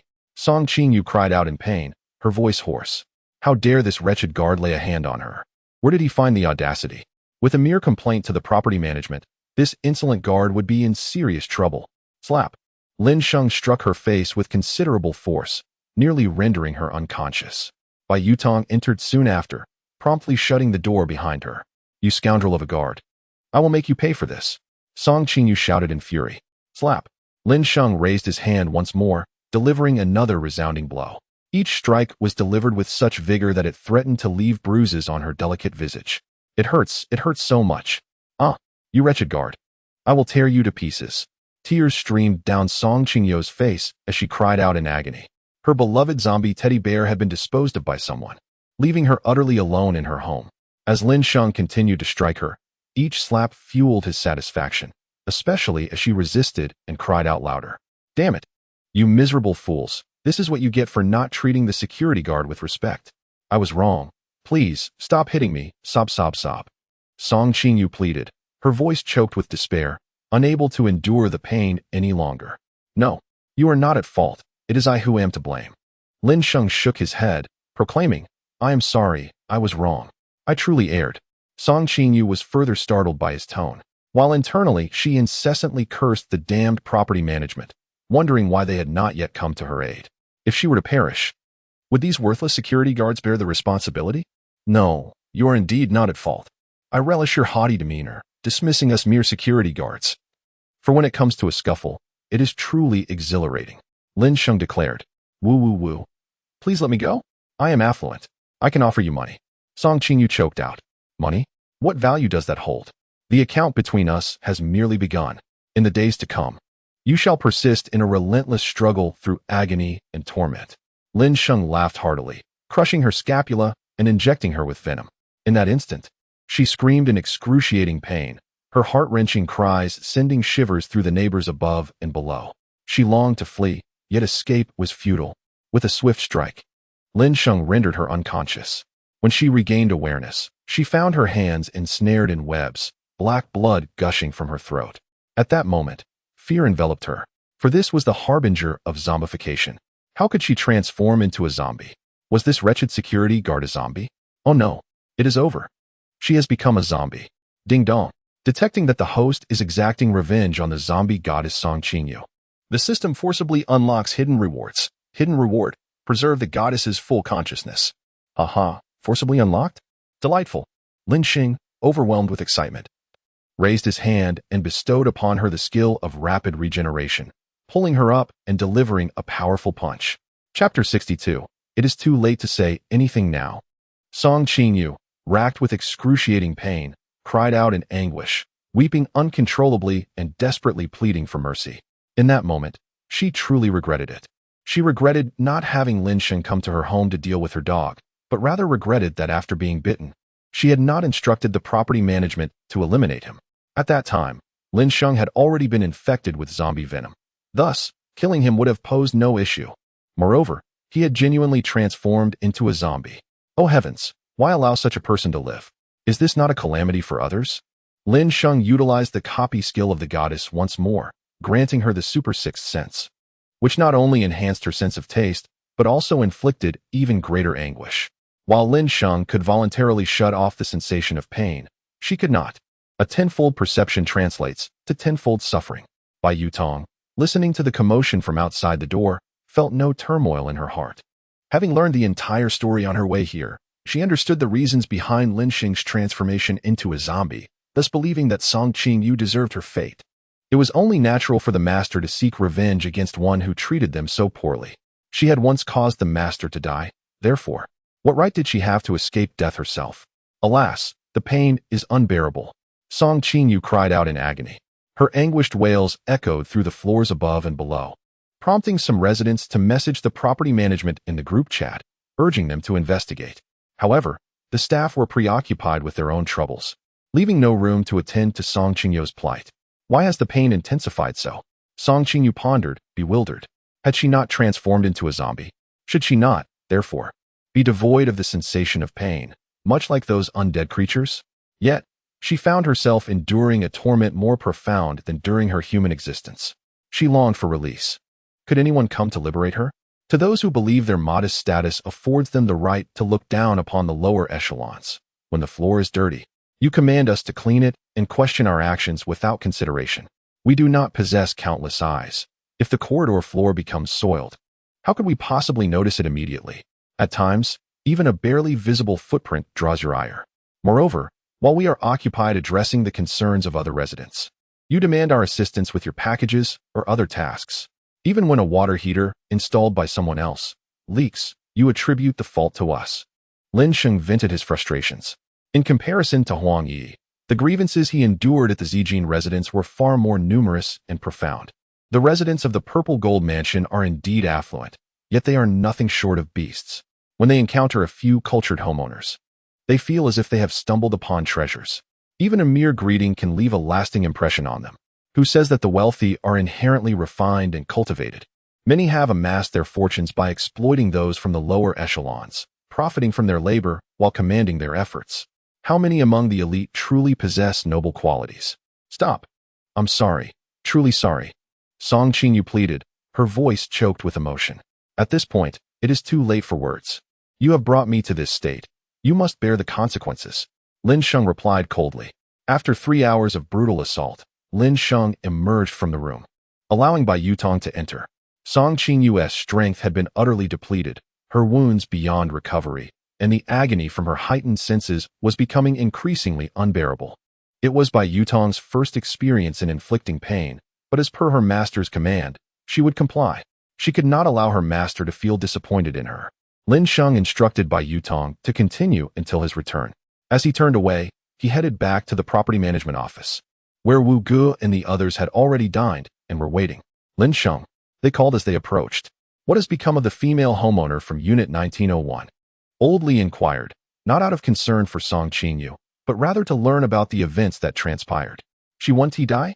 I shall not permit her demise. Lin Sheng tossed 2 packs of cigarettes to them, shaking his head. Lin Sheng, are you planning to take over the entire community next? Wu Gu inquired while distributing cigarettes to the crowd. Indeed, Lin Sheng nodded in affirmation. Chun Min's wounds had been tended to. Yet she lay in the corner like a lifeless doll, her gaze vacant and her spirit engulfed in despair. Meanwhile, the other property staff knelt on the ground, their hands and feet bound, paralyzed by fear. They were either the ones who had coerced Lin Sheng or those who had remained silent. Thus, the treatment they received was but a reflection of their own deeds. Lin Sheng, the resources within the community are dwindling. Most of the supplies from our property management have been allocated to the homeowners. Chun Min has been pressuring us to venture out for resource collection these past few days. And the meager supplies we've managed to gather have all been distributed to those homeowners, Wu Gu stated earnestly. He wished to discuss the matter of resources with Lin Sheng. Wu Gu, you need not fret about the supplies. I still possess a substantial amount, and I will ensure those wretched homeowners go out to gather more resources. Lin Sheng exhaled a plume of smoke as he spoke. How much do you have on hand? Wu Gu queried. I haven't calculated the exact quantity. However, it is sufficient to sustain us for several years, Lin Sheng replied nonchalantly. If he were to reveal all the resources in his possession, not only would it suffice for these few individuals, but it could also support the entire community for decades.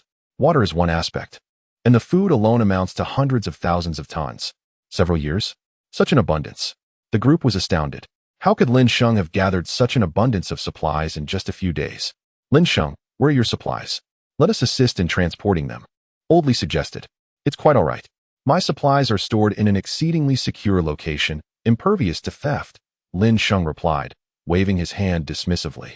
To divert the conversation, he tossed the keys to the all-terrain vehicle to Chun Ziyue, instructing her and Lu Hanyan to fetch Meng Ziyuan. The life of Meng Ziyuan held little significance for Lin Sheng. However, she had already succumbed to the fate of a zombie. Thus, she must not fall into the hands of others, for this matter was intrinsically linked to Lin Sheng's secret. He recalled that a premium duplex in the community had been sold, yet the owner had traveled abroad and thus had not occupied it. The keys were being kept at the property management office. Lin Sheng instructed Wu Gu to retrieve the keys and asked Si Xiaonan to prepare dinner at the duplex. During this week of apocalypse, the gas, water, and electricity remained uninterrupted. Yunhai's electricity supply was sustained through hydropower, wind, and solar energy. The region enjoyed abundant sunlight, allowing for extensive coverage of residential solar panels. Many companies leased rooftops, installing systems for homeowners at no charge. The primary construction costs were initially borne by the national grid, with a return on investment expected within 6 to 8 years. It was precisely due to this solar infrastructure that Yunhai's power supply could endure for an extended period. Lin Sheng approached the property management staff, apprehending the 2 female building managers he had previously promised to Wu Gu. One was married, while the other had a boyfriend. In Chapter 63, a good beating will suffice. Lin Sheng presented the 2 women before Wu Gu, stating, Wu Gu, I entrust them to you. He then remarked to Old Li, you may choose a few to warm up. Later on, my friends can find you some better ones. Wu Gu had always treated Lin Sheng well. Thus Old Li and the others did not perceive any issue with Lin Sheng offering the best 2 women to Wu Gu. Their involvement stemmed from years of camaraderie and a genuine discontent with the situation. Had they sided with Chun Min, their fate would have mirrored that of the others. Lin Sheng, isn't this a bit inappropriate? Wu Gu chuckled awkwardly, scratching his head, his face reddening further. What could possibly be inappropriate about this? Lin Sheng retorted. If they disobey, just toss them out. The Purple Gold Estate is not lacking in women. Their presence by your side is solely because you are my friend. Otherwise, what value do they hold? I could easily find a multitude outside for a bottle of water. Lin Sheng disdainfully glanced at the 2 women. Though they were initially reluctant, Lin Sheng's words instilled fear in them, rendering them unable to resist any longer. Having been away for a few days, Lin Sheng had undergone a significant transformation, and they were genuinely afraid of being cast aside. Lin Sheng, what should I do now? Wu Gu embraced 2 women, feeling a blend of awkwardness and a palpable sense of shyness. All right, go ahead, Lin Sheng chuckled, nodding in amusement. Wu Gu had been plagued by self-doubt for far too long, believing he was unworthy of any woman who possessed even a hint of beauty. Yet, we are all human, and considering that the security guards at the Zijin residence earned over 10,000, their income was quite respectable compared to the outside world. Lin Sheng encouraged Lao Li and the others to select for themselves. Aside from the cleaning staff, most of the women at Zijin residence were relatively attractive, scoring at least a 75 out of 100. In the small room, Wu Ji's anxiety caused his hands to tremble, and he felt his face flush with embarrassment. The married female building manager, though she felt guilty towards her late husband, found herself free from any constraints now that he was gone. With her good rapport with Wu Ge, satisfying him would surely elevate her standing. Master, Meng Ziyuan has arrived. Chun Ziyue and Lu Hanyan returned, dragging a bound woman behind them. Upon seeing Meng Ziyuan, Wu Ge and the others were momentarily taken aback. With her youthful appearance and adorable demeanor, it seemed utterly absurd. Could she be one of Lin Sheng's women? You haven't even addressed me as master? Chun Ziyue kicked her lightly, stating, You all need to perish. My boyfriend, Zia will soon arrive in Yanhai, and they will undoubtedly kill you. Meng Ziyuan shouted furiously. Silence. Lin Sheng, seated on the sofa with Wu Ge and the others, remained indifferent as he brewed tea. With a resounding slap, Chun Ziyue struck with considerable force, leaving Meng Ziyuan's delicate face shadowed with anger. Chun Ziyue, send her to room 1901 in Building 5, and confine her with that Song Qinyu. If they manage to escape, you shall face the consequences. Lin Sheng commanded, raising his hand. Rest assured, master. I will ensure they do not flee. Chun Ziyue hastily replied, a sense of trepidation filling her heart.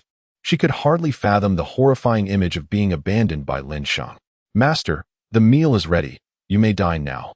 Si Xiaonan announced cheerfully as she descended the stairs. Wu Ge, Laoli, care to join me for a drink?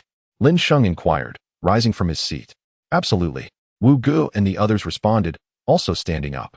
Had Lin Sheng not initiated the invitation, they would have never dared to propose it themselves, considering the array of exquisite beauties surrounding him.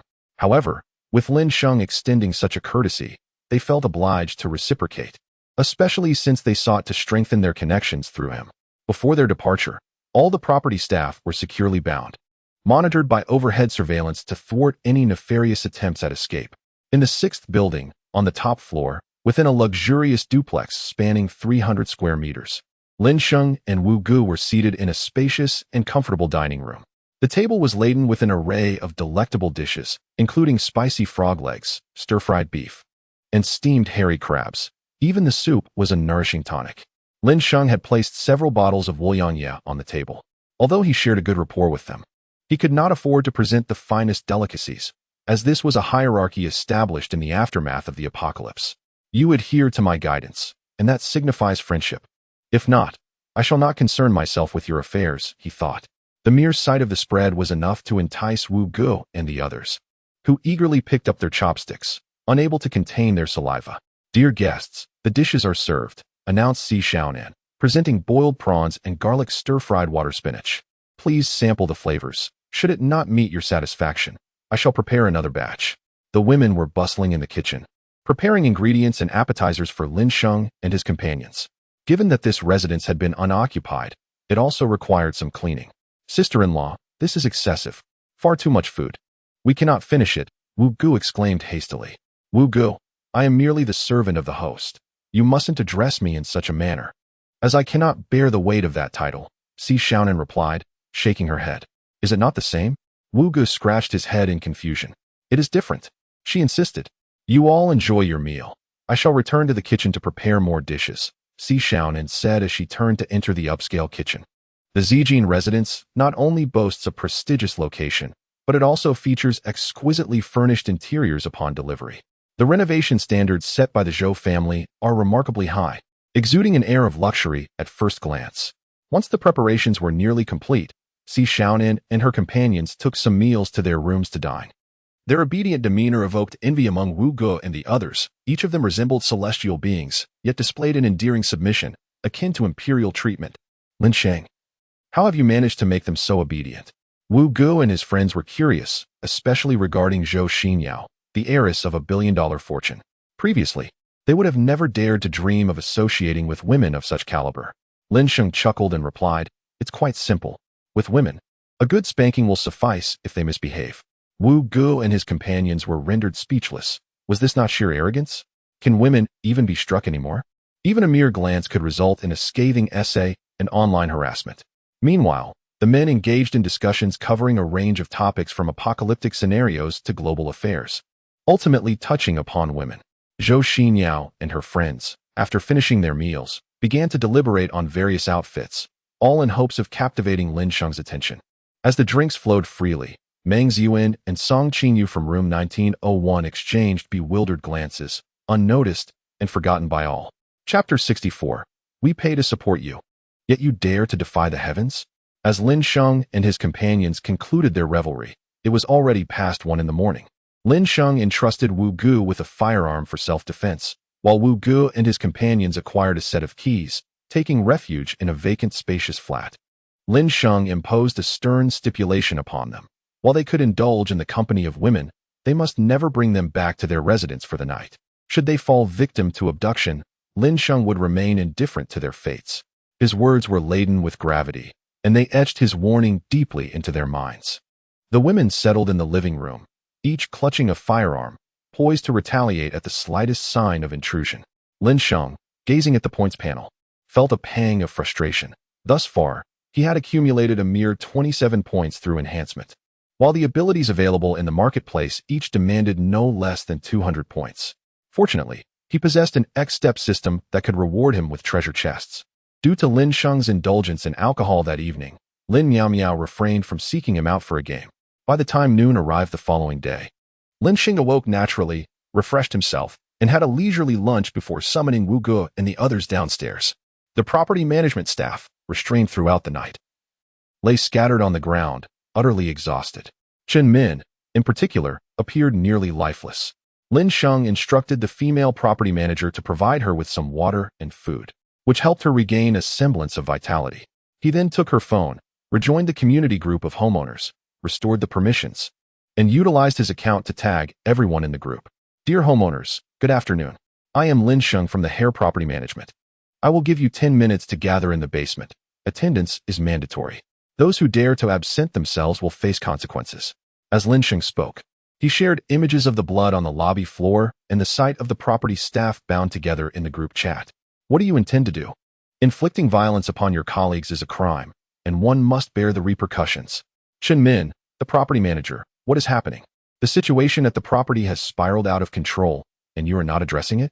If our interests as homeowners are compromised, how will you take responsibility? Lin Sheng, since you are a security guard at Hair Property Management, receiving a salary from us, are you now seeking to trouble us? Lin Sheng, you are nothing but a dog. Cease your barking. Lin Sheng, I am hungry. Please bring me some food to 2001, Building 3, and be swift about it. If I do not see you within 3 minutes, I shall file a complaint. The homeowners were venting in the group chat, hurling various insults, and some even spoke to Lin Sheng with an air of authority, as if they were still living in a pre-apocalyptic world. 2001, Building 3, is it? Just a moment. I will send Wu Gu and the others up. Lin Sheng put down his phone and turned to Wu Gu, saying, Wu Gu, Lao Li, you two go on a visit. Be decisive in your actions, otherwise, I will have no use for you. Lin Sheng was not merely commanding them. He was imparting the survival skills necessary for an impending apocalypse. If it were merely about giving orders, he could have utilized the likes of Zhou Xinyao. As long as Lin Sheng uttered a single word, they would eagerly comply. Very well. Wu Gu nodded emphatically, gripping his gun tightly. The previous night, while indulging in drinks, Lin Sheng had shared a multitude of insights with them, clearly outlining their forthcoming actions. With a series of rapid clicks, Wu Gu and his companions entered the elevator, traversing through the basement to Building 3. The Zijing courtyard, being exceedingly upscale, was beyond the financial reach of most, leading to the construction of only 7 buildings within the complex. Yet, the overall area was quite expansive. They swiftly arrived at room 2001. The owner of 2001 initially presumed they were delivering food and promptly opened the door. Wu Gu, aiming his gun at the male owner's head, signaled to Old Li and the others, who brandished knives and surged inside, confronting the female owner and their young son. The male owner bellowed, demanding that Wu Gu and his crew vacate his premises, complaining that they had sullied his floor. In a fit of rage, Wu Gu ordered Old Li to break one of the man's legs. Before long, a video depicting the male owner's family writhing in agony on the floor was sent to Lin Sheng's phone, which she subsequently shared in a large group chat. Everyone, the owner of 2001 has capitulated and is willing to come downstairs. Are there any other owners you wish us to invite?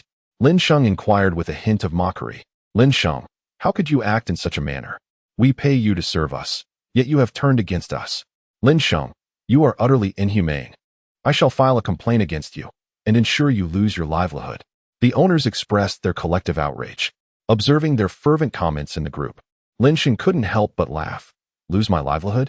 If the property management refuses to provide you with supplies, you shall face dire consequences. It is quite amusing. I must say that you all are on the brink of starvation, yet still commanding others. The homeowners retorted, you, the property management, exist to serve us. We are in dire need of water and food. Should you not devise a solution for us? Indeed, this falls within your responsibilities. And you must ensure our safety as homeowners. Lin Sheng mockingly remarked, you have 10 minutes. If you fail to descend, the consequences are yours to bear. I shall await you in the basement. To the first to arrive, I can offer some food. The homeowners continued to shout in the group chat. Yet Lin Sheng paid them no heed. Were they unaware of the dangers involved in gathering supplies outside?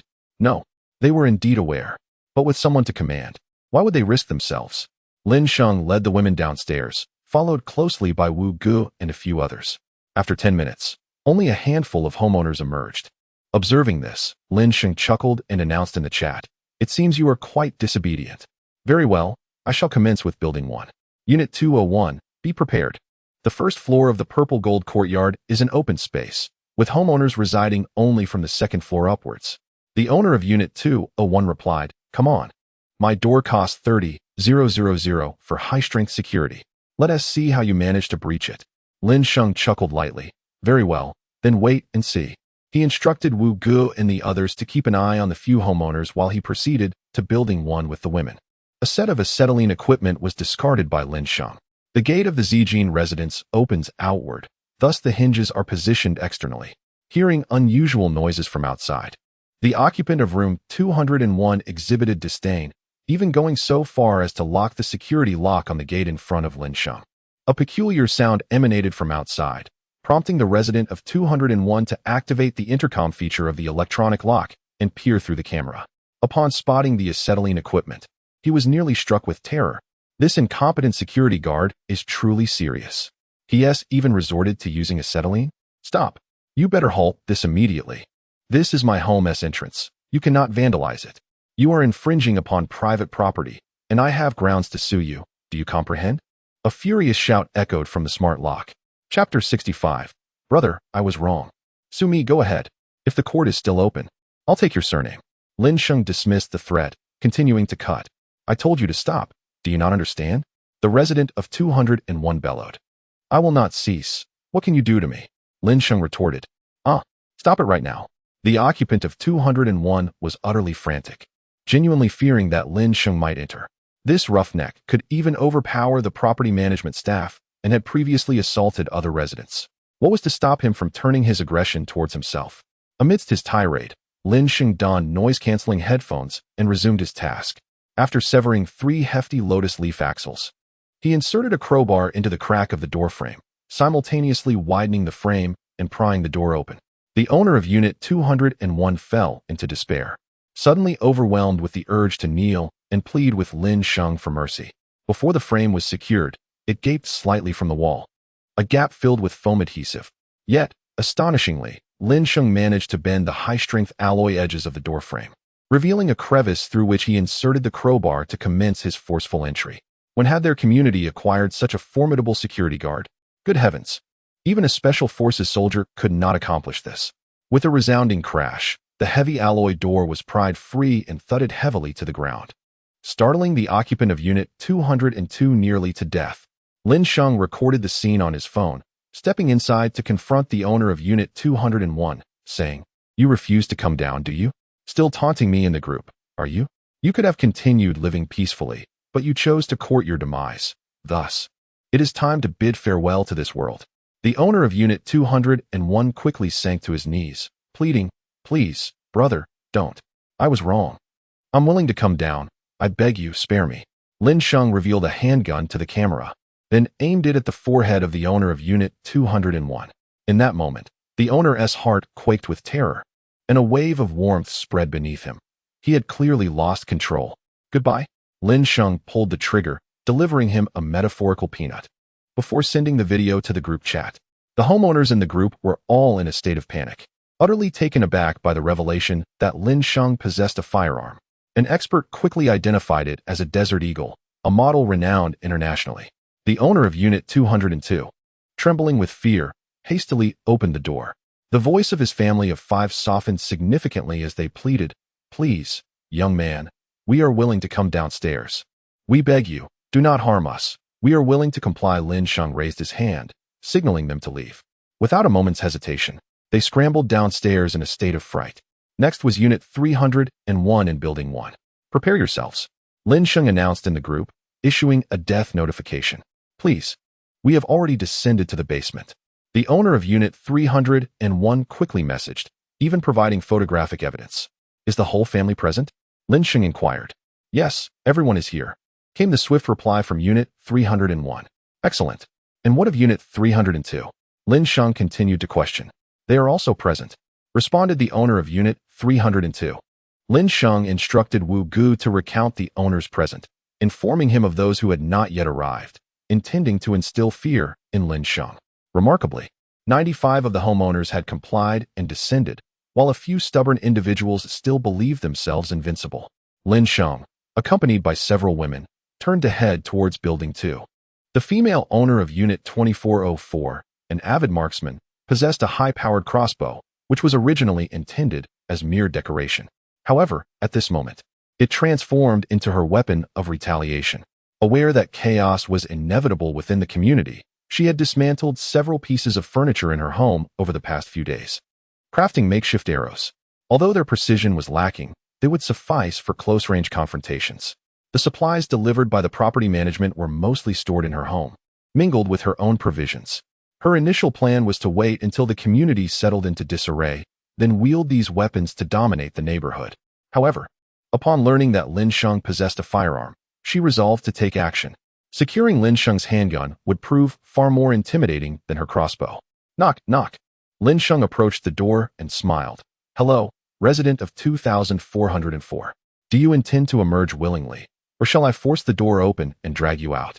Bian Linglong fought to suppress her nervousness, first peering through the electronic peephole to confirm that Lin Sheng was unarmed before slowly opening the door. She harbored her own cunning plan, intending to open the door gradually to catch Lin Sheng off guard. As the door swung open, she saw Lin Sheng in a state of unpreparedness, igniting a surge of excitement within her. It was a splendid opportunity. She pulled the trigger, sending a crossbow bolt toward Lin Sheng's chest. Simultaneously, Lin Sheng's heightened instincts detected the impending danger, and in the instant the arrow was launched, he grasped it firmly in his hand. Bian Linglong was momentarily stunned but quickly fired a second bolt from her repeating crossbow. Whoosh! Lin Sheng reached out and seized it once again. Realizing the precariousness of her situation, Bian Linglong attempted to shut the door, but was seized by Chen Ziwe, who yanked her hair and dragged her out. "How dare you ambush the owner? Do you think you deserve to?" Chen Ziwe exclaimed, delivering a swift slap. "I'm sorry. I was wrong. I am willing to go downstairs." Bian Linglong hurriedly pleaded for mercy. In that fleeting moment, she refrained from taking Lin Sheng's life, fully aware that her opportunity had slipped away, especially considering that Lin Sheng wielded a firearm. Chen Ziwe's slap stung painfully, yet she could only endure it. What significance did such words hold now? Lin Sheng retorted with a mocking tone. "Ding. Detected a human beauty. Score, 91. Height, 179 centimeters. Weight, 53 kilograms. Classification, B-level moderate. Zhou Xinyao, Chen Ziwe, go and pry open the other households. I shall teach her a lesson," Lin Sheng commanded, turning his gaze. "Understood, master. We shall depart now." "Wait for the call." Zhou Xinyao and the others nodded, refraining from questioning Lin Sheng's intentions or interfering with his actions. Once they had left, Lin Sheng dragged Bian Linglong into a room and shut the door firmly. With a swift motion, Lin Sheng's fingers pierced through Bian Linglong's arm, causing her to scream in agony as he brutally penetrated her flesh. Bian Linglong was on the brink of madness from the pain. She never fathomed that someone could bare-handedly puncture her skin. Nor did she anticipate that the threat posed by firearms was not the greatest peril she faced from Lin Sheng and his companions. The poison of the corpse began to infiltrate her body, coursing through her veins. Before long, she was besieged by excruciating pain, and soon after, the blood flowing from her wounds turned a deep, ominous black. She even spewed forth a mouthful of darkened blood. A web-like pattern manifested upon her fair arms, instilling within her a sense of terror and panic. Chapter 66. The guess was correct. Yet no reward the super goddess system, having revised the criteria for receiving rewards, naturally amended the conditions for obtaining them. Beauties scoring above 90 could be absorbed by Lin Sheng before their transformation into zombies, thus earning the reward of family expansion. However, if the transformation was not completed within 72 hours, the goddess system would retract the reward. The rewards provided by the X-message system were only distributed after the goddess had undergone transformation. Half an hour later, after Bian Linglong joined the family, she triggered the reward.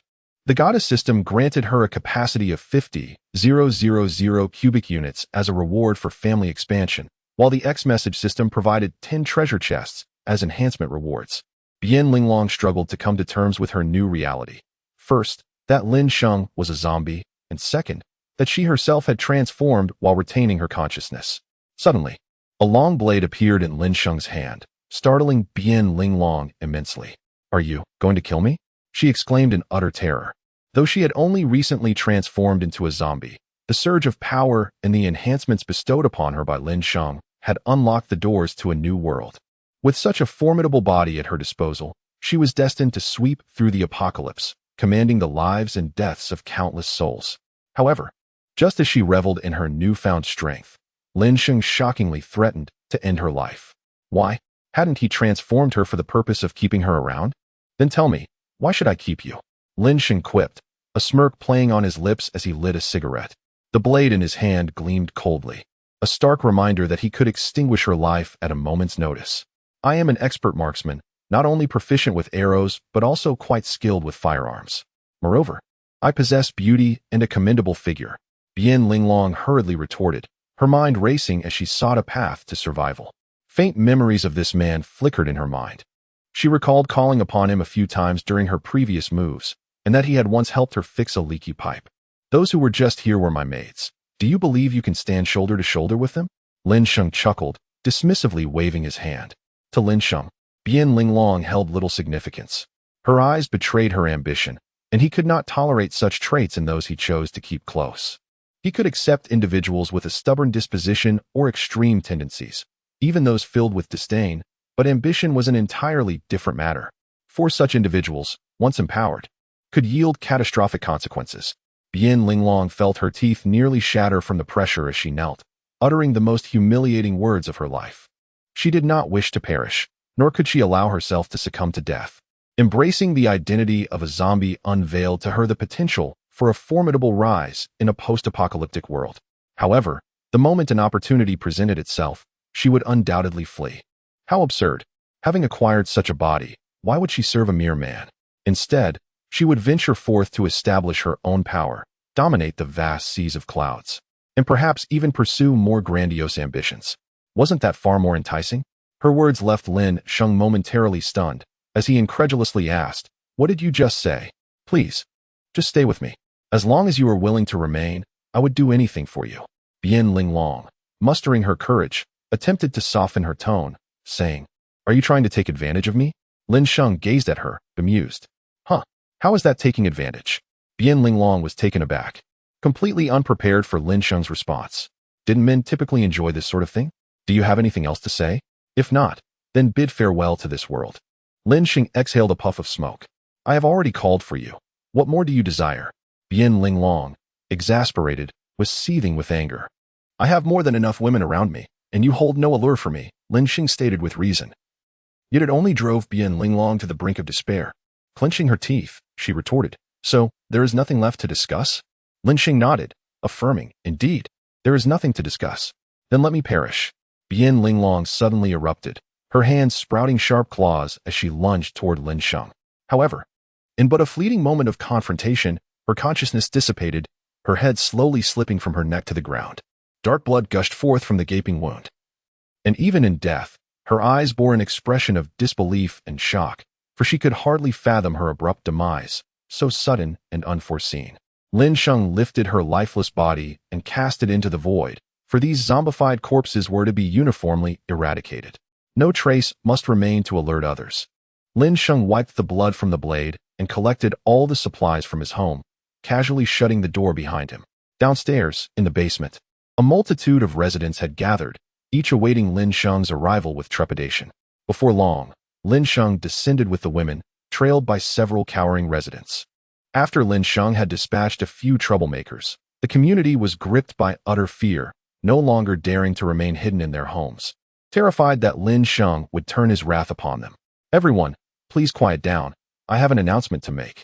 Lin Sheng tested the loudspeaker and addressed the throng of thousands before him. The Zijin residents had been fortified remarkably well. Aside from a few elderly individuals who had passed naturally, most residents were still alive and well.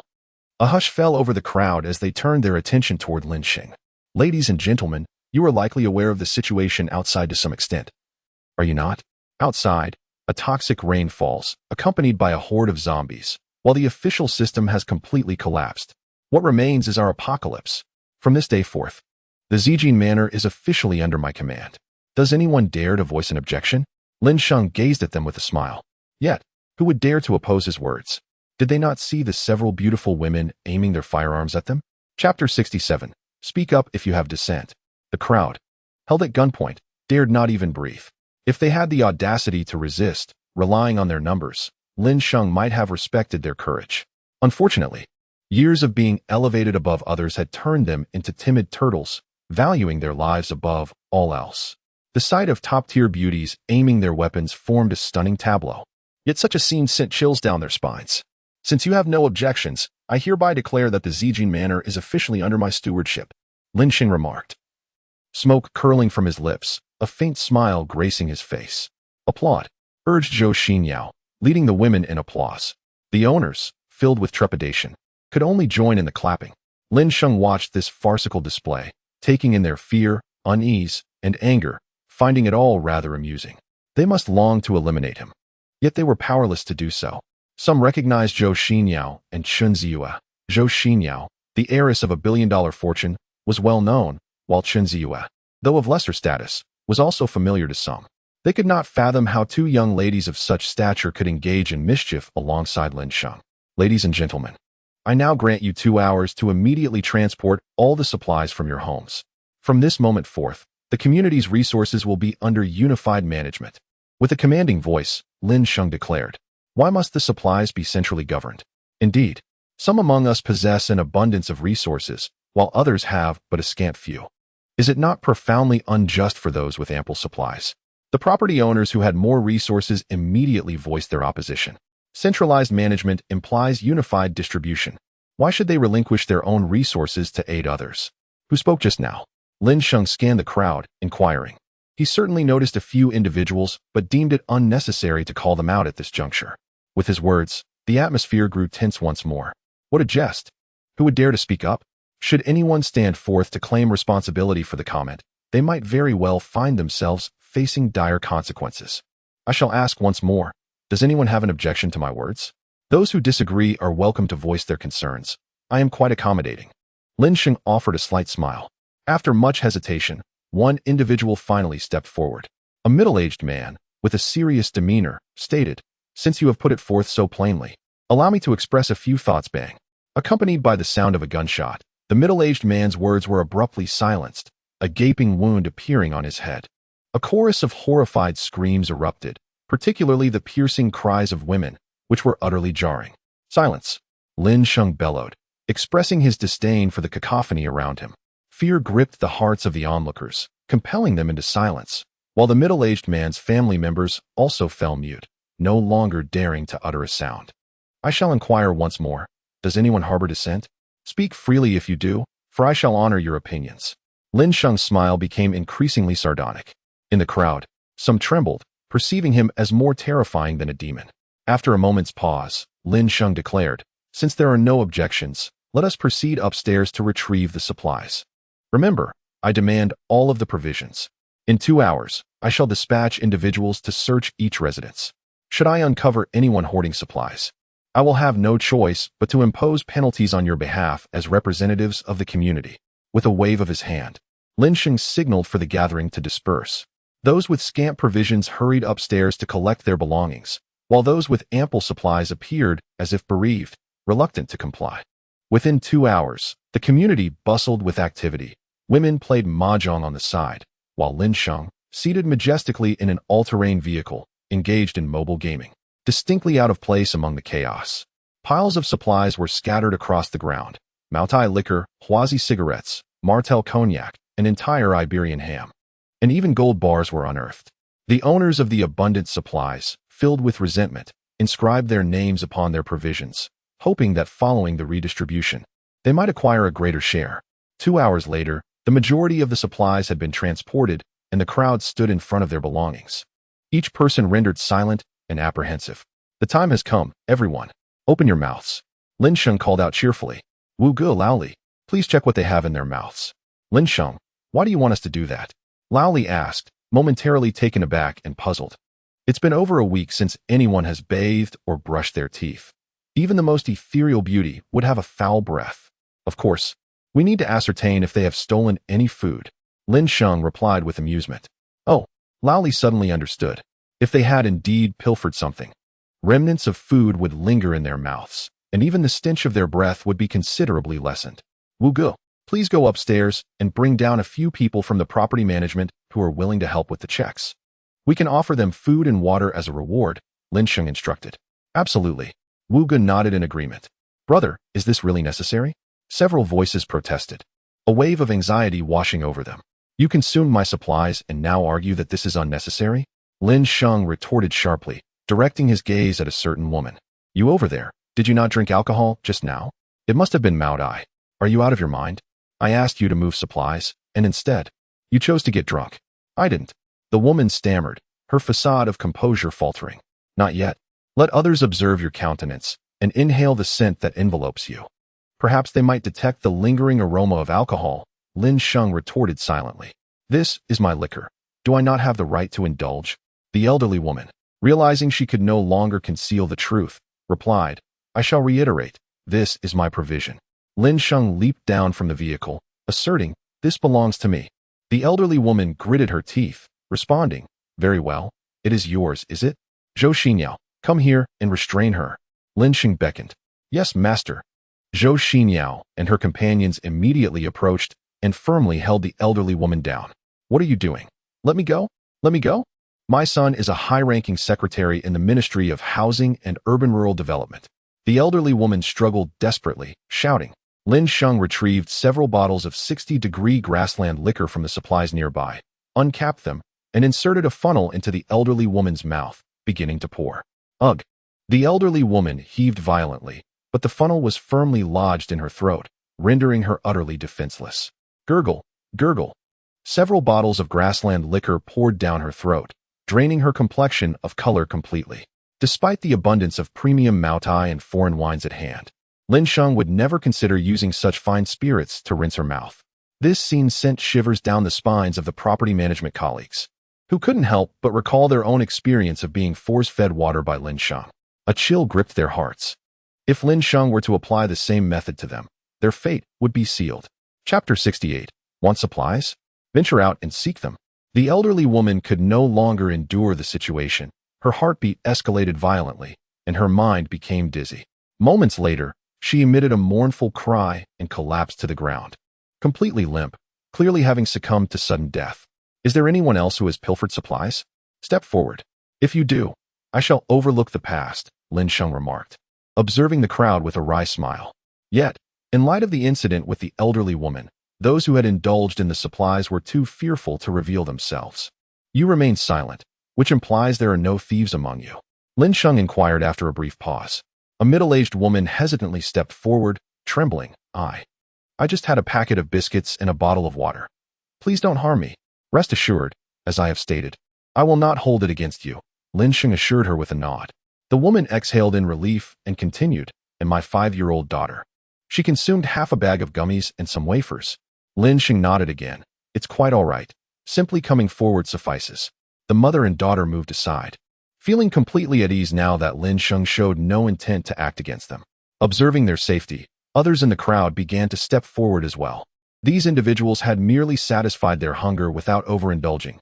Given their status and the fact that they had never truly experienced starvation, they were not inclined to excess. The matter of the food consumption was thus settled. Now, I must clarify one thing with you all. Is the provision you brought down here truly all that you possess? If someone has secretly hoarded supplies at home, you may retrieve them now. I shall grant you time. However, should I discover any concealed items. Lin Sheng's words trailed off abruptly. Even in his silence, the implication was unmistakable. Instantly, several individuals emerged from the crowd, hastily ascending the stairs. Before long, they returned with a considerable amount of goods. Lin Sheng nodded, visibly pleased by the scene, and declared, "Ladies and gentlemen, the apocalypse outside is an irrevocable reality. As survivors, we must take it upon ourselves to ensure our own salvation. But how shall we achieve this? The answer is simple. We must venture out to gather supplies. From this day forth, each household must designate a representative to join others in searching for resources. Those whose families have perished need not participate." A timid voice inquired, "Is it possible to refrain from searching for supplies? The rain outside is torrential, and it could be fatal." Lin Sheng, holding a megaphone, responded, "Though the toxic rain is indeed fierce, there are ways to cope. While it may corrode tires, the vehicles in our basement, equipped with intact tires, can endure the downpour for at least half an hour before succumbing to deflation. Even deflated tires are not insurmountable. You may drive the vehicles into the store, or exit under umbrellas, or protect yourselves with layers of plastic to avoid any issues." Another individual asked, "Will we also share in the supplies that are collected?" They observed Lin Sheng's assertiveness, clearly indicating an intention to control resources and dominate the livelihoods of all. Thus, it became crucial to ascertain whether the resources were directly linked to them. Lin Sheng nodded and stated, "The collected resources are certainly to be shared among you. They are right there, and they all have expiration dates. They must eventually be utilized, correct?" His words were inherently ambiguous. How much of the resources would be allocated? Lin Sheng did not specify. Furthermore, he mentioned the matter of expiration to create an illusion that the resources would be used promptly. In reality, as long as Lin Sheng stored the resources in his space, they would not expire. Time is of the essence. Everyone should ascend to the upper floors and refresh yourselves. This evening at 7 o'clock, you will venture out for 2 hours. Beginning tomorrow, we will adjust the schedule to daytime, from 6 a.m. to 5 p.m., Lin Sheng instructed. "Could we perhaps have something to eat before we head out?" Someone inquired. "Yes, please provide us with some food." "Only when we are well fed can we muster the strength to work," the crowd echoed, gazing at Lin Sheng with yearning. "Weren't you all fed at noon?" Lin Sheng retorted, silencing them. He had only risen at noon, so it was impossible for these proprietors to have left themselves hungry. "Ladies and gentlemen, let us cast our vision further into the future and contemplate what lies ahead. Presently, we have provisions, but once they are depleted, what then? If this rain persists for a year or two, what shall we do? If the soil outside is tainted by toxic rain, rendering the crops inedible, what shall we do? We all strive for survival, do we not?" Lin Sheng exclaimed, raising his arm in fervor. This marked his inaugural attempt at adopting the rhetoric of a capitalist. Cleverly manipulating these affluent individuals, it was undeniably exhilarating. Upon hearing this, the crowd understood the gravity of the situation and reluctantly resolved to forego their evening meal, dispersing while leaving a plethora of provisions behind. Lin Sheng instructed Wu Gu and the others to bring over the carts to transport these supplies to the underground shelter. After filling the bunker with the provisions, Lin Sheng secured the entrance with a heavy lock, sealing it tightly. Prior to this, he had allocated a portion of the supplies to Wu Gu and his companions to store in the upper floors.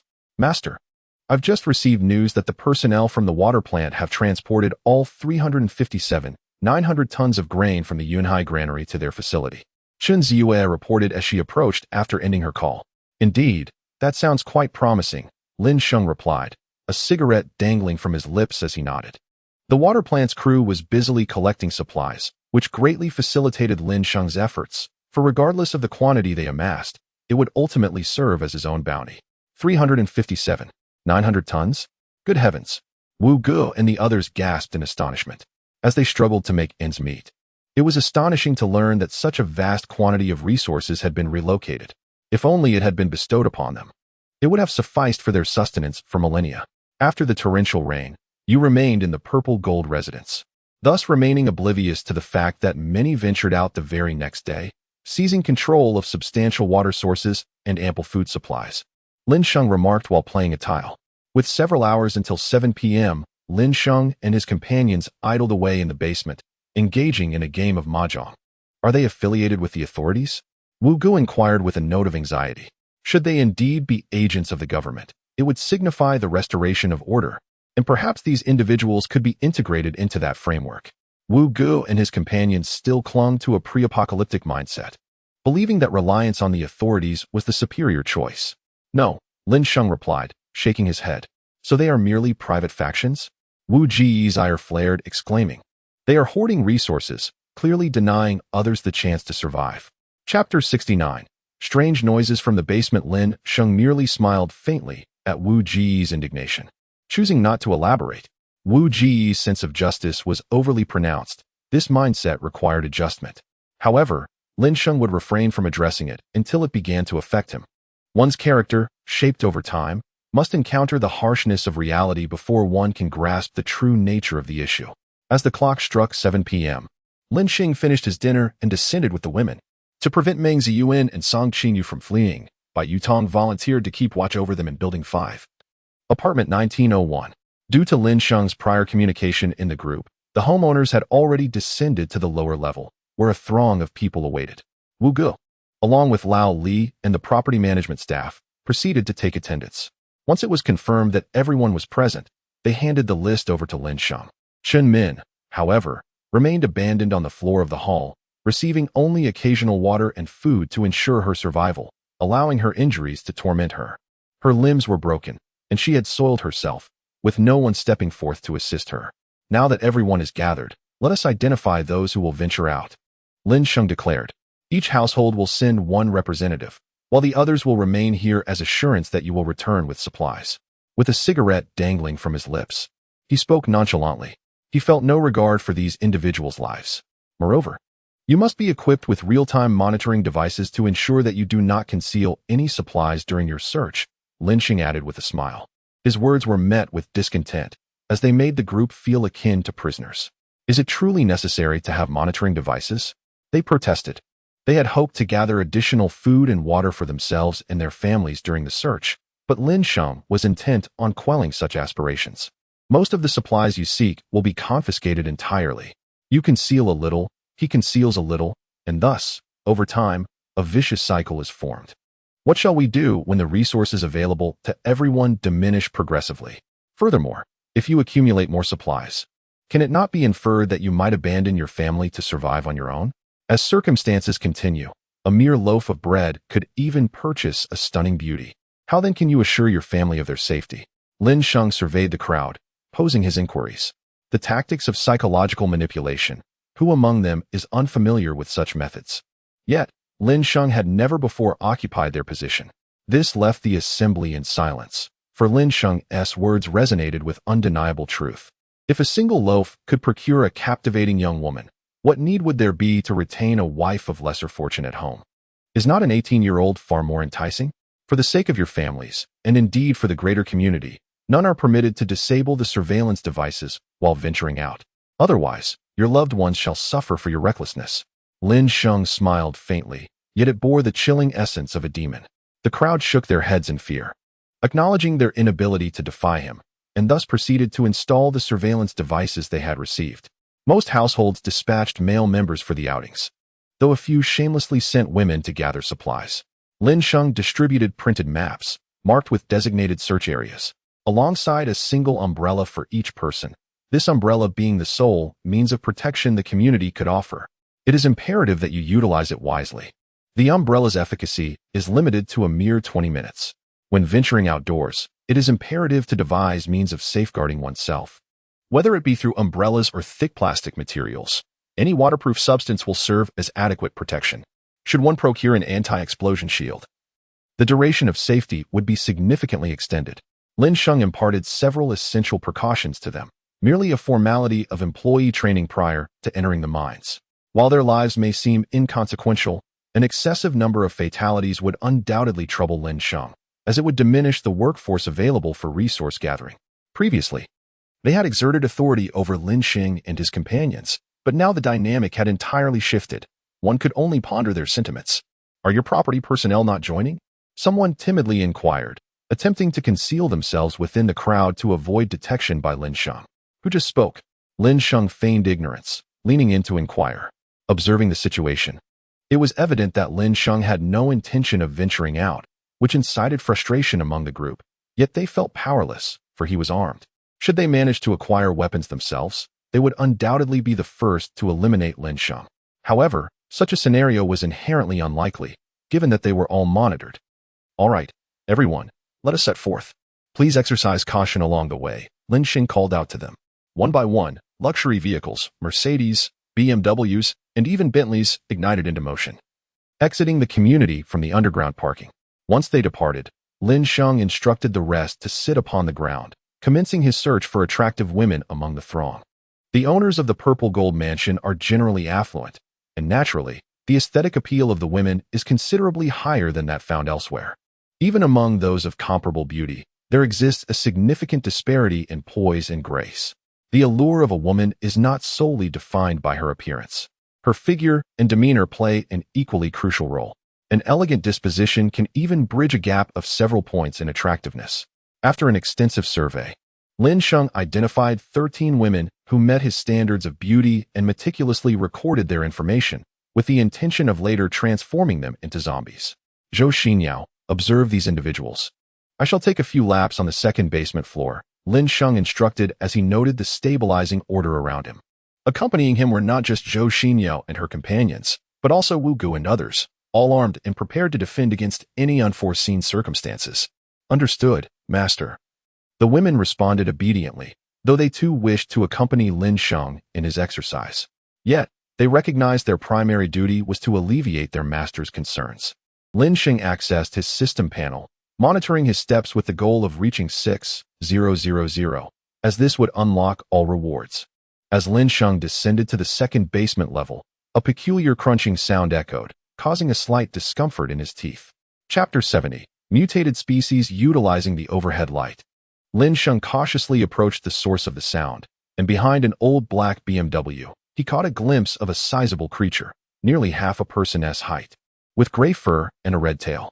As Lin Sheng leaned in for a closer look, he was taken aback to discover it was a large rat. This creature bore no characteristics of a zombie. Its eyes were a vivid crimson, strikingly eerie, and it was gnawing on the rear bumper of an old BMW. The hard plastic was being consumed piece by piece. What on earth? Lin Sheng exclaimed, unable to contain his astonishment. If this creature were a zombie, he would have merely been surprised but not bewildered, for zombies are indeed mutated beings, and such transformations are to be expected. However, this rat was alive. With a shrill squeak, the rat dropped the bumper and lunged toward Lin Sheng. Reacting swiftly, he employed his psychic abilities to immobilize it entirely. He pried open its jaws and used a small knife to dissect its flesh, examining whether it possessed any zombie traits. After thorough investigation, he confidently concluded that it did not. Given that it was a living organism, it should possess heightened senses capable of discerning what is edible and what is not. What, then, prompted it to attempt to consume a zombie? Simultaneously, Lin Sheng pondered how this creature had survived to this point without a water source. For the sake of experimentation, he instructed Zhou Xinyao to fetch some toxic water. Before long, she returned, but upon seeing the rat before Lin Sheng, she trembled in fright, causing the bottle of water to slip from her hands, fortunately still sealed. Master, a rat. Zhou Xinyao nearly lost her composure. Lin Sheng shot her a disapproving glance and remarked, You, a zombie, are afraid of a rat? How embarrassing that would be to admit. Zhou Xinyao cowered behind Lin Sheng, trembling with fear. Master, I'm afraid. Even if I become a zombie, I'm still a girl. Lin Sheng instructed her to retrieve the water that had fallen to the ground and proceeded to administer a couple of doses to the rat. During the immobilization of the rodent, Lin Sheng felt his stamina steadily depleting. However, his enhanced physique had already reached level 5, granting him first-tier strength, and the energy within his body was not quickly exhausted. 10 minutes passed, then 20, yet the rat showed no signs of transformation. Conversely, Lin Sheng began to experience a faint pang of hunger due to his dwindling energy. Could it be that these mutated creatures are immune to the toxic rain? Lin Sheng pondered in astonishment. Master, could it be that the dosage is insufficient? I could go and fetch some more of the toxic water. Zhou Xinyao suggested tentatively from the side. Her initial fear had lessened significantly, primarily because Lin Sheng had managed to immobilize the rat. Let us go get some more. It's possible that the mutation has enhanced its constitution, Lin Sheng analyzed. After his enhancement, he noticed that the toxins in the toxic rain seemed markedly diminished, suggesting that these mutated beings might exhibit similar resilience. All right, Zhou Xinyao replied, quickly departing. Upon her return, she carried a 10-liter bottle of mineral water, filled with a mixture of tap water and toxic rain. As the duo, Lin Sheng and Zhou Xinyao, endeavored to pry open the mouth of the mouse, Zhou took it upon herself to force-feed the creature. However, after waiting for over an hour and Lin Sheng performing thousands of high knees, they were left bewildered as the mouse showed no signs of transformation. Is it truly remarkable? Lin Sheng muttered in frustration. Could it be that the mutated species is impervious to the toxic water? Could it be that it drank the toxic water that led to such a transformation? Zhou Xinyao speculated. It is a possibility, Lin Sheng acknowledged with a solemn nod. Yet, their sample size was insufficient. He instructed her to gather a few individuals to search for pets at the residences of the owners, who seemed remarkably resilient amidst the chaos outside, managing to care for their pets despite the dire circumstances. Zhou Xinyao and Si Shaonan captured over a dozen cats and dogs. Upon witnessing this, the owners were filled with indignation yet remained silent. Once the animals were brought in, Lin Sheng swiftly immobilized them and administered the toxic water. Within mere minutes, the first signs of decomposition appeared among the animals. 1, 2, 3, 4, 5, 6, all succumbed to the transformation. After the last ragdoll cat morphed into a zombie, Lin Sheng and his companions were left in a state of bewilderment. Something is amiss. Lin Sheng furrowed his brow. Perhaps we should capture more cats and dogs. There should still be a dozen or so left in the community. If that proves insufficient, we shall venture outside to search, proposed Zhou Xinyao. Agreed. Lin Sheng nodded. After they had captured all the pets within the community, not a single one transformed into a rat. Instead, they all morphed into zombies. Lin Sheng tossed the keys to the all-terrain vehicle to them, instructing them to venture outside to capture live specimens for experimentation, promising that they would report any findings to him. The homeowners returned to the community after 2 hours of searching. Lin Sheng directed Wu Gu and the others to take stock of the supplies, while he himself descended to the second basement to dissect the mouse. The blood was crimson, the entrails equally so. He could not find even the slightest trace of mutation. Remarkably strange, indeed. Lin Sheng expressed profound confusion. While he had not undergone mutation due to acquiring the system, he pondered what was the nature of this creature. After leaving the community, Zhou Xinyao and her companions hurried to the nearest pet store. As they pried open the door, an overwhelming stench assaulted them. A typical pet store already carries a strong odor, but this one, abandoned in the aftermath of the apocalypse, was far worse. Some pets had resorted to cannibalism in their hunger, and the scent of decaying corpses was utterly unbearable. Si Shaonan inhaled deeply and nearly fainted, repulsed to the point of immediately shutting down her enhanced sense of smell. 2 women donned gas masks as they entered the pet shop, which once housed over 20 pets, now reduced to a mere 7. A few dogs, with dried blood at the corners of their mouths, barked at them, but upon receiving a fierce glare, they immediately fell silent, cowering with their tails tucked between their legs in the cages. In a bid to expedite their grim task, the women gathered all the remaining pets together and administered poisoned water to them. Within mere minutes, all the pets had succumbed to death, with not a single one showing any signs of mutation. They moved on to another establishment, repeating the same procedure. Yet after exterminating over 100 pets, hope remained elusive. While they were occupied within the shop, a group of 7 or 8 individuals, wielding umbrellas and draped in plastic sheeting, approached the store, flashlights in hand. Upon spotting the 2 women, they were momentarily taken aback, astonished to discover 2 breathtaking beauties within the pet shop. They had ventured out merely to scavenge for supplies, but now they felt extraordinarily fortunate. Initially, they were drawn by the all-terrain vehicle parked at the entrance, speculating whether it belonged to official personnel, perhaps offering a glimmer of salvation. However, the moment they laid eyes on Zhou Xinyao and her companion, they were utterly entranced by their beauty and physique. Goddesses of such caliber were beyond their reach, even before the torrential rain. Zhou Xinyao, uninterested in idle chatter, fired a shot towards the entrance, sending them into a panicked flight, utterly unprepared for the presence of armed women.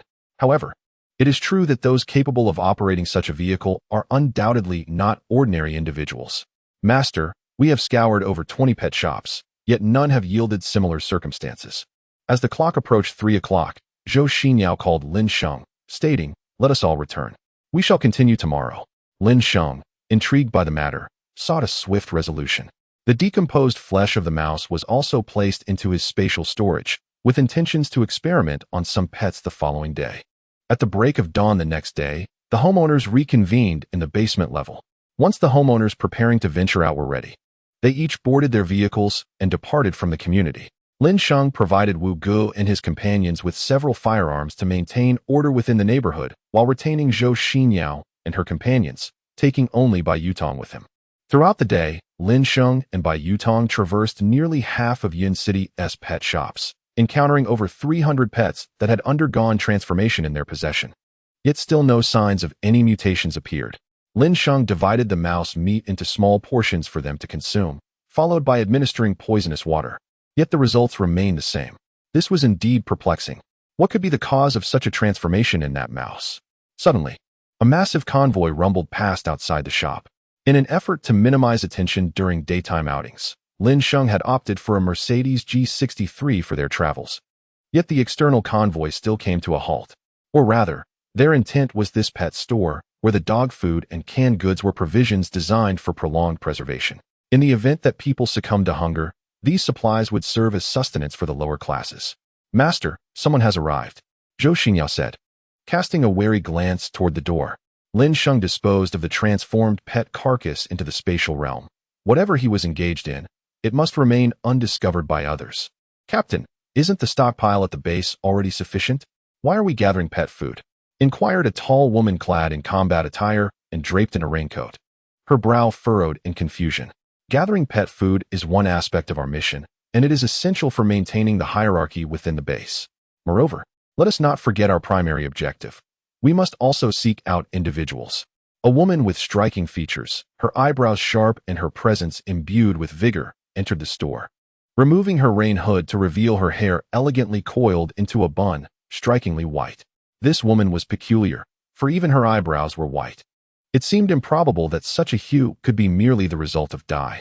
Lin Sheng turned to meet her gaze, and in that fleeting moment, he felt an unsettling tremor from her stare. Though it lasted but an instant, it was profoundly disconcerting. It is worth noting that Lin Sheng's physique was enhanced to level 5, and no ordinary person's fierce glare could intimidate him. The woman, upon noticing Lin Sheng, displayed a hint of surprise, for after a thorough inspection, she realized he appeared utterly unscathed. Ding dong, detected a paragon of beauty, with a score of 97. Standing at 179 centimeters and weighing 52 kilograms, classified as a D-grade rarity. Ability rating, S-grade. Ability type, Mastery in Combat. Ability level, Rank 0. A 30-day limited-time mission has been issued - incorporate the combat goddess Su Mu Ying into the family, thereby strengthening the clan.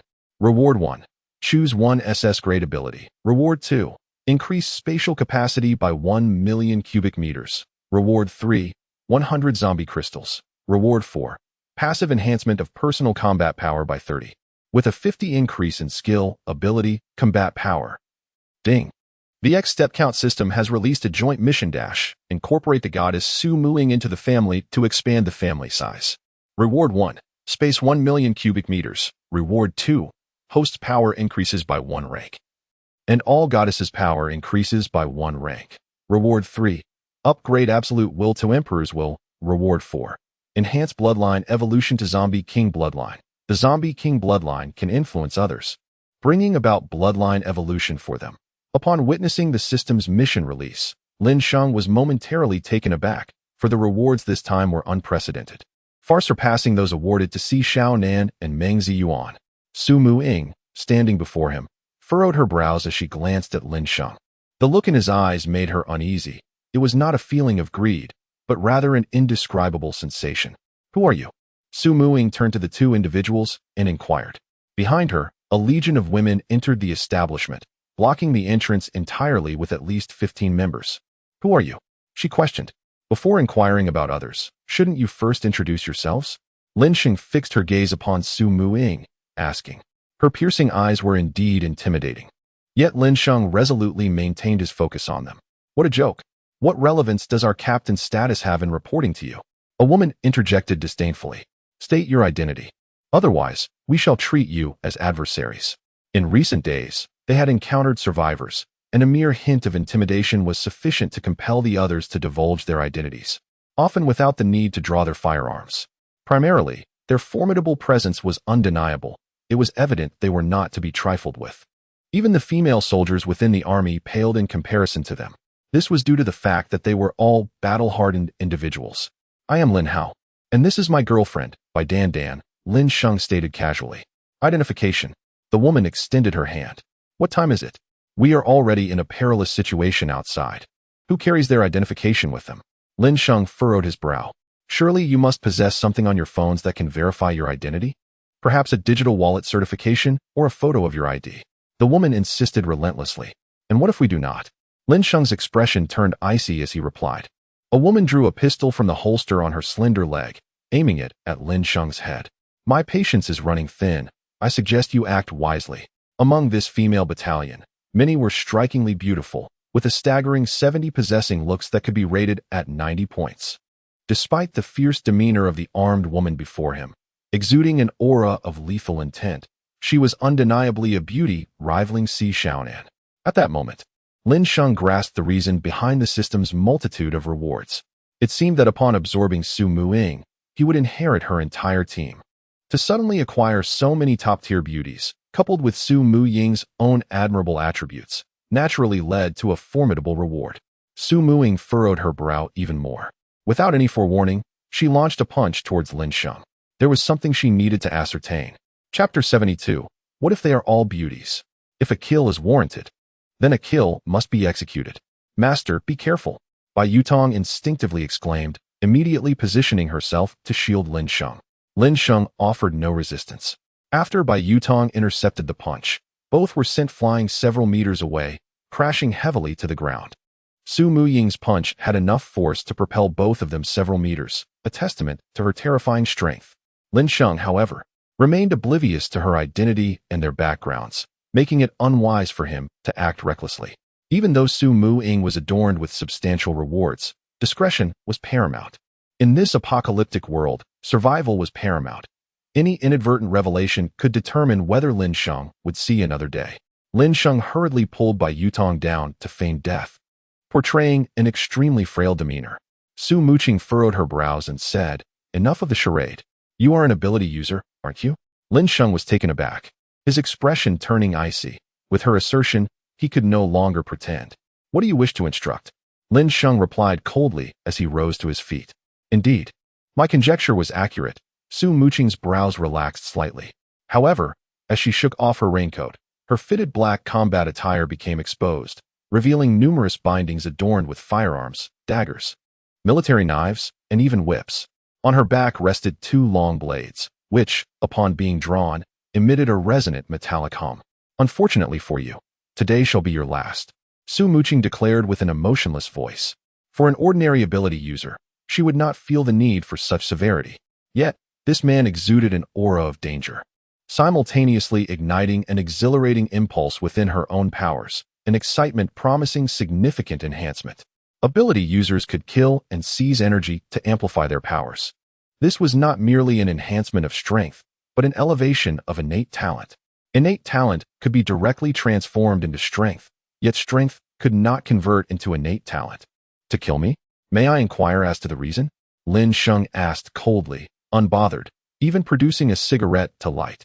Do you not sense the underlying reason? Su Muqing replied in a low tone. Lin Sheng was filled with confusion, utterly perplexed. The exhilaration that Su Muying felt was completely foreign to him. Their paths to acquiring abilities were disparate. Su Muying's powers had awakened within her, whereas Lin Sheng's were granted through system rewards. One could argue that Su Muying's abilities were merely a work in progress, while Lin Sheng's were fully realized. Do you truly feel nothing at all? Su Muying inquired with gravity. I merely perceive you as unwell, Lin Sheng replied nonchalantly. You come here inexplicably, and now you wish to resort to violence. Su Muying chuckled softly. Since you have stated it so, there is no need to squander time. The prospect of obtaining energy for the evolution of her abilities from a single outing was, to her, a considerable gain. Despite their unfamiliarity and the absence of any prior conflict, if it meant she could grow stronger, Lin Sheng was of no consequence. They were mercenaries employed by a company that had meticulously prepared them before the apocalypse, casting them onto the battlefield to endure life and death experiences for their training. The Yudon War prior to the apocalypse was intricately linked to their company's objectives, serving as a crucible for the cultivation of elite mercenaries. With a swift motion, a glint of frost flashed from Su Muying's hand. Lin Sheng then snapped his fingers, and suddenly, Su Muying found herself immobilized. It was not just her. All her team members were rendered motionless as well. Truly absurd. I do not provoke you, yet you compel me to respond. Lin Sheng approached her, gently lifting her chin with his right hand, scrutinizing her exquisite features with evident satisfaction. However, this woman has little time left to live. What have you done to us? Su Muying exclaimed in horror. The other women, including her, were filled with trepidation. What gives you the right to know what I have done? Now answer me. Who are you? Lin Sheng asked coldly, tightening his grip on Su Muying's chin. With your extraordinary abilities, you could easily join us. Just give a nod, and you will be on par with someone of my caliber. Realizing her inability to resist, Su Muying could only respond. She never imagined there were individuals in the Yuhai realm with powers surpassing her own. It was beyond her comprehension. Who are you? Lin Sheng inquired once more. This is something I cannot disclose to you. However, once you join, someone will come to explain everything. Su Muying replied gravely. Will you not speak? Lin Sheng signaled by Yutong to bring forth a woman with a score of 84 in appearance. Even when dragged before Lin Sheng, the woman glared at him with disdain. You have 3 seconds. If you do not speak, I will snap her neck. Lin Sheng threatened, one hand gripping the woman's head while the other supported her neck. Go ahead and kill me. If you dare, the company will not let you off. The woman retorted coldly. Crack. Lin Sheng swiftly broke her neck, sending her to meet her maker. Without haste, he instructed Bai Yutong to bring forth another woman. This one rated 87 in appearance. 3 seconds again. Otherwise, she too would meet her demise. Lin Sheng exhaled a puff of smoke, stating, in that moment, a surge of lethal intent erupted from Su Muying's eyes, causing her to move slightly. This scene astonished Lin Sheng. After all, he was at level 1 while she was merely at level 0. Yet, she had managed to slightly break free from the binding powers. Lin Sheng raised his hand, and with a decisive snap, eliminated the woman who possessed a beauty score of 87. Yutong, bring me another, Lin Sheng beckoned. As you wish. Master, Bai Yutong replied, stepping back to follow Lin Sheng's direction and capturing another woman. Su Muying gritted her teeth in hatred and hurriedly exclaimed, no. I mean, as a level 5 combat personnel, my knowledge is rather limited. Lin Sheng expressed his astonishment. With your prowess, you are merely level 5? Su Muying nodded affirmatively. Indeed, we were dispatched by the company to oversee the Yunhai base. Lin Sheng inquired, what is this Yunhai base? I have not heard of it. Su Muying responded, the Zhuyan Mountain water plant. Are you familiar with it? Lin Sheng was even more taken aback. So you mean the company behind you is the powerful entity controlling the Zhuyan Mountain water plant? Su Muying, upon hearing this, was equally astonished, for Lin Sheng's words clearly indicated he possessed knowledge of certain matters. However, both the Zhuyan Mountain water plant and their activities in Yunhai were strictly confidential. How could Lin Sheng possibly know? I am Su Muying, the third in command at the Zhuyan Mountain water plant. With your capabilities, should you choose to join us, you might even be able to govern an entire city. Su Muying continued to entice him. Chapter 73. Are the company's level 5 combatants really so feeble? Although Su Muying harbored resentment towards Lin Sheng for having slain her 2 comrades, she recognized that eliminating him would yield no substantial benefit. Instead, by introducing such a person to the company, she could secure immense advantages and forge a connection with Lin Sheng. Should Lin Sheng ascend to manage a city in the future, her association with him would undoubtedly fortify her standing within the organization. Individuals of Lin Sheng's caliber, once integrated, would assuredly be classified as level 4 personnel. In fact, the leading figure overseeing the Zhuyan Mountain water plant held precisely that rank. Intrigued by the prospect, she remarked, you've piqued my curiosity. I shall release you. Let us engage in combat. With that, Lin Sheng instructed Bai Yutong to step back and liberated Su Muying from her immobilization. He needed to ascertain the true extent of her abilities in order to strategize for what lay ahead. You stand no chance against me without your abilities. Su Muying countered, shaking her head. Her gaze fell upon the lifeless bodies on the ground, and a fierce desire to strike Lin Sheng surged within her. However, she understood that should she take his life, the company would undoubtedly eliminate her in retaliation. At this juncture, the organization was in dire need of talent, and the death of any top-tier individual would provoke severe repercussions. Why not give it a try? Lin Sheng replied indifferently, flicking the cigarette but from his right hand directly towards Su Muying. With a swift motion, she drew her blade and severed the cigarette, but into two pieces. Since Lin Sheng was eager to fight, she would gladly engage him in a fierce contest, an opportunity to vent her pin-up fury. She swiftly approached Lin Sheng, wielding her dual blades in a deft manner. As the first blade narrowly missed its target, the second followed closely behind. Su Muying found the situation rather amusing. Lin Sheng indeed possessed some skill, but it was merely fleeting. In an instant, she had locked onto Lin Sheng's vitality. With a flick of his finger, Lin Sheng sent the long blade flying, akin to an arrow released from its bow, embedding it into the wall, leaving Su Muying and the other women momentarily stunned. What is that blade made of? How can it be so resilient? Lin Sheng exclaimed, shaking his hand in disbelief. Ignoring everything else, Su Muying swung her other blade at Lin Sheng. Though his back was turned, he crouched down to evade her attack. As her left fist came hurtling towards him, Lin Sheng deftly caught it and hurled her away. With a resounding crash, Su Muying slammed against the wall, violently spitting blood, her beautiful eyes filled with incredulous shock. No wonder you're merely at level 5. It seems you are quite weak. I must have overestimated you. Lin Sheng brushed off the dust from his clothes. He approached her, and amidst her astonished gaze, he grasped her chin and inquired, "There is something I wish to ascertain. May I pose a question?" After awakening their abilities, do ordinary individuals remain unafraid of toxic rain? This was merely a fleeting thought of Lin Sheng, a conjecture aimed at exploring the evolutionary direction of that elusive rat, which had proven exceedingly limited. Have you not noticed?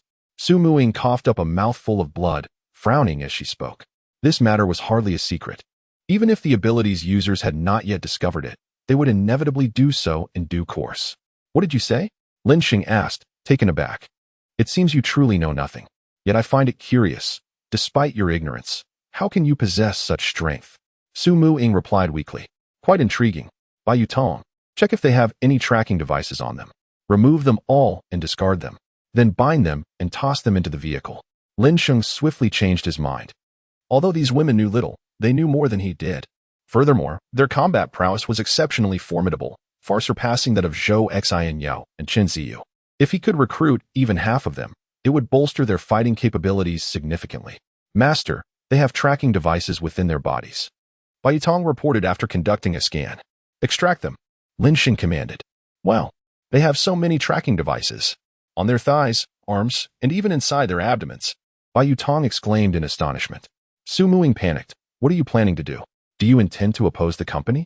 Realizing the imminent danger, she attempted to send a distress signal, but Lin Sheng immobilized her once again.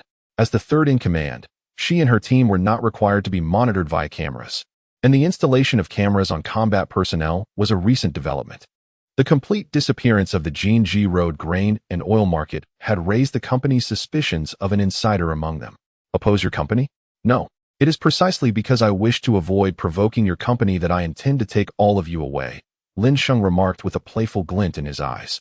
He brandished a knife, slicing through her combat suit to extract the locator embedded within her, a process that left her feeling utterly coerced, inciting a deep-seated desire for vengeance.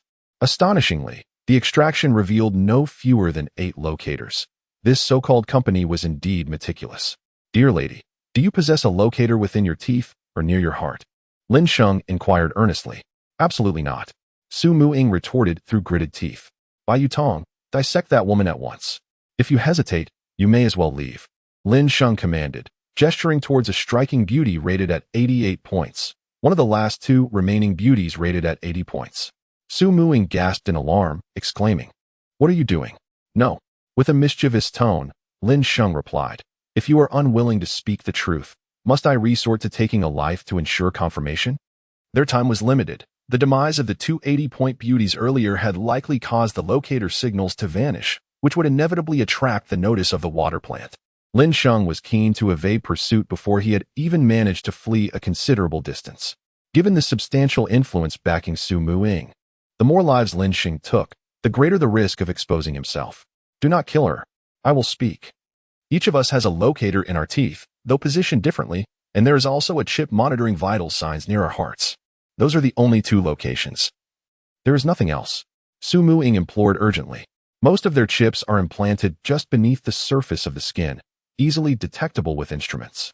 However, The chips embedded in the teeth and heart are not so readily retrievable as they are encased in specialized materials. Is that really the case? Lin Sheng exclaimed in astonishment. He had merely speculated based on scenes from science fiction, yet it turned out he was correct. As Lin Sheng sought the locators within their teeth, Su Muying's walkie-talkie crackled to life. Captain Su, what's going on over there? The base has detected the disappearance of signals from 2 members of your team. Do you require assistance? Lin Sheng placed the walkie-talkie before her, his knife poised threateningly against her teammate's throat.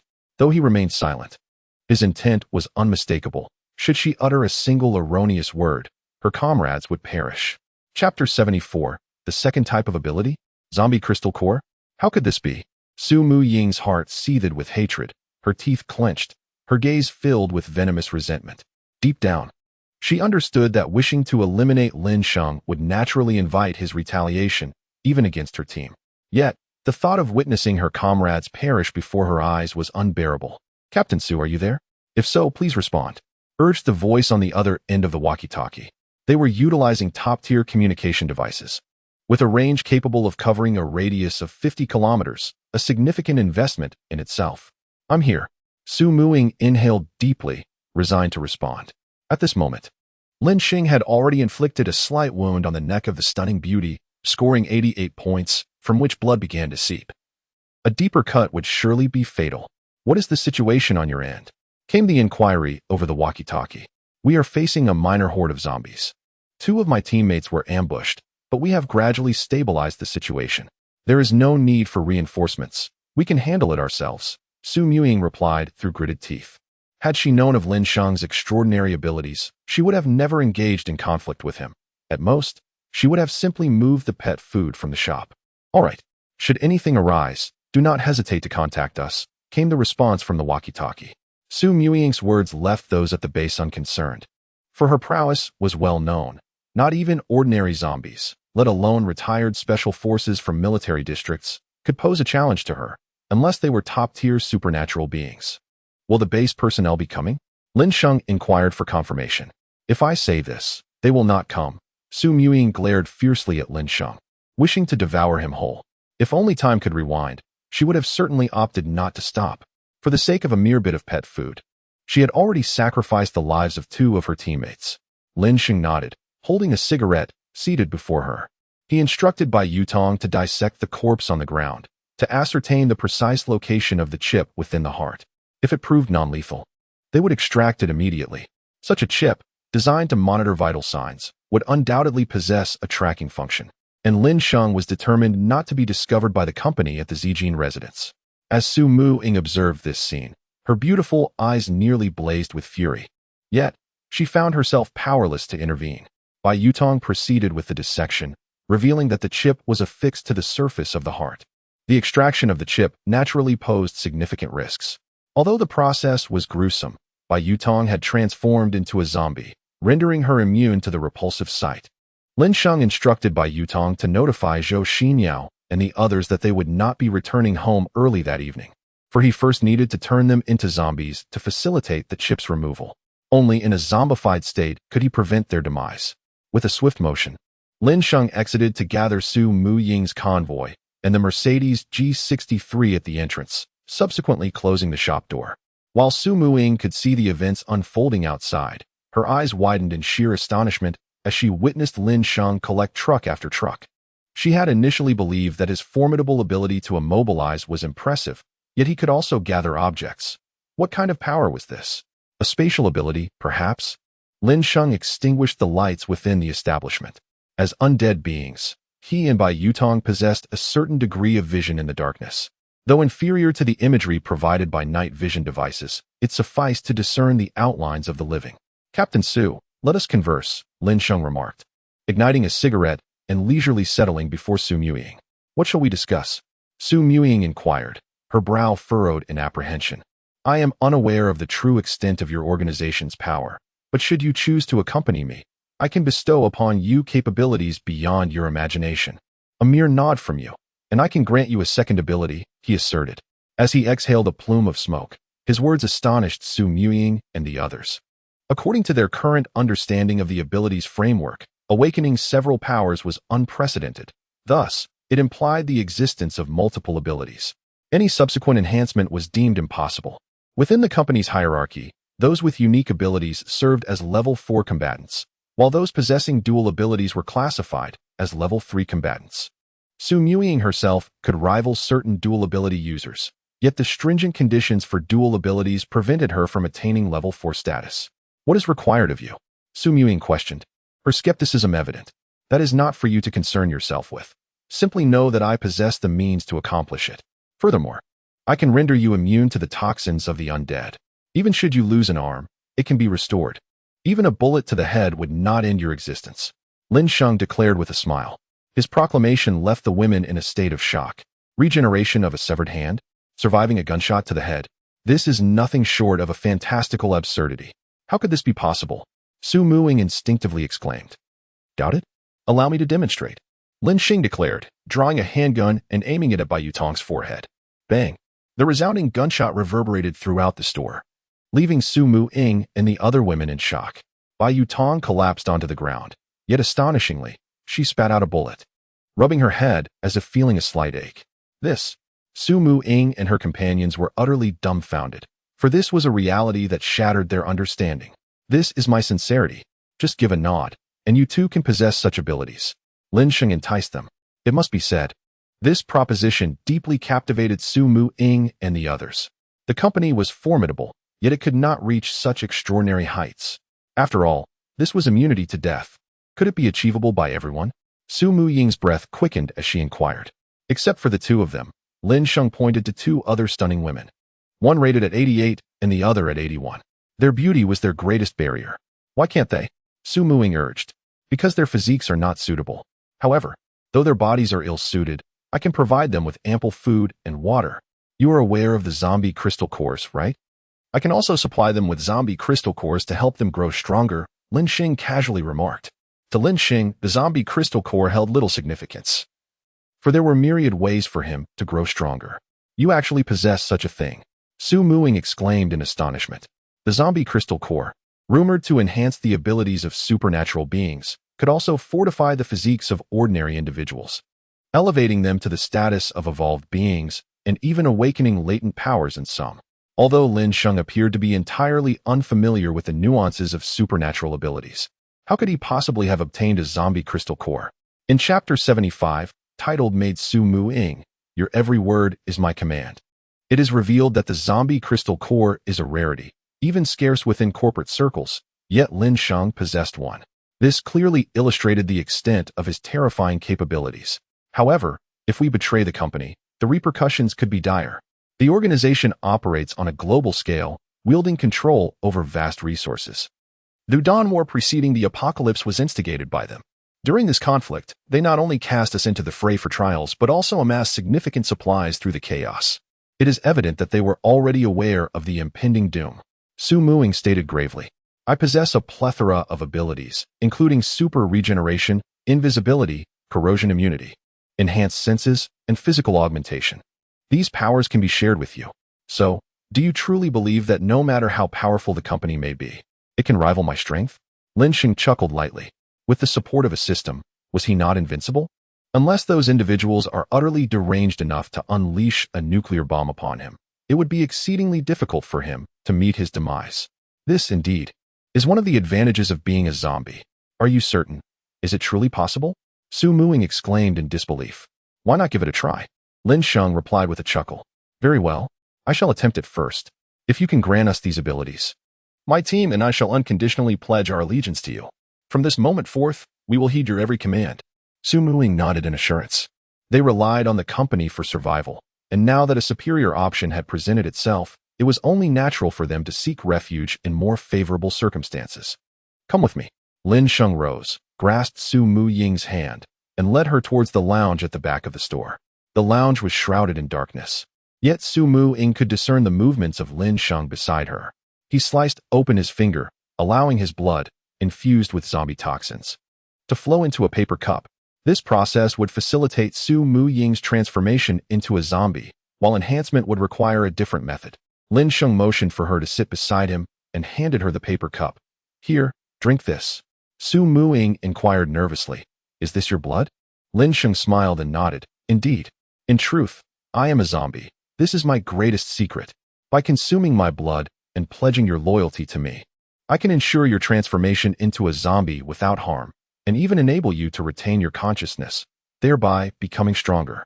Su Muing gasped in astonishment. Lin Sheng is unexpectedly a zombie? This is undoubtedly something she could never have fathomed. Upon further reflection, the fact that Bai Yutong survived a gunshot makes perfect sense. After all, a zombie cannot be killed even with a bullet to the brain. Once you transform into a zombie, the inherent enhancement brought by the zombie's physique will significantly elevate your abilities. Furthermore, I can amplify your strength through my venom, granting you diverse attributes for further enhancement. Lin Sheng remarked with a smile. His words were a tremendous temptation for those aspiring to grow stronger. In times of peace, an individual's combat prowess is one aspect. Yet on the battlefield, the dominance of modern weaponry often prevails. However, with the advent of this apocalyptic era, everything has changed. The emergence of superpowers and zombies marks the end of the previous era. Henceforth, personal strength will be the key to brilliance. Su Muqing, are you willing to submit to me, become my maid, and pledge your loyalty? Lin Sheng asked her earnestly. I am willing. Su Muqing bit her lip and nodded in agreement. Since Lin Sheng has made such a declaration, she is willing to take a gamble. If things truly unfold as Lin Sheng described, she would disregard all threats from the company and follow him. After all, Lin Sheng's formidable abilities signify his potential for greatness. He is indeed qualified to stand against the entire corporation single-handedly. Half an hour later, Su Muing felt the torment within her body due to the transformation into a zombie. Although she experienced considerable pain, it swiftly dissipated after expelling a mouthful of black blood. She stared blankly at her own form, for she had truly become a zombie. Simultaneously, Lin Sheng received an enormous reward, including the choice of any SS-level superpower, a spatial capacity of 2 million, 100 first-tier zombie crystal cores, an enhancement in combat strength, and a first-tier boost for all personnel. Boom! Su Muing felt a warm current surge through her body, and in an instant, her strength skyrocketed. To her astonishment, she leaped from Tier 0 to Tier 1. My heavens! This is truly possible. This man is unimaginably powerful. Can you feel the changes in your body? Now, are you willing to believe that what I said is true? Lin Sheng remarked, lighting a cigarette with a light chuckle. Master, I, Maid Su Muing, along with all my team members, shall henceforth follow you faithfully. Su Muing knelt on one knee, pledging her loyalty. Excellent. As I promised you a second superpower, I shall keep my word. I grant you an S-level lightning ability, along with accelerated regeneration, enabling you to swiftly recover even from severed limbs. Lin Sheng manipulated the system panel to implant the skills into Su Muing. Whoosh! Another wave of warmth coursed through her, and to her ecstatic gaze, blue lightning manifested in her palm. The arrival of her second superpower filled her body with an indescribable sense of exhilaration. She made a cut on her arm, and to her astonishment, the skin healed almost instantaneously. This was not merely a sign of enhanced strength. It was akin to a complete transformation. Master, your maid, Su Muing, is willing to offer you her heart. Su Muing had utterly surrendered. It was her honor to follow such a formidable being. However, the memory of her earlier intent to harm Lin Sheng filled her with profound shame. She had wronged Lin Sheng, yet he had repaid her with kindness. Henceforth, anyone daring to provoke Lin Sheng would have to contend with her. Anyone wishing to take his life would have to step over her lifeless body first. Now, I shall extract the chip from your heart. Lin Sheng commanded her to rise, and with a flick of his wrist, a surgical knife appeared in his hand. No need to trouble yourself, master. I can manage it myself. Su Muing declared as she used a dagger to pierce her own chest, forcibly removing the chip from her heart and crushing it on the spot. The devices implanted within her were not limited to the chip in her heart. There were also hidden ones within her teeth, and even another embedded in her shin bone. She extracted every chip, having resolved to serve Lin Sheng for life. As the chips were removed, her wounds healed rapidly, leaving no trace behind, her skin remaining as delicate and fair as before. Master, I shall summon my team to undergo transformation. Take your time, master. We are not in a hurry. Even if the base sends someone, I will handle it. Su Muing exclaimed with uncontainable joy. Including her, there are a total of 11 individuals. The other 2 members, both possessing an attractiveness score of 80, are unable to undergo transformation. She remains silent on the matter, for with such a remarkable conversion rate, they should be content. Proceed. Lin Sheng nodded affirmatively. Yes. Su Muing bowed to Lin Sheng and turned to descend the stairs. Lin Sheng extinguished the lights to avoid drawing attention, as illumination in the darkness was far too conspicuous. Chapter 76. A room full of women. Downstairs, upon hearing the unfolding events, the team members were momentarily taken aback, their hearts swelling with immense anticipation. Even if they were to become zombies, so what? They could retain their consciousness and grow stronger. Thus, why not embrace it? We beseech our master to transform us. The women stood in a line, vibrant and alluring.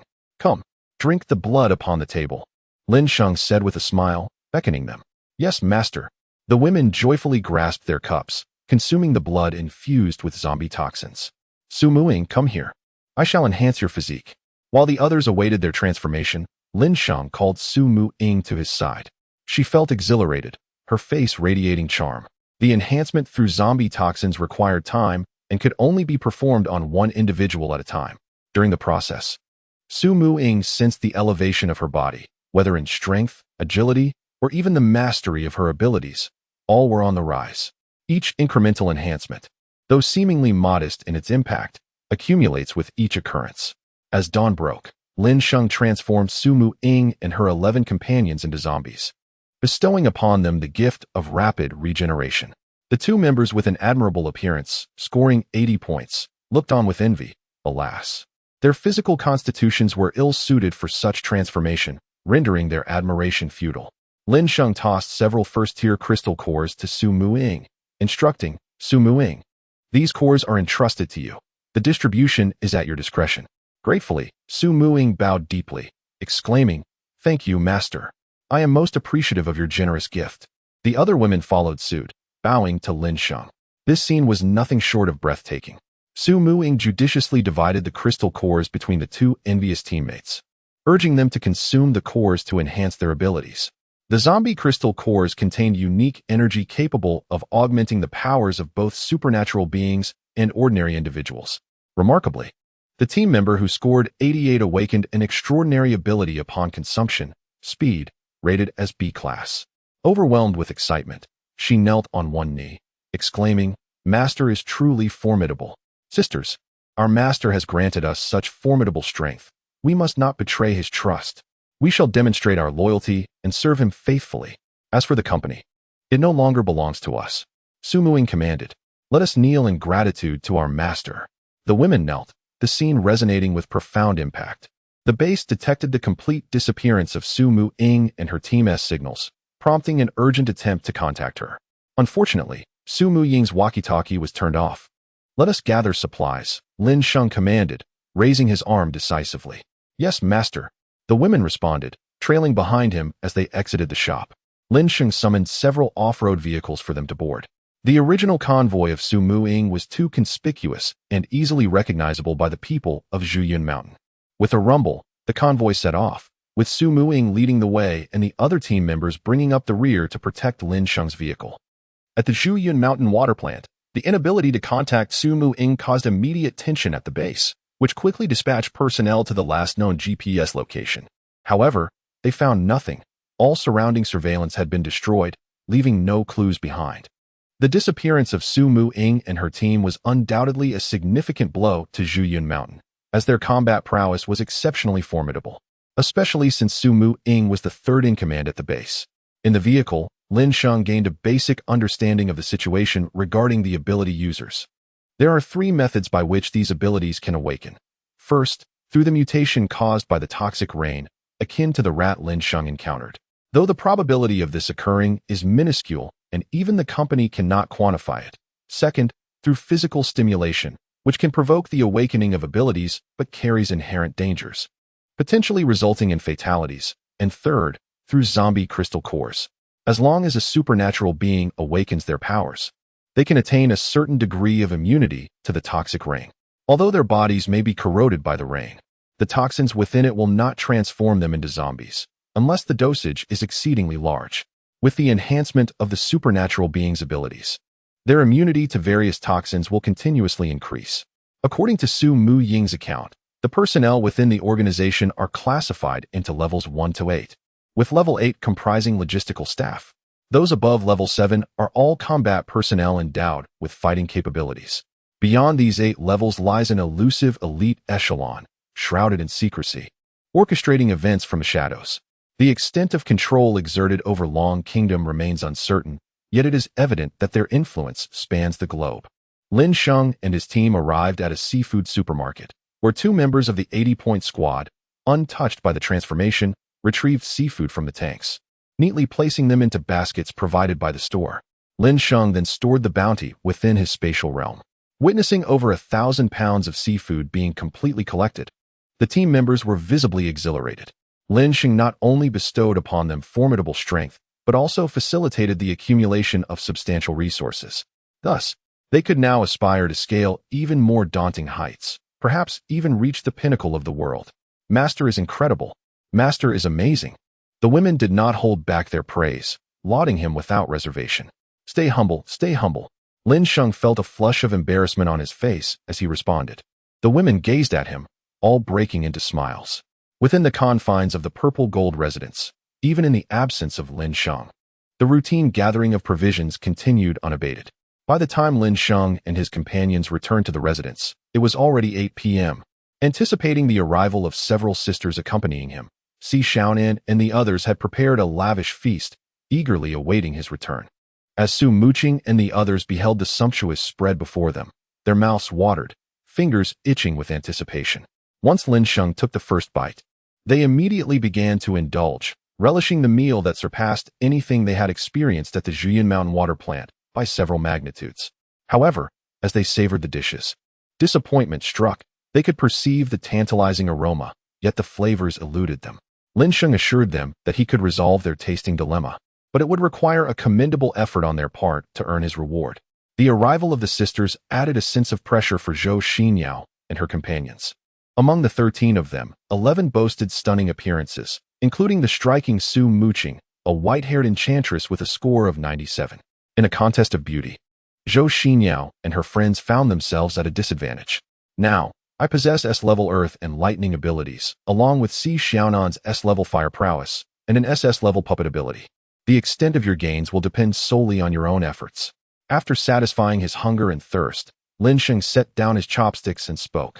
The SS-level Puppet ability, a reward bestowed upon Su Muqing following her integration, was meticulously selected by Lin Sheng from a plethora of powers. This extraordinary ability allows the manipulation of both zombies and humans, requiring neither consent nor direct contact. One merely needs to establish puppet threads within the range of their power. Master. In an instant, all the women knelt before Lin Sheng, dutifully expressing their loyalty with utmost sincerity.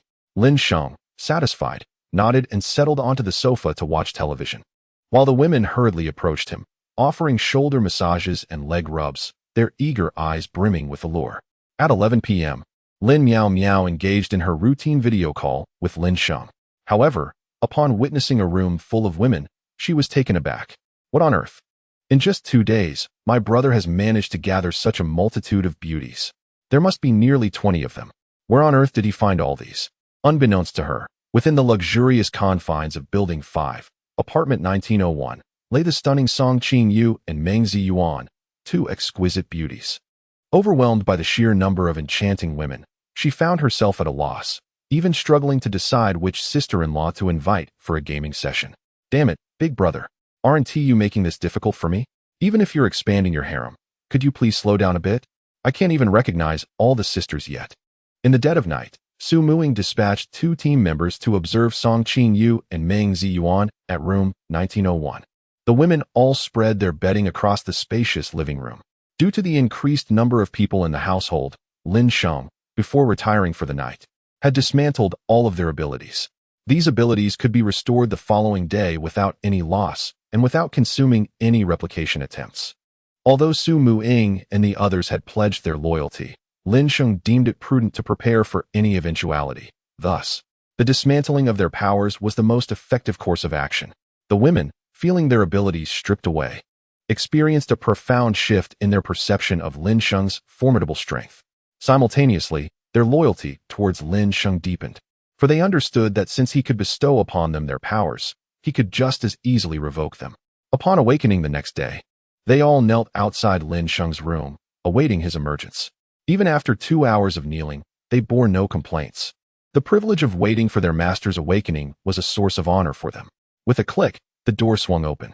The women beamed with radiant smiles, offering their warmth as they greeted, "Master, good morning." Si Xiaonan chimed in, "Master, breakfast is ready. We have prepared dumplings, porridge, fried dough sticks, and various side dishes." Although Lin Sheng still felt somewhat unaccustomed to this treatment, he did not refuse the women. If they wished to kneel, then let them kneel. It must be said, the sight of them seated on the floor was truly enchanting. Even without any particular penchant for such displays, Lin Sheng found himself enamored by the sensation. Lin Sheng sat comfortably in a chair, while the women around him promptly attended to his breakfast needs. Some fed him directly, while others tidied up the surroundings. Their singular focus was on Lin Sheng. Consequently, a triad of influence emerged, led by Zhou Xinyao, Chen Ziyue, and Su Muying, each group balancing and competing with the others. Lin Sheng assigned Zhou Xinyao and Chen Ziyue the task of gathering supplies, leaving himself and Su Muying to maintain order within the community. Given the current state of affairs, Lin Sheng harbored no concerns about their return. Meanwhile, Zhou Xinyao and her companions had secretly resolved to bring back more beautiful women for Lin Sheng, aiming to please him while showcasing their own obedience. Zhou Xinyao decided to seek out Yuehua, intending to bring her back by any means necessary, even if it required coercion. Chen Ziyue and the others began scouting for attractive women they knew, reaching out to those with a beauty score of 90 or above, and arranging for their safe arrival. As Lin Sheng descended the stairs, he found the homeowners who had ventured out already departed. On the underground level, a multitude of family members sat on the floor, their expressions transforming into sheer astonishment upon seeing the stunning women by Lin Sheng's side. Remarkably, Lin Sheng had managed to return with over 10 breathtaking beauties in just one day, an enviable feat indeed. It was worth noting that even those who had indulged in relationships prior to the apocalypse would never dare to maintain so many at once, as the financial burden would be insurmountable. Su Muying nestled in Lin Sheng's embrace, engaging in a video game with him. Although she was a novice at gaming, she was eager to learn for Lin Sheng's sake. Upon Lin Sheng's awakening, he restored all abilities to the women around him. The operation is rather straightforward, as the goddess interface features a one-click restore function. "Master, a horde of zombies has breached the entrance to Area B," a team member hastily reported. "Then you should address the situation," Lin Sheng replied, producing a cigar from Su Muying and having her ignite it for him. Upon hearing this, the women immediately shifted into battle mode, heading towards the B area entrance to eliminate the zombies. 10 transformed members of the 90-point team took the lead, while the remaining 2 80-point members provided support from behind. In no time, they had dispatched dozens of zombies and returned to report their success. After indulging in some gameplay, Lin Sheng joined Su Muying and the others for a game of mahjong, with the stakes being supplies. The loser would be obliged to venture outside to gather the corresponding resources. As night fell, Lin Sheng and the women gathered around a barbecue, the tantalizing aroma igniting a sense of envy among all, including Wu Ge and his companions, who were particularly envious since Lin Sheng had returned the previous day with a bevy of enchanting beauties. Suddenly, the sound of rumbling engines filled the air as vehicles returned from outside, laden with a substantial amount of supplies. Wu Ge, along with Lin Sheng's group of women, assisted in tallying the provisions, which amounted to an impressive 7 to 8 tons. Lin Sheng distributed some food and water to them, ensuring they retained their strength for the following day's resource gathering. He had come to view them purely as laborers, their only worth resting in their ability to procure more supplies for him. "Master, we have returned." Zhou Xinyao and Si Xiaonan were the first to come back, not only bringing supplies, but also dragging Yuehua along. And Yuehua, with a striking beauty rated at 95, was seething with anger as she was pulled into the luxurious duplex. She glared fiercely at Zhou Xinyao and shouted, "Zhou Xinyao, let me go. Otherwise, I will not let this matter rest." She had been comfortably residing in her opulent riverside apartment, with ample provisions to sustain her for an entire month.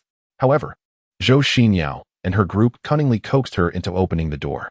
The moment the door swung open, they joined forces to bind Yuehua and carry her away, tossing her into the car.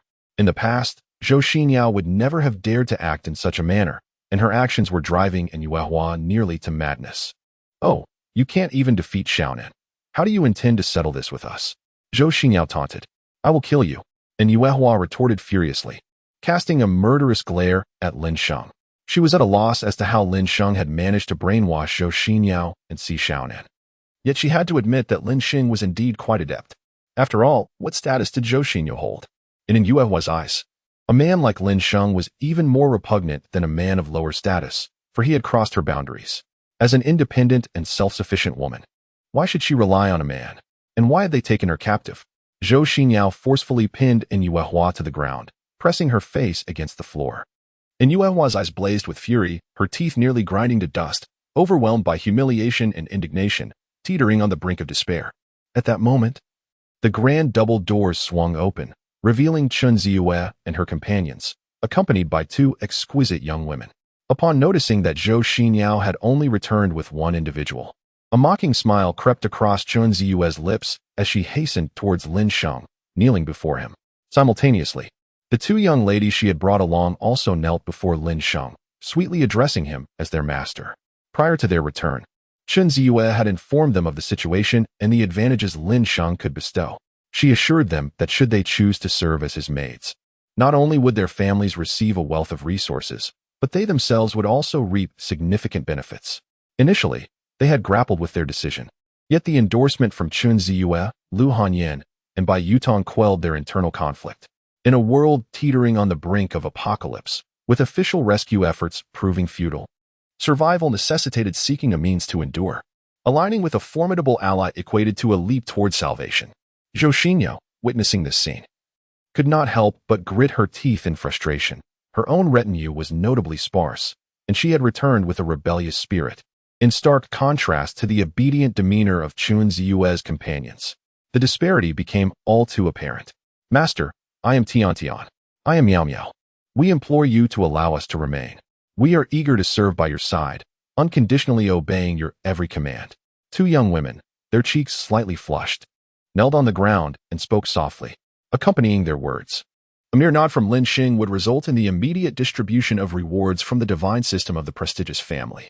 One received a reward of 80,000 cubic space for a score of 93, while the other received 60,000 cubic space for a score of 92. Their initiative baffled Yuehua, inciting her anger. Have you lost your minds? Why demean yourselves in such a manner? This is not a feudal era. We no longer live in a time where survival hinges on the presence of men. She was perplexed by their willingness to debase themselves, even pleading for Lin Sheng to keep them as maids. Enough, Lin Sheng said coolly. With a sharp slap, Zhou Xinyao struck her face, visibly exasperated. And Yuehua's escalating frustration only served to highlight the stark contrast between her and Chen Ziyue, a realization she found intolerable. Dazed from the force of the blow, and Yuehua realized that Zhou Xinyao's strength was beyond what an ordinary person could withstand. And Yuehua, cease this madness. In this apocalypse, you cannot survive alone as a woman. Even if your family possesses resources, they will eventually be depleted. What will you do then? Zhou Xinyao demanded. If I cannot survive, I shall leap from a building. I would rather die than grant such a man the satisfaction. And Yuehua retorted defiantly, her beautiful eyes glaring fiercely at Zhou Xinyao. As a living, breathing individual, she refused to allow herself to become someone else's servant. Release her. If she wishes to leap from the building, then let her do so, Lin Sheng remarked with a mocking glint in his eyes. Chen Ziyue gazed at Zhou Xinyao with a sense of triumph, her eyes seemingly conveying the message. Look, the person I brought back is so obedient, but what about yours? Clearly, she is the stubborn one. And Yuehua shouted in anger. Let me go, allow me to perish.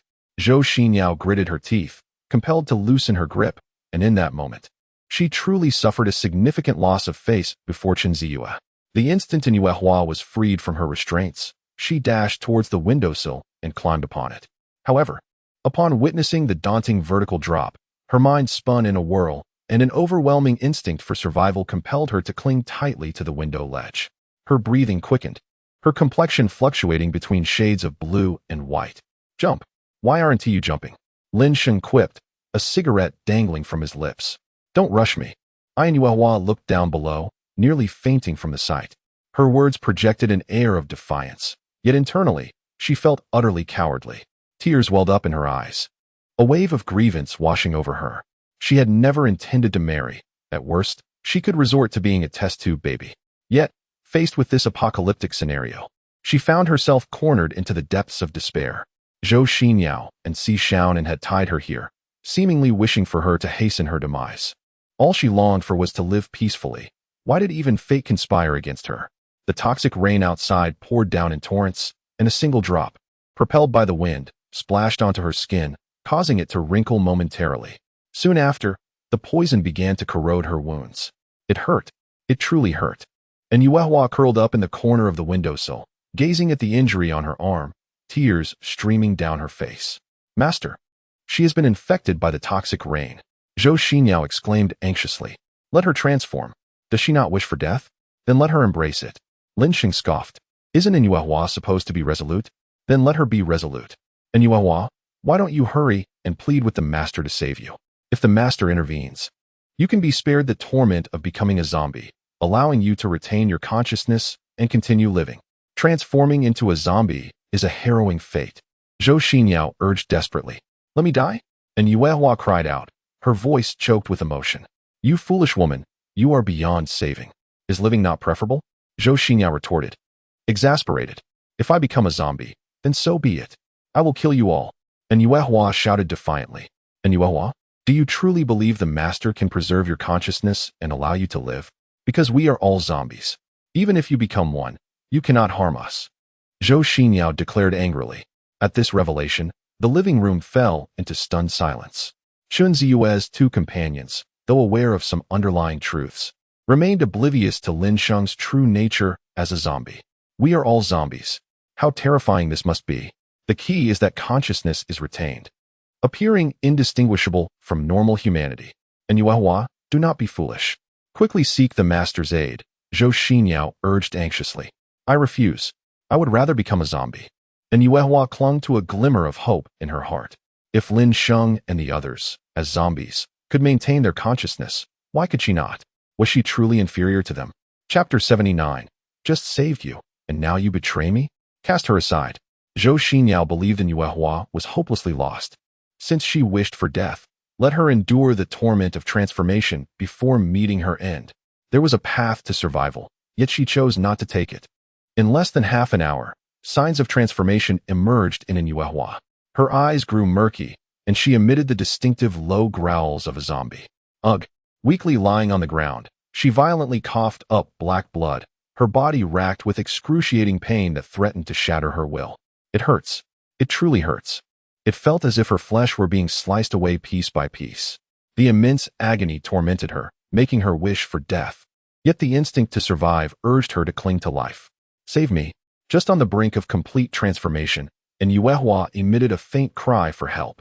Master, she has humbled herself. She implores the master for salvation. Zhou Xinyao and Si Xiaonan hastily knelt on the ground, pleading fervently. However, Lin Sheng continued to mock, stepping in front of Yuehua and placing a foot upon her head, questioning, Who am I?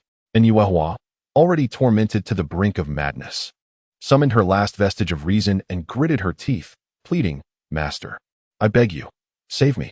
Lin Sheng let out a cold, derisive laugh, raising her hand to pierce through Yuehua's flesh with her finger, injecting her with corpse poison. Yuehua's transformation was not initiated solely by Lin Sheng's poison. To reverse this fate, an infusion of even more poison was required. Throughout the agonizing process of reversal, Yuehua's suffering remained unrelenting. Even the act of fainting eluded her. Yet, it was because of Lin Sheng's poison that her mental collapse was postponed. Otherwise, she would have lost her will immediately upon Lin Sheng's intervention.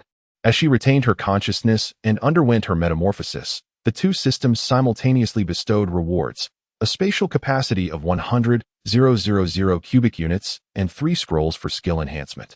Lin Sheng allocated the upgrade scrolls, enhancing the bloodline of the Corpse King to level 1 and physical enhancement to level 2, while also bestowing the ability of rapid regeneration upon Yuehua.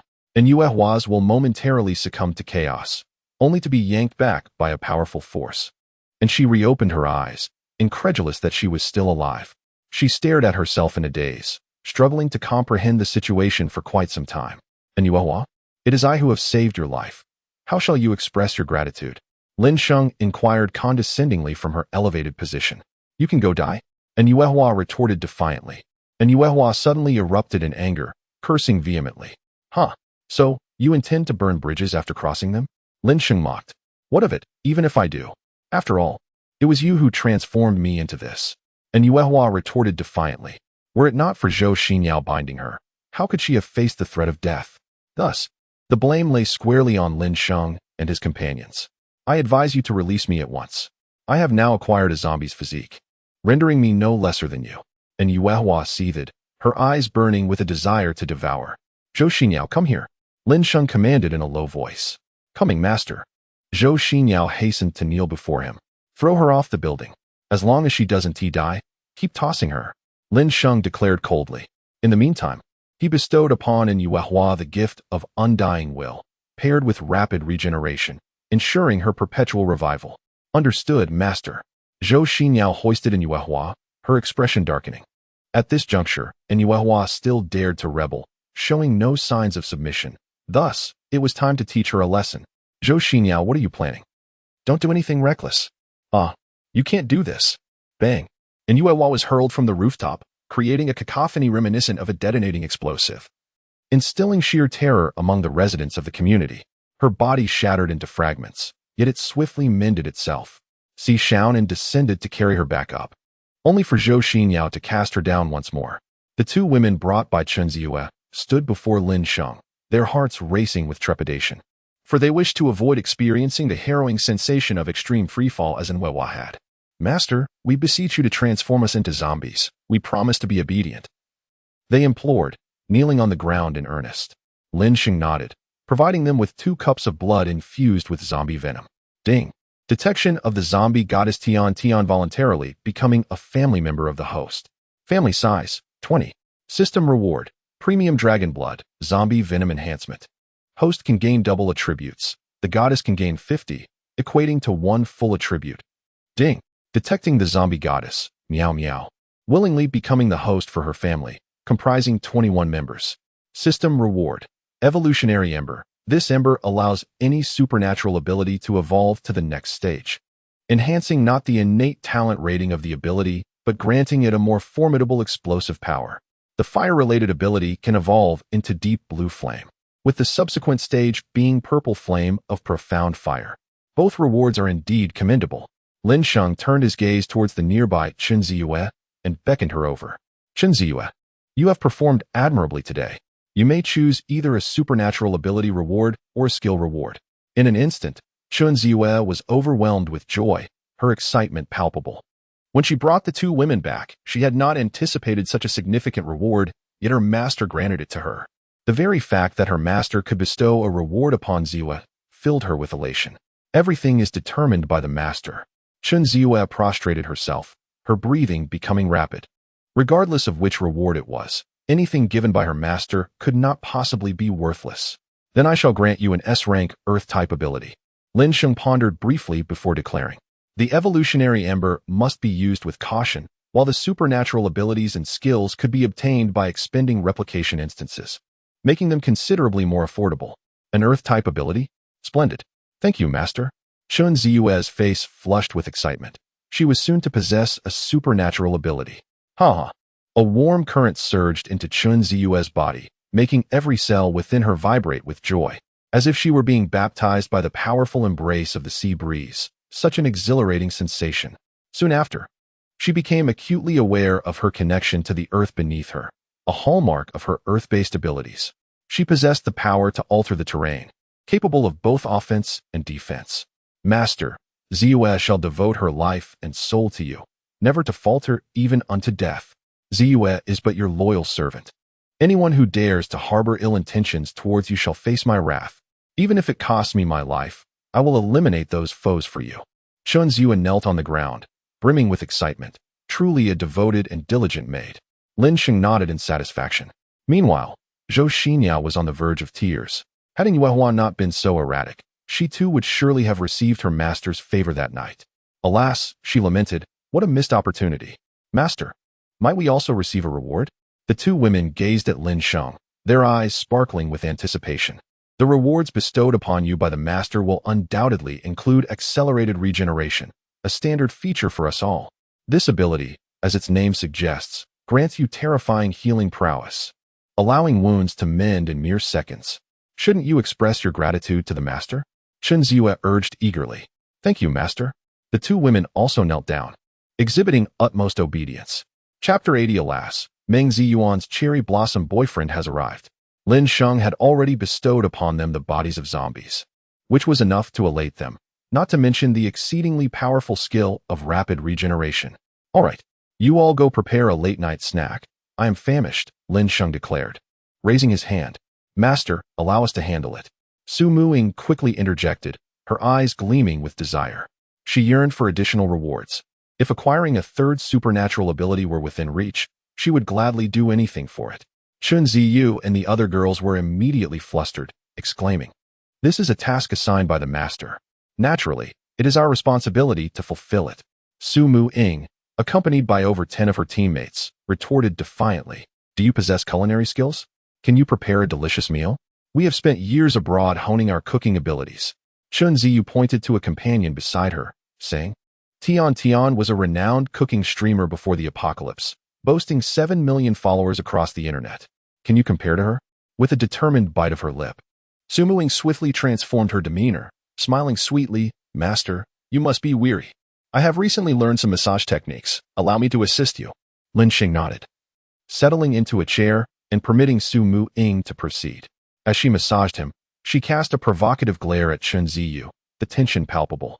Since cooking was not her forte, she would certainly explore alternative avenues. Unfazed, Chun Ziyu responded, "Since we are all maids in competition, who is afraid of whom?" Observing this, Zhou Xian Yao felt an overwhelming sense of despair, as if she were being marginalized. This simply would not do. She could not allow her master to overlook her. She must devise every possible means to capture his attention. Zhou Xinyao discarded an Yuehua at 1 o'clock in the morning, just as Lin Sheng was about to retire for the night. And Yuehua's recovery had reached its limit. She had become a mere heap of flesh. Yet she clung to life. Zhou Xinyao confined her to room 1901 in Building 5, alongside Song Qingyu and Meng Ziyuan. Both Song Qingyu and Meng Ziyuan were taken aback upon witnessing Yuehua's condition, engulfed by a profound dread. They were oblivious to what Yuehua had endured. But her state unmistakably indicated that she had suffered immense torment. In that moment, Song Qingyu was gripped by fear, pondering how she would cope if faced with such treatment. Meanwhile, Meng Ziyuan was so frightened that she wept, pleading with Zhou Xinyao to release her. Yet Zhou Xinyao regarded her with nothing but cold indifference. A week swiftly passed, and on the 18th day of the apocalypse, throughout this period, the women endeavored in every conceivable way to present themselves favorably before Lin Sheng. The owners venturing outside diligently scoured for supplies each day. During this time, over 400 owners ventured out, suffering numerous casualties, leaving only a little over 200 remaining, which eventually replenished to 400. Lin Sheng harbored no concern for their lives, for he sought only to have them toil for him. Over at the Zhu Yunshan water plant, despite deploying a substantial force to search for Su Muying and her companions, they were met with an absence of both the living and the dead. At the entrance of the Purple Gold residence, a convoy consisting solely of vehicles with the distinctive license plates of the Magic City arrived, surging towards Area A and descending into the basement. A group of individuals, thoroughly wrapped in protective gear, disembarked from their vehicles. Upon their arrival, they were met by a gathering of stunningly beautiful women, encircled by several thousand homeowners. As the newcomers approached, all firearms were instantly aimed in their direction, and they too brandished their standard rifles in a tense standoff. The leader of the group removed his mask, revealing a face reminiscent of cherry blossoms.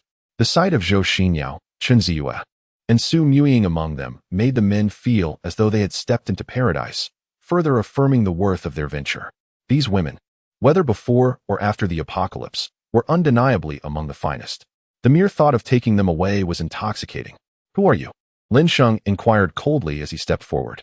Regardless of whether these individuals were merely here to seize supplies, Lin Sheng would not allow it, especially since they bore the visage of someone he despised.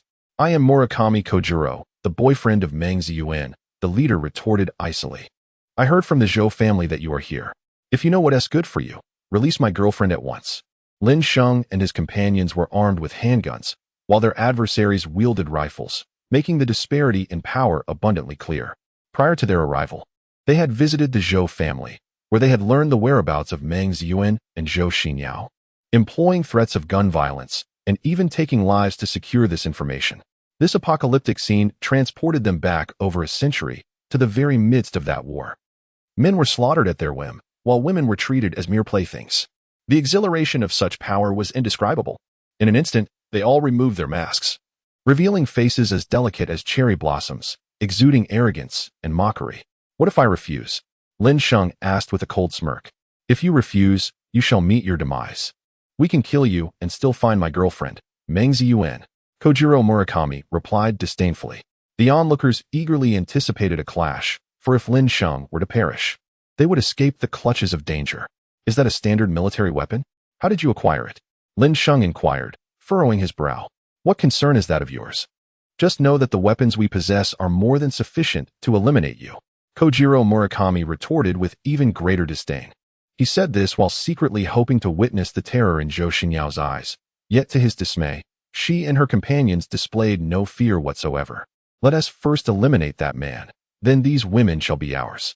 A young man with slicked back hair approached, appearing to be around 31 or 32, dressed in a blue suit and exuding an air of superiority.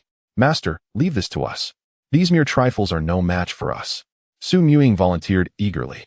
"Indeed, master. These worthless beings are nothing compared to the countless foes we have vanquished on foreign battlegrounds. Even the world's top mercenaries are no match for us." Su Muying's team members exuded an air of pride, bolstered by their unwavering confidence. "Ladies, the men of our Sakura nation are quite magnanimous. As long as you abandon the shadows and embrace the light, we shall extend our kindness to you." A young man with slicked back hair spoke in a perfect Dragon Kingdom accent. However, his eyes roamed hungrily over the impressive figures of the women before him, the stunning scene nearly causing him to drool. "Chen Ziyue, use your earth-based abilities to alter the terrain. We shall handle the rest." Su Muying commanded as she turned her head. "Understood." Chen Ziyue nodded. Although they were rivals, whenever it came to matters concerning Lin Sheng, they united as one. After all, Lin Sheng was their core. Chapter 81. "She is not my girlfriend. We have already parted ways." Boom. As Chen Ziyue employed her earth manipulation powers to transform the landscape, walls surged up abruptly from the concrete floor, leaving everyone momentarily stunned. Murakami Kojiro and his companions were so astonished that they forgot to fire their weapons, while the onlookers felt a chilling dread creep down their spines. Overwhelmed by the sheer horror of it all, altering the terrain, this was a manipulation of the very ground itself. How could an ordinary human possess such an ability? Concealed behind the newly erected walls, Su Muying and her team readied their weapons, black gun barrels protruding from the sides of the walls, aiming with precision before pulling the triggers. Bang, bang, bang. Accompanied by the resounding echoes of gunfire, the members of Murakami Kojiro fell one by one. In a state of panic, Murakami Kojiro sought refuge behind a nearby pillar, his heart racing violently, inducing a sense of dread within him. The young man with slicked back hair was equally terrified. He could scarcely fathom that these women possessed supernatural abilities. The very notion that individuals could evolve such powers in this world was utterly unfathomable. Su Muying knelt on one knee, her hands grasping the two long blades that Lin Sheng had set aside for her. Crack, crack. Blue lightning erupted from the blades, illuminating them with a breathtaking radiance akin to electric wires making contact with metal. She emerged nonchalantly from behind the wall, and upon witnessing the blue lightning in her grasp, the onlookers were once again left in awe. Murakami Kojiro and his companions were seized by a sense of trepidation, suddenly regretting their decision to come. Bang! One individual hiding behind the pillar pulled the trigger, unleashing an orange-yellow bullet that sped towards Su Muying at sonic velocity. Yet, she simply raised her blade. With a swift motion, she cleaved the bullet in two. The blade and bullet produced a striking friction, sending forth eerie sparks into the air. With her first-tier prowess, combined with S-level combat mastery, she wielded absolute control over the battle. Moreover, she had fought on the battlefield for many years. "Kill her!" The young man with slicked back hair exclaimed in utter panic, issuing the command. Rat-a-tat-tat, the bullets rained down upon Su Muying, and the women immediately rallied, shouting, "Cover the captain!" Their firepower was truly formidable, yet the women displayed an equally impressive might.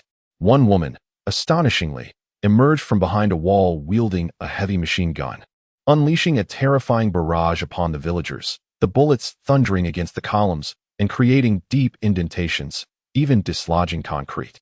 This scene instilled sheer terror in the onlookers, who were bewildered by the origin of the machine gun. The dreadful sound of gunfire compelled them to cower on the ground, clutching their heads, too frightened to involve themselves in the chaos. Facing the incoming bullets, Su Muing skillfully severed them mid-flight. With a swift motion, she darted behind a column, startling a man from the Sakura faction who hastily raised his weapon to shoot at her. However, her movements were swifter. She severed the man's right hand, blood gushing forth as his severed hand fell to the ground, his head rolling away simultaneously. In the blink of an eye, a life was extinguished. Had Lin Sheng not possessed a combat assistance program, he could never hope to attain Su Muying's level of prowess, for her experience was unparalleled. Among the more than 30 members of the Sakura faction, over half met their end at the hands of Su Muying. Murakami Kojiro and the man with slicked-back hair were utterly paralyzed by fear. As Su Muying approached, they immediately dropped their rifles, raising their hands in surrender, pleading, "Please, don't kill us. We beg you, spare us." Murakami Kojiro was on the verge of tears. Had he known it would come to this, he would have remained in the bustling metropolis. In that vibrant city, he had ample food and drink, amassed considerable resources, and was surrounded by beautiful companions. Why then did he venture to Yanhai to court death? As long as you spare our lives, we are willing to comply with any conditions. We are ready to leave. Right this moment. The young man with the slicked-back hair, Kojiro's elder brother, who had once held a position of superiority, now trembled with fear, even more so than Kojiro himself. "Master, how shall we deal with these two?" Su Muying inquired, pulling them before Lin Sheng. "Brother, please spare us. I am willing to offer you a substantial sum of money. I can even provide gold." The slick-back youth pleaded urgently, even bowing his head in supplication. In his heart, he cursed Kojiro for leading them into this predicament, realizing that their perilous journey had yielded no benefits, and now his life was at stake. It was worth noting that their trek had been fraught with danger, yet they had come all this way merely to offer themselves as sacrifices. Had it not been for Kojiro's temptation with Zhou Xinyao, he would never have come. "Are you his subordinate?" Lin Sheng asked, pointing to Kojiro. "No, I am his elder brother," the slick-back youth replied in trepidation. "So, you specifically came to support him?" Lin Sheng taunted. The youth, on the verge of tears and unwilling to conceal the truth, responded, "No, that's not it. He mentioned that his girlfriend's cousin is exceptionally beautiful, possessing an alluring figure, and is also the esteemed daughter of the renowned Zhou family. This is precisely why I accompanied him on this journey. Were it not for Zhou Xinyao's prestigious background, he would have no reason to come here. After all, there are numerous beauties in the metropolis. So why would he seek distant waters to quench a nearby fire?" Even amidst the apocalypse, 18 days in, with global order utterly collapsed and countless lives lost, the Zhou family's influence undoubtedly persists. Moreover, prior to his arrival, he had heard rumors that the Zhou family was constructing a sanctuary for survivors, which would have significantly bolstered their power. His intention seems to be to win over Zhou Xinyao and subsequently absorb the Zhou family. "How do you know I am a daughter of the Zhou family?" Zhou Xinyao approached, glaring furiously at Kojiro. It was Meng Ziyuan who informed me.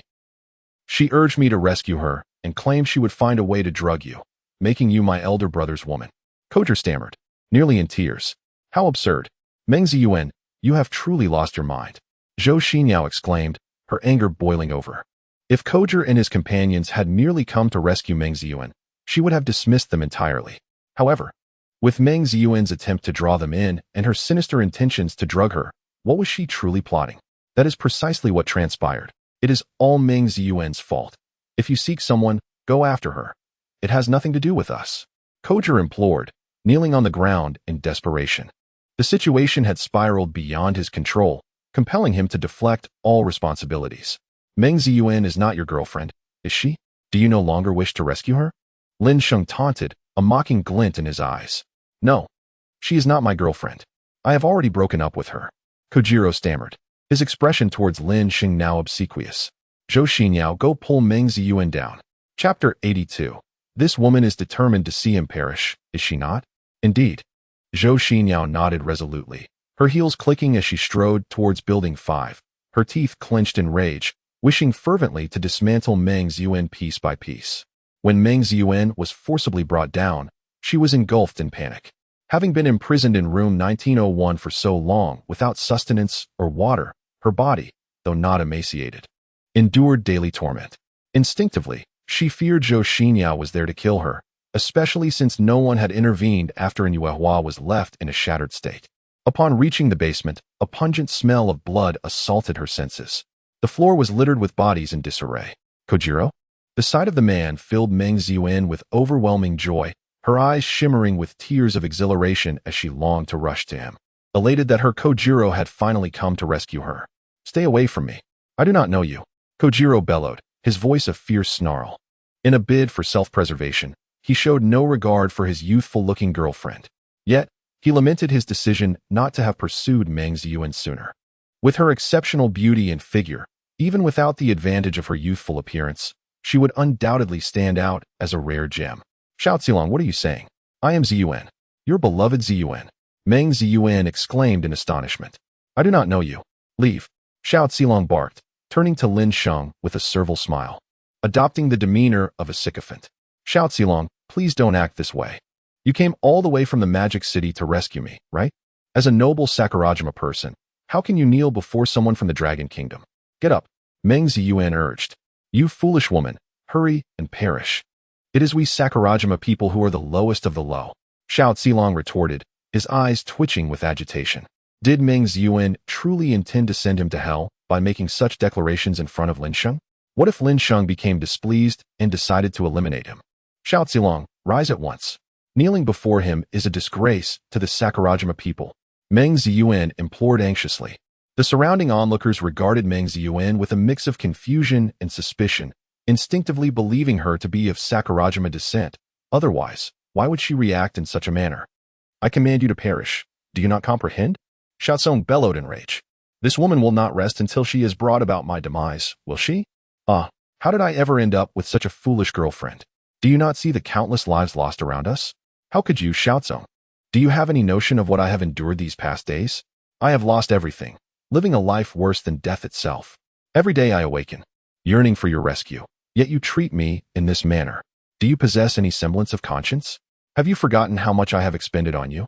Meng Ziyuan cried out in despair. "That was your own choice to spend on me. Did I hold a knife to your throat? You pilfered your father's bank card and squandered hundreds of thousands on me, and that was also your decision. I have already severed our ties.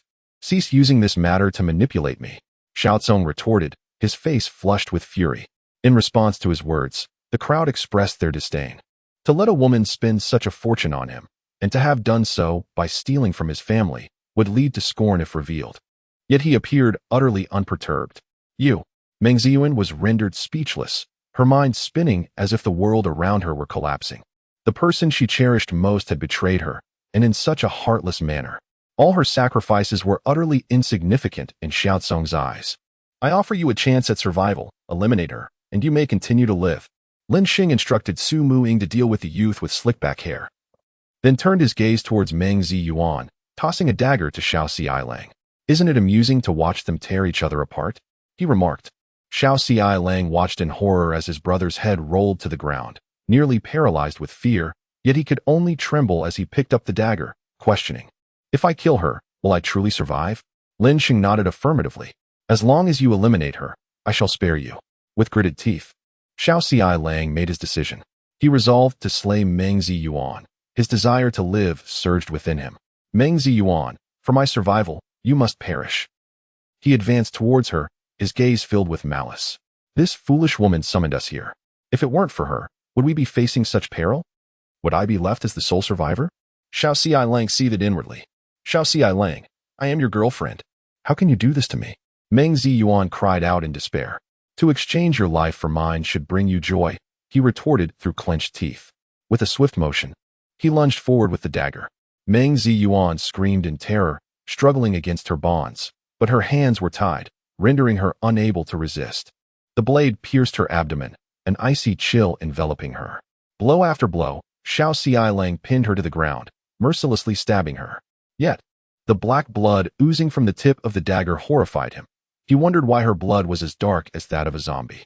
Due to the obstruction of Kojiro's body, others were unable to discern the state of Meng Ziyuan, nor could they perceive the black blood that stained her.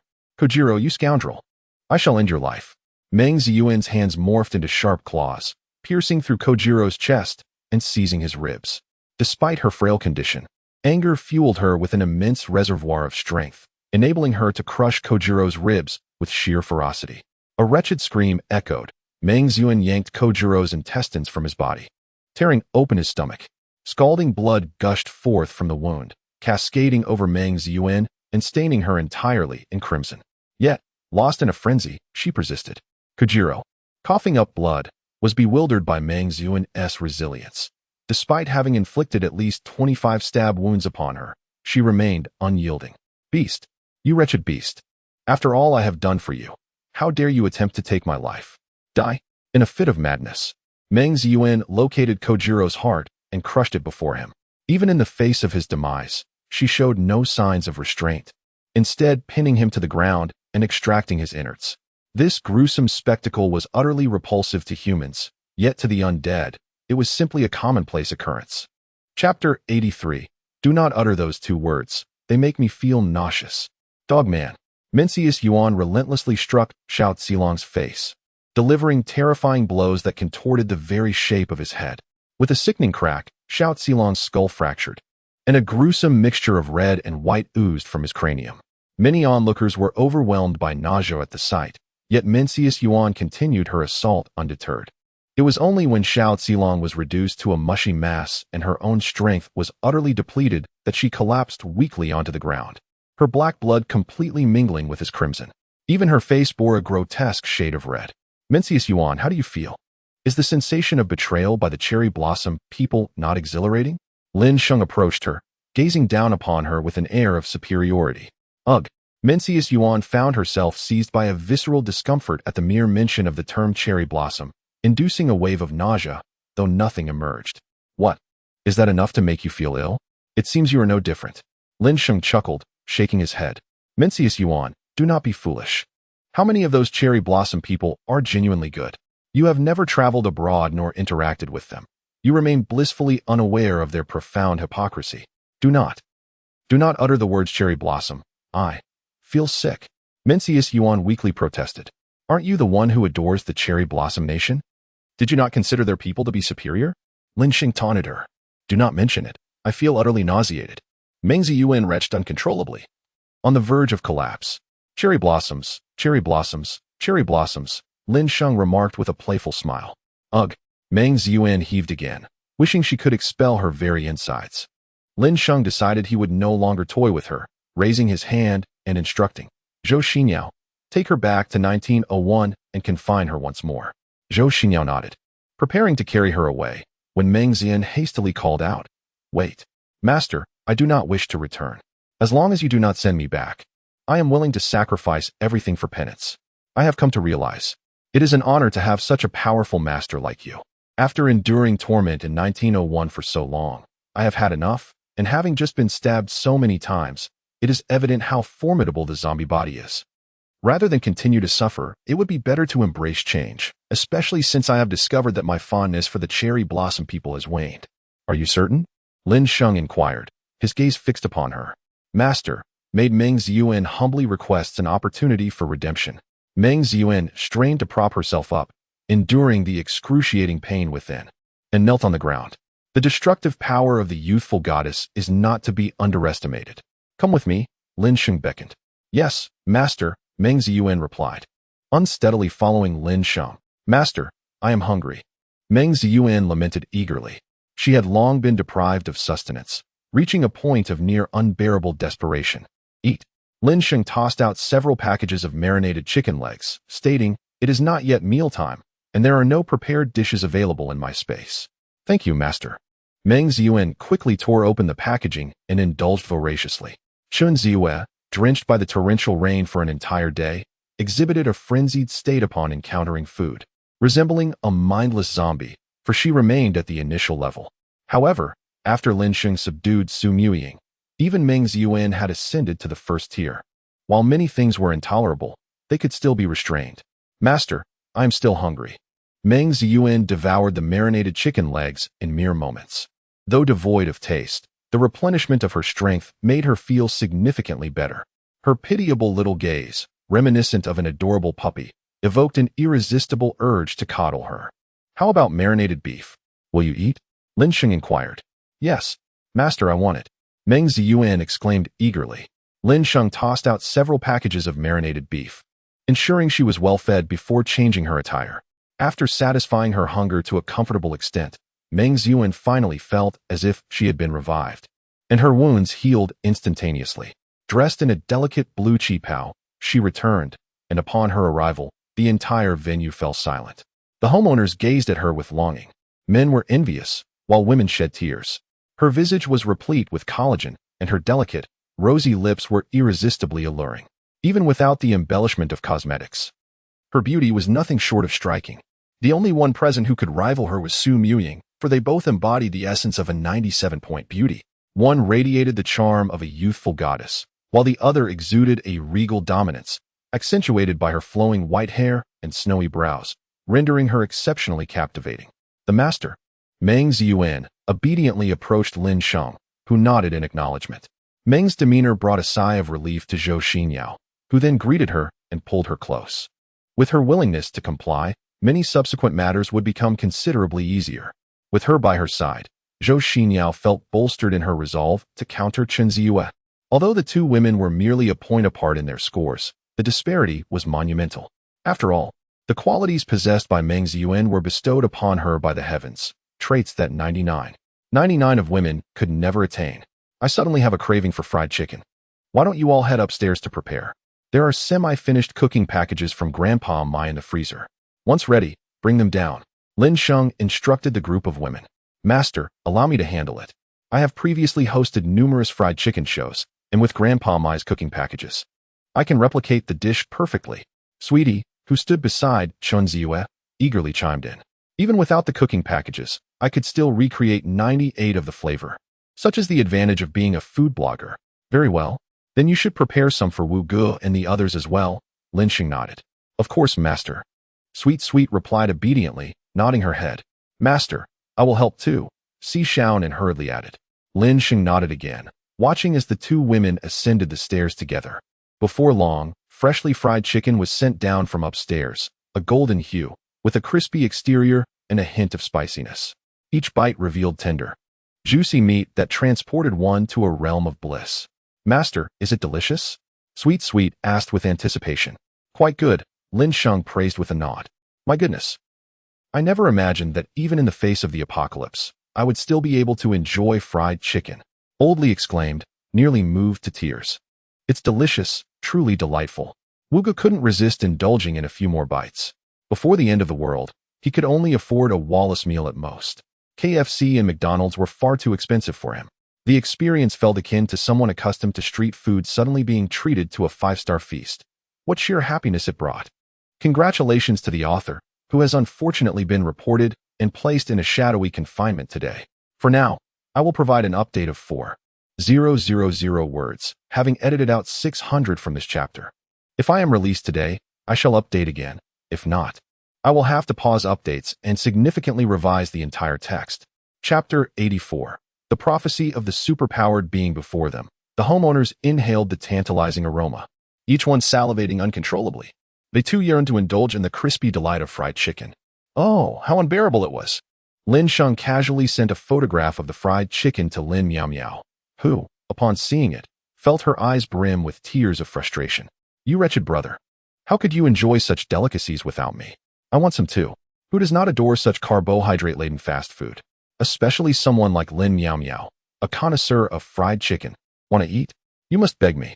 Lin Sheng chuckled heartily, responding, Dear brother, I'm pleading with you. I want to eat. I want it so badly. With a dramatic flair, Lin Miao wiped her eyes, presenting a pitiful and sorrowful visage. But it must be so painful for you not to be able to eat. Lin Sheng teased, his laughter echoing. You insufferable brother. I will bite you to death. Lin Miao exclaimed, her mock ferocity suggesting she would leap through the screen to devour him. Flatter me a little. If you can make me happy with your praise, I might just send someone to deliver you takeout. Lin Sheng, smirking with satisfaction, replied, Dear brother, you are the best brother in the entire world, unrivaled in the universe. Lin Miao hurriedly interjected, TSK.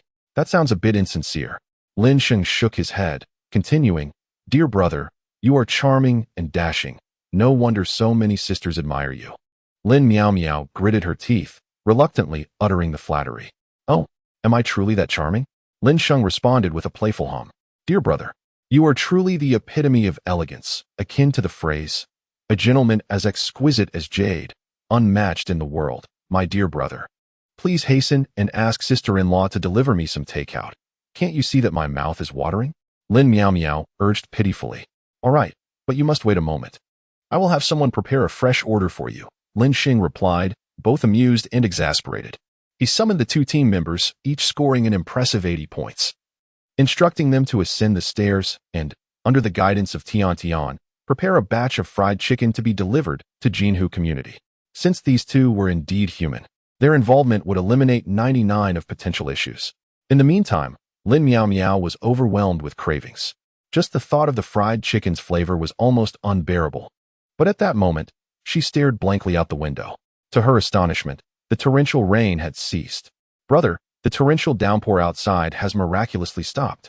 Lin Meow Meow exclaimed in disbelief. What? Lin Sheng was momentarily taken aback, questioning if he had misheard. Just moments ago, the rain had been pouring heavily. How could it suddenly come to a halt? It truly has stopped. It was pouring just a moment ago, and now it has abruptly ceased. Lin Meow Meow was astonished by the sudden change. Indeed, the rain has genuinely stopped outside. Master, one of the team members reported as she dashed in from outside. Let us go take a look. Lin Sheng gestured, leaving some individuals behind to stand guard while he led the group of women outside. At the exit of parking lot A, the toxic rain outside had vanished without a trace, leaving only the poisonous water trickling on the ground. Nearby, individuals rushed out of the buildings, appearing disheveled, their bodies still stained with coagulated blood. They had either taken lives or devoured flesh. Standing beneath the sky, they cheered with exhilaration. The rain had finally ceased. How splendid! They were saved. Their eyes were drawn to a group of a man and several women not far away near the Zijing mansion. The women were stunningly beautiful and elegantly dressed, clearly well-fed and content. This sight ignited a surge of resentment within them. They had endured unspeakable hardships, drinking urine and human blood, just to survive until now. While these affluent individuals had suffered none of their plight, thriving instead. How could they accept such a reality? They yearned to eliminate them and seize their supplies. Those women. I have set my sights on them. No one shall contest me. Whoever dares to challenge me shall meet their end. A dozen individuals, in a frenzy, charged toward Lin Sheng and his companions. Su Muing raised her hand and fired a shot, exploding one man's head, sending the others fleeing in terror. Who could have anticipated that these women were armed? Amidst the chaos of their escape, some even dragged away the corpse of the deceased, intending to reserve it as sustenance. This was not supposed to happen. Had that person been found? Su Muing exclaimed in astonishment. What do you mean by not supposed to? Lin Sheng inquired, puzzled. Master, the situation is as follows. I have been dispatched by the company to Yunhai, where I am tasked with locating a woman of extraordinary abilities. We know neither her name nor her appearance. The sole clue we possess is her ability to manipulate the weather. It is rumored that she is an SSS level, globally recognized anomaly, though how the company reached such a conclusion remains a mystery. Su Muing elaborated, stating that the company indicated this toxic rain would cease for the first time 29 days post-apocalypse, and that it would halt worldwide. Such an unprecedented cessation of heavy rain raises significant doubts. However, the company's internal personnel remain unwavering in their beliefs, as all previous apocalyptic events have been accurately foretold by the company. To escape the confines of the small dark room, I have spent over 30 hours revising, starting from the very first word. I must first share an initial update. You may take a look. The name of the golden finger has been changed from Blessings of Many Children to Super Goddess System, though its functions remain the same. I am now merely waiting to be released. Chapter 85. Unable to endure, preparing to break down the door. Is there any way to locate that woman? Lin Sheng inquired. The mere thought of an SSS level ability is terrifying. Surpassing the S level threshold signifies unimaginable disparities, with differences that could exceed 100-fold. Master, if we had a means to find her, we would have done so long ago. According to the company, this woman possesses the ability of natural awakening. She has neither ingested the toxic rain nor consumed the zombie crystal core, nor has she been subjected to any external stimuli. There are scarcely a few individuals globally who have awakened in such a manner, and each one of them is an exceedingly terrifying existence. Su Muing spoke in a solemn tone. How the company came to such conclusions remains unclear, as they only comprehend the information they are meant to know. If the cessation of this torrential rain is indeed influenced by someone's extraordinary abilities, the horror of that individual is evident, especially considering that most supernatural beings currently possess only level 0 abilities. Suddenly, within a mere 2 minutes, the heavy rain fell once more from the heavens. The survivors who had attempted to abduct Lin Sheng and the other residents venturing outside the city were struck by the downpour, facing near demise. Some, clad in raincoats, managed to withstand it for a while, yet others foolishly discarded even their plastic coverings. Under the onslaught of the deluge, their bodies quickly became riddled with corrosive wounds. Lin Sheng and his companions, too, were caught in the downpour, opting to take a side passage to ascend and change into dry clothing. In the southern city, a woman clad in a raincoat walked alone amidst the tempest. The rain hood obscured her features, hiding her countenance shrouded in shadow. Strangely, wherever she traversed, the toxic rain had already fallen and ceased, leaving behind a broad 5-5 space. Following her passage, the toxic rain resumed its coverage over the area she had traversed. An exceedingly eerie phenomenon. A rumble echoed as a lightning bolt, as thick as a barrel, sliced through the horizon, swiftly appearing above the woman's head before striking into the distance. If one were to observe closely, they would be astonished to find that the trajectory of her fingers mirrored the path of the lightning in the sky. Her delicate fingers danced in a circular motion before her, causing the dark clouds above to twist and coil in a chaotic formation. This spectacle was nothing short of breathtaking to any onlooker. Her thin lips parted slightly, emitting an icy voice. "Lin, if you do not perish in this lifetime, it will defy the natural order." With that, she strode purposefully towards a dozen zombies ahead, while others braved the rain to scavenge for supplies. She was in search of a person.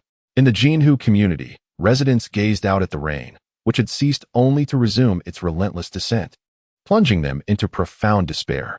They had believed that the apocalypse had reached its conclusion, that they could venture out to gather resources, but the renewed downpour shattered their hopes. During this time, some had ventured outside, yet the outcome was predominantly fatal. Even those who had survived the first expedition faced grim prospects upon their second. The community had descended into chaos long ago. Just as the rain had temporarily ceased, a woman pinned to a table felt a glimmer of hope, only to be enveloped once more by despair as the torrential rain returned. The men beside her were equally helpless as they brandished their knives, striking her down amidst her anguished cries. They severed her neck, collecting the fresh blood in a basin, with copious drops spilling onto the floor. Like ravenous beasts, the men hastily knelt to lap up the crimson liquid. Once they savored the taste of blood, a look of satisfaction graced their faces. Subsequently, they dismembered the woman, and one among them kindled a fire, tossing her thigh meat into a pot to boil. "Did anyone add ginger? Why does it still smell so raw?" one man inquired. Another, resigned, replied, "We're out of ginger. We'll have to make do." Just as the 7 or 8 men were indulging in their feast, the door burst open. A man with windswept ears strode in, exclaiming, "What are you all dawdling for? Let us head upstairs." The seated men, puzzled, responded, "What's the rush? We're in the middle of a meal." The man with windswept ears insisted, "We can eat later. A brother from Building 4 has rallied us to storm Lin Meow Meow's home. Though we may feast on flesh now, our demise is inevitable. Lin Meow Meow's household is stocked with supplies. If we seize them, it will sustain us for quite some time." The men on the chairs fell silent, realization dawning. Lin Meow Meow? Isn't she the sister of that security guard? She wields a gun. Who would dare provoke her? The man with the windward ears remarked, "The residents of Building 4 have been fixated on Lin Meow Meow. She has moved to Unit 3201 in Building 7, and is being observed through binoculars. They are convinced that she is home alone. They have even gathered gas, intending to take action in the near future. However, the recent rain has thwarted their plans, and they now wish to proceed immediately. You have no idea that Lin Meow Meow spends her days at home either gaming or indulging in king crabs. Her life is nothing short of luxurious." His words ignited a wave of fury among everyone present. They were here, committing heinous acts and reveling in bloodshed, while someone above led a life more opulent than before the apocalypse. How could they possibly endure this? "Are you certain she is alone?" one person inquired as they rose from the sofa. "I am certain. The residents of Building 4 even recorded a video," the man with windward ears affirmed. "Damn it. Let us take her down, seize all her supplies, then kill and devour her. After being nourished for so many days, her flesh must be delectable." The crowd surged forth, brandishing their weapons, ready to ascend the building. Let us not create too much commotion. I barely secured my spot from Brother Feng in Building 4, and I stand to gain some supplies afterward. If you attract others, we shall end up with nothing, the man with windward ears cautioned. Understood. They promptly descended the stairs to meet with Brother Feng from Building 4. A dozen individuals each carried liquefied gas cylinders, while others held nylon ropes, adequately prepared for their endeavor. Should they fail to breach the main entrance, they were ready to descend from the rooftop and smash through the windows. Are we all set? Brother Feng inquired, his slender eyes scanning the group. Ready, they affirmed with a nod. Brother Feng swiftly led them into the elevator of Building 7, ascending to room 3201. Aware that knocking would be futile, they immediately began heating the security door with the gas and commenced pounding against the heavy barricade. The dull thuds echoed loudly as Lin Meow Meow, startled, leaped from the sofa, hastily securing the iron gate behind the reinforced door.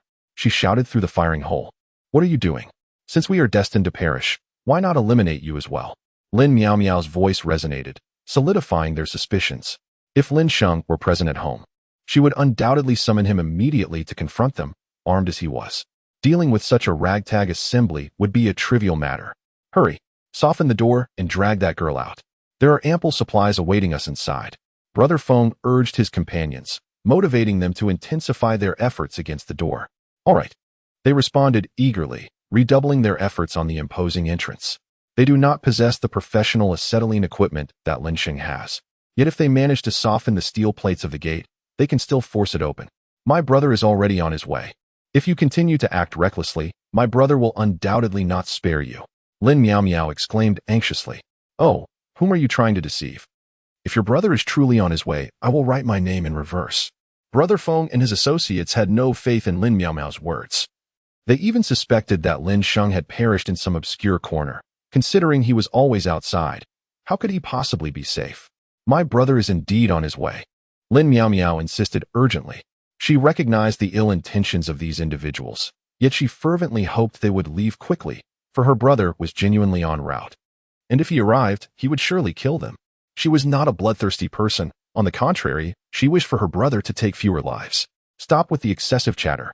If you are truly frightened, then open the door yourself. We will merely take your supplies and will not harm you, Brother Feng retorted coldly. His hands were already stained with the blood of numerous lives, hoarding the neighbor's provisions in his own home, but the water supply was genuinely running low. Just as the heavy rain appeared to cease, he hastily instructed his crew to don plastic and secured it tightly to themselves, only to have the downpour resume with renewed vigor. If this continued, he was destined to perish here. I have not provoked you. Why are you fixated on me? Lin Meow Meow exclaimed in frustration. You possess an abundance of resources at home, yet refuse to share them with us. Such behavior is deserving of condemnation. And what more is there to discuss? Brother Feng found her words utterly ridiculous and rather naive. In the 18 days since the apocalypse began, who among us has not been stained with a modicum of blood? Even if one has stockpiled a considerable amount of food, how many would have the foresight to hoard ample water? A typical household contains merely a few beverages and perhaps a barrel of bottled water. Brother Feng, this door is exceedingly sturdy. It won't yield easily, remarked an individual nearby. Then let us continue to burn it. We shall not cease until it is reduced to ashes. Brother Feng expressed skepticism regarding their supply of natural gas, doubting it could sufficiently incinerate the door. Ding dong. As the elevator arrived, a group emerged, their appearances disheveled after 18 days without a bath, emanating an unpleasant odor. What on earth are you doing? An elderly woman approached, inquiring. The moment she spoke, her breath was overpowering, a noxious amalgamation of urine and decay filling the air. Who among you summoned others? Brother Feng furrowed his brow, addressing the crowd with ire. Not us. They all shook their heads in unison. They were not foolish enough to relinquish their hard-won resources to others, nor would they invite anyone else to partake. Are you attempting to pry open the door without informing us? The elderly woman exclaimed, her agitation palpable. Fortunately, I noticed your furtive behavior and summoned a few more people. Her survival had hinged upon unspeakable acts. She had resorted to cannibalism, consuming her own grandson and partaking in blood and flesh with her daughter-in-law. Well done. To seize Lin Meow Meow's supplies without summoning us, do you wish to monopolize her resources? Go and fetch some items to ignite, force open Lin Meow Meow's door, and seize her provisions. The old woman turned to incite the crowd. Begone. All the supplies inside are ours. If you dare to come and steal, do you believe I won't slaughter you all? Brother Feng brandished a knife menacingly. We are all on the brink of death. Do you think we still fear you? The old woman retorted disdainfully. With life already unbearable, we might as well pry open the door and seek a way out. I'll chop you up. Brother Feng swung his blade toward the old woman's arm, intending to set an example. The old woman cried out in pain, feeling as if her arm would be severed. Yet amidst her cries, she hastily brought her mouth to the wound, sucking the blood. Observing this, Brother Feng realized these people had truly lost their sanity. They were no longer afraid of death, rendering threats futile. Ding dong, ding dong. Another group of residents ascended from downstairs. Over 90 of the community had perished, leaving only a few hundred clinging to life. Upon hearing the commotion, they rushed over from other buildings. Brother Feng's head felt as though it might explode. He had intended to monopolize Lin Miao's supplies, yet the situation spiraled beyond his control. A throng of individuals brought a substantial amount of flammable materials, barricading the main entrance to set it ablaze. Even if the door did not succumb to the flames, the smoke would surely suffocate Lin Miao. Cough, cough. Lin Miao was overwhelmed by the unpleasant odor seeping through the door crack, prompting her to cough incessantly. She quickly donned the gas mask left by Lin Sheng and gripped the AK tightly, her gaze fixed fiercely on the shooting hole. The once black door had been singed by the flames, revealing patches of fiery red. Some individuals, undeterred by the peril, relentlessly pounded on the door amidst the thick smoke. The ominous sounds of banging echoed through the corridor, a testament to their descent into madness. It could be said that they had lost their sanity the moment they resorted to cannibalism. Ding dong. The elevator arrived at the floor. Lin Sheng emerged with Xiaonan, immediately engulfed by a thick cloud of smoke that nearly took their breath away. Both possessed extraordinary instincts, which they hastily suppressed in alarm. What on earth are you doing? Lin Sheng exclaimed. Setting fire to the corridor? Have you lost your minds? Lin Sheng, is that you? The crowd gasped, instinctively seeking to flee. Yet, some blocked their path, shouting, where do you think you're going? There are only 2 of them. Even if they have guns, they can't kill many of us. With no water and no food, we will perish anyway. We might as well kill them and seize all the supplies from 3201, ensuring we die with full stomachs. Upon hearing this, the crowd halted, and more residents emerged from behind the safety door in the corridor, confronting Lin Sheng. He coughed twice and quickly waved his hand, saying, there's no need for that. If you wish to break down the door, then by all means, do so.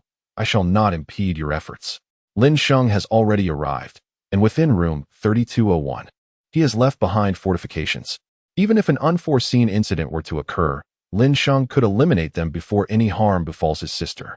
The apocalypse has reached a critical juncture, and Lin Sheng must incite his sister, urging her to step beyond her comfort zone. Chapter 87. The world is so cruel. Therefore you must kill. What did you say? You want us to break down the door? Surely you jest. The crowd was taken aback, disbelief etched across their faces. Hurry. I quarreled with my sister. She has commandeered an entire room of supplies and refuses to let me return. You wish to acquire her provisions, and I too desire a portion. Just a share will suffice.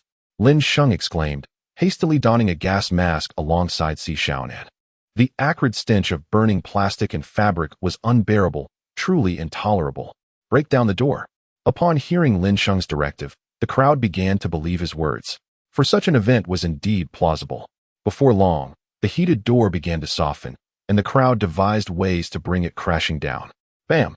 The massive alloy door fell thunderously to the ground, and the eyes of the onlookers sparkled with exhilaration, completely oblivious to the underlying peril. Do not approach. I am armed. Lin Miao shouted urgently, her heart in turmoil as she wondered why her brother had yet to arrive. And what of your firearm? Once your bullets are expended, your fate is sealed, cackled the woman with a severed hand. She had already seen numerous supplies beckoning to her. Once she captured Lin Miao, she would indulge in copious amounts of water and food. It was rumored that Lin Miao possessed king crabs, and she was determined to savor the taste of king crab before meeting her end. Surely, it would be exquisite. Open the door. Let me in. The woman rushed to the iron gate, pounding it furiously. The steel plate of this gate was an astonishing 5 centimeters thick. Burning through it would not be an easy task. Quickly, go downstairs and bring up more supplies, someone urged. Lin Miao, clutching her firearm, retreated in terror, her body weakening, legs trembling. Though she held the gun tightly, she was paralyzed with fear. You wretched girl, Will you not open the door? If you persist in your defiance, I shall turn you into mincemeat when we break in." The woman bellowed menacingly. Through the shooting hole in the iron door, she had already spotted a plethora of supplies on the ground, which filled her with wild excitement and further frenzy. "Master, shall we not take action?" Si Xiaonan asked anxiously. "Not yet," Lin Sheng replied, shaking his head. Given the circumstances, if Lin Miao Miao was too terrified to fire her weapon, they would have to push her even harder. Lin Sheng led Si Xiaonan into the back of the crowd, observing as they recklessly surged forward, intent on breaching the iron gate. The impending confrontation would occur when the gate was finally breached. If Lin Miao Miao remained too frightened to shoot, Lin Sheng would have no choice but to eliminate these individuals. Yet, if Lin Miao Miao could not muster the courage to defend herself even in the face of death, Lin Sheng would be profoundly disappointed. Such cowardly compassion is exceedingly perilous in these apocalyptic times. Unless Lin Sheng can confine her, keeping her sheltered for a lifetime, he would never resort to such a measure. If there comes a day when Lin Sheng is unable to protect her, allowing her to fall into the hands of others, he would undoubtedly be filled with regret. After all, there are those with extraordinary abilities lurking outside. "Brother, answer the phone. There are people trying to kill me." Lin Miao Miao sobbed as she dialed. Yet Lin Sheng remained unresponsive. A group of individuals arrived, equipped with various tools. Some were attempting to burn the door, while others pried it open. After over 20 minutes of effort, they astonishingly managed to force the door ajar. Lin Sheng, having already stowed away the takeout bag containing fried chicken into his space, leisurely observed the unfolding scene. Boom.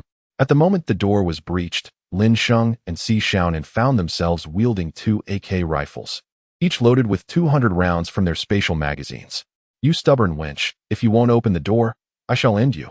A woman brandished a kitchen knife, aiming it menacingly towards Lin Miao Miao. "Oh!" Lin Miao Miao shrieked in terror, instinctively pulling the trigger.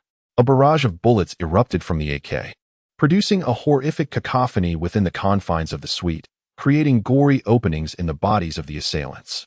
Those advancing towards her fell like wheat before the scythe, and in a mere turn of events, over 20 lives were extinguished. Some individuals are riddled with a multitude of bullets, while others meet their end with a single shot.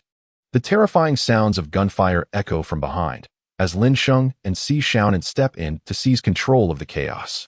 The crowd is struck with horror upon realizing that Lin Sheng brandishes an additional firearm, and even more so when they witness him take lives. Wasn't Lin Sheng the one who urged them to break down the door? Wasn't he the one who permitted such actions? Yet, the reasoning eludes them, even in death. Regardless of who instigated the turmoil, Lin Sheng is resolute in his intent to eliminate everyone present. As Lin Miao Miao's AK-47 runs dry, she watches in terror as Brother Feng charges at her, using a corpse as a shield. In a panic, she draws her pistol from her waist and fires. Bang, bang, bang, once more aiming at Brother Feng. Frustration wells within him. He cannot fathom why Lin Sheng has intervened, but he believes that by capturing Lin Miao Miao, he can also control Lin Sheng. However, he has gravely underestimated the firepower of the duo. In a mere span of seconds, the confrontation escalates. Just as he closes the distance to less than a meter from Lin Miao Miao, a bullet pierces through the back of his skull, sending him straight to the depths of hell. Gazing at the sea of lifeless bodies, Lin Miao Miao feels utterly drained, collapsing to the ground. She has witnessed such scenes before and no longer feels the urge to vomit. Yet, this marks her first experience of taking a life, and she finds herself struggling to come to terms with it. "Sister, are you all right?" Lin Sheng approaches her side, a cigarette dangling from his lips, amusement dancing in his eyes. "You were clearly outside just now, weren't you? You have been watching the performance all along, haven't you?" Lin Miao Miao sobbed, her voice choked with emotion. "Indeed." Lin Sheng nodded in affirmation. This was something Lin Miao Miao had to come to terms with. Even though Lin Sheng was her brother, it mattered not. "Wu, you truly are. While other brothers protect their sisters, you, instead, push me out to confront danger, Wu." As she wiped away her tears, Lin Miao Miao merely sought to vent the turmoil within her heart. Deep down, she understood the intention behind Lin Sheng's actions. Children from impoverished families mature quickly. Although she often bickered with her brother, she was perceptive enough to discern what was appropriate and what was not. The number of people in her class group had dwindled by 70%, and many, even if still present, could no longer voice their thoughts, for they had perished. The world outside was merciless. She held no resentment towards her brother for his demands. Are you feeling any better now? Lin Sheng squatted beside her, gently tucking away the disheveled strands of hair from her temples. My legs feel a bit weak. Lin Miao Miao shot him an annoyed glare, revealing her small canine teeth. Should I kick you off the balcony then? Lin Sheng laughed heartily. If you dare, I'll report you to the authorities. Lin Miao Miao exclaimed, her frustration mounting. Haha. Lin Sheng chuckled, supporting her as she rose to her feet. Chapter 88. So many sisters-in-law. Before departing, Lin Sheng gathered all the supplies from the house into his space and, together with Lin Miao Miao, descended the stairs and settled into the all-terrain vehicle. In the community, those survivors, regardless of their connection to the incident, were of little concern to Lin Sheng, for their existence had become a greater torment. Brother, where did you get this car? It's so cool. Lin Miao Miao exclaimed from the passenger seat, her big eyes brimming with curiosity as she touched the interior. I found it on the road, Lin Sheng replied as he started the engine, intending to head to a nearby gas station. Found it on the road? Do you think I'm 3 years old? Lin Miao Miao retorted, incredulous. Aren't you just 3? Lin Sheng chuckled, retrieving some fried chicken from the compartment and offering it to her. The tantalizing aroma of the fried chicken wafted through the car, instantly igniting Lin Miao Miao's appetite. She eagerly dug in, stuffing a small piece of chicken into Lin Sheng's mouth. Then turned to ask Si Xiaonan, Sister Xiaonan, would you like some?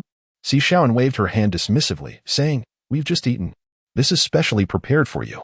Lin Miao Miao playfully punched Lin Sheng, questioning, brother, what kind of peculiar habit is this? Why must my sisters-in-law refer to you as master?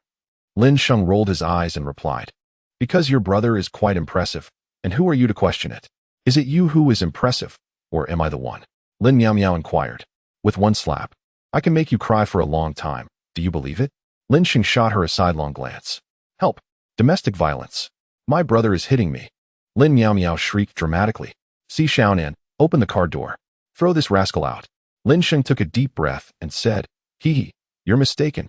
My dear brother, the best brother in the world, you wouldn't abandon me, would you? Embracing you like this, your sister-in-law won't be upset, right? Lin Miao Miao tugged at Lin Sheng's arm. Playfully, Lin Miao Miao, if you continue speaking to me in such a tone, I might genuinely be compelled to slap you, Lin Sheng replied with a serious expression. But don't boys usually prefer green tea? Lin Miao Miao dismissed with a laugh. Prefer? Not at all, Lin Sheng retorted, giving her a playful tap on the head. As the two bantered back and forth, Si Xiaonan observed from the back seat. They returned to the Zijin residence, and upon entering the foyer filled with beautiful women, Lin Miao Miao's lips twitched uncontrollably, as if her mind were quaking. Although she had seen her sisters-in-law in videos and knew they were stunning, witnessing them in person was an entirely different experience, akin to stumbling into a celestial realm. Each one of them resembled a fairy. To her astonishment, they were kneeling on the ground, welcoming Lin Sheng and her home. Welcome home, master, the women greeted with radiant smiles. Si Xiaonan even fetched a pair of slippers, kneeling to help Lin Sheng change his shoes. Little sister, here is the key to the next door. You should move in there. Unless it's mealtime. You shouldn't come over. This place is swarming with zombies. Lin Sheng tossed a set of keys, ready to usher her away. I'm going in, just you wait. Lin Miao Miao declared, stepping into the house in her slippers.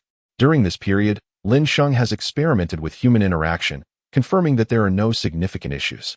It is only after such developments that he dares to bring his sister over. In normal contact, even the food that Lin Sheng has handled poses minimal infection risk. At least, the food he sent to those homeowners has never caused any problems. Master, is this your sister? Su Muing inquired, leaning closer. Yes, Lin Sheng replied with a faint nod.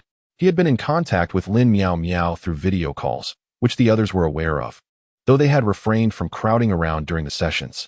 Hello everyone, I am Lin Miao Miao, she announced with a flair.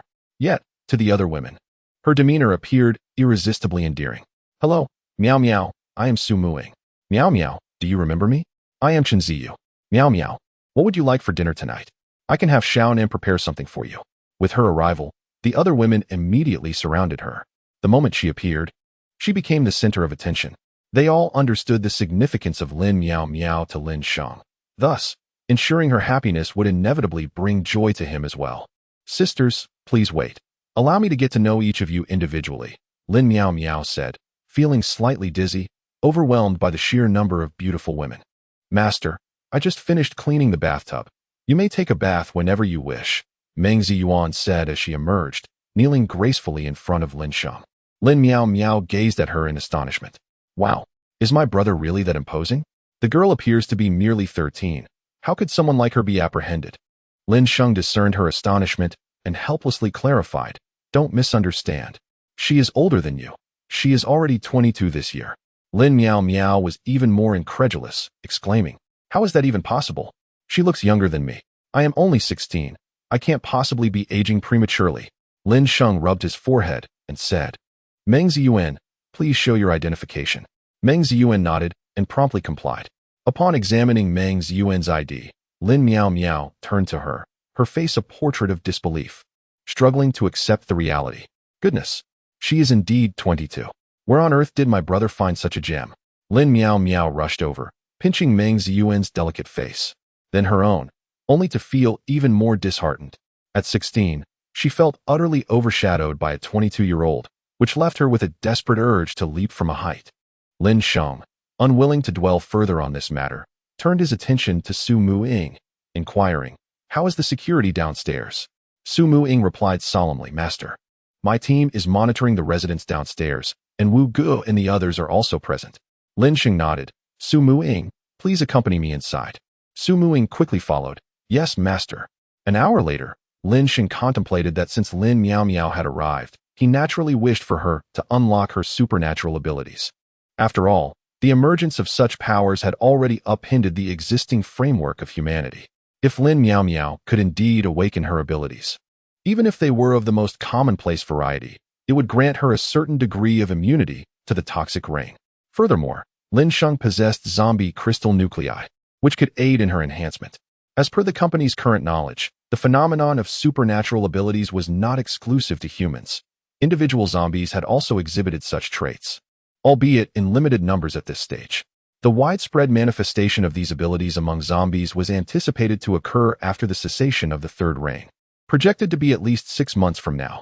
At that juncture, crystal nuclei would begin to appear in abundance, as they were exclusive to the supernatural zombies. This raises the question, are supernatural beings akin to zombies? Chapter 89. Huang Yi commits murder and awakens her powers. Master, you may interpret it this way. In a certain regard, supernatural beings are akin to zombies that have undergone a failed mutation. However, the existence of supernatural beings signifies the direction of human evolution, Su Mu-ing elucidated. The company asserted that this apocalypse was being manipulated by a mysterious, unknown force. Yet the nature and origin of this power remained an enigma, even to the company itself. The zombie crystal core is inherently linked to the risk of transformation into a zombie. However, it is rumored that the crystal core injection can completely eliminate this risk. The only uncertainty lies in when this injection will be available. Given the known dangers associated with awakening the crystal core, why do you still allow your team members to undergo the procedure? Lin Sheng inquired, cigarette in mouth, his tone grave. The first reason is that the risk of awakening the crystal core is minimal, less than 8. The second reason is that once the crystal is consumed, the body develops resistance, enabling subsequent administrations to disregard the risk. Su Mu-ing replied earnestly. During her own awakening of abilities, the company employed electric stimulation to provoke her psyche, leaving her will in a perpetual state of collapse. In comparison to the zombie crystal core, this process was relatively safer, yet it was far more agonizing. Awakening abilities through emotional stimulation does not guarantee the emergence of higher-tier powers. For instance, among those who awakened alongside me, some reached only F rank, while others barely attained D rank. I awakened to S rank, and my status soared accordingly. Su Mu-ing continued. Lin Sheng pondered whether there were individuals within the company capable of foreseeing the future. Otherwise, how could they achieve such precision? In response, Su Mu-ing disagreed, stating that abilities can only be awakened after the onset of the toxic rain, making it impossible for anyone to have preemptively awakened their powers. As Lin Sheng stepped outside, he found Lin Miao Miao deeply engrossed in a game of mahjong with Zhou Xinyao and the others, thoroughly enjoying themselves. In their daily interactions, most matters were without issue. However, before dining, it was customary to wash one's hands first. Lin Miao Miao, what are you doing? Lin Sheng asked, exasperation evident in his voice. She was simultaneously playing mahjong and nibbling on a chocolate bar, one foot perched on the chair, utterly disregarding decorum. Playing mahjong. Lin Miao Miao replied, casting him a glance that suggested she found him quite foolish. Why can't you just let me enjoy my game? Could you please put your leg down? Lin Sheng retorted, speechless. Oh, come on, it's just at home. Besides, I'm playing with my sisters-in-law. What's your rush? Lin Miao Miao shrugged off his concerns. Are you really going to play a three of a kind? You're going to discard a joker and just wait to be challenged? Lin Sheng shot back, further exasperated. Hey, brother, mind your own business. I need a double pair. Lin Miao Miao pouted defiantly. When Lin Sheng hadn't arrived yet, she had been on a winning streak. With your lousy hand, how do you expect to get a double pair? Look, what did I tell you? Zhou Xinyao has 3 jokers in hand and 1 to challenge you. Lin Sheng remarked with irritation. Ugh, can you just go do whatever you want? You're really annoying. Lin Miao Miao blushed slightly, realizing that before Lin Sheng's revelation, she had genuinely believed her luck was extraordinary, only to discover it was merely her sisters-in-law letting her win. Everyone, pay attention. If you cannot make her scream today, do not expect me to enhance your abilities for the next few days. Lin Sheng rolled her eyes and added, that girl, Lin Miao Miao, belongs to the type that requires strict discipline. She must be shown who is in charge.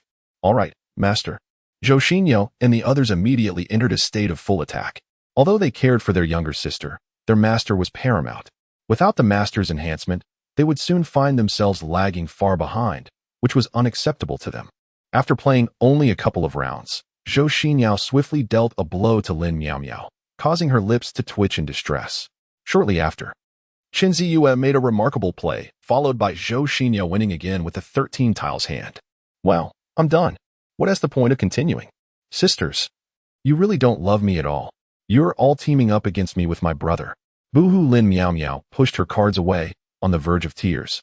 Lin Sheng lounged on the sofa, relishing Su Muying's massage, too lazy to even lift her eyelids. After a moment of Lin Miao Miao's lamenting, and seeing no one pay her any mind, she angrily marched over to Lin Sheng, kicking her with her small foot. What was that for? Lin Sheng opened her eyes and glared at her. Just because. Lin Miao Miao pouted. Who told you to bully me? Lin Miao Miao, don't act up in front of me, or I'll lock you in the bathroom. Lin Sheng teased, laughing. Come at me if you dare. Lin Miao Miao taunted, making a silly face. Zhou Xinyao, come here. Throw this rascal into the restroom and lock her in, Lin Sheng commanded. Lin Miao Miao was swiftly seized and, to her astonishment, unceremoniously tossed into the restroom. In that moment, she was bewildered, frantically pounding on the door, pleading for Lin Sheng to release her. Her antics evoked uncontrollable laughter from the onlookers. On the other side of the city, within the confines of a sports arena, a grave insurrection erupted with the emergence of firearms. 18 days into the apocalypse, the existing paradigm of humanity had been irrevocably altered.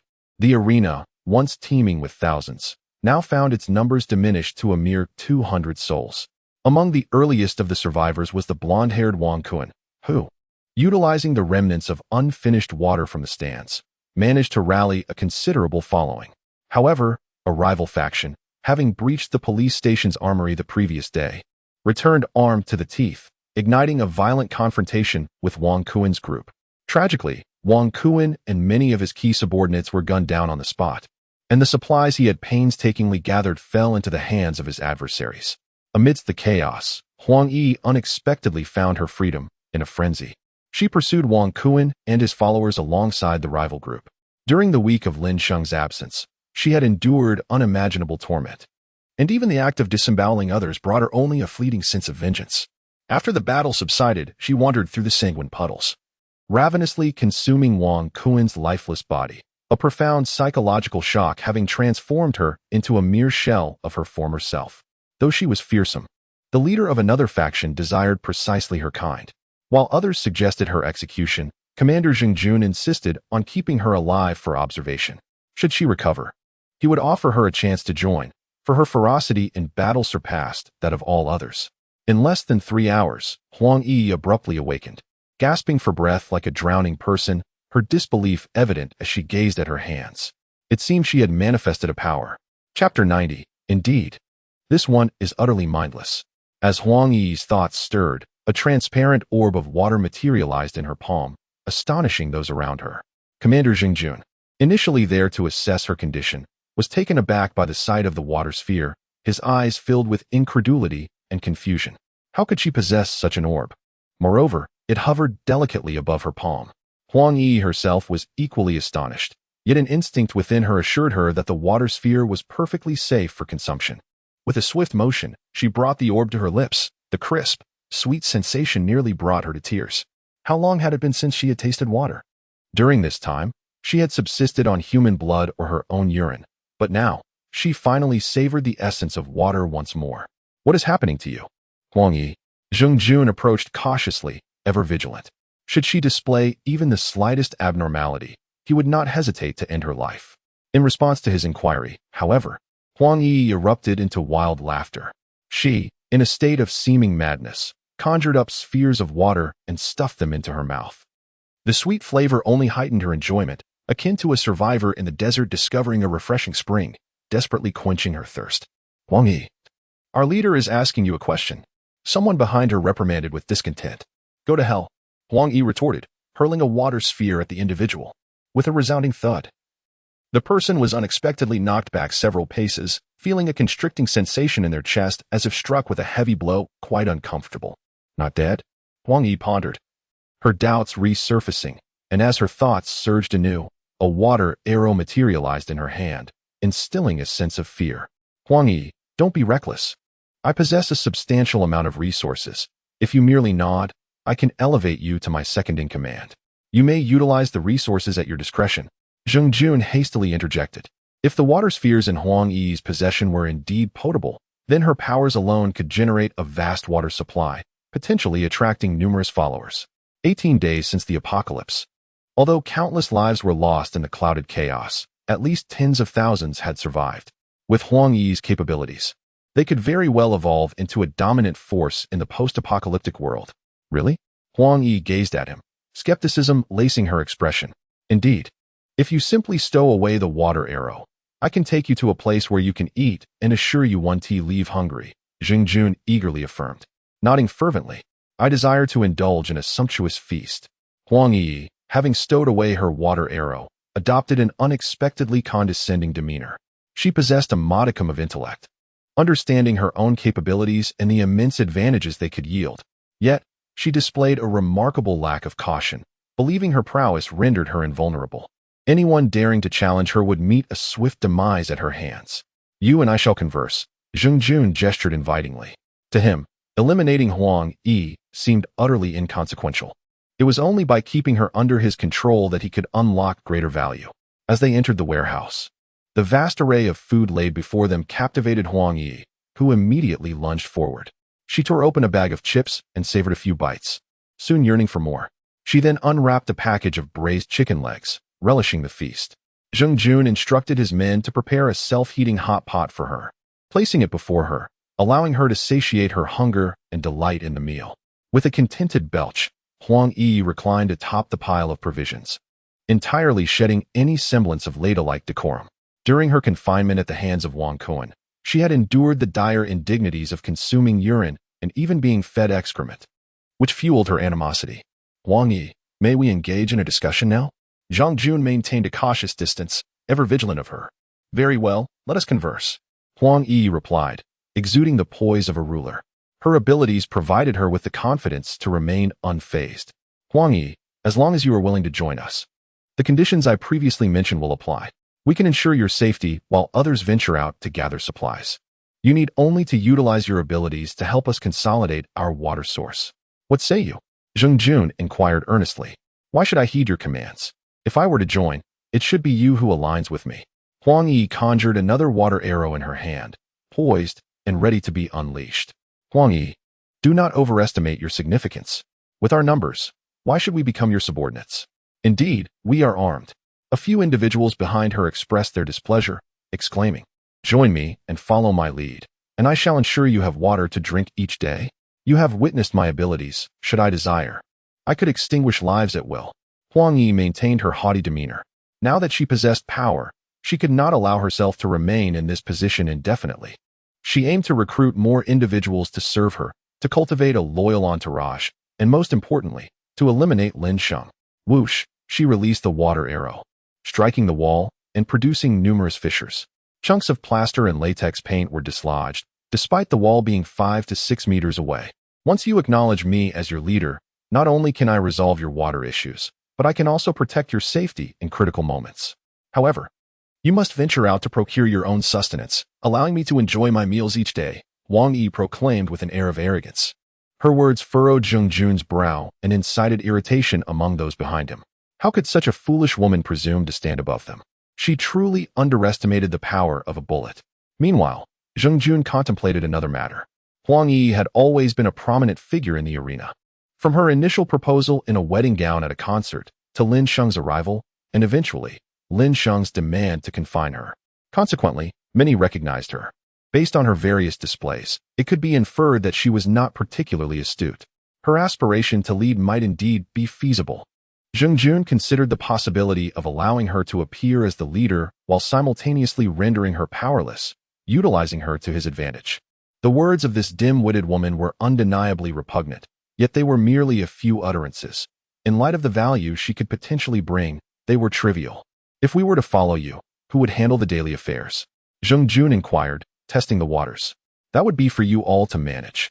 Huang Yi retorted dismissively, casting him a scornful glance. I am the leader now. Do you expect me to command you? Her declaration elicited a laugh from Zheng Jun. Indeed, this individual was utterly devoid of intelligence. Chapter 91. Lin Sheng, did you ever imagine this? I have actually gained abilities. Boss, we cannot acquiesce to her demands, can we? She is merely a contemptible woman. What right does she have to command us? The crowd behind him expressed their dissatisfaction. They had faced zombies and humans alike, having fought their way through life-threatening crises. If they were to allow such a woman to dominate them, where would their dignity reside? Silence. I have my own considerations. Zheng Jun interjected sharply, casting a stern glance at them. Though they appeared ready to voice further objections, they could only fall silent. Zheng Jun turned to Huang Yi and inquired, Huang Yi, if we were to accept you as our leader, what would you require of us? Without hesitation, Huang Yi retorted, her voice laced with fury, I need you to gather a substantial number of people, to grow stronger, so that we can eliminate that Lin Sheng. That bastard had the audacity to have Wang Kuan imprison me and force me to endure indignities. I will make him pay dearly. Upon hearing this, a smile curled at the corners of Zheng Jun's mouth. Before he could even employ any strategies, this thoughtless woman was already charging headfirst into conflict. Expanding their ranks was indeed their objective. Moreover, the man named Lin Sheng undoubtedly possessed a wealth of resources. Even if he lacked supplies, that all-terrain vehicle he owned was enough to provoke envy. Since their goals aligned, and Huang Yi seemed oblivious to the intricacies of the situation. What was there to hesitate about? Once he had built up the team, he would completely steer Huang Yi, and in due course, her abilities would be entirely harnessed for his purposes. If Huang Yi refuses to comply, he would confine her, treating her as a mere water-producing dog. However, after receiving Zheng Jun's consent, Huang Yi's demeanor became even more arrogant, exuding an air of superiority. Zheng Jun arranged a lavish living space for her. With high standards and conditions, Huang Yi gathered a bucket of water and requested Zheng Jun to boil it for her, as she intended to take a bath. After resolving numerous tedious matters for her, the others emerged from her room, perplexed, casting questioning glances at Zheng Jun. Boss, why should we cater to that woman? She possesses such a unique ability. We could easily imprison her and compel her to produce water for us. Zheng Jun shook his head with a smile, explaining, you do not understand this matter. After eliminating Wang Kuan and his associates, we unified the entire gymnasium, but the cost was a drastic reduction in our numbers, leaving us with only a few dozen. Although we are armed, who can guarantee that Huang Yi won't suddenly rebel? If she were to harm our people, would we kill her or spare her? Therefore, the most prudent approach is to cultivate our strength through her first. Once our ranks are sufficiently large, we can assign someone to keep watch over her. What could she do then to resist? Zheng Jun's explanation enlightened everyone. Indeed, there was no need to dwell on immediate gains or losses. If Huang Yi wished to be arrogant, so be it. They stood to lose little while potentially reaping considerable benefits. Lin Sheng, did you not foresee this? I have unexpectedly acquired power. Before long, I shall bring about your demise. I will repay you 100,000-fold for all that I have endured. Huang Yi languished in the water barrel, her gaze chillingly cold. Within the confines of the purple gold mansion, Wu Ge discovered Lin Sheng and conveyed the news of Chun Min's demise. Throughout this period, Chun Min had been subjected to relentless torment, yet they refrained from allowing her to perish swiftly. Ultimately, however, She could no longer endure. After being beaten in the morning, she succumbed shortly after noon. Upon hearing this, Lin Sheng remained largely unfazed. Such individuals, once dead, are merely gone. Yet, her early departure was indeed too lenient a fate for her.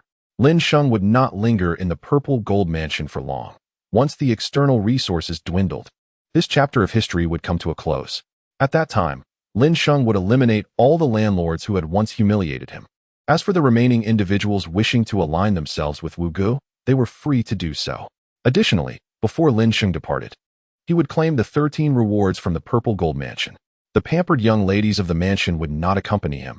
Firstly, he already had an ample number of beauties by his side, and secondly, they lacked any remarkable talents.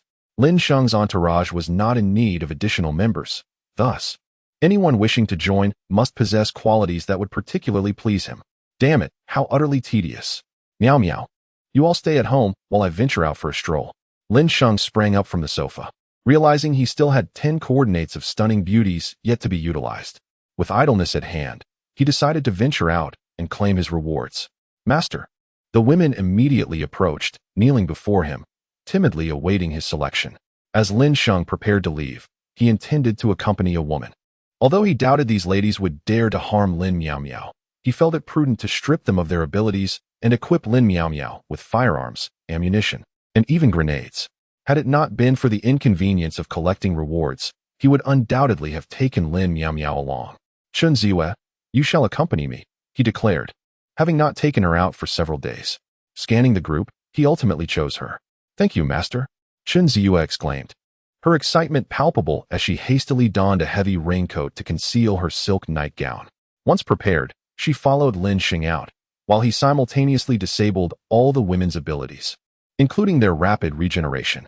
A resounding roar echoed as a G63 burst forth from the residential complex. The looming threat of the Yunhai Bamboo Cloud Water Factory persisted. Driving an all-terrain vehicle in broad daylight was rather ostentatious. Lin Sheng opened the goddess panel's map, revealing 10 newly refreshed coordinates, each representing a stunning beauty with a rating exceeding 90. Today marked the 20th day of the apocalypse, and those who still maintained such high levels of attractiveness were either exceptionally beautiful or possessed ample supplies at home. Otherwise, hunger and lack of water would inevitably diminish one's physical condition, thereby affecting their allure. Chun Ziwe, head to the hoarding mansion, Lin Sheng commanded from the passenger seat. Understood, master, Chun Ziwe replied, gripping the steering wheel as she directed the G63 towards their destination. The vehicle's rubber tires had long since deteriorated, and even the buildings lining the streets had suffered considerable corrosion from the toxic rain.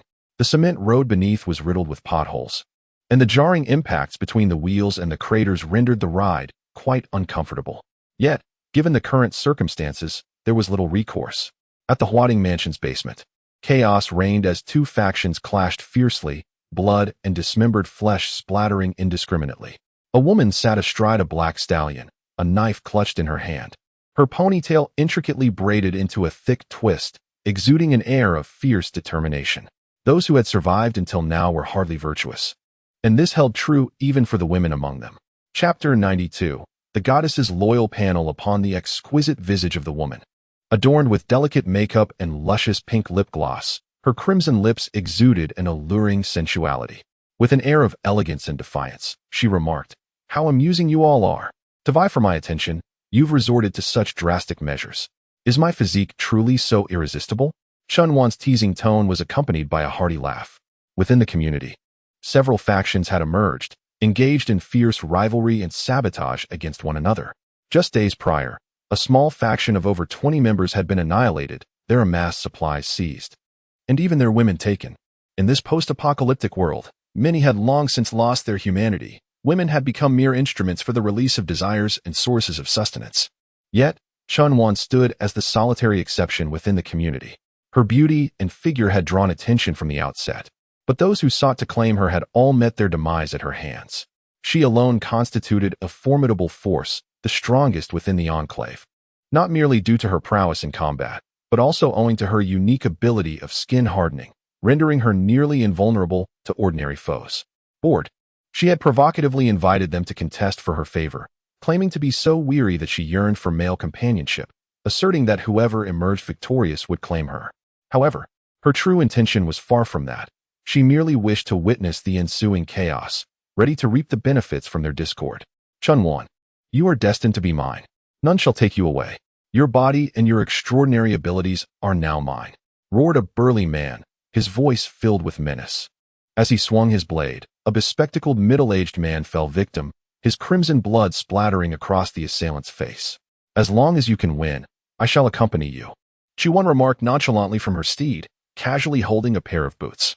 Chuan, you are mine, thundered a balding middle-aged man across from her, his fury palpable. While Chuan's beauty was noteworthy, it was her powers that truly captivated them. Possessing her equated to dominion over the entire neighborhood. Who wouldn't covet such a prize? Uncle, I mean no offense, but at your age, can you even stand? She teased. Though it's my first time, I find myself utterly bored. I fear your endurance may falter, leading to an untimely demise. Who says I can't? The balding man retorted, his face flushed with indignation. I possess the smuff. Then prove it by winning first. Chuan replied with a smirk. If you succeed, I might just join you in bed. She chuckled, bemused by his foolishness, truly believing she would offer herself so readily. If he were handsome, with a sculpted physique, perhaps she could entertain the thought. But a balding man in his 50s? Why should she lower her standards? Ah, the absurdity. Suddenly, the middle-aged man erupted with an overwhelming surge of combat prowess, attacking the individuals before him with ferocity. As the chaos ensued below, it became evident that 4 factions were engaged. However, 2 of those factions had been decisively eliminated, leaving only the remaining 2 to confront each other. At that moment, a G63 burst into the basement, its metallic wheels screeching against the epoxy-coated floor, producing a cacophony that was grating to the senses.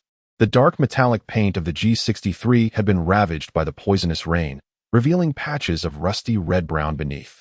Who summoned the reinforcements? Chuan asked, momentarily taken aback as she glanced at both factions. Instantly, tension enveloped the combatants. Although only a single vehicle had arrived, who could ascertain how many individuals were aboard?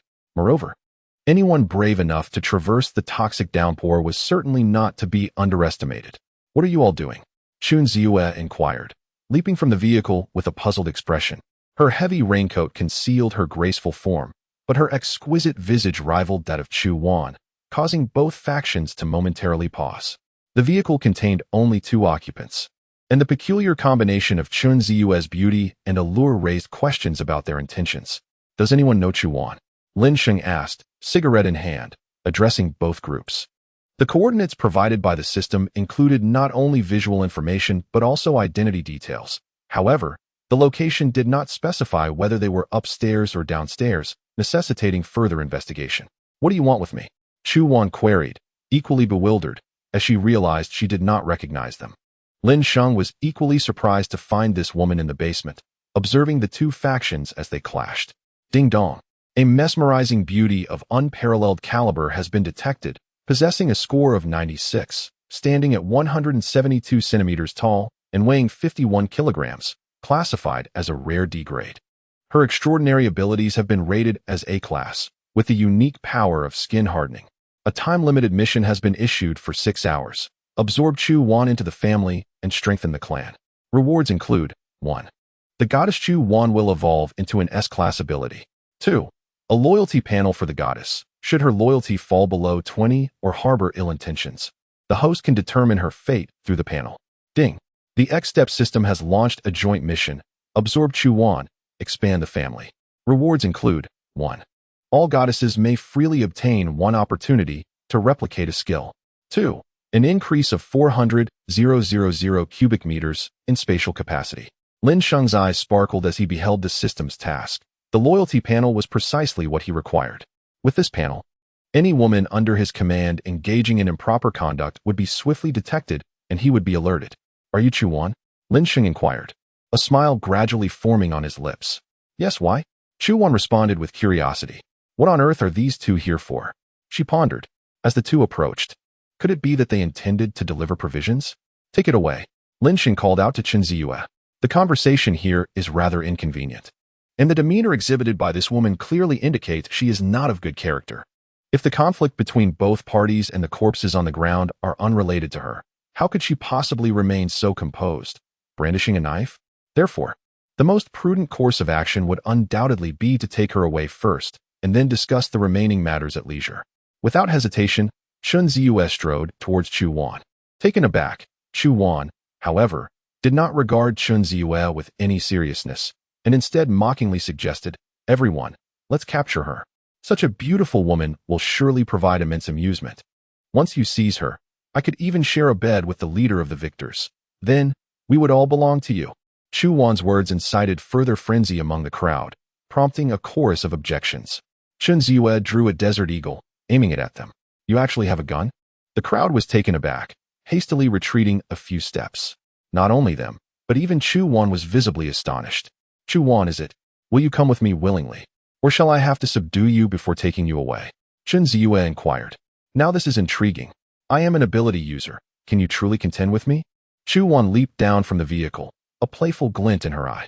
As she activated her abilities, her physical prowess surged significantly. And with the added benefit of her skin-hardening ability, it was unlikely that many could rival her. Lin Sheng could not help but chuckle. It seemed the situation was even more dire than he had anticipated.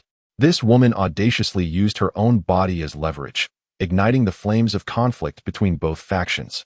Relishing in their strife, Lin Sheng's mentality had already shifted considerably due to his zombified form. Thus he felt no remorse towards such a woman.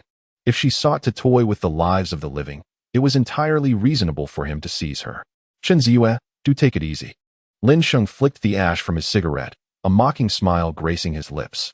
"All right," Chen Ziyue nodded, turning her gaze back to Chu Wan with an added hint of mischief. Chu Wan discerned that Chen Ziyue was clearly inclined to take action. Since she had nothing else to do, she might as well indulge in a bit of play with her. The two groups before them were utterly uninteresting, engaged in a protracted skirmish that seemed interminable. Crack!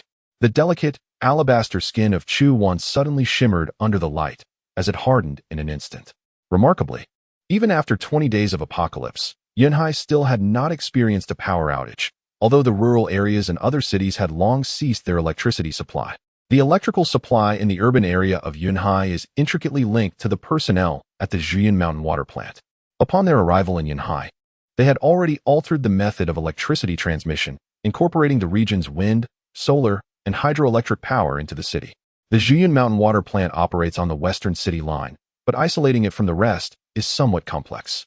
Thus, the survivors in the urban area still have access to electricity, largely thanks to their efforts. "Beauty, do you know what supernatural abilities are?" Chu Wan stretched her limbs and asked with a hint of amusement. She could sense an allure of evolution related to supernatural powers emanating from Chen Ziyue. But having never absorbed the abilities of others, she was naturally oblivious to their true significance. Furthermore, her own abilities were merely a half-formed product, flawed in comparison to the perfected powers held by Chen Ziyue. Supernatural abilities? Is that so? Chen Ziyue unleashed her S-grade, earth-based power, causing a pillar of earth to abruptly rise from the ground. Before Chu Wan could react, she was sent crashing backward into the Hummer behind her, her beautiful eyes wide with disbelief. This stunning woman actually possessed supernatural abilities? Goodness! No wonder they dared to venture out in pairs, braving the torrential rain with such ease. "Are you convinced now?" Chen Ziyue inquired. In her, she saw a reflection of her former self, a time when she had derived amusement from playing with the lives of others, just as she had once splashed Lin Sheng with water intentionally while driving. "May I inquire about the origin of your extraordinary abilities?" Chu Wan asked, propping herself up, a twinge of pain coursing through her. Her own powers had awakened in response to emotional stimuli. The transformation of her boyfriend into a zombie who attempted to devour her had left her in a state of utter disarray. After she had taken his life, her mind had momentarily shut down, plunging her into the realm of supernatural awakening. Granting her this unique power, the abilities displayed by Chen Ziyue had rendered those around her utterly astonished. Not only did she possess a firearm, but she also wielded extraordinary powers. "My abilities were bestowed upon me by my master. Moreover, it is not merely a gift of power, it reflects the pinnacle of strength. You are no match for me," Chen Ziyue proclaimed proudly. As Lin Sheng gathered Su Mu Ying, her strength ascended to the first tier. Although she was unaware of the exact nature of this transformation at the time, she was certain it was intrinsically linked to her master. "He is your master?" Chu Wan exclaimed in astonishment, turning to Lin Sheng. "Indeed," Chen Ziyue affirmed with a nod. Realizing that she and Chu Wan were of a similar ilk, she felt an inclination to bond with Chu Wan as a sister, uniting against the rising threat of Su Muing. Oh, if I were to accompany you, what benefits would I gain? Chu Wan feigned curiosity, yet in truth, she sought to lower Chun Ziyue's guard. In the earlier encounter, her knife had fallen to the ground when Chun Ziyue had sent her flying. Thus, she decided against retrieving it, believing this would add to her deception. What my master can offer you is beyond your wildest imagination. As Chun Ziyue was about to explain, Chu Wan suddenly launched a punch towards her abdomen. Chun Ziyue had long been aware of her approach, yet she chose to disregard it. Bang!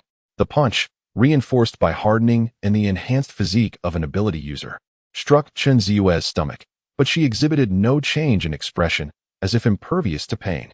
In that moment, Chu Wan was both astonished and horrified. It was known that such a blow could easily make an adult male vomit blood. With a swift motion, Chun Ziyue seized Chu Wan's waist and hoisted her over her shoulder. Master, all set, she declared as she proceeded towards Lin Sheng. Let us depart. Lin Sheng nodded in agreement. Put me down. Put me down. I 1T act recklessly. Chu Wan panicked, uncertain of their destination. However, both Chun Ziyue and Lin Sheng paid her no heed. In desperation, she shouted at the two groups. What are you all waiting for? Save me. Whoever rescues me shall have me. The two groups, now dwindled to fewer than 30 individuals due to the previous fierce battle, were wary. Yet, the allure of Chu Wan was irresistible. Release her. Do you hear? We demand that you release her. The two factions converged, surrounding them, intent on rescuing Chu Wan first before determining her fate. Simultaneously, capturing Chun Ziyue would further bolster their strength. At that moment, Lin Sheng's glance caused them all to become utterly motionless. What have you done to us? Why can't I move? At that instant, they were filled with terror, some even breaking into a cold sweat. Live well, do not seek death, Lin Sheng remarked indifferently. With that, he ushered Chun Ziyue and Chu Wan into the vehicle. Chu Wan was unceremoniously tossed into the back seat, her hands and feet bound. Even though her skin could harden, she lacked the strength to break free from the steel wire. How outrageous to bind her with such material. Dear brother, I am willing to accompany you, but could you please loosen these ties first? Chu Wan raised her hands, looking pitiful and vulnerable. If they dared to release her, she would surely retaliate. In such a confined space, she was confident she could overpower the two men.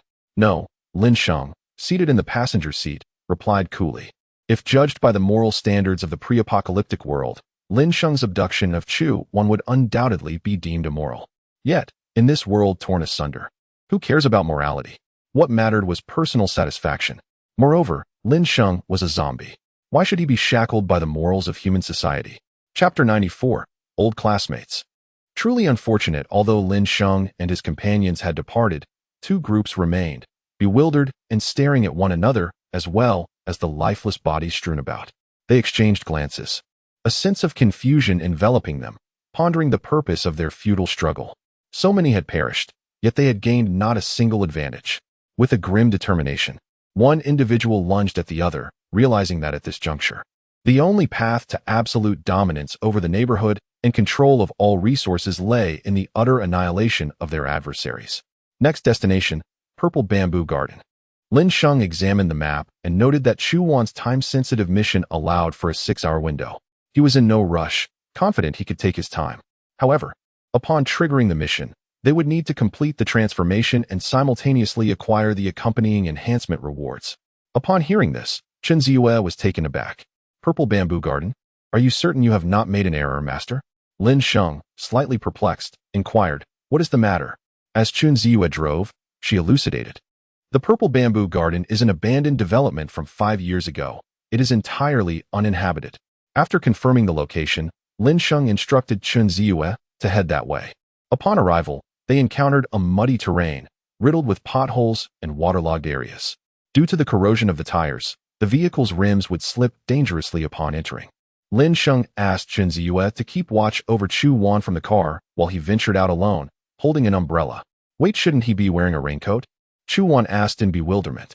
When going out daily, Lin Sheng was generally too lazy to wear a raincoat, as any situation requiring him to disembark would usually be handled by the ladies.